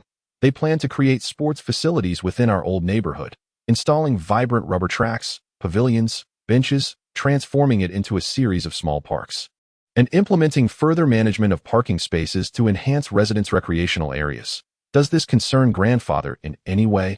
I queried, still somewhat puzzled. It's somewhat related. There's an idle building near the North Gate, a small house. Do you remember it, Licia? The North Gate referred to by my grandfather is the Iron Gate close to Yunlian Road, a tranquil lane with light traffic and few pedestrians, as most people enter and exit through the Chongli Road entrance. Where the subway is conveniently located, I recalled a small house with a flat roof, resembling a giant matchbox, square and unremarkable. Wasn't that the location of a barbershop? I inquired. Indeed, it was the barbershop's location, but it has since remained vacant. Now, there are plans to establish a small community library. Now it made sense that I finally grasped why the neighborhood committee lady had broached the topic of a bookstore with my grandfather. Was she inquiring whether he would be willing to run this little library within the community? What did my grandfather mean by that? In March, I mentioned that I am too old to manage such matters. Nor do I wish to be involved. It's simpler now. The bookstore is under Licia's care, and she can decide these matters for herself. For me, I wish to take a step back. My grandmother chuckled softly to herself, while outside, the sky darkened once again. Rain cascaded down the curtains, creating streaks that rendered the window clear and bright. The rain fell like a waterfall, and within the confines of my room, I longed to press my palm against the glass or press my ear to it. Raindrops chased one another, water flowed over water, and in this solitude, there was an exquisite serenity in the heart of the city. The summer rain and southern breeze brought a refreshing coolness. Though I had just assisted my grandfather in clearing away the vexatious clusters of mold from the bookshelf, the sight of the rain now evoked a sense of mountainous tranquility. Licia fell into a reverie once more, while my grandmother discreetly offered me a small bowl containing 2 golden red koi fish at the bottom, with a meatball slightly larger than a glass marble nestled between them. Ah, a meatball. My grandmother's meatballs are unmatched in the world. From a young age, I have cherished the delectable meatballs crafted by my grandmother. Initially, I would savor one, then 2, and eventually, each time she prepared them, she would set aside a small bowl of meatballs just for me. Among the myriad children in our household, I was uniquely fortunate to indulge in what I believed to be the finest meatballs in existence. My mother often expressed her jealousy, exclaiming, "What is so special about them? Aren't they all the same? What distinguishes your grandmother's meatballs from mine? Is there truly a difference between lion's head meatballs and regular meatballs?" Setting aside any discussion of the similarities or differences between lion's head meatballs and the ones my grandmother made, her creations possessed an exquisite quality all their own. After all, what remarkable flavor could possibly arise from mere balls of minced pork? Shaped like ping-pong balls, in Shanghai, there is a popular dish known as braised meatballs, which is made by mixing minced pork with eggs or egg whites, or sometimes with nothing more than salt or a dash of soy sauce. My grandmother, however, would simply add salt. While these elements may seem commonplace, what additional ingredient elevates the taste? This is where the subtlety lies. My grandmother would incorporate some soaked white bread into the meat mixture, tearing it into pieces, soaking it in water, and then kneading it into the pork. During my elementary school days, I even witnessed her experimenting with adding fried dough sticks. Curiously, regardless of whether she used bread or fried dough, the flavor of the meatballs remained undetectable. My grandmother would remark that meatballs made solely from pork are too dense. They should possess a light and tender texture without being overly loose, as that is what makes them truly delightful. The prepared meatballs would first be deep-fried briefly before being braised. When adding water and soy sauce for braising, the meatballs would not be fully cooked through. Although they would emit an irresistible aroma reminiscent of Kentucky Fried Chicken, one must not touch the chopsticks, for they were still undercooked. In contrast, the small meatballs would be completely cooked during the pre-frying stage, exuding a fresh, crispy delight. Not only could I easily devour a small bowl, but I also frequently implored my grandmother to exclusively make the small meatballs in the future if she were to sell them at 10 yuan per box. Containing 8 pieces, I was certain they would surpass the sales of IKEA Swedish meatballs. My grandmother would burst into laughter upon hearing this, declaring, in that case, I would incur a loss as I grew older. My grandmother ceased to prepare a small bowl of meatballs for me, and today, I found myself reminiscing about those times. However, she only managed to fry 2 or 3 this time, leaving me yearning for more and swallowing hard in anticipation. They were, as always, delicious that I begged her for a few more, but she insisted that these were merely a taste, as my uncle and his family were coming over for dinner the next day.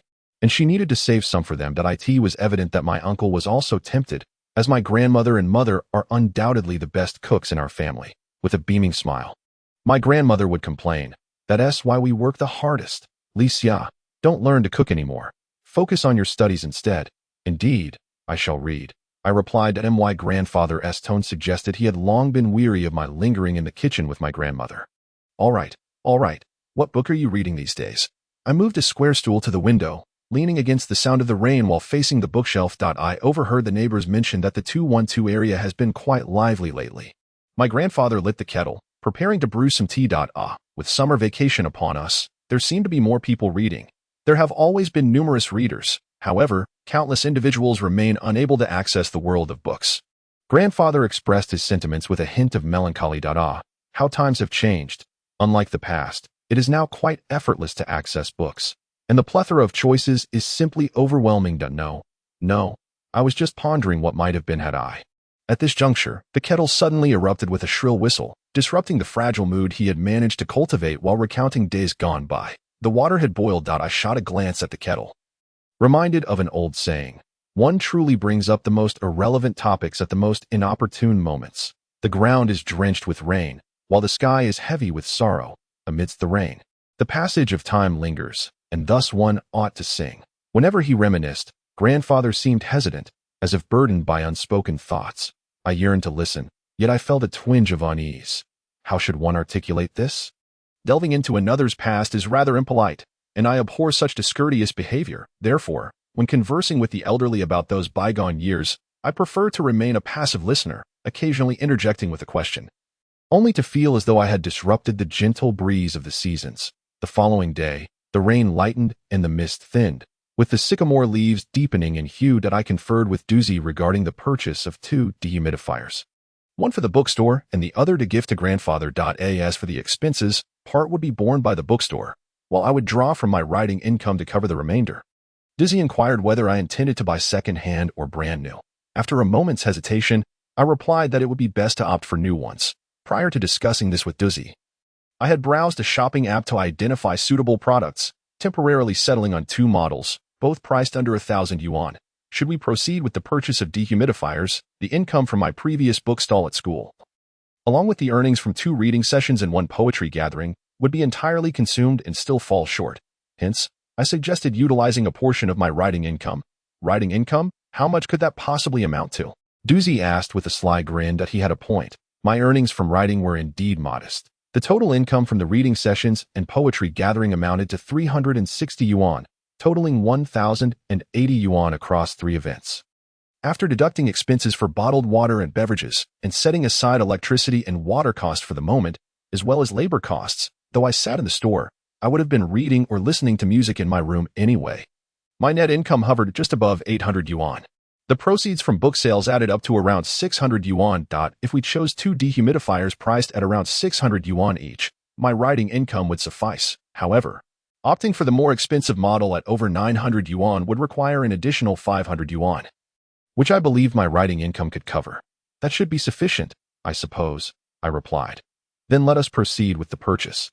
Licia has the final say, and I shall contribute 200 yuan. Why? I protested. Doozy had already assisted me immensely without asking for a single cent. It felt improper to ask him for money. I shook my head, insisting, No, that would be quite inappropriate. Hurry and place the order. There are plenty of matters to attend to. I have already inquired with Gongyi Hui regarding this year's available public welfare projects for application.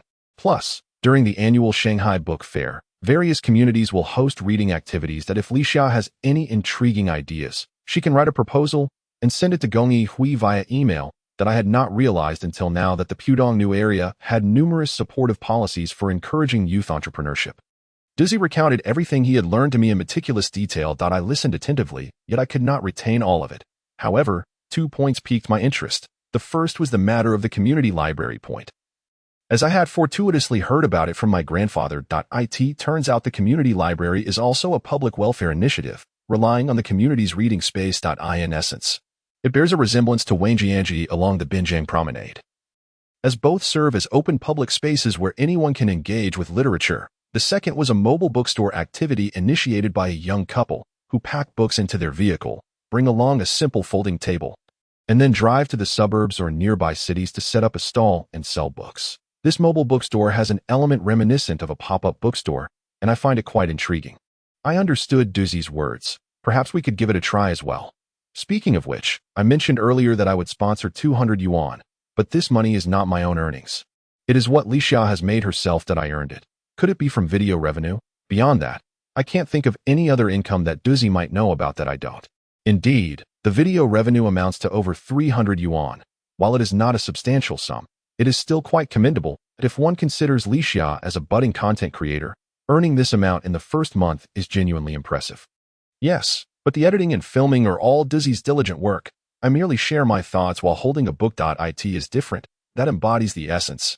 You haven't been reading the comments lately, have you? The viewership is quite promising, and there are indeed fans eagerly anticipating the next episode. Anticipation is a positive sign. I have earnestly prepared several themes to continue this video series. And hearing from Duzi today that there is income and fans keen to see the next installment truly makes me feel a bit elated.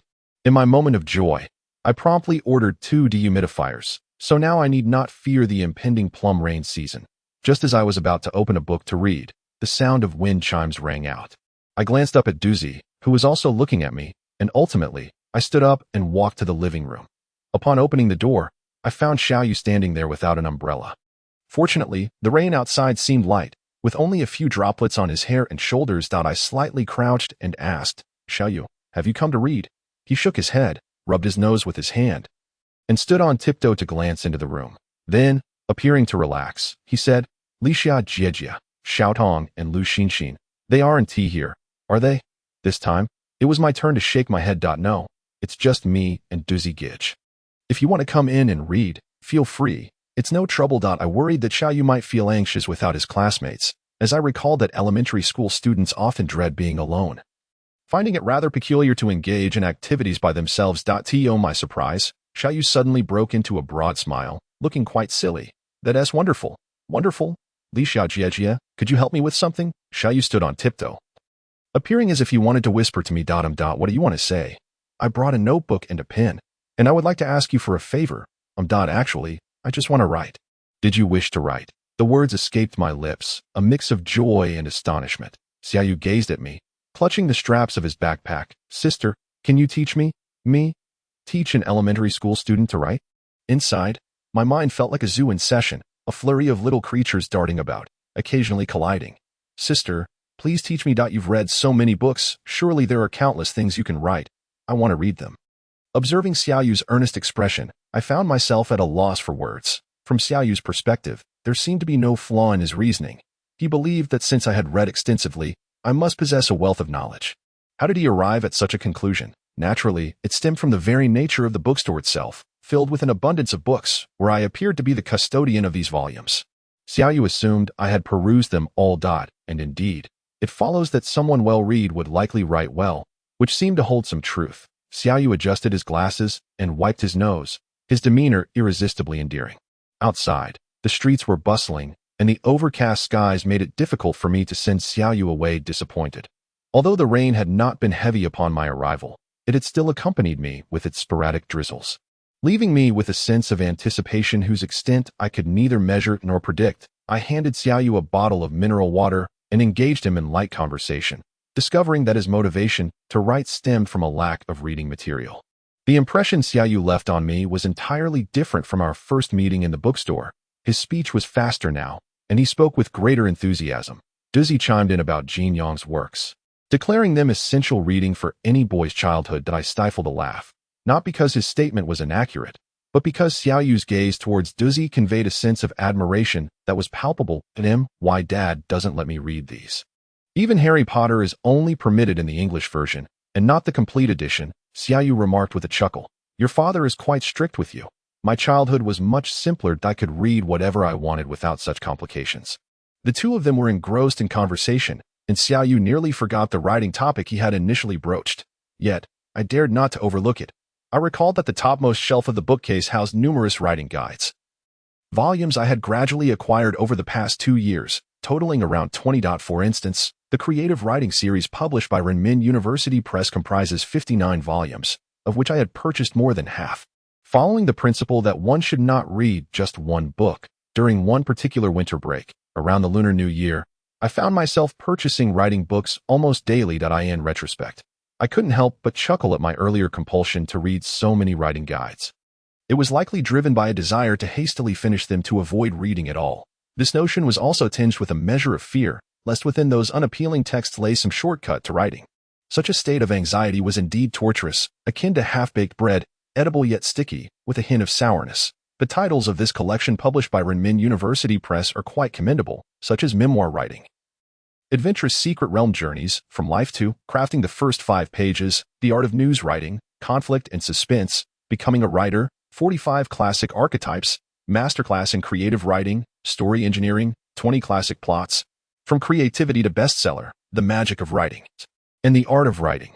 Additionally, other publishers offer works like Harvard's Nonfiction Writing Course and The Obsession of Masters. A common characteristic among writing tutorial books is that their titles are remarkably on point, making it evident at a glance which aspect of writing each book addresses. Besides these, there are renowned authors discussing writing, such as Haruki Murakami's My Profession is Writing and Stephen King's On Writing, which can also be found on the shelves. Furthermore, there are writing Bibles, such as McKee's Storied. Is there any value in hastily skimming through these instructional tomes on writing?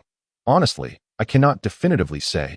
I can only assert that, regardless of how exceptional a writing book may be, it cannot resolve the issue of an individual's reluctance to put pen to paper. Sometimes, one must truly heed the words of a certain eminent writer when you pick up the pen. You must write. What purpose do you have in gathering so many books? Dizzy gazed at me in confusion, while Xiaoyu approached, inquiring if he could assist. That I wiped the thin beads of sweat forming on my forehead and handed Xiaoyu a copy of Mr. Xiaomianzuan's The Craft of Writing that I had just taken down. Sister Li Xia, I don't want to write articles, Xiaoyu said anxiously. Oh, it's all right. This is a book for me to read, not for you, I clarified to Xiaoyu. After explaining to Xiaoyu, I informed Dizzy that I was pulling out these books to film an episode and that I intended to organize how many of this genre I had purchased. Are all these books about writing? Dizzy asked out of curiosity, approaching from his seat. No way, Li Xia. Have you really bought so many writing books? Are you planning to teach writing or become a literary giant? Dizzy teased, his mockery far from novice. How could that be? If merely reading writing books could make one a writer, I might as well believe that purchasing a lottery ticket guarantees a win.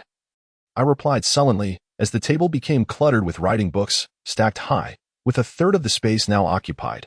More than I had remembered, I counted 48 books in total, over 30 of which were writing guides, with more than 10 discussing authors' perspectives on writing.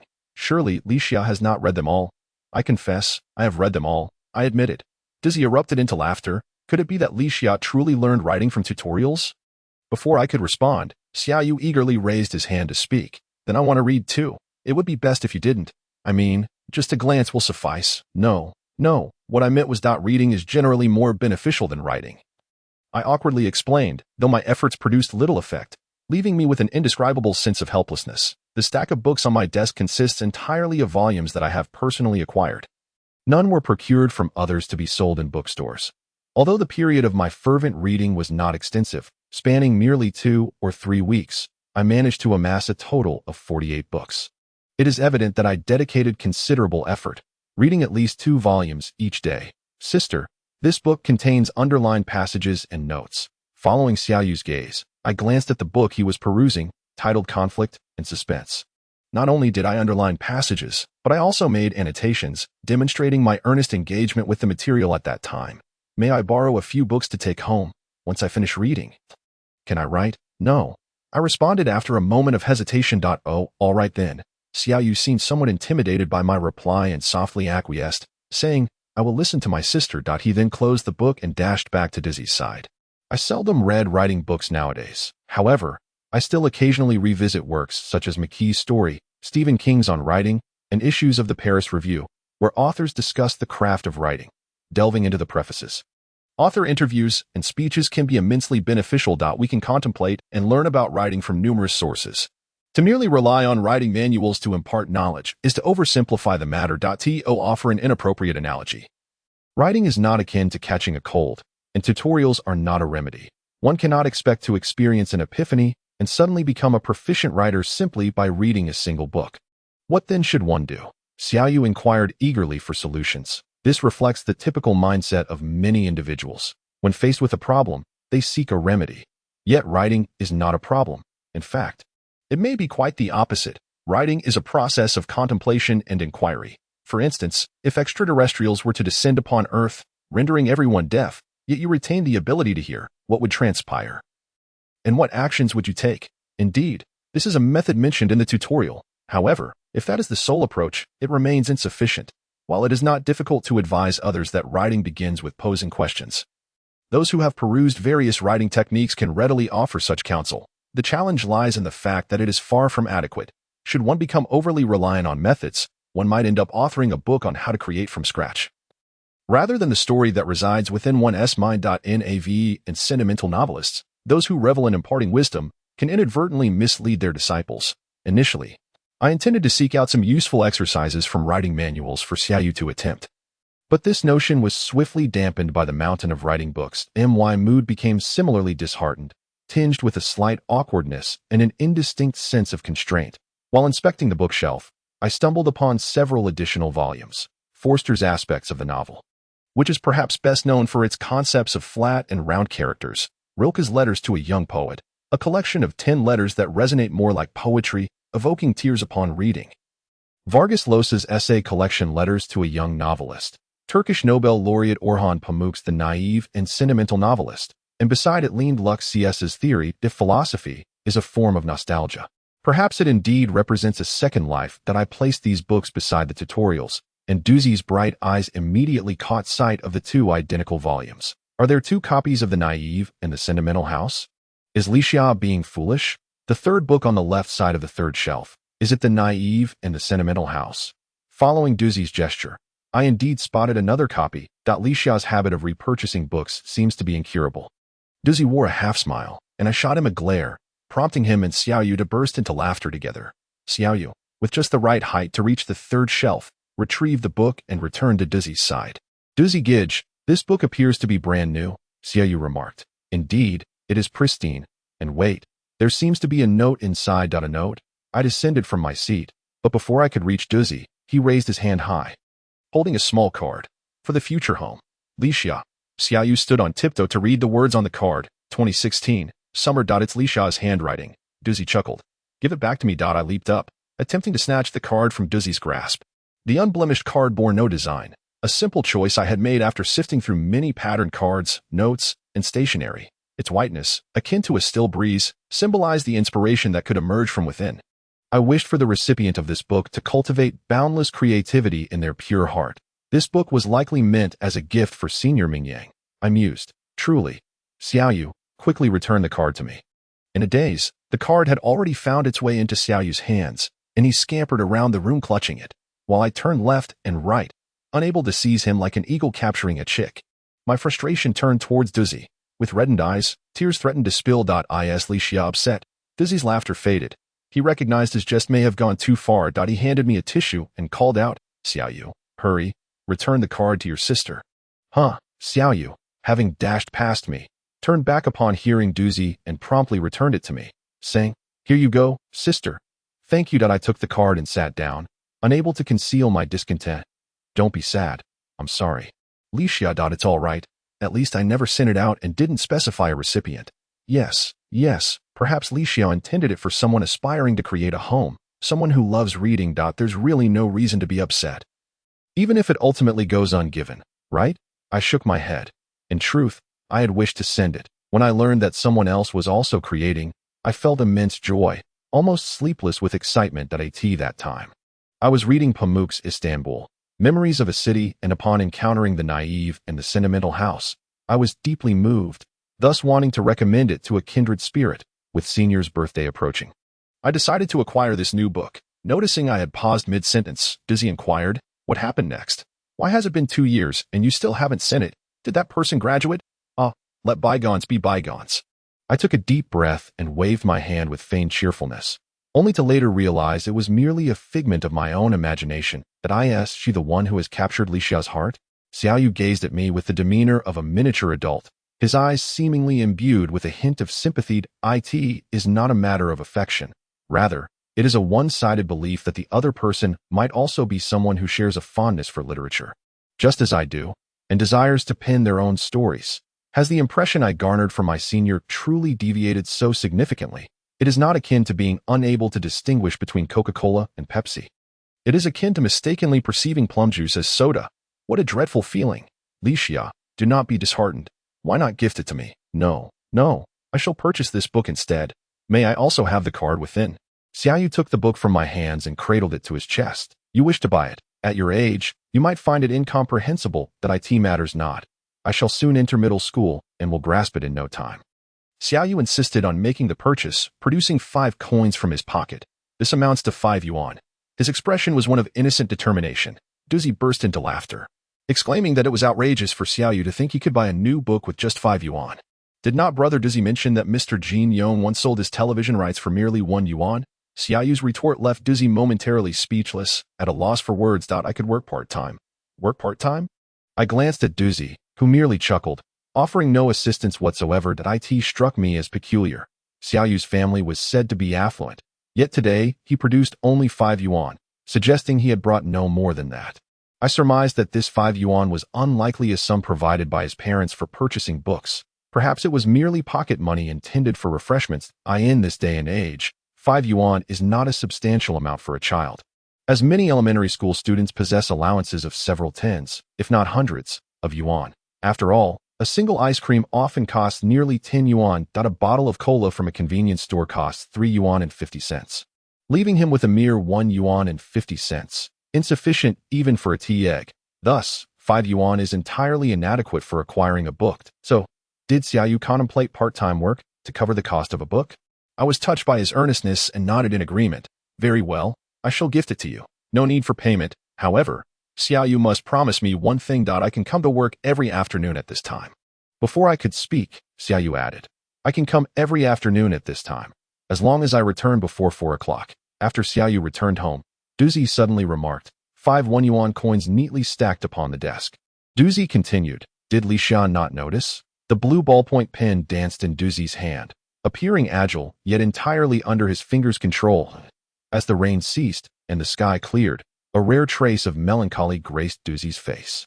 Melancholy? Xiaoyu is merely in 4th grade. Such a term feels excessively profound. What is Duzi attempting to convey? I meant to say, Xiaoyu appears rather solitary. I am uncertain how best to articulate it. Duzi scratched his head, leaning against the back of the chair, and sighed upward. Xiaotong and Lu Xinxin are not both friends with Xiaoyu. He just entered the shop today and inquired whether Xiaotong and the others were around. I am uncertain if I am incapable of feeling the loneliness that Duzi speaks of, or if I instinctively resist such an emotion. Thus, I awkwardly opened a book, yet my gaze found it difficult to focus on the words on the pages. The unease of my childhood quietly crept up my arms, shoulders, and cheeks, eventually reaching my forehead and temples. Subsequently, a restlessness surged through my entire being as if 1,000 insects had sounded the charge. I set the book aside, mimicking Duzi's earlier gesture, reclined in my chair, and attempted to engage in a more stimulating conversation. Duzi, there is a charity market next weekend. Mr. Gaoshan mentioned he could recommend us to attend. Perhaps it is the same market I learned about from the public welfare organization in Pudong, also located in the Yongjing Street area. Initially, I suspected that the market Duzi and Mr. Gaoshan referred to as the same one, only to later discover that the charity market scheduled for our community next weekend is indeed the same event Mr. Gaoshan mentioned. This summer's market theme is focusing on the community, family reading. Pudong New District has always placed significant emphasis on cultural development. The Pudong Library and the street libraries are highly praised by citizens, not only for their excellent facilities, but also for the high-quality lectures held monthly. Particularly, the Pudong Library frequently hosts cultural exhibitions and author meet and greets, and the coffee within the library is both affordable and delightful, making it a cultural haven for many citizens during their days off. This summer is no exception. The aroma of books has become increasingly pronounced, and even as a somewhat reclusive person, I can feel the vibrant reading atmosphere without stepping beyond my community. In fact, participating in such events serves 2 purposes. The first is to sell some books, akin to Mr. Gaoshan, a versatile bookseller. A versatile bookseller? Duzi's metaphor is quite amusing. I can only imagine the expression on Mr. Gaoshan's face upon hearing Duzi describe him thus. His lips would twitch, and his eyes would blink ever more rapidly, conveying an indecipherable blend of delight and annoyance. Mr. Gaoshan gives off such an impression. Perhaps he is inherently the sort of person who seldom experiences displeasure. My grandfather, when mentioning Mr. Gaoshan, chuckled and referred to him as a bookseller. Suddenly, I found myself harboring a fondness for the term bookseller, akin to a street artisan meticulously crafting an endearing little squirrel from swirling brown syrup. His cheeks are plump with delight. Is this all? Yes, indeed. Understanding it brings joy. Why is Mr. Gaoshan so passionate about selling books? Dizzy chuckled behind his hands, claiming it was a mystery. If you ask me, with the abundance of e-books available, isn't selling books a path to financial ruin? Moreover, Mr. Gaoshan does not appear particularly old. He certainly cannot be deemed elderly. Can he? With all his limbs intact, his mind seems quite sharp, and his demeanor and speech reflect an educated individual. He should be capable of handling a typical office job. So why does he spend his days selling books? Furthermore, Mr. Gaoshan seems quite familiar with the second-hand book market and is a regular at various events. With Duzy's analysis, Mr. Gaoshan has evolved into yet another enigma. I find myself yearning to uncover the reasons behind my grandfather's decision to set up a bookstall. What events transpired in the lives of those individuals that allowed them to embrace a life filled with books and all that pertains to them? Ulrich D. Lucius once penned in the preface of The Joy of Collecting Books. Once an individual embarks upon the journey of collecting in any domain, they experience a transformation within their soul, a newfound joy enveloping them, as profound care fills their heart, enabling them to perceive the world with an enlightened perspective. I fear I am still quite distant from such enlightenment. Frolicking beyond this vast plain. I idled away the time with Dizzy in a wordless exchange. My spirits gradually brightened. With dinner yet to arrive, I perused my notebook of inspirations, seeking narratives ripe for development when Dizzy suddenly burst into laughter. I turned to him. Dizzy, please refrain from such laughter. It's utterly startling. I've found it, he exclaimed. Found what? I inquired. The soda from Mayday. Remember that netizen who mentioned seeing someone with the same username? I recalled the incident. Indeed, it had been discussed not long ago. So, has it been discovered? Are we able to reconnect with the two former owners of this book? My heart raced with excitement, and my cheeks flushed slightly. No wonder Dizzy laughed so peculiarly. The tension within me was indescribable, akin to the nervous anticipation of meeting an online acquaintance, an experience I had never had. What did that person say? Did the soda from Mayday reach out to us? I had already sent a private message in our WeChat group to the netizen who had contacted me, instructing him to join the group once he located the individual. Surely, a bookstore group could not lead him astray. Dizzy's thoughts were astute. After all, a well-known content creator would not deceive us that we were not on a quest to locate the owner of a priceless painting. We merely sought the previous possessors of a book. Even if we succeeded, I was at a loss as to what I would say. Perhaps it's a sense of fulfillment, Dizzy pondered, similar to engaging in an activity that appears utterly meaningless yet inexplicably provides great satisfaction. It is anticipation, I responded, though I harbor no great hopes. Even if we find these two individuals, it would not impact us. The book cannot be torn in half for them to each take a portion as a keepsake. Now that I think about it, if someone were to spot the Children of God dance, I would hesitate to sell it. Indeed, this postcard has rendered the book special, yet it is not a rare edition. Nor does it pertain to the realm of collecting. Exactly, I nodded in agreement with Dizzy, giving him a thumbs up. It is precisely because of his connection to those two that I cannot hastily decide to sell it. Look, as the proprietor of this bookstore, I possess no true freedom. I am evidently governed by the books themselves. After dinner, my father engaged me in conversation, inquiring about the current state of the shop. I replied that all was well, and surprisingly, there were even more customers than I had anticipated. I had heard that the weekend had been particularly lively, prompting complaints from the neighbors. As my father sipped his tea and chuckled, he recounted the matter of his complaint before hastily adding, but it's nothing to worry about. I believe young people should frequently gather together. This atmosphere is truly delightful. I offered him a fleeting smile, feeling somewhat reluctant, and my father, noticing the peculiar expression on my face, likely interpreted it as reminiscent of an undercooked bun. What's the matter? Is Li Xia feeling down? Initially, I was fine, but upon his inquiry, I felt a warmth welling up in my eyes, thinking to myself, oh, father, must you be so perceptive? Outside the window, the night sky at 7 o'clock was ablaze with the glow of the setting sun. The wisps of clouds gently framing my father's face, softening his features. My mother entered with half a watermelon, placing it before us before retreating to the kitchen, as if that space were her own dominion. Quick, eat the watermelon. This year we've had abundant rain, Making this one particularly exquisite, my father effortlessly shifted the topic, and with gratitude, I seized a spoon, scooping a generous bite of watermelon into my mouth. How sweet it was. After a few mouthfuls, I inquired, shouldn't I seek a more respectable job? Respectable? Why do you say that? Do you feel you lack respectability?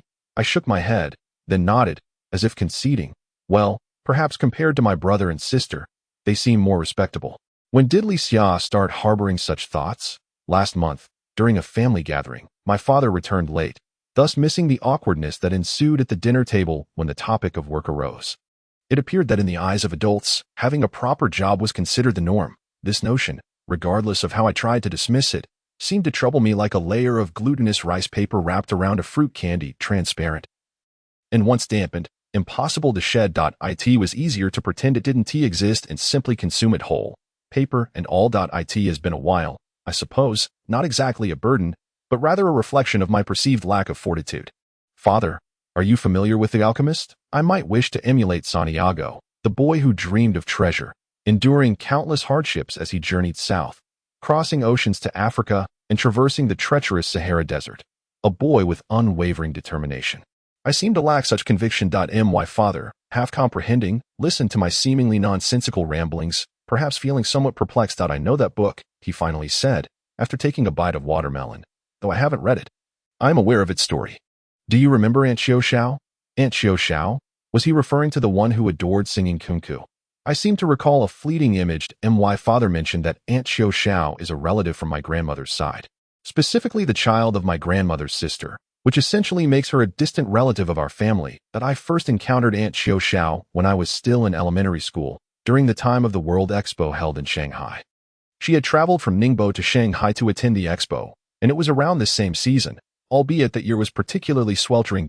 My father drove to the airport to pick her up. While I sat in the back seat, listening to English stories playing in the car and gazing out at the scenery beyond the window, Aunt Xiao Xiao was petite and in her early 20s. Through the eyes of my childhood, she was undeniably beautiful, and even now, I recall her demeanor as particularly elegant. However, my memories of her are rather fleeting. Occasionally, I would overhear my father and grandmother discussing how Aunt Xiao Xiao had traveled throughout Jiangsu and Zhejiang to study kunku opera. But I never had the chance to meet her again. Back in her hometown of Ningbo, many suitors pursued her, and there was a fine young man by her side. They had even reached the stage of discussing marriage. Her family had arranged for her a commendable job after her university graduation, leading to marriage and work, a seemingly respectable life. Wouldn't you agree? Indeed, it represents a life that, while perhaps lacking in extraordinary elements, is nonetheless unobjectionable. However, Aunt Xiao Xiao harbored a different perspective. One day, as she listened to randomly played music on the radio, she was suddenly captivated by a particular melody. In that instant, she felt she had discovered her true calling in life. And that sound resonated endlessly in her mind. Was it kunku opera? It is truly melodious, especially considering that the scripts of kunku are imbued with all the beauty of poetry. This is where my knowledge falters. So let me return to the story you mentioned, The Alchemist, which Aunt Xiao Xiao shared with me. It is no wonder my father suddenly brought up Aunt Xiao Xiao. It appears to be related to this book. She came to Shanghai to attend a performance by the Shanghai Kunku Troupe and mentioned that she had purchased 2 tickets, inviting me to join her. Yes, I am unfamiliar with these operas. I suggested that I would meet her after the performance for a meal, as my grandmother also missed her. On our way to my grandmother's house, Aunt Xiao Xiao recounted this story, expressing her indecision about whether to abandon her simple and stable life in pursuit of something seemingly insignificant. Indeed, Aunt Xiao Xiao was already in her 20s at that time. Pursuing opera at such an age typically lacks promising prospects, as one must begin rigorous training at a much younger age nowadays. My father nodded repeatedly, acknowledging that she understood this well and had contemplated it, hence her hesitation. In reality, as a hobby, given Ningbo's proximity to Shanghai, it would have been quite convenient to attend operas or enroll in evening classes during weekends or breaks, without needing to alter her lifestyle drastically. That is certainly true, but from what my father implies, Aunt Xiao Xiao has seldom returned to Ningbo since then, has she? Indeed, she hardly visits. After she recounted this story to me, I began to understand. She mentioned that she came across this book during a moment of hesitation, merely flipping through it casually at a bookstore. She noted that it was a bestseller, widely read by many, and so she picked it up and read for a while. As she delved deeper, she came to realize what kind of life she truly desired. Is it possible to traverse the world in pursuit of one's dreams? I mused, perhaps a bit exaggeratedly. This must have been the essence of her tale, prompting Aunt Xiao Xiao to embark on her educational journey. And indeed, diligence always yields results. Her singing improved remarkably. This narrative was shared with me by Aunt Xiao Xiao, though I wondered if it was the same story you referred to. Indeed, it is that very story. I nodded in affirmation. My father handed me a slice of watermelon, remarking on its sweetness and suggesting I should indulge sparingly.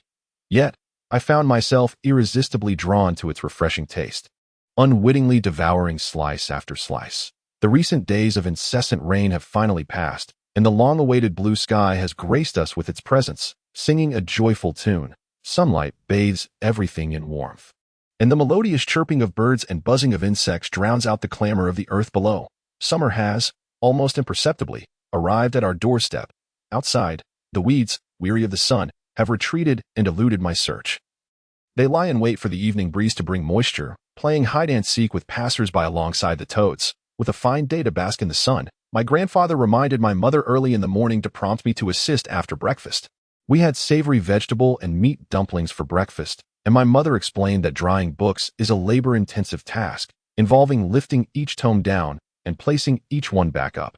Though my grandfather is tall, his legs are not in good condition, so she urged me to lend him a hand. With such delectable dumplings, I felt invigorated. Besides, Dozy would arrive shortly to help as well. Dozy, you spend all day with Dozy. Have you considered pursuing a romantic relationship? My mother inquired casually, as if she were merely asking whether I intended to have cold noodles at Defugui for lunch. What are you saying? Mom, I exclaimed, astonished. You spent 4 years in university without ever bringing a boyfriend home. Is it that no one has taken an interest in our Licia? How could that be possible? I lifted my bowl and sipped the fragrant broth, which was infused with the sweet aroma of egg skin. Cracking an egg into the bowl, I whisked it until smooth, poured it into a skillet, and cooked it until it released a delightful fragrance, signaling that the egg skin was ready. I then transferred it to a cutting board, slicing it into strips resembling potato shreds, which I sprinkled into the dumpling soup to enjoy alongside the dumplings. To me, this encapsulates the taste of memory. No matter where I am or how many years pass, the scent of egg skin remains eternally familiar. So delicious. I praise my mother. I was inquiring about you. It seems you and Dozy share a mutual affection. Today, with the sun shining brightly, my mother appeared particularly invested in matters of the heart, and as her child, I felt a duty to reassure her. It's not quite a mutual affection, I replied truthfully. Yet, despite your age, your bond remains strong, dining and bustling about together. Just yesterday, Grandma Asienne asked me if you two had finally come to your senses and were considering a romantic relationship. Puffed. Did Grandma Asienne truly ask that? Yes, otherwise I wouldn't have remembered it. To me, Licia still seems quite young. My mother's stance seemed contradictory. She had just remarked that I had never brought a boyfriend home from university. Yet now she claimed Licia was still young.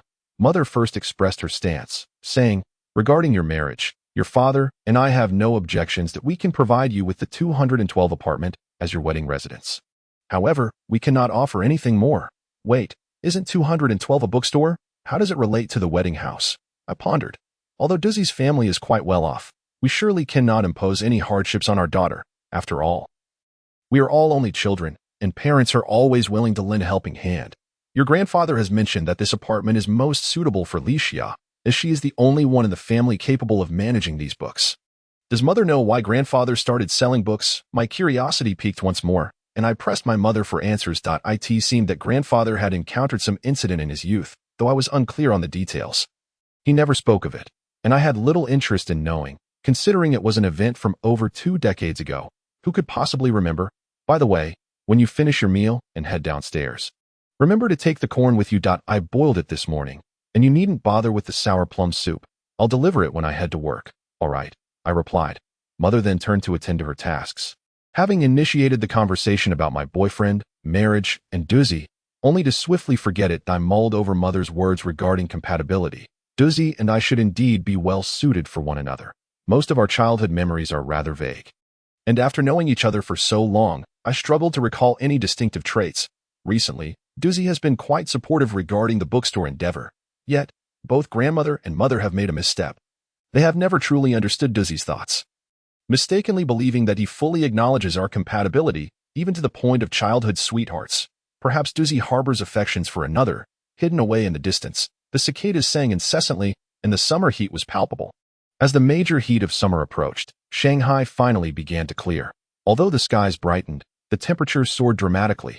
Just yesterday, the weather was a pleasant 25 degrees, yet today, before 8 a.m. post-breakfast, the sun blazed down, raising the temperature to 34 degrees. One word, sweltering. The heat in Shanghai offered no refuge, and amidst the cicadas, one could often hear complaints.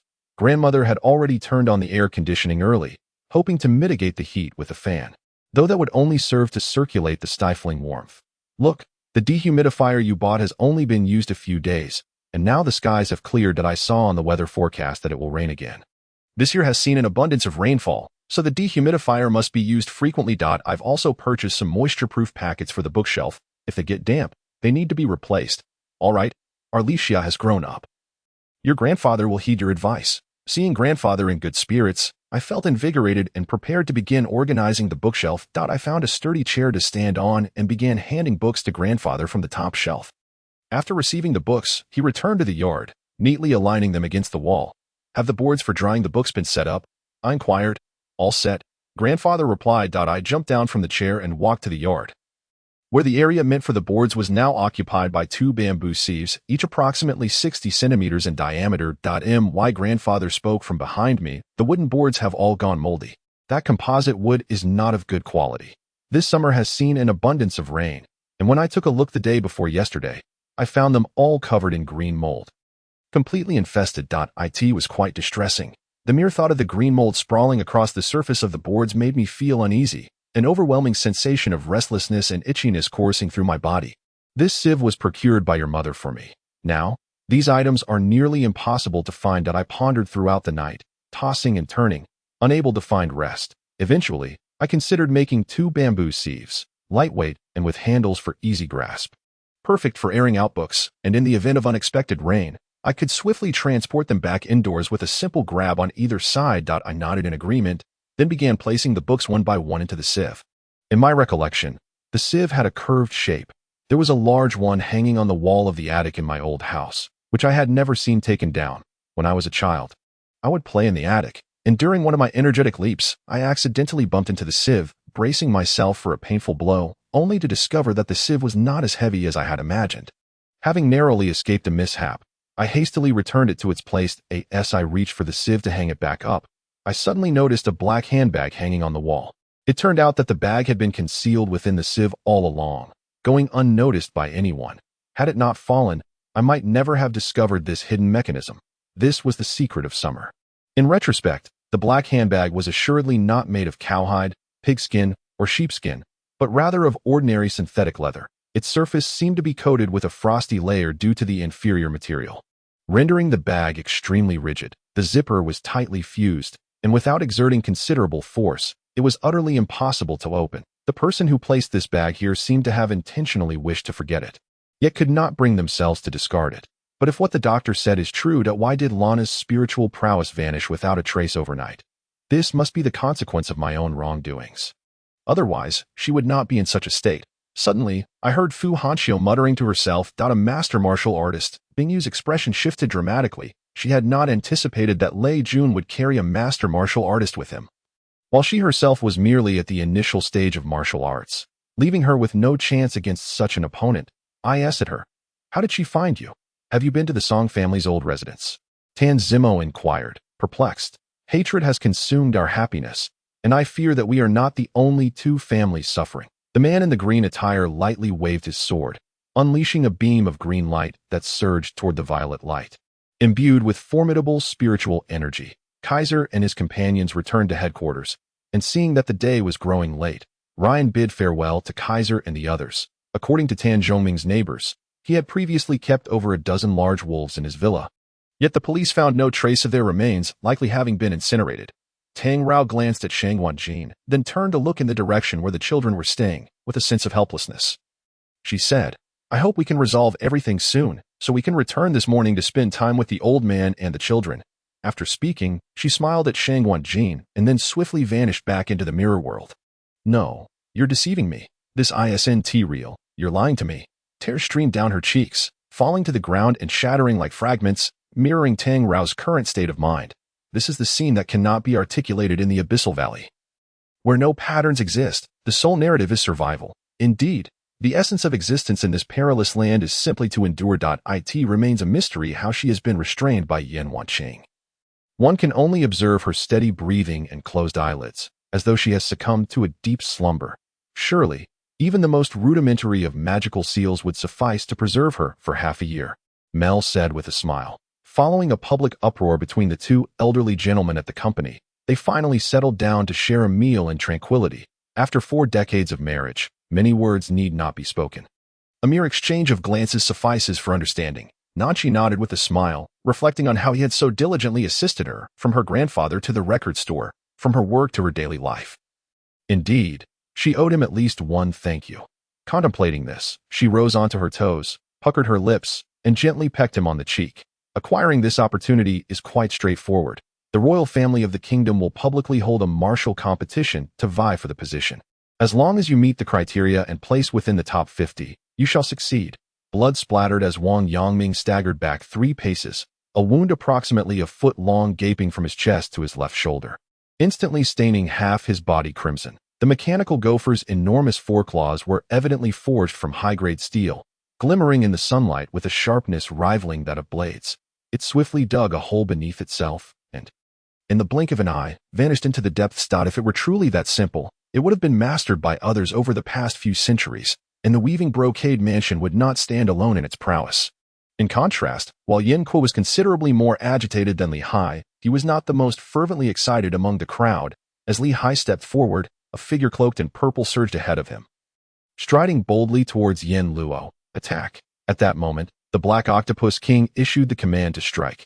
Countless black octopuses descended from above like scythes, launching a fierce assault on the base of the sentient beings. The lunch was particularly sumptuous. Dizzy believed that the lavish spread was due to his grandmother's lifelong affection for him, knowing he would come to assist her in drying books, prompting her to purchase an abundance of seasonal vegetables early that morning at the market. Indeed, the offerings were quintessentially seasonal. Watermelon rind stir-fried with mung beans, steamed meat patties with salted egg yolk, and loofah soup with egg flowers. Astonishingly, grandmother had even prepared a lotus seed pod for both me and Duzzy. Numerous ancient poems reference the lotus, such as the southern dynasty's Fu Shizhou Chu. In the autumn of the southern pond, the lotus flowers rise above one's head, bending down to gather lotus seeds. The seeds are as clear as water. Jashuan also composed a well-loved Qingpingyu. The thatched eaves are low. The grass by the stream is greened. In drunkenness. The Wu dialect sounds sweet. Whose elder is this with white hair? The eldest son hoes beans by the creek's east. The middle son weaves chicken cages. Most beloved is the youngest, idly peeling lotus pods by the stream. By the small stream adorned with grass. 2 elderly individuals and a few children seem quite fitting. But I am no longer a child, and neither is Dizzy the eldest son. The middle child perhaps comes closer to that description. Such as the essence of summer, the loofah, wintermelon, and watermelon. The elderly are also inclined to venture outdoors. Summer in the northern hemisphere is particularly amiable to the elderly, compared to the damp cold of winter. They feel invigorated during the summer. Once the plum rain season passes, indeed, there are many good days ahead. As individuals age, they become less sensitive to heat, yet they develop a profound aversion to cold. During the winter months, if the skies are overcast and the sun is obscured for days on end, elderly individuals in poor health may fear that they will not survive the season. However, once they successfully endure the winter, a renewed sense of hope for the entire year blossoms within them. The presence of elders, even amidst a change of residence, continues to imbue life with its familiar essence. Doozy eats at a leisurely pace, displaying a demeanor quite contrary to that of a typical boy, likely a reflection of his slender physique. Grandfather consumes his meals with alacrity, a habit attributed by grandmother to his youthful days at the 16 Piers dock. When gathered for a communal meal, no peculiarities are immediately apparent. Yet, during everyday fare, grandfather hastens his eating as if in a race, finishing his meal before sitting with the others for a brief while. At this juncture, no amount of coaxing to encourage him to eat more will persuade him to lift his chopsticks again. That I pondered that if Doozy could adopt grandfather's fervor during mealtimes, he might indeed become more robust. Dizzy, do hurry and eat. I observed how quickly you devoured the explosive fish noodles at Defugwo. That was because I wanted to finish early to enjoy your bowl. Duzi replied. Initially, grandmother was puzzled, but grandfather chuckled heartily. In that case, you should order an extra portion, and Licia, you must also eat more. Both of you need to gain some weight. Indeed, a bit of extra weight would provide strength for moving books. We discovered this during our last visit to Licia's university for the book fair. Setting up the stall isn't tiring, even when standing for several hours, but transporting the books is quite cumbersome, as they are indeed heavy and unwieldy. Xiaohong described Mr. Sun's meticulous approach to wrapping books, noting that even a single paper package was wrapped with utmost precision, often taking the books from Mr. Su to wrap them himself. Despite Mr. Su's excellent wrapping skills, Mr. Lu Sun insisted on doing it personally. Once he had neatly bundled the books with fine twine, ensuring the package was square and that no corner was askew or flattened, he would take scissors to trim the ends of the twine with precision. Xiaohong recalled a private conversation with Mr. Su, who remarked, Mr. Zhou's principles in life are truly beyond our grasp, even in the smallest of matters. This illustrates that those who cherish books adhere to certain standards, which sometimes breed dissatisfaction towards others when their principles are not met. However, these sentiments are often left unspoken and unexpressed, while manning a stall or running a shop. One cannot simply forbid others from handling or perusing the books. There are nuances to this. In a bookstore, aligning each book meticulously with spines outward brings great aesthetic pleasure, and chaos without order is most dreaded. Although I am confident that I have a solid understanding of the placement of most books in the store, there are inevitably some that elude my memory, for human recollection is ultimately finite. Then you should assist Licia with the lifting, grandfather suggested. Oh dear, both of you are far too thin. After saying this, he encouraged Duzi to consume more vegetables, assuring him that it was perfectly acceptable to eat slowly. I find the task of moving books manageable. The real challenge lies in selecting them. The thought of choosing books for the weekend market gives me a headache. Grandfather, did you ever struggle with deciding which books to take for your stalls? Oh, that was never a dilemma for me. I read, but I do not hoard books. However, I believe in preserving their condition to ensure they can be enjoyed by a greater number of readers. Choosing which books to bring to the bookstall is not a difficult contemplation. If one must articulate a method, it essentially boils down to two approaches. The first involves considering which books have been in high demand recently and identifying the genres that have been selling well. For instance, there was a period when Japanese mystery novels were particularly popular. Thus, I would bring an abundance of such mysteries to the stall. Readers would delight in them, and I would successfully sell the books I had brought along. This was during the years when Higashi no Kigo rose to prominence, if I recall correctly. Indeed, not only Higashi no Kigo, but I remember around 2012, mystery novels were exceptionally trendy.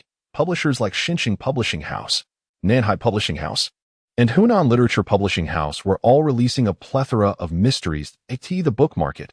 New releases were often sold at a discount of 20%, attracting numerous students and young adults eagerly awaiting the latest titles. However, Shinshin's Midnight Library series was not inexpensive. Even with the discount, the prices remained considerable.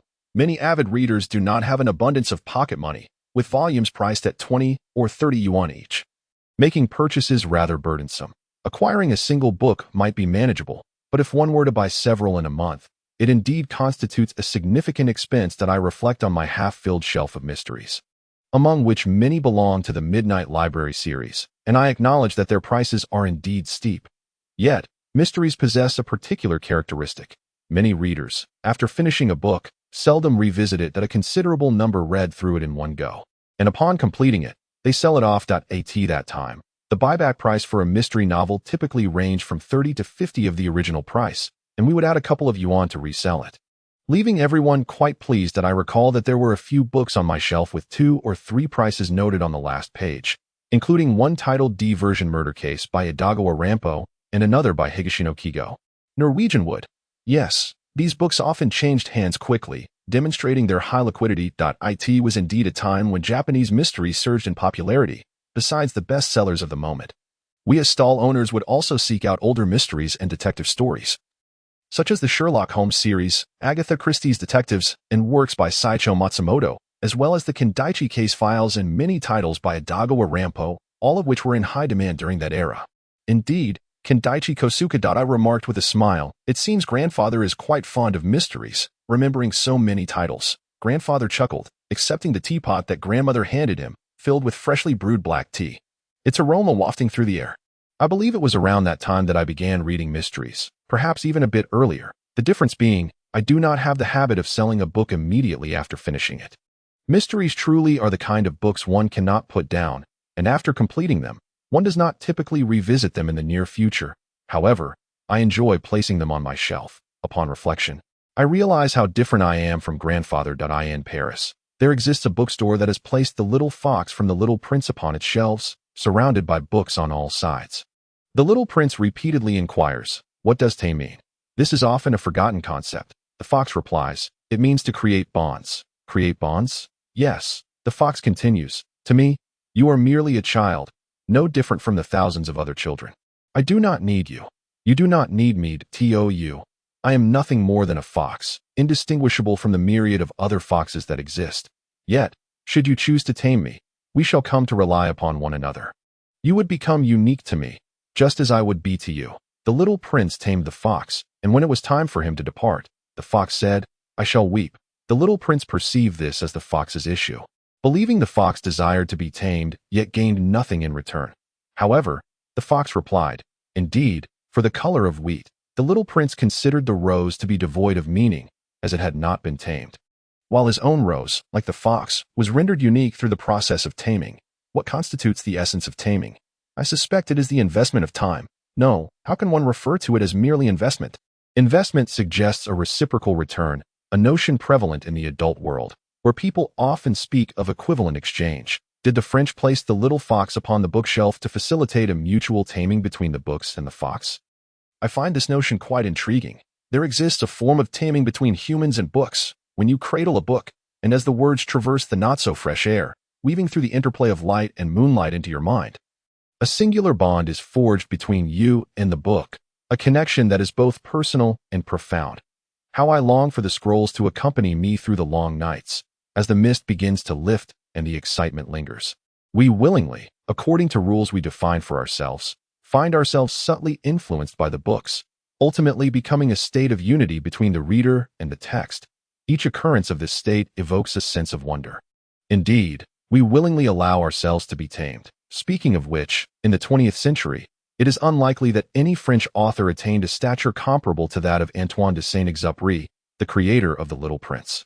I learned from a bookstore in Paris that The Little Fox was placed on the shelf, and my friend Duzy found it puzzling, considering it rather juvenile. Yet that afternoon, when Senior Ming Yang visited the bookstore, he curiously inquired if it was the fox from The Little Prince. I could only nod in affirmation. My grandfather's second method involved selecting books that will according to one's preferences to sell at a bookstall. To me, this felt akin to offering a delicate flower, nurtured and sheltered from the wind and caterpillars, to another.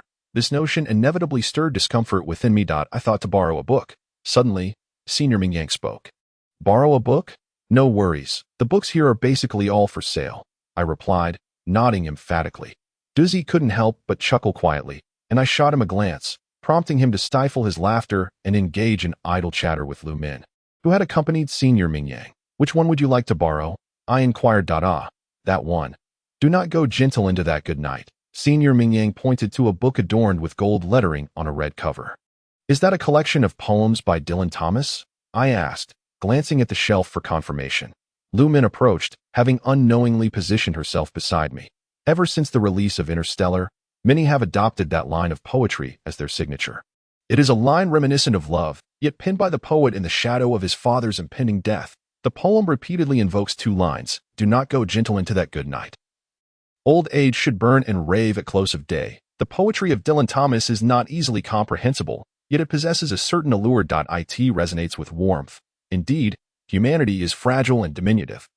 And although the poet may be a drunkard, he passionately emits a fervor born from his existence. The vastness of the universe is dark and solitary, yet humankind yearns to glimpse its visage, to navigate through both its shadows and illuminations with a sense of sobriety. The power of life arising from the inevitability of death compels poets among humanity to relentlessly pursue and interweave a melodic composition. I climbed atop a chair to retrieve a collection of poetry from a high shelf. This anthology, published by the People's Literature Publishing House, boasts a crimson velvet cover adorned with gold-stamped vertical lettering. Its binding exuding a refined elegance and a sense of depth that enhances the aesthetic appeal of the poetry within. This particular selection of Dylan Thomas's works is the first in the collection I possess.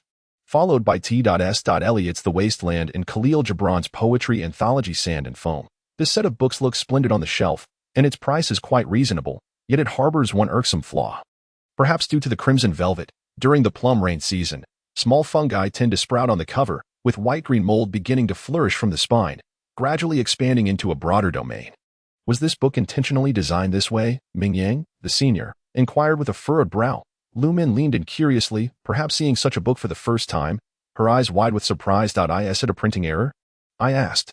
Yes, the cover and content are inverted, the senior replied. Oh, such occurrences are occasionally found. This poetry collection is indeed a second-hand book that I purchased from a used bookstore, and I found the inversion amusing at the time. Did Li Xia intentionally buy a book with a printing error? Lu Min appeared perplexed, and I confirmed, indeed, it was a deliberate choice. The senior chuckled, and I too found it rather amusing, especially since it is a collection of poetry, which inherently carries a sense of spatial transformation. Such an error intensifies the feeling of disorientation while reading, which is truly delightful. Lu Min seemed to struggle with the senior's words and appeared disinterested in the poetry collection. She wandered into another room, perhaps searching the shelves for a book she wished to purchase, or maybe simply waiting for something. Suddenly, I considered how each individual, standing before the bookshelf, gazes at the array of upright tomes, the neatly aligned spines passing before their eyes, prompting an internal recitation of the titles and authors. This process resembles a ritual. Initially, there is a mutual gaze, the person looking at the book while the book seems to gaze back, ultimately leading to an unpredictable outcome of whether one will choose to domesticate the text, whether one will acquiesce. This book is indeed for sale, and it is not expensive, so why would the senior wish to borrow it? Perhaps he fears Li Xiao would be reluctant to part with it. Duzi suddenly interjected. There is no reluctance. All the books here are for sale at this point, I added. Should there be any books temporarily unavailable for sale, I would place them on a designated shelf solely for borrowing, but currently the bookstore lacks such a shelf, hence all these books are available for purchase. Ming Yang, the senior, smiled oddly, saying, well, a rare book with a printing error. I would certainly wish to buy it. I shot Duzi a glance, filled with a sense of triumph. Duzi feigned ignorance, and on a whim, I turned to the senior and asked, might I trouble you for a favor? A favor? I would be most willing. Ming Yang, the senior, beamed. Pray tell, what is the request? The fragrance of books permeates the community. Please assist me in selecting some titles for this weekend's market event. This weekend. Lu Min tugged at Zhao Mingyang's sleeve, inquiring if the Shanghai Book Fair had commenced. Not yet. The book fair is scheduled from August 15th to August 21. However, since the Shanghai Book Exchange officially rebranded to the Shanghai Book Fair in 2004, various activities related to the literary theme of Book Fragrance Shanghai have been organized for public participation every July and August. The market event mentioned by Li Xia related to Book Fragrance Shanghai? Indeed. Thus I kindly request the senior and Lu Min to aid in selecting some books. Following the senior's suggestion, I once again invited everyone to join in the selection process. Certainly, I would be delighted to assist. I just wonder if there are any specific requirements for the selection. For instance, what age group is predominantly attending the market? Should we focus on children's literature or educational materials? I must commend Lu Min for her thorough considerations. These questions had not crossed my mind. Given that this weekend's event is a community market, I surmise there will be a considerable number of children present, so selecting some children's books seems prudent. However, unfortunately, the bookstore lacks a sufficient selection of children's literature. Duzi interjected. Children's books are also challenging to categorize. For example, classical poetry is quite suitable for young readers, as well as science fiction, such as Le Guin's Earthsea and Tolkien's fantasy works, both of which are appropriate for children. Ming Yang, while speaking, diligently searched the shelves for the aforementioned Earthsea and soon located it. Where has Li Xia placed Tolkien's books? Zhao Mingyang appeared quite enthusiastic about assisting in the selection. I gestured towards the window-side shelves, indicating that some fantasy titles are located there, while others can be found in the adjacent studied. In no time, Zhao Mingyang had discovered various titles from different sections. Terry Pratchett's Discworld, Louise Sepulveda's The Cat Who Taught a Seagull to Fly, Randall Munro's What If, David Macaulay's The Secrets of How Things Work, Feng Zikai's Comics of Ancient Poetry for Children, and Selma Lagerlöf's The Adventures of Nils. Before long, Ming Yang had selected over 30 books. Additionally, well-known fairy tales such as Andersen's can be brought to the market in various editions. And martial arts novels are also likely to attract buyers, as they are familiar to many. Furthermore, it would be beneficial to include titles with numerous editions that the bookstore stocks frequently. For instance, I noticed there are 3 or 4 copies of Shanghai Jing on Li Xia's shelf. Such books tend to sell well due to their familiarity, along with classics like Oliver Twist, which many have at least heard of. Lu Min concurred with Ming Yang's suggestions, agreeing that selecting books familiar to the majority would simplify the process at the market. Simplify? I was puzzled. Indeed, the senior paused his selection. Sitting down at a desk with Jules Verne's 20,000 Leagues Under the Sea, familiar books are not only easier to purchase but also negate the need for Li Xia to provide extensive introductions about their contents. In that case, isn't everyone familiar with the books simply because they have purchased them? I continued to inquire. Not quite. Many books, although well known to a large audience, are not necessarily read by everyone. For instance, Water Margin, Journey to the West, and Investiture of the Gods are titles that most people recognize, yet not all have delved into the original texts. When one encounters these books at a market, a sense of familiarity arises, leading to a casual glance through a few pages, which may ultimately result in a purchase. Gradually, I grasped the essence of my senior's perspective. His reasoning was to select books that are widely recognized, ensuring that over half of the titles at the stall are popular and mainstream, thus enhancing sales potential and mitigating the risk of unsold inventory being carted back. His book selection strategy diverged completely from my grandfather's 2 methods, positioning it as a third approach, which I classified as selecting books based on familiarity. Books that are well known to the majority are more suitable for sale at the market. On that day, Lu Min and Zhao Mingyang assisted in curating a collection of over 100 volumes, while Duzi also chose a few according to his preferences, culminating in a total of 150 books. As a token of gratitude, the poetry collection that Ming Yang wished to borrow was offered free of charge. Lu Min remained fervently interested in collecting grid notebooks, and I presented her with one that day. Duzi jested, suggesting that such endeavors would lead to losses that I confidently assuaged his concerns, assuring him that as long as there are individuals willing to purchase secondhand books, and others who would sell their books to us for resale, I would not incur losses. While striking it rich might be unattainable, losses were certainly avoidable. Ultimately, it proved that Ming Yang's method of selecting books was indeed sound. The majority of patrons at the community market were students, predominantly elementary and middle schoolers, who, clad in flip-flops, trailed behind their parents or grandparents, visiting the market without a specific aim. Along their route home, they encountered rows of stalls, allowing for a casual perusal before heading back. The geographical advantage of the community market lay in its shaded garden promenade, providing respite from the harsh sun, encouraging pedestrians to meander towards cooler spots, where they might purchase items that caught their eye, resulting in shared joy. Save for the abundance of mosquitoes, Duzi briefly returned home to fetch some mosquito repellent. Aside from that, my overall impression of the community market was quite favorable. Although the neighborhood was aged, its location was exceptionally well-connected. 2 camphor trees outside the central garden bore a banner proclaiming, "Books enter the community." During my time residing in Puxi, I had never partaken in such a splendid community market. It wasn't that Puxi lacked such activities. Rather, it was likely due to the modest scale of my previous residence, which consisted of merely a dozen households, reminiscent of traditional Shikuman architecture, rendering such community events a rarity in my recollection. Opposite our stall was a vendor selling ink, inkstones, brushes, and Xian paper, with a neatly arranged table measuring 60 by 1 meter, showcasing several inkstones and brushes standing poised on their racks. The stall owner's age was comparable to that of Duzi and myself, perhaps a year older, but not more. His complexion was as radiant as clouds on a summer day, serene and translucent, with hands that bore an elegance reminiscent of a young maiden's. However, unlike the delicate hands of a girl, which often seemed fragile and boneless with slender fingers, his hands were unmistakably those of a youth, imbued with strength and vitality, indicative of ongoing growth. If one were to appear in the realm of martial arts, it would undoubtedly resonate with the saying, "With such extraordinary bones, one must be a rare talent in martial arts." However, rather than practicing martial skills, this individual dedicates himself to the art of calligraphy.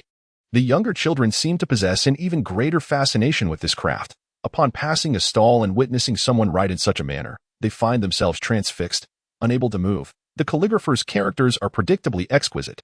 During quieter moments of business, I would sit alongside Duzi, watching him write, and before we realized it, 2 or 3 hours would slip away. In recent years, every community in Pudong has been progressively engaged in the creation of gardens. The central garden has now blossomed into a vibrant paradise, A description that may seem somewhat hyperbolic as dusk approaches. One can observe the snow-white spray, crimson maples, and European hydrangeas on a whim. I counted the varieties, estimating that there are no fewer than 20. This flower bed, measuring slightly less than 100 square meters, features not only the commonly seen evergreen irises, beauty cherries, and willow-leaved verbena, but also an array of other blooms. Lipstick plant, fruit orchid, umbrella grass, new-style sage, golden-leaved sweet flag, peonies, platinum daisies, alum root, geraniums, and snapdragons. The colors are a riot of hues, with delicate strokes that are abundant yet harmonious. As the sun sets at an angle, it resembles a large salted egg yolk, with red oil spilling across half the sky, creating a fragrant summer evening. The books on the stall are dwindling, yet Dizzy continues to invite everyone to scan a code to join the group. This time, he also shared several videos within the group. Initially, I was not particularly pleased, but eventually, I found no fault in it. Dizzy is far more attentive than I had imagined. He explained that this is the second bookstore group, specifically designed for readers participating in charitable market activities, thus separating it from the university group. In truth, it is of little consequence that I waved a plastic fan emblazoned with the words Book Fragrance Pudong. Reading enters the community and briefly checked today's sales. Out of over 100 books, only 30 remain. Today's business exceeded expectations. It seems that bringing the right selection of books to the stall indeed requires a methodical approach. Mr. Gao Shan visited the bookstall around 4 o'clock, handing me a few books while stating that there was no rush for payment, before hastily departing, much like a proctor observing an exam room. He glanced at Dizzy and me, seemingly satisfied, and reminded us not to forget the charitable market at Cary City next week. Certainly, I replied cheerfully. Mr. Gao Shan laughed heartily. His smile caused the vendor next door, who was selling jelly and cookies, to steal a few extra glances. Mr. Gao Shan then turned to inspect the calligraphy stall. The vendor there appeared to have a lively rapport with him, and Dizzy remarked, "Mr. Gao Shan is quite the conversationalist. Indeed, he is also very warm-hearted." I added, "Grandmother brought us freshly squeezed watermelon juice." After finishing his drink, Dizzy picked up his phone to record a video. I hadn't changed my outfit and suggested that perhaps he should refrain from filming. Dizzy, with a grin, insisted, "Isn't it better to capture the moment of the beginning of summer?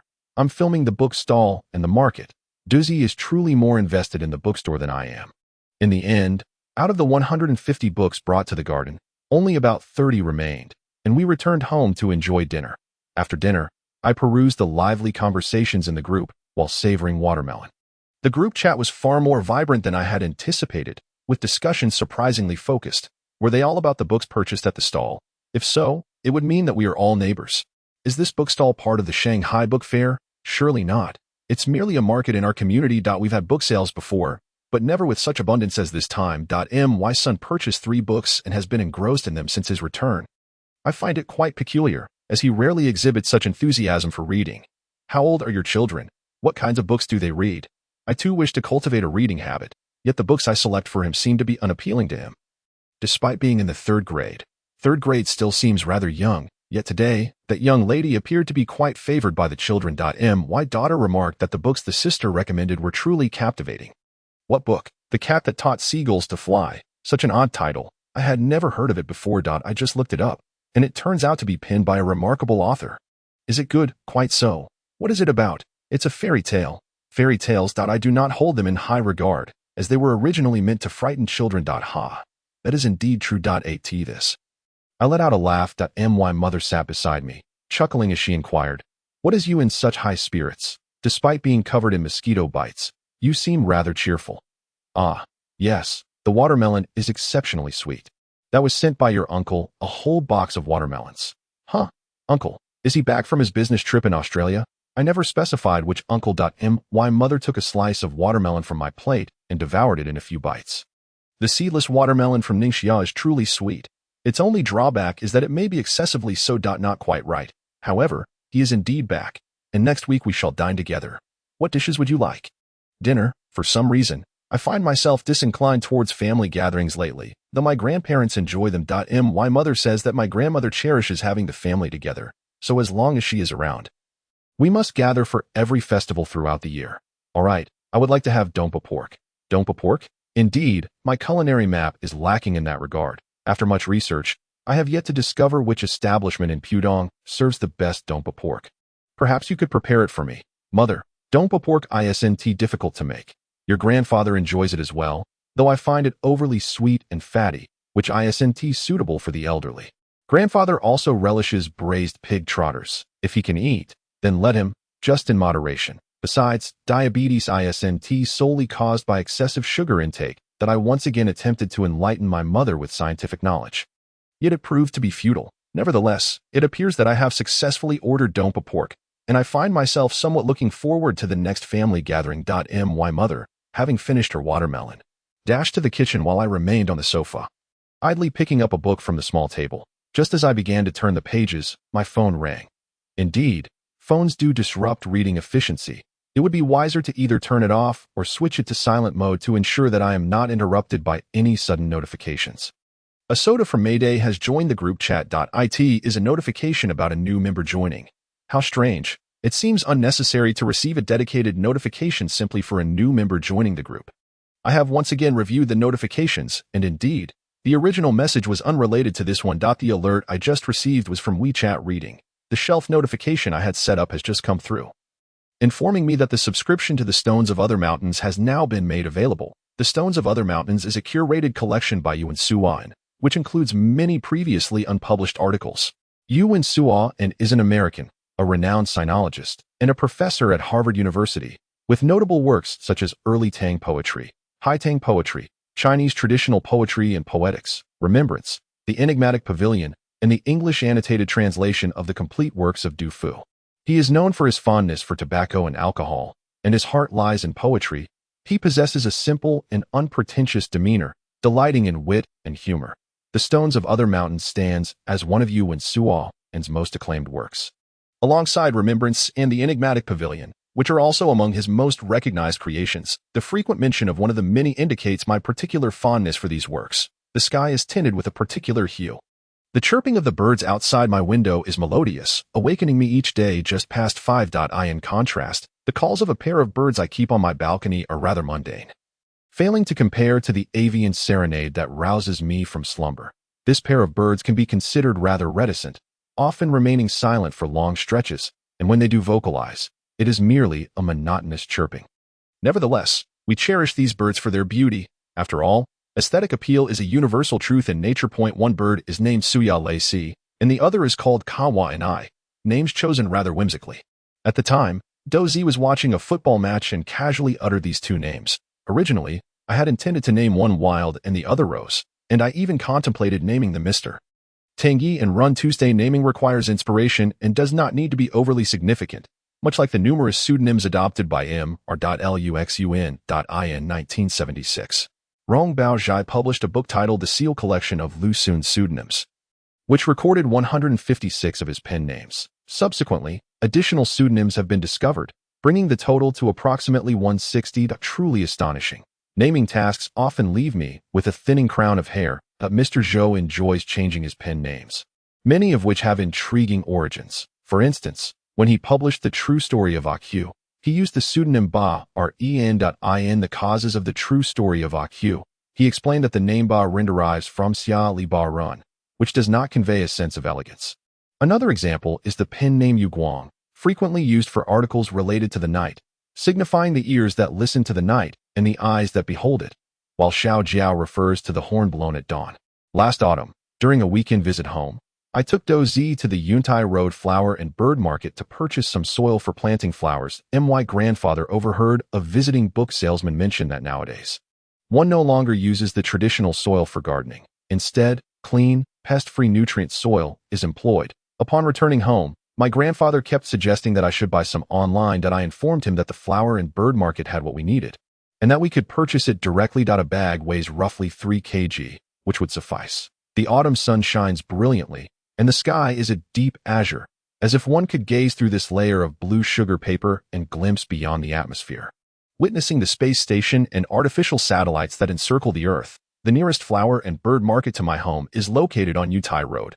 Although its operating area is modest, one can still meander for quite some time, surrounded by small dogs, kittens, chicks, and ducklings. As soon as one enters the market, nourishing soil for flowers is readily available for purchase. A few flower shops at the entrance are bustling with business.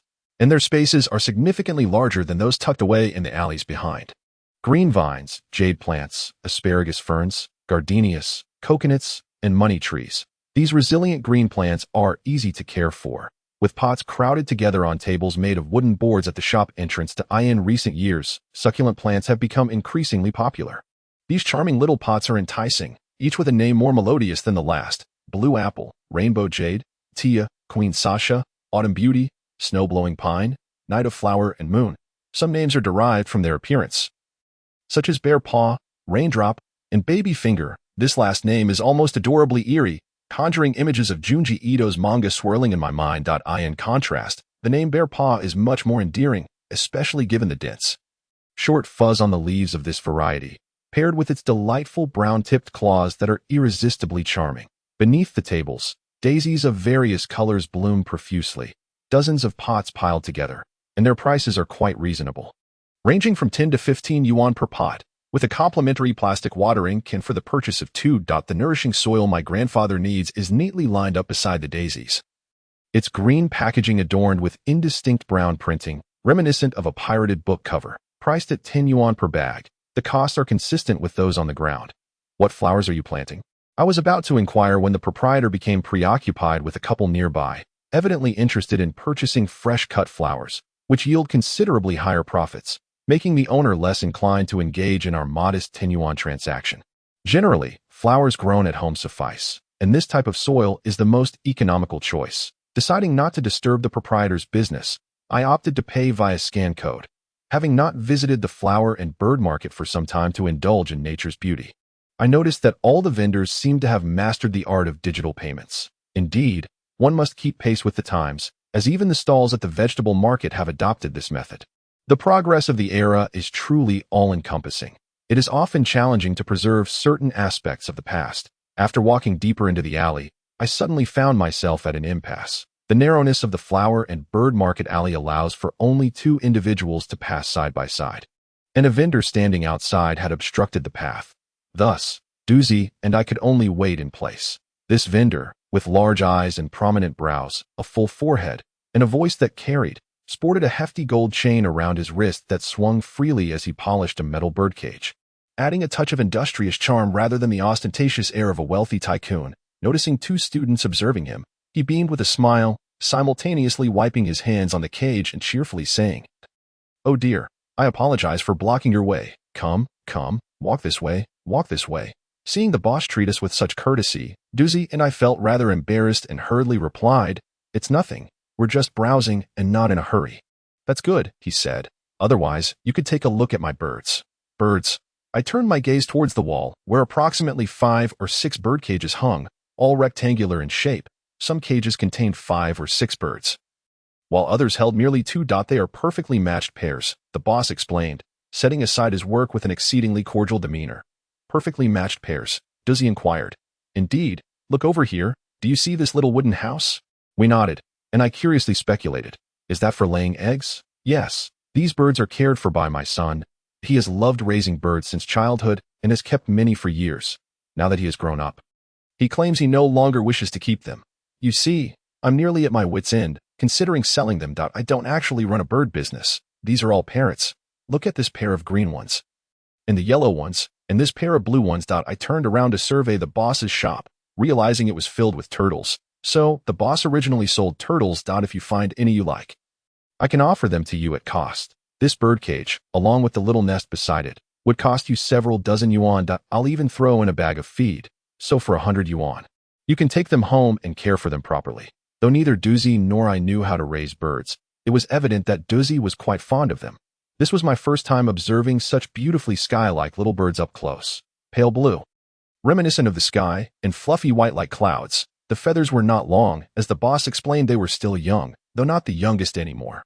They couldn't be trained yet, only admired. If they laid eggs and produced new budgerigars, they could then be trained. Those obedient little birds would perch upon your shoulder. They could never return to the sky, having been raised in captivity, yet it seemed as if they had cloaked themselves in the essence of the sky. I asked the boss if he could give the birds a mirror, to which he replied he had never tried. I chuckled and shook my head, saying it was merely a jest.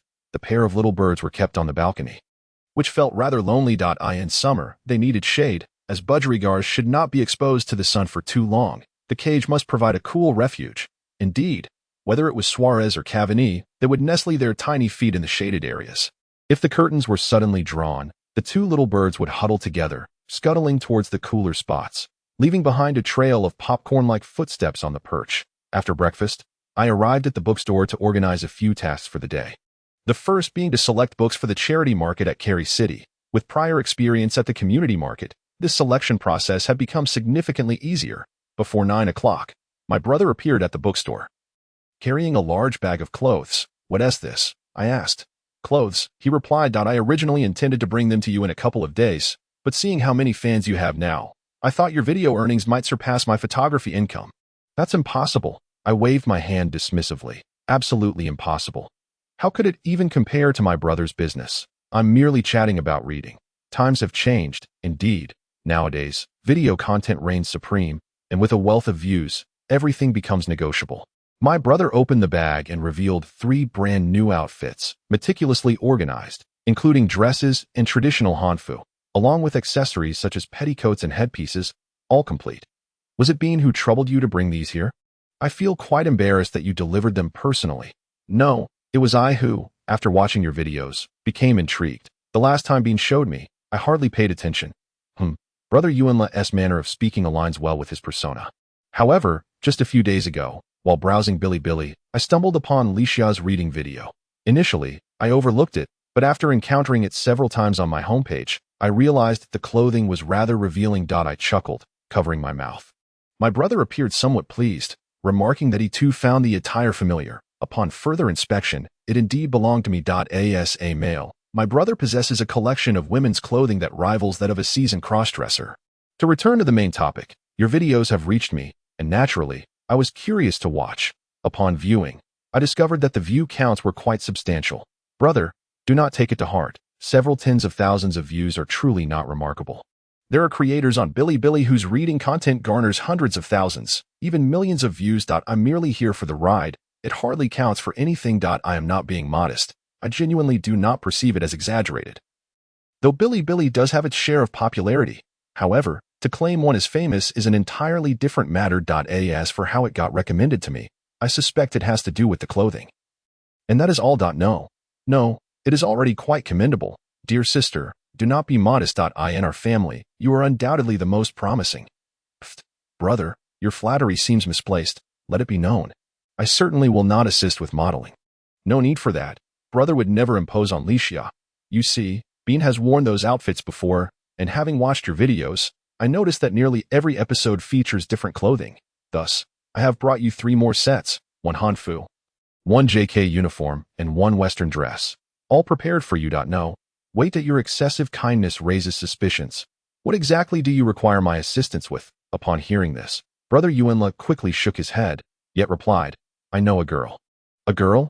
If Bean were to say he knew a girl, that would indeed be a rare occurrence, as he seems isolated from the world of women. My brother, however, is a diligent little bee, always mingling amidst a sea of floral beauty.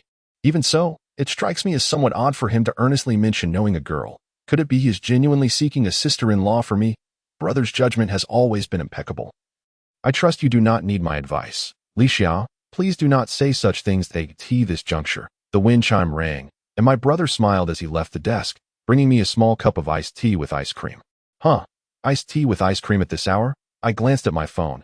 It was just past 9, and it seemed quite early for a place like Edian. This solidifies my suspicions. Brother's affectionate gestures surely harbor an ulterior motive. Upon receiving the takeout, my brother kept 1 cup for himself, handed me another, and mentioned that the third was reserved for Daozide. It was a rare display of thoughtfulness. So, what exactly is going on?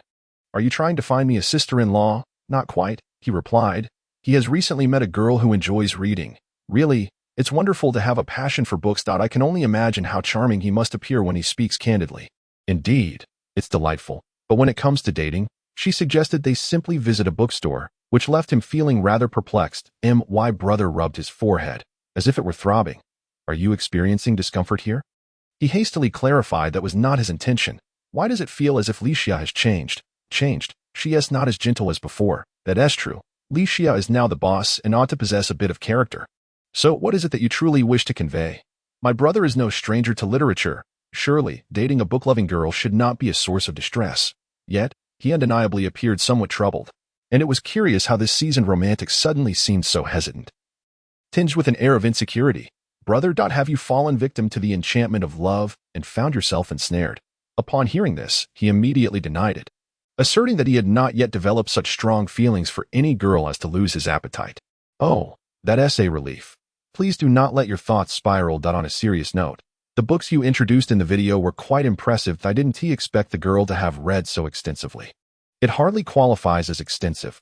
Why does it seem as though my brother has come here seeking my recommendations for books? That would place me in quite the predicament. The mere thought of suggesting books to him sends a wave of anxiety through me. The same applies to recommending books to anyone in the family. I silently prayed that he would refrain from asking me for recommendations. Each time I am asked to suggest a book feels rather daunting. Far removed from the ease with which my grandfather introduces books to readers, as if they were old friends. I have always felt a bit anxious. I simply want Licia to recommend a few unique bookstores for me. Bookstores. Oh, that's easy. I took a sip of ice cream, my face lighting up with joy. I am quite familiar with bookstores. Which area is my brother interested in? Would he consider second-hand bookstores? Or I suddenly pondered. My brother leaned in closer, his handsome face appearing larger before me. What are you thinking? I leaned back slightly, urging him to speak plainly. Don't look at me as if I were one of your girlfriends.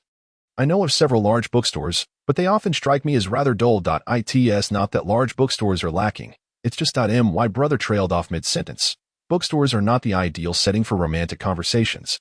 As speaking too loudly is simply unacceptable, he took a sip of water, propping his chin on his hand, and absent-mindedly scratched his earlobe. His slight awkwardness could easily lead one to believe he was genuinely harboring feelings this time. Perhaps you could invite me to your home instead? You must have quite the collection of books, right? Home? My brother's expression turned grave at once. That would be highly inappropriate, utterly unsuitable. Let us not be overly verbose.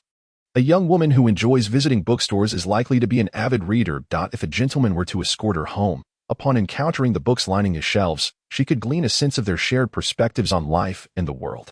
Perhaps, in her eyes, their views align perfectly, and thus, a beautiful connection is forged. Indeed, the influence of books is subtly profound, like the gentle nourishment of nature. Alas, the gentleman choked on water. When did Licia become so articulate? Perhaps it is simply the pressure of the moment. After all, a content creator must engage in conversation. No, that one is there a more fitting idea. It seems the gentleman is genuinely invested in this lady's fondness for bookstores. I proceeded to recommend various options, suggesting that if she is willing to venture a bit farther, the Dayan Lake Bookstore, located in the Nanwi New town of Pudong New District, might be a delightful choice.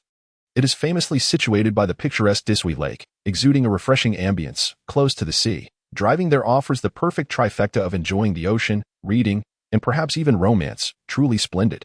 The gentleman nodded in approval, affirming that this was indeed a worthy suggestion. For some reason, his demeanor at that moment reminded me of Fong Hongjin from Fortress Besieged. Stifling a chuckle, I took a sip of my red tea ice cream, eagerly anticipating the arrival of Daozai. As luck would have it, the wind chime rang, but it was not Dizzy who appeared. Is this room 212? The guest inquired, not bothering to make eye contact with me, instead surveying everything but the person before him.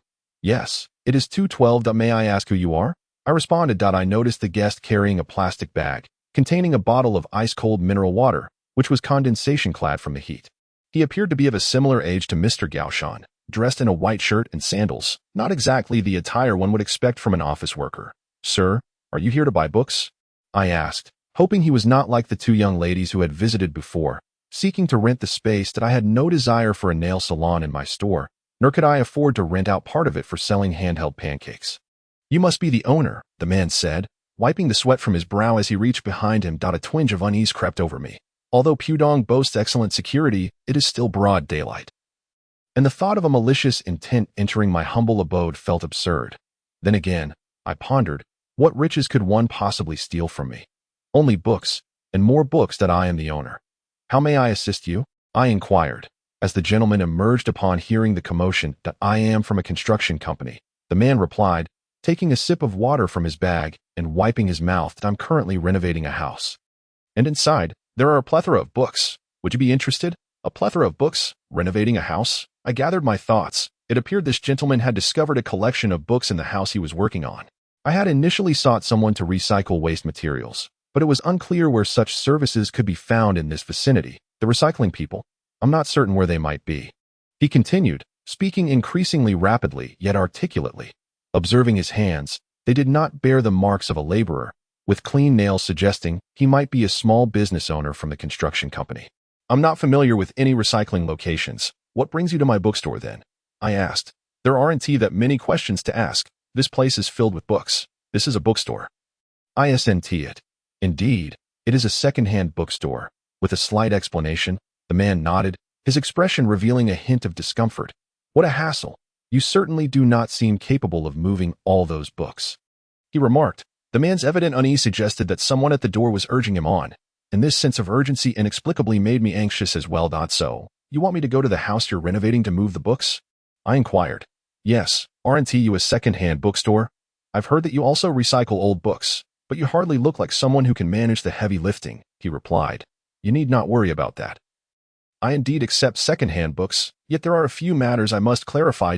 My brother interjected. Indeed. Are you certain that the books in the renovated house are unwanted? If we bring them back only for the owner to claim them, it could create quite the predicament. We certainly do not wish to invite trouble in this sweltering 36-degree weather. They are unwanted. I was told we could dispose of them as we see fit. I was considering taking them to a recycling station. Books can be sold by weight as scrap paper, and I reckon we could fetch a decent sum for those, given their substantial weight.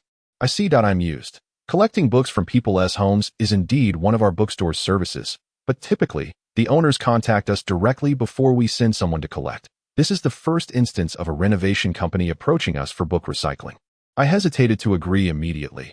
While the man grew increasingly impatient, taking several gulps of water before urging, they truly do not want them. That I heard these books belong to a retired teacher who has since passed away, and the children have no interest in them. The house needs to be quickly renovated for rental purposes, so they entrusted us to handle the matter directly, observing the numerous books in good condition.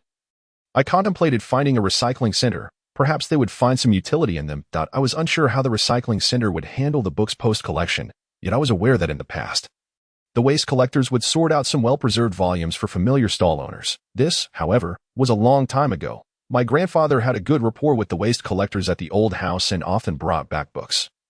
But since moving to Pudong, he had rarely interacted with the recycling station personnel. After reflecting, I felt it was inappropriate for the retired teacher's books to be sold as mere scrap paper, and my curiosity compelled me to inquire about their current location. Just across the road, at the Xian Steel Village. The issue is, how will you transport them? Our workers will not assist you, as it is not part of our job, and we have not allocated funds for that. No worries. You need not concern yourself with the transportation of the books, I assured him, though internally, I felt quite uncertain. From the owner's demeanor, it was evident that the books needed to be moved immediately. And as for the price, he seemed indifferent, provided it exceeded what the recycling station would offer. I conferred with my brother about accompanying me to take a look, and after a moment's thought, he smiled and said, Of course, I will certainly accompany Licia. How could I let you brave the heat alone? With that, he took out his phone and sent a message to Duzi, squinting as he added, I'll ask Duzi to hurry over to lend a hand. Master, shall we proceed now? Or would you prefer to provide us with the address so that I may prepare some ropes and then come to empty your collection of books? It is entirely up to you. Nonetheless, we must vacate within the hour. Otherwise, we shall be unable to commence our work. This impatience is quite palpable, yet it is difficult to fault this gentleman, for the weather is indeed sweltering. With the sun casting its rays upon the windows of the 5-story building, reflecting a blinding light, in my childhood, when I failed to heed admonitions, my grandmother would strike my hand with a ruler she used for sewing. Her gaze akin to the light that now shines through the window, causing me to avert my eyes in submission. Thankfully, the distance is not great, my brother remarked. Otherwise, I would fear how I might transport the books back. As he spoke, he fished out a small fan shaped like a pig from his pocket, blowing it for a while, and perhaps feeling a bit embarrassed, he offered it to me. I wondered how our grandfather managed, as he could carry numerous books on just a bicycle. The older generation possesses a wealth of methods, and besides, each has their own expertise. While I examined the address, I was wary of the sunlight's glare, forcing me to lower my head and walk forward. The Gongshin village was constructed in the late 1980s and early 1990s, and the Chongli Road area is quite renowned as an older community. Due to its age, the complex underwent exterior repairs a few years back, and the internal environment has seen multiple renovations. Thus, despite its antiquity, there is no trace of the filth, disorder, or dilapidation typically associated with older neighborhoods. The renovation efforts in this community have been commendable. The central garden has been transformed into a leisure promenade, complete with corridors and fitness equipment designated for the elderly and children, though modest in size. It is replete with functionality. The houses here, though aged, command a high price due to their prime location and convenient living conditions. My brother, already feeling the heat, begrudgingly remarked that he is accustomed to sitting in the office. And when he goes out, it is mostly by car. Sighing and lamenting his inability to endure hardships compared to me, I patiently illustrated that my brother is not one to shy away from difficulty. Rather, this task simply does not align with his preferences, rendering him somewhat ineffective. Were a charming young lady to accompany him for photographs now, he would hardly notice the heat. Embodying the sentiments expressed in the poetry of Tang Wenzhou, where everyone suffers in the swelter, yet he revels in the summer's embrace. This cannot be spoken of.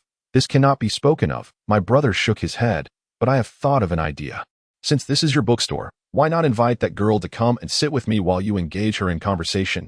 My brother is quite resourceful, considering that he is kindly assisting in moving the books. I felt it inappropriate to rebuff him at such a moment. Rather than feigning reluctance, it would be more agreeable to acquiesce, thus dousing his current agitation with a sprinkle of refreshing powder. I cheerfully agreed, placing my arm around my brother's shoulder, assuring him that it would be no trouble at all. He need only inform me when he wishes to visit the store. I am more than willing to assist. It is my duty as a sister to support my brother, though if the lady finds my shop lacking in charm, he must not cast blame upon me. Should she deem the bookstore at Lixia unsatisfactory, I shall disregard her entirely, for I have no intention of visiting that Grandinhai bookstore. This is a matter of cultural confidence, is it not? With a light chuckle, I must say that Yuan Lu, my dear brother, possesses an innate talent for charming young ladies. His natural gift, coupled with diligent practice, has honed his skills to a remarkable level, capable of soothing even his younger sister into a state of tranquility. Such prowess, when applied to the realm of banking and numerical dealings, seems a disservice to his talents. Fortunately, in recent years, his side ventures have flourished, allowing him to earn a handsome income while engaging in numerous intimate collaborations with various young women. After meandering between buildings numbered 16 and 79, we finally stumbled upon the door we sought. At the stairwell, several plastic sacks were neatly stacked, a commendable feat given the stringent waste segregation regulations in effect. Construction debris cannot be haphazardly discarded, and thus, a few bags of sand and mixed refuse were temporarily placed at the stairway, encroaching upon the path designated for individuals with disabilities. 4 or 5 bags lay there, accompanied by an A4 sheet of paper affixed to the stainless steel handrail, bearing a contact number that it read. If obstructing the path, please contact, reflecting a commendable sense of civility. The sun-baked paper fluttered weakly, yearning for a breeze that was nowhere to be found. The camphor tree stood still, casting no discernible silhouette on the ground. Indeed, on this sweltering summer day, the earth appeared as blindingly white as a vast expanse of winter snow. I found myself pondering how I might respond if someone were to inquire about the hue of summer in Shanghai. Perhaps I should say it is white, for the sunlight is simply too intense. Upon reaching the 5th floor, a message from Duzi arrived. I activated the location sharing on WeChat, and he informed me he would arrive in 10 minutes. In truth, this short distance wouldn't require such time. However, the oppressive heat made even a minute feel like an eternity, leaving one drenched in perspiration. In this sweltering weather, it is no wonder the boss exhibited signs of impatience. Finding the reading materials bothersome, the old-style apartment, with 4 households per floor, posed the challenge of distinguishing between units 502 and 503. Yet, as soon as we stepped onto the 5th floor landing, we noticed one door ajar, allowing a faint cloud of dust to float in the corridor, the air decidedly unpleasant. Had I known, I would have donned a mask before venturing out, but alas, masks are stifling in such heat. I lifted my skirt and crossed the threshold, and to my relief, the boss did not display any impatience. Instead, he greeted us kindly, saying, "You're here. Indeed, we have arrived," I replied. The 2 workers appraised Yuan Lu and me, and we exchanged waves before they returned to their tasks. Phew, how fortunate it was that my brother was present. Otherwise, I would have been at a loss on how to navigate this situation. Upon entering, I observed that the kitchen had already been dismantled, leaving wooden frames on the walls, with some tiles removed to reveal the gray cement beneath, akin to the peeling of fruit skin. Regrettably, this fruit did not exude an appealing aroma. Passing through the kitchen, I found the bathroom on the right, now reduced to a mere sink, while the study door was positioned near the bathroom. I heard one of the workers caution, "Be careful, there are nails on the floor." "All right," I replied, stepping into the study, which presented a stark contrast to the kitchen. The south-facing window was tightly shut, heavy, dark green curtains drawn. And beside the desk stood a sandalwood-colored bookshelf, awaiting the books that the renovation company had instructed us to remove. The books remain oblivious to the identity of the person standing before them at this moment, and they are equally unaware of the fate that awaits them. As I gaze upon the haphazard spines of the volumes, time suddenly becomes a blur, and an indescribable emotion ebbs and flows within my heart. Akin to a ball adrift in a swimming pool, that my brother's voice interrupts my reverie, remarking on the considerable number of books we must move. "Duzzy will be here shortly. He will bring 2 plastic boxes." I reply, "Oh, splendid. You know, this old teacher certainly has a remarkable collection," he observes. "And the books are quite impressive too. Jean Hui Dui, 18th century French furniture and decorative arts, Ziji Tongjian. Let us move them." "All of them?"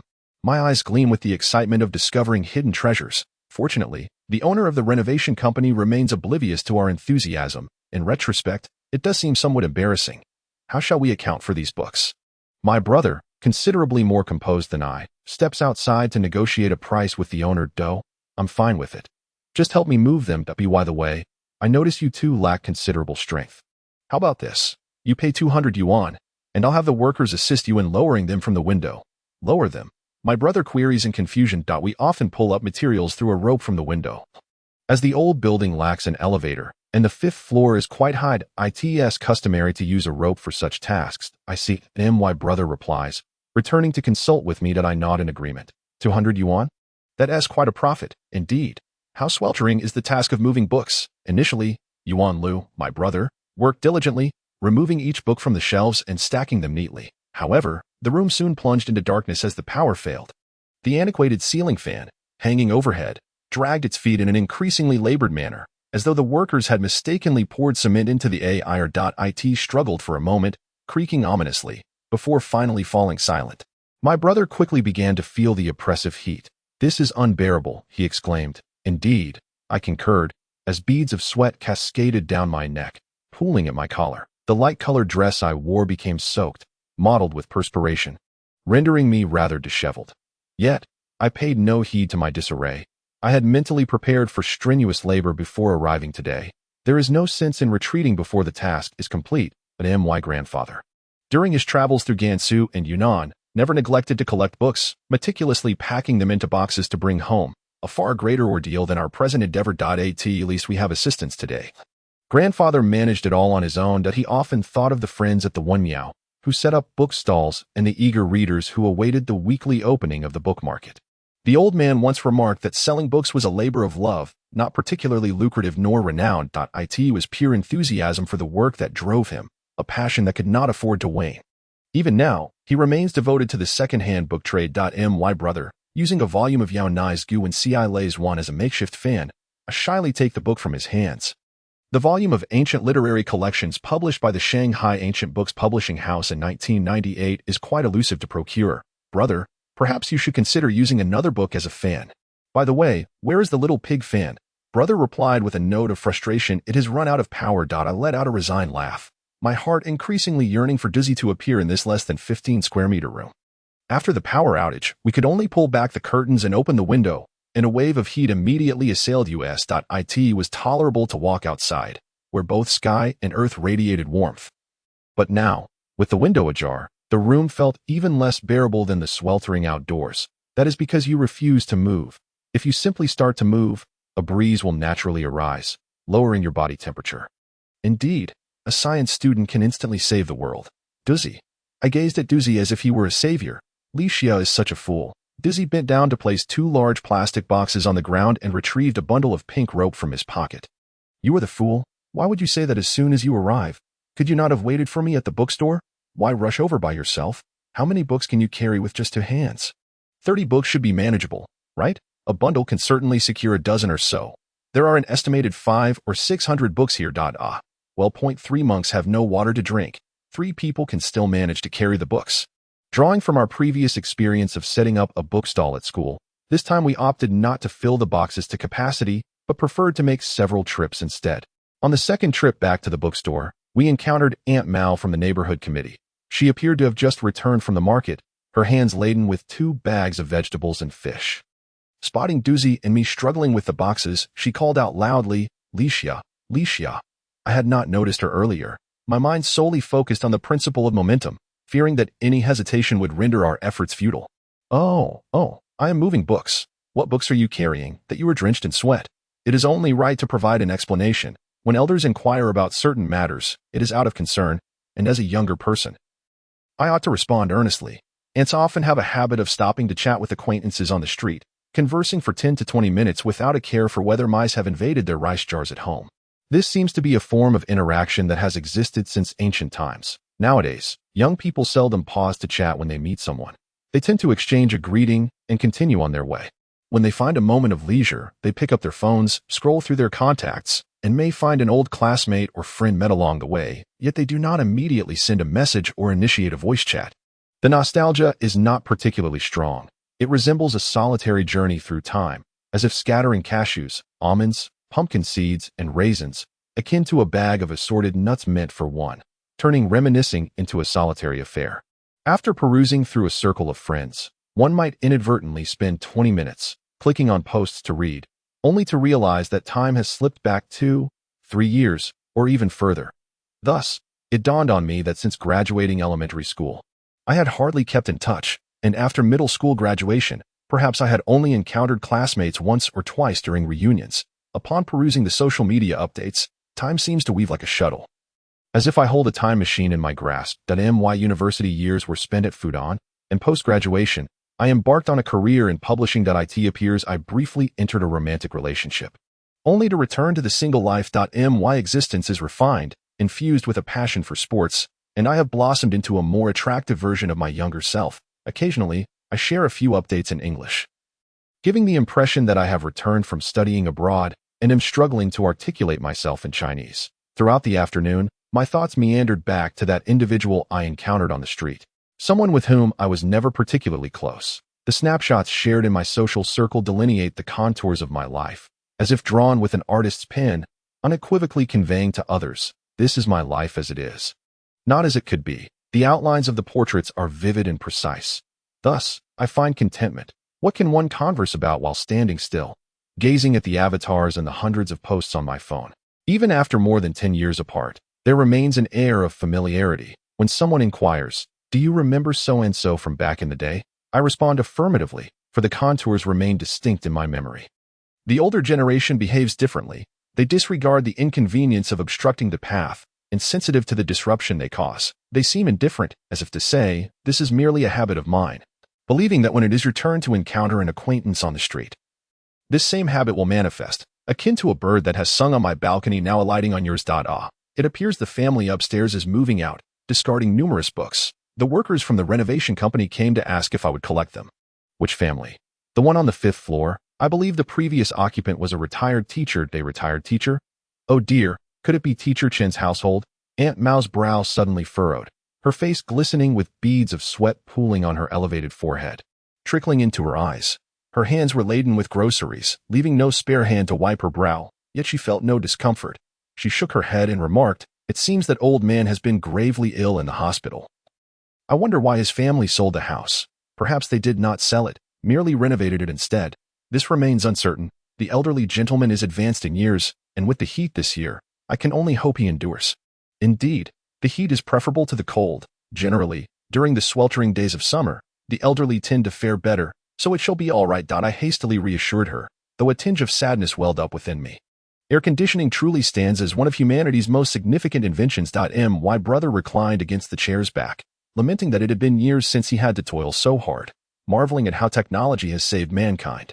The entire relocation of books required 5 trips, and if one fixates on the oppressive heat, the journey becomes unbearable. At such times, psychological suggestion proves particularly effective. I envisioned myself traversing an icy cavern, imagining the warm breeze upon my skin as a chilling wind from a dark, foreboding cellar. Alternatively, I could reminisce about those terrifying urban legends. Tomi, the vortex. Upon returning to the bookstore, the temperature plummeted, and my mental imagery dissipated. My body, previously melted by the sun, was suddenly frozen, akin to ice cream placed back into the freezer. It turns out that exercising under the blazing sun can indeed be melting, yet thankfully, books are not ice cream. They do not melt, nor do they succumb to heat stroke. Compared to humans, books actually relish the sun, though they cannot withstand excessive exposure, as the colorful printed covers may fade, and the paper can become brittle under prolonged sunlight.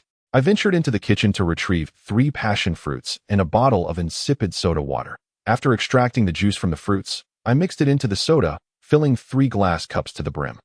Let us quench our thirst. You two have worked hard. With this gesture, I felt a sense of indebtedness to my brother, already pondering how to repay this favor. The amount of books is truly staggering. As I cradled my cup, having consumed half of its contents, my thoughts drifted towards organizing. 200 yuan for over 500 books. And it is likely that several individual titles exceed 200 each. Such a bargain seems almost too good to be true. Just then, the doorbell rang. Oh. Huh. My brother looked at me. I glanced at Doozy, and the 3 of us fell silent, allowing the doorbell to ring once more. The sensation of guilt was palpable, as if we were the wrongdoers. Could it be someone here to reclaim their books? Doozy whispered. My brother's eyes widened as he turned to me. It's possible. Licia, perhaps we should refrain from answering. Indeed, the doorbell ceased to chime. I patted my chest, not quite understanding why I felt so anxious. It seemed unreasonable that the books were so cheap, especially since they were not directly acquired from the previous owner, but collected and returned to the store. A twinge of worry was inevitable. I reassured myself. It's all right. It's all right. If they haven't pursued us yet, it's likely nothing to concern ourselves with. Bang, bang, bang. Licia, shall we pretend we didn't hear that? Was it not the very notion of those outside that would conceive such a ruse? The knocking grew increasingly urgent, perhaps a figment of my own anxiety. No worries, I shall answer the door. If they truly seek the return of their books, we shall simply relinquish them. After all, we are blameless in this. We too are victims, unaware of the circumstances. I made my way to the door and opened it, revealing, Mr. Gaoshan. I apologize for the intrusion. Am I disturbing your rest? Is it not during business hours? I quickly clarified. No, not at all. We have just returned to the bookstore. It was simply too hot. It was evident that I was not the most articulate or quick-witted of individuals. The stacks of unorganized books on the floor and table undoubtedly caught Mr. Gaoshan's attention. This was my brother's first encounter with Mr. Gaoshan. Observing my conversation with him, he understood that I was no ordinary patron and chose to remain seated. Doozy greeted Mr. Gaoshan, rummaging through the piles of books to busy himself with a video. Mr. Gaoshan bent slightly, his gaze sweeping across the newly arrived books, rhythmically emitting sounds from his lips, reminiscent of a small harmonica, occasional repeated notes such as me or so. After surveying the collection, he wiped his brow and inquired, "Where did these books come from?" "Ah, they were just collected this morning from a retired teacher," I replied. Mr. Gaoshan looked at me, his expression a complex mix of emotions as he surveyed the books. And with great difficulty, he began to speak. "Licia, actually, I am in urgent need of your assistance." "Urgent need?" I asked. "It is like this." Mr. Gaoshan hesitated, his mouth twitching as he spoke, and the gravity of his words intensified. "Licia, I would like to purchase some books, approximately 50, if you please." Upon hearing that he wished to buy books, the tension in my heart eased slightly. After all, purchasing books is a rather mundane affair. What could possibly warrant such seriousness from Mr. Gaoshan, and why the mention of urgency? It is said that there is a place called the House of the Blind nearby. The House of the Blind. I sought the help of Doozy, who indeed seemed to be familiar with it. He mentioned, "Is it a charitable organization?" I recalled having visited a charity event once, where I had seen an introduction to the House of the Blind. "Indeed, it is splendid that you are acquainted with the House of the Blind. I shall continue." Mr. Gaoshan retrieved a bottle of water from his bag and drank several mouthfuls in quick succession, appearing both thirsty and anxious. Initially, I had intended to deliver books to the charity today, having promised to bring them 50 volumes. However, an issue has arisen. I surmised that the problem Mr. Gaoshan was referring to concerned the delivery of the books. I had instructed my younger brother to deliver the books to a McDonald's near the House of the Blind punctually today. Although my brother is not the sharpest, he is an adult and ought to be responsible. I usually enlist his help for deliveries, and he has never failed me before. Yet today, it seems, misfortune has struck. The books did not arrive. When I called him, He claimed to have packed the books last night. But this morning, the ground in his area cracked open, apparently due to an underground water pipe expanding from the heat, ultimately bursting and causing the surface to heave. He even sent me a photograph. As Mr. Gaoshan handed me his phone, his hands trembled slightly, revealing an unplaceable tension. Upon hearing this, I too felt a wave of anxiety. It is quite rare for underground water pipes to burst in Shanghai. Isn't it? My brother remarked. Indeed, the water had risen to his ankles. I passed the phone to my brother. Is it truly that severe? Let me check the news. My brother and Doozy began to investigate the matter of the cracked ground, while I returned the phone to Mr. Gaoshan. So, are those books soaked? This was my sole conjecture regarding what troubled Mr. Gaoshan so greatly. It must be that the books had become waterlogged and could not be delivered to the house of the blind. Yes, my foolish brother said he went to a nearby convenience store to pay the water and electricity bill, when suddenly the water inundated his feet, and the 2 bundles of books were completely submerged. Mr. Gaoshan concluded, shaking his head in despair, his eyes dim and lifeless. No, do not be anxious. I consoled him. I am anxious. I do not wish to lose credibility, especially in charitable endeavors. These books were gathered at my own expense, and they are being offered freely to the house of the blind. You can explain the situation to the person in charge of the house of the blind. I am certain they will not blame Mr. Gaoshan. Doozy interjected wisely. Indeed, everyone is engaged in charity, driven by a spirit of compassion. To blame Mr. Gaoshan for the water damage to the books would be utterly unfathomable. Mr. Gaoshan, however, appeared troubled. No, it is precisely because it is charity that we must not lose our credibility. There is some truth to this. Charity is fundamentally a voluntary and spontaneous act, which necessitates a commitment to see things through, lest it devolve into mere lip service. Perhaps, in Mr. Gaoshan's heart, delivering books to the house of the blind holds far greater significance than participating in a book fair. So, what can I do to assist? I inquired. Could you lend me some books? Please lend me 50 volumes. 50 volumes? I was somewhat taken aback. Mr. Gaoshan waved his hand, genuinely apologetic, acknowledging that my request was rather peculiar. Well, it's nothing. Just books. We are, after all, a second-hand bookstore. What I meant to convey was that I did not possess sufficient funds, and my WeChat balance was rather meager. Hesitating, Mr. Gaoshan extended his phone towards me, as though by doing so I would ascertain whether he indeed had money. No, it's fine. I cannot bear to see others in distress. Mr. Gaoshan's predicament pierced my heart. The room was cluttered with books, still warm from the sun's embrace. Thus, it was settled. I would borrow some books from Licia and return tomorrow to settle the payment. That I distinctly felt Doozy's gaze flicker towards me, and I playfully pouted at him.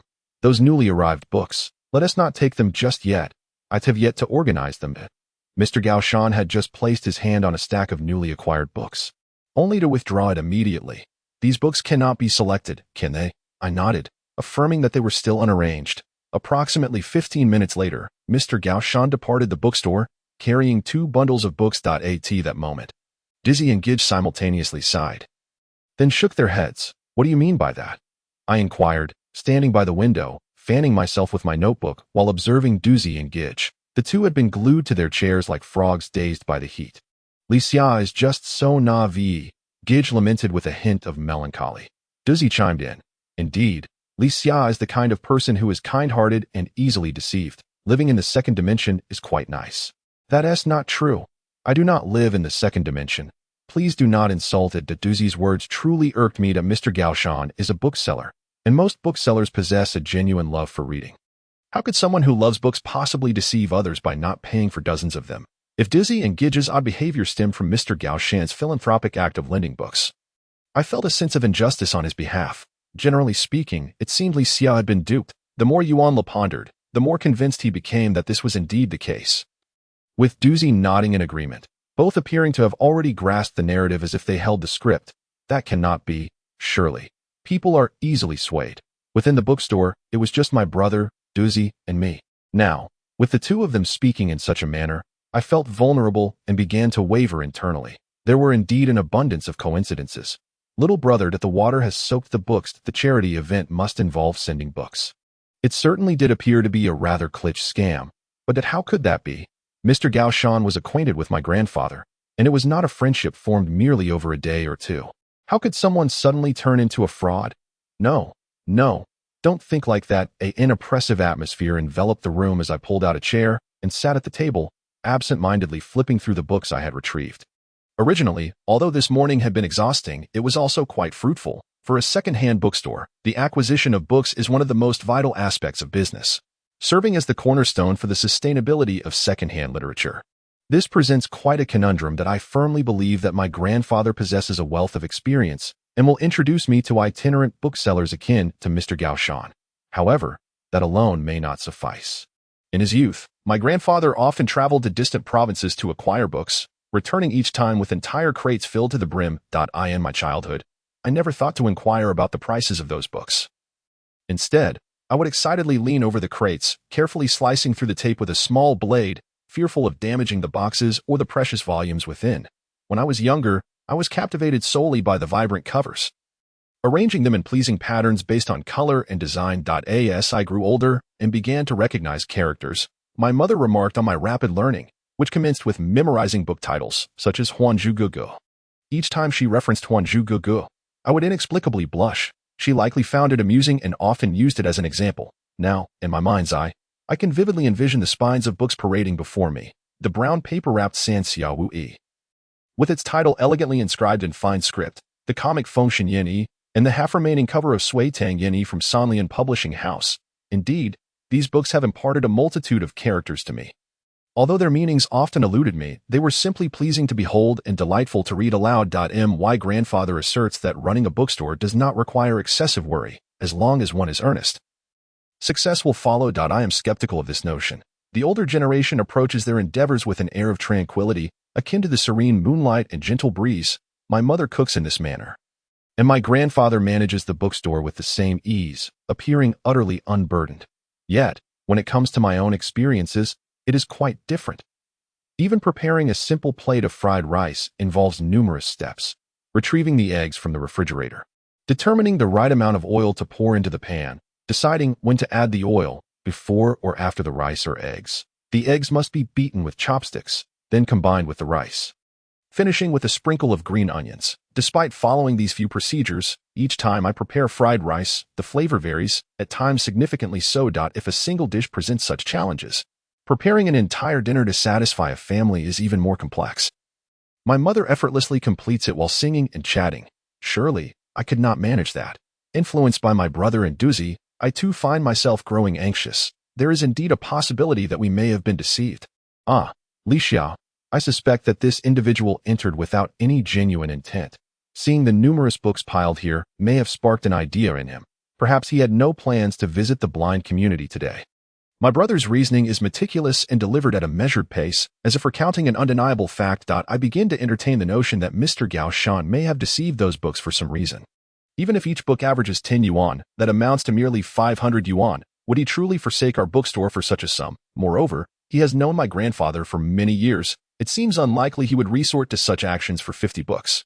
I shake my head, unable to conceive a rationale for such behavior. Perhaps there are extenuating circumstances, or he genuinely lacks funds at present. Making a living through books surely does not yield great wealth. Duzi's perspective seems valid in this regard. However, ultimately, we are merely speculating here. Mr. Gaoshan will return tomorrow, so why should I fret at this moment?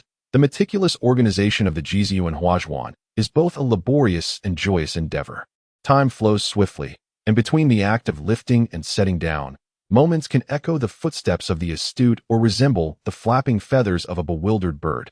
Each volume belonging to the esteemed teacher is preserved in immaculate condition, with numerous sheets of blank paper tucked within, densely scribbled with notes. During my studies at the financial library, I encountered an elderly gentleman who, upon taking his seat to read, would invariably have a stack of paper bound with a rubber band laid upon his desk, similarly filled with dense annotations. The notes on his slips of paper were likely comprehensible only to him. Others could only gaze upon them with envy. After all, notes are inherently personal. It is paramount that the writer understands them. Qian Zhongshu also had a penchant for employing such small cards, as evidenced in Tianyi Lu, which transitioned from a collection of slips to paragraphs and ultimately to complete essays. Human memory is always less reliable than the words inscribed on paper. And as time passes, when memories become increasingly elusive, these notes gain even greater value. I too have cultivated the habit of using cards for note-taking, particularly favoring lined ones, of which I often purchase a small box. My cards differ from those found in the teacher's books. His are made of paper of comparable thickness to printer paper, likely the size of A4 sheets folded vertically and then horizontally, yielding 8 rectangular slips. While cutting these slips may appear simple, it requires a great deal of patience. The smooth, even edges of each slip indicate that the owner of these books was undoubtedly a person of remarkable diligence and attention to detail. Nearly every book contains such slips, with handwriting so neat it seems to have been executed with a ruler. The more I scrutinize these slips, the more I feel these books should not be so easily claimed as my own. A sense of wrongdoing lingers in my mind. That night, preoccupied with thoughts of these books, I found myself unable to sleep. With the dawn's first light, I stood on the balcony, feeling the morning breeze. The moon had yet to fully set, and the sky resembled delicate Japanese washi paper, akin to a petal resting upon a young girl's lips. I dreamt of the distant heavens, an endless sky, and an unbounded sea. The city unfolds in such a manner. From the balcony, my gaze extends, traversing treetops and surmounting antennas, ignoring the towering edifices, until it finally meets the sky. Gazing upwards feels akin to contemplating life. One must overlook certain aspects to perceive clarity and brightness. That morning, however, my mood was neither bright nor clear. I watered the flowers, went for a run, and returned to my desk, managing to write a mere 1,000 words.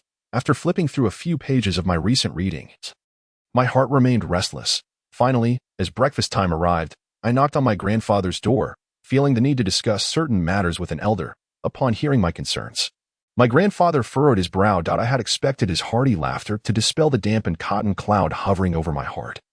Yet it seemed as though I had burdened him with my troubles instead. It's nothing, really, I just feel a bit off.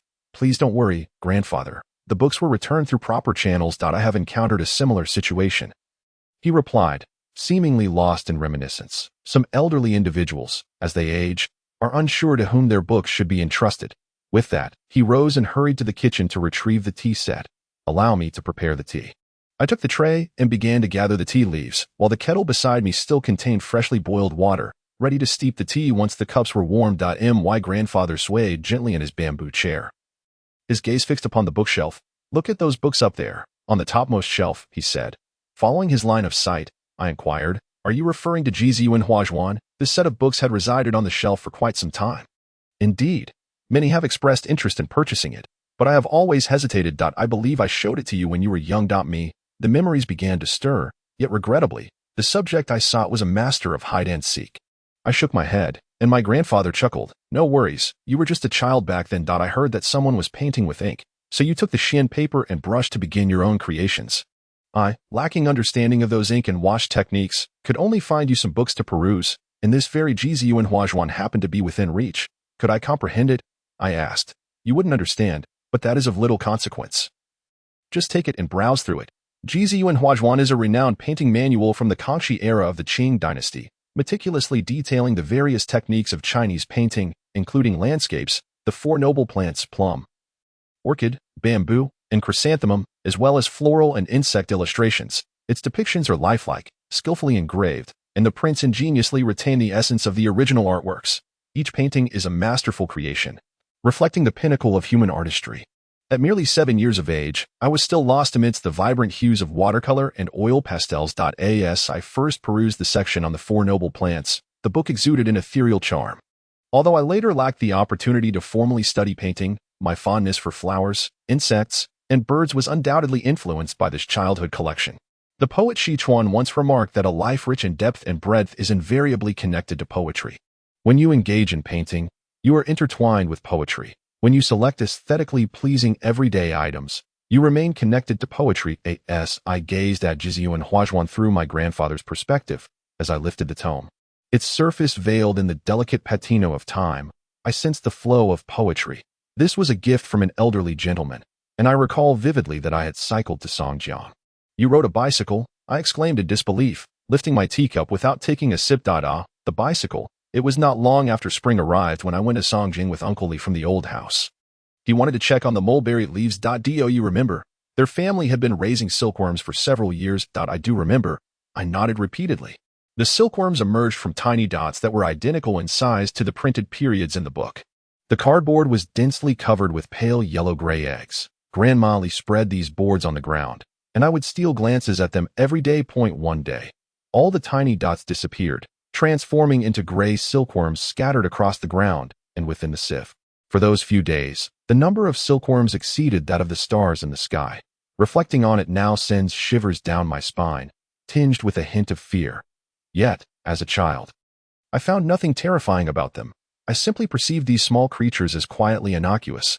And what happened next? I asked. In truth, cycling does not feel distant. It is spring, and as one rides along, the destination is soon reached. However, the number of books is far greater than I had anticipated. The person who contacted me regarding the collection of the books mentioned that there were only a few dozen, yet it would require the owner to personally retrieve them. I reassured them that it mattered not. Even if there were merely 10 books, I would gladly go to collect them, as long as they were from readers who had purchased books from me. Grandfather took a sip of water to moisten his throat and continued, recounting how he could not carry so many books that day. What lingered in his memory was the impatient gaze of the family. Could they not accommodate over 100 books? Perhaps everyone has their own perspective. Not all share a fondness for literature. Some books may be placed in one location, and while certain individuals gaze upon them daily, they may never turn a single page throughout their lives. I pondered over my grandfather's words, envisioning such a scene, as if I could smell the damp, muted scent of concrete from the basement. Time, in its gentle passage, brought forth two events within a week. The first was that Mr. Gaushan truly did not appear. Not until Friday did he arrive at the bookstore. Duzi and I wagered that Mr. Gaushan would also be absent from the charity market held on Saturday at Weifang Street. This bet ultimately favored Duzi. Mr. Gaushan's WeChat contact lay within my list. His profile picture was unremarkable, a cartoonish image of a cute girl. One commonly found online. I often found myself staring blankly at this avatar, contemplating the simplicity of just opening it to inquire, is Mr. Gaushan present? Or perhaps to remind him, did you forget about the payment for the books?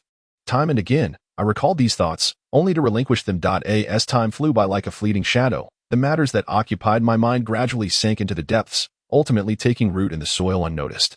Now, I faced yet another concern. Clumsily stepping into the responsibilities of the bookstore, I found myself confronted with such predicaments while still in the learning phase. I had never imagined that a bibliophile could behave in such a manner.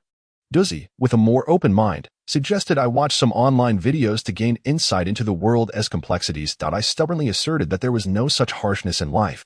Rather, it was all as bland as water, as unremarkable as tea, like the wind, or the smoothness of a book's pages.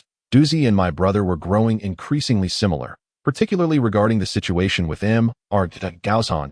My brother remarked that some individuals do not intentionally deceive. They are not pure frauds, but rather unfortunate souls who have unwittingly become liars. This implied that Mr. Gaushan may have genuinely intended to make the payment but encountered unforeseen circumstances that prevented him from doing so. I attempted to inquire with my grandfather about Mr. Gaushan's situation, approaching the subject delicately, yet I did not dare to reveal the matter of receiving books without payment. I clung to a flicker of hope. Perhaps he had encountered some difficulties. Grandfather mentioned that he only knew Mr. Gaushan as a second-hand bookseller of many years, a person fond of wandering, familiar with nearly every bookstore, and a regular at various second-hand book fairs. However, if one were to ask where he resided, it seemed that few, if any, could provide an answer. When I mentioned that Mr. Gaushan had a brother, Grandfather waved his hand dismissively, stating that he did not know, as that was a private family matter. Despite our acquaintance spanning over a decade, we were still strangers to such details. Indeed, it is true that the individuals who purchase books, those who sell them, and those who engage in both transactions are ultimately united by the very essence of books. Without these literary treasures, their connections may merely be fleeting encounters, sometimes even devoid of accurately remembered names. On a more joyous note, I have received a special invitation for the reading awards from Bilibili, yet I find myself perplexed by what this signifies. Duzi elucidated that this is primarily an acknowledgement of the Lixia reading program, extending beyond mere recognition from readers and fans to include validation from the platform itself. Furthermore, it implies a substantial influx of traffic. Thus, each subsequent release of reading-related videos may garner increased exposure and opportunities for recommendation, essentially translating to greater financial gain. Does this imply that the Duzi Baiki account has ascended to prominence? Duzi shook her head, indicating that it is still too early for such a claim. This is merely the beginning. Had I known that Lixia's program would be so well received, I should have registered a dedicated reading account for her from the outset, synchronizing content releases on Tushio and WeChat public accounts. What a splendid opportunity for profit that would have been. Profits? Are we truly making money? Is the bookstore thriving? Just like that. I pondered the recently popular internet phrase, just like that. Perhaps that encapsulates the situation. The physical realm cannot compete with the digital landscape. And this truth is not new. That evening, Doozy suggested we should celebrate, as it signifies a milestone achievement for the bookstore. As for the dining expenses, we would consider them a cost of the bookstore. This amount should be covered by the revenue from Billy videos. Doozy proposed we dine on bullfrog dishes at Lonswin Road, followed by a leisurely stroll home along the same route, although both locations are situated in Pudong. Lonswin Road belongs to the Tangchao area, while Chongli Road is now situated between the Shangnan and Binjiang sectors. If one were to navigate along the Huangpu River, the geographical distinctions might be clearer. Lonswin Road is near the Tangchao Ferry Terminal, while Chongli Road is close to the Nandiao Ferry Terminal, with a straight-line distance of approximately 2 kilometers separating the two. Walking home from Lonswin Road involves a bit of distance. Yet the bullfrog dish is truly delectable. Just a bowl of hailing bullfrog rice can make all worries dissipate. The bullfrog and green peppers are stir-fried in vegetable oil and then thickened with starch, presenting a delightful palette of pale yellow intertwined with light green, reminiscent of the refreshing aesthetic that was once in vogue. Let us indeed indulge in bullfrog rice, and perhaps make a brief visit to the Tangchao Community Center. I readily agreed. Are we to visit Xiaozhu's bookstore? Doozy effortlessly discerned my thoughts that I could only smile and admit that it has been quite some time since I last checked in on Xiaozhu, whom I have been missing dearly. TSK. Xiaozhu is even older than your father. That may be the case, but it is still Xiaozhu's bookstore, I retorted defiantly. Teacher Xiaozhu previously worked at a state-owned bookstore in Shanghai. Upon retirement and the subsequent closure of that bookstore, her love for literature led her to establish Xiaozhu's bookstore. The tale is as simple as that. Since Xiaozhu's bookstore relocated to the Tangchao Community Center, the collection has grown increasingly abundant. A casual visit there often yields delightful finds. Of course, Xiaozhu sometimes remarks that certain books are quite difficult to sell, and some magazines remain unsold for years on end.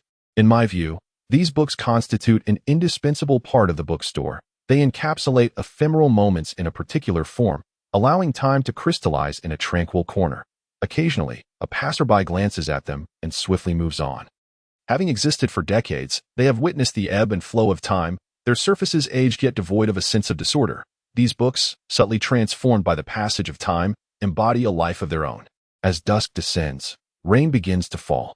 Doozy stands anxiously by the window, lamenting, "Oh dear, it's such a rare occasion for Li Xiao to treat us.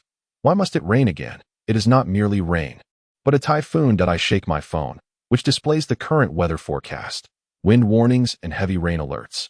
Yet, I still yearn for a meal of bullfrog. An inexplicable urge compels me to venture outside, to leave my bookstore and my books behind, and to stroll over to Xiaozhu's bookshop, even if it is just to touch the second-hand books there. I feel as though something awaits me.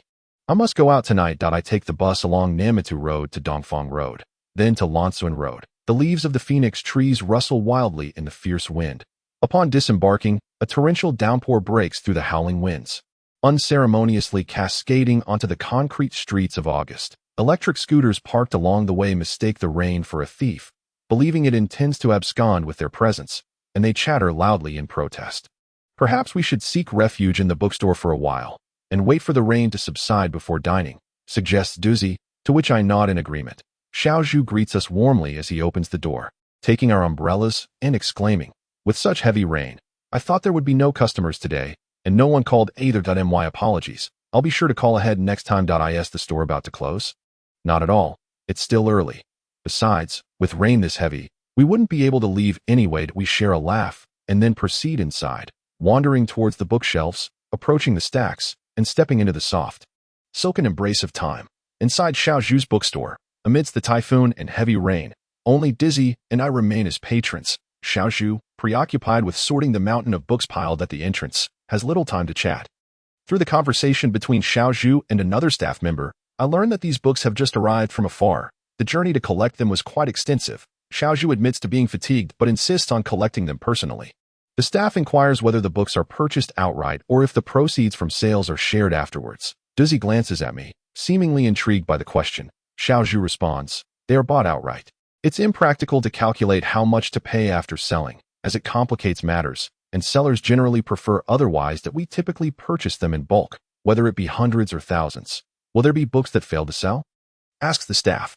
Xiaozhu chuckles. That's inevitable. In the farthest corner of the bookstore, amidst a pile of old magazines, I stumble upon something extraordinary. A yellowed piece of paper grazes my calf.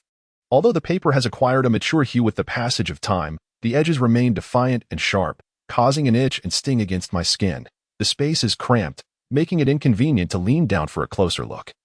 So I kneel and extract the paper from beneath a few magazines published in the early 1990s, only to discover that it is a musical score. The patrons scouring the second-hand bookstore for musical scores must be exceedingly rare, which explains why Xiaozhu has relegated them to such an inconspicuous corner.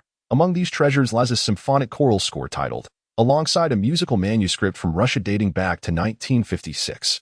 Though I am unfamiliar with the Russian language, I can discern the name Bach inscribed upon it.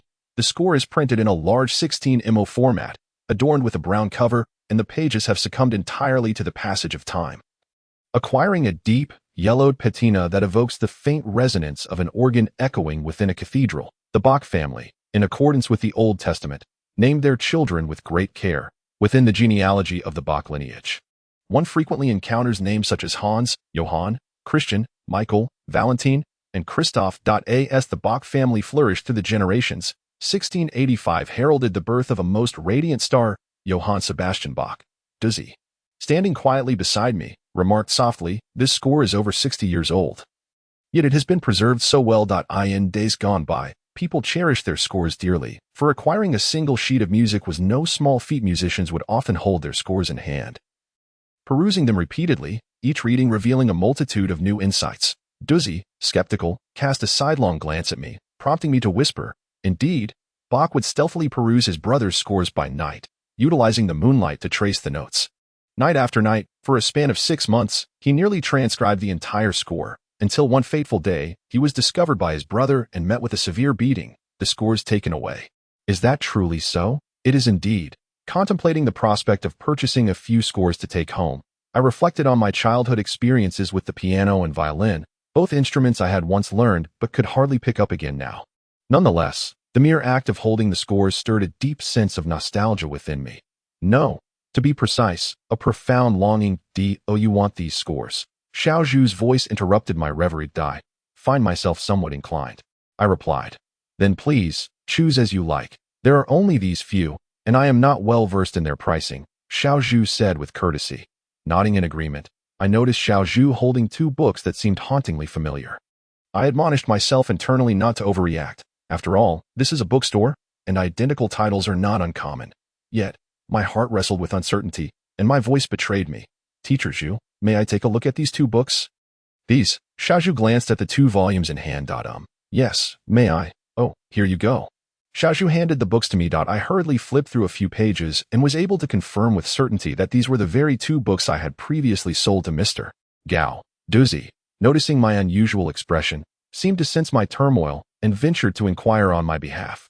"Teacher Zhu, were these 2 books sold to you by Mr. Gao?" Upon hearing Duzzy's question, Xiaozhu appeared perplexed, apologetically responding, "Well, I truly do not know. Wait a moment, I shall ask Xiaofeng." "Xiaofeng, when did these 2 books come into the store?" Xiaofeng, who was organizing books by the entrance, looked up at Duzzy's raised hands. "The titles in question are The Leap of Life and..."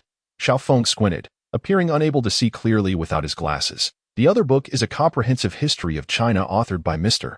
L. Simeon. I informed Xiaofeng of the titles, to which he responded earnestly, "Please hold on, I will check the records on the computer. We should have them documented." Xiaozhu chimed in. "In the meantime, why don't you take a moment to peruse the books while Xiaofeng checks the records? By the way, do you know Gao Shan?"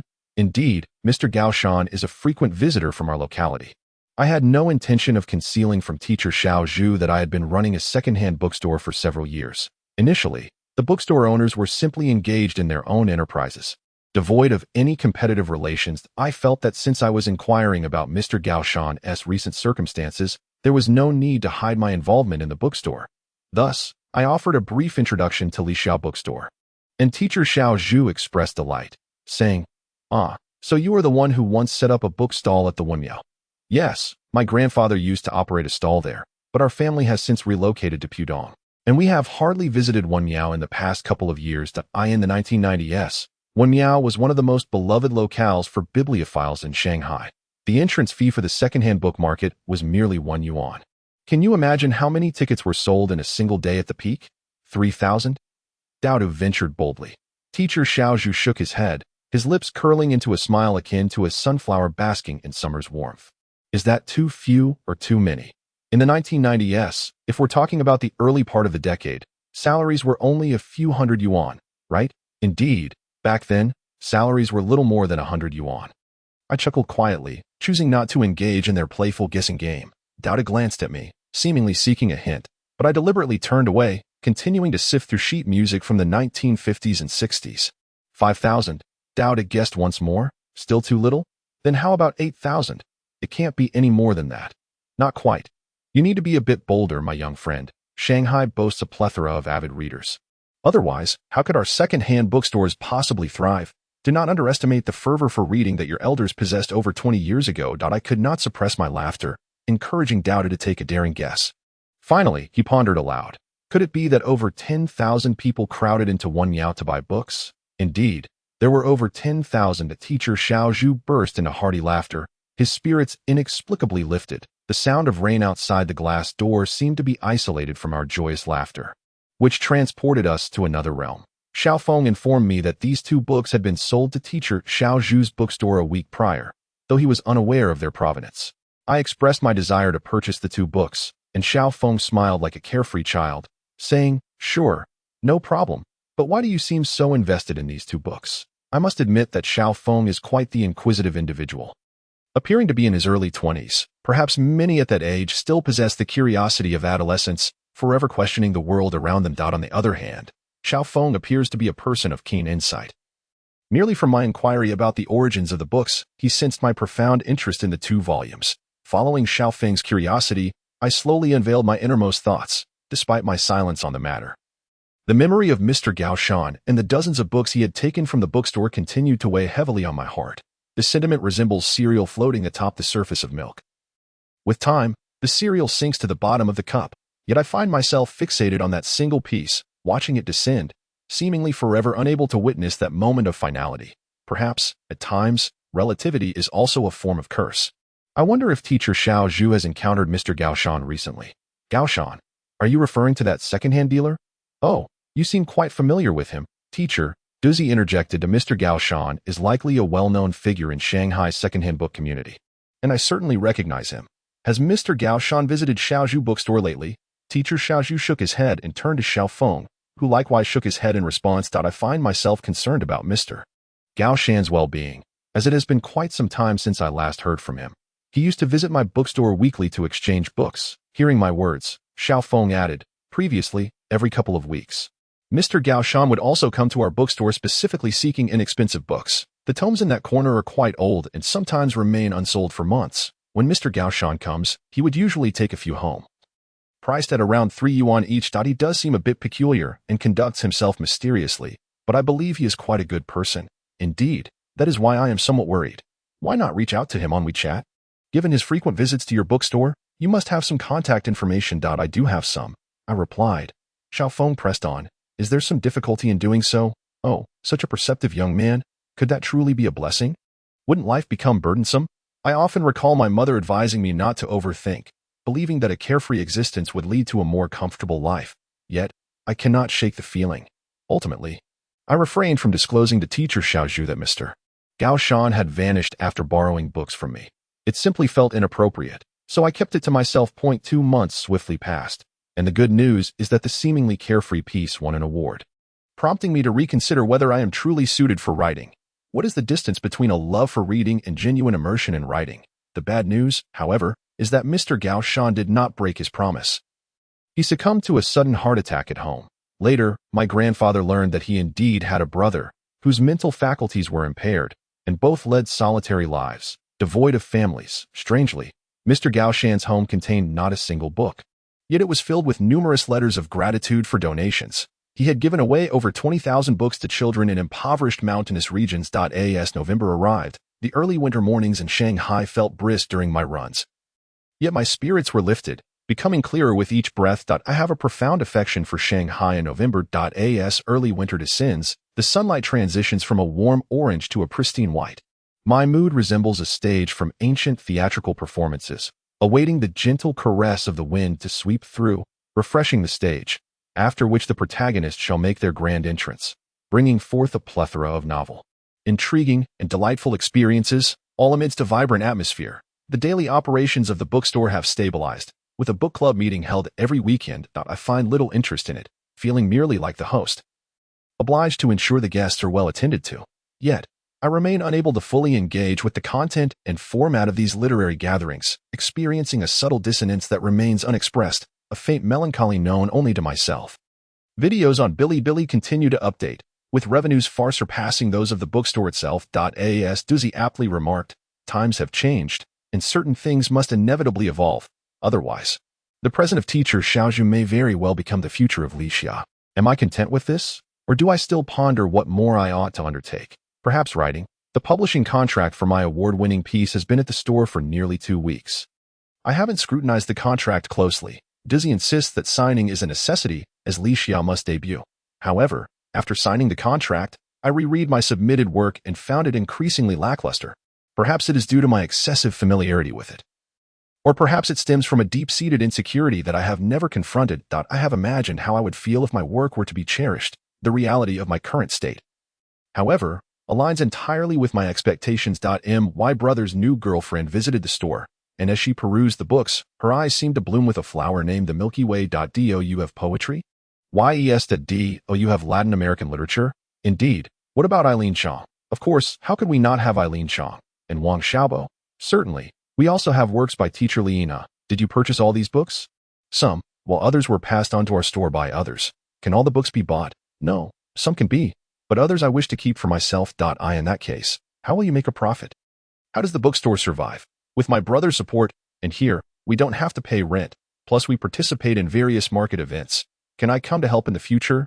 Owning a bookstore is my dream. If I can spend my life tending to a quaint little shop, that would be blissful. And if I had a beloved who also enjoys reading, that would be the epitome of a perfect life. My brother looked at me with a wry smile as his words erected a wall between him and the life of his dreams. After that day, I happened to overhear my brother mention that the girls seemed to prefer me in our little bookstore, making him feel like an outsider. Then why not consider opening a bookstore? I mused, if it's true love, what could possibly hinder that? I informed my grandfather of my intent to retreat into solitude for writing. Perhaps spending a year in Tibet, or pursuing a master's degree in literature abroad, or even enrolling in an overseas creative writing course. Essentially, seeking a new environment. No. Perhaps it's more convenient to find a new girlfriend. I wouldn't want her to abandon her dreams. That I cannot quite articulate whether my brother's approach to relationships is romantic or selfish. A more fitting term seems to be practical realism. Reality holds no inherent flaws. This lesson was imparted to me by the character Soda from Mayday. One day, he added me as a friend, only to remove me the following February, in 2019. On that particular day, I wished to converse with him, spurred by the fact that another protagonist from the book The Children of God All Dance had added me as a friend, revealing that memories had begun to blur. I succumbed to the worst of assumptions, pondering whether arrogance and prejudice had perhaps never delved into that book, and consequently, that postcard would remain unseen. Such is the nature of words. They require an audience to elicit peculiar reactions, akin to the quantum entanglement of language. I was uncertain how to convey this to Soda from Mayday, and in a moment of hesitation, I sent a simple hi, yet he evidently did not receive the message. In that fleeting second, I exhaled, feeling inexplicably rescued, and the matter faded into the past. This marked the inception of a year-long project for the bookstore, and also became a quaint anecdote that garnered significant attention when I began creating reading videos on Bilibili. It commenced in reality and concluded in reality. A single thread is, in essence, a strand of rope. One day, I pulled a loose thread from it, which resembled a wound, and the new thread it unraveled was evidently no superior to the original. I wish to refrain from such pursuits. Reading is, after all, a profoundly personal endeavor. In June, we received an invitation for collaboration. The community sought to establish a library and inquired whether Lixia Bookstore would partake in this initiative. I readily agreed, and the community library was set to commence renovations at the end of the month, with plans to officially open 3 months later. In early July, I set off for Tibet. And in August, I encountered Doozy at the Majiami restaurant on Barker Street. "You actually came?" I exclaimed. "Your grandmother was worried you wouldn't return after cleansing your spirit, so she sent me to check on you." "All right. Then let us see." I took a sip of the Highland barley wine. "Aren't you going to offer me a drink?" Duzzy's cheeks, already flushed by the Highland sun, had yet to taste alcohol. Have you ever considered that perhaps I could open a second-hand bookstore in Lhasa? Huh. Duzzy took the glass and downed it in one gulp. I have 100,000 in savings. Is the rent here exorbitant?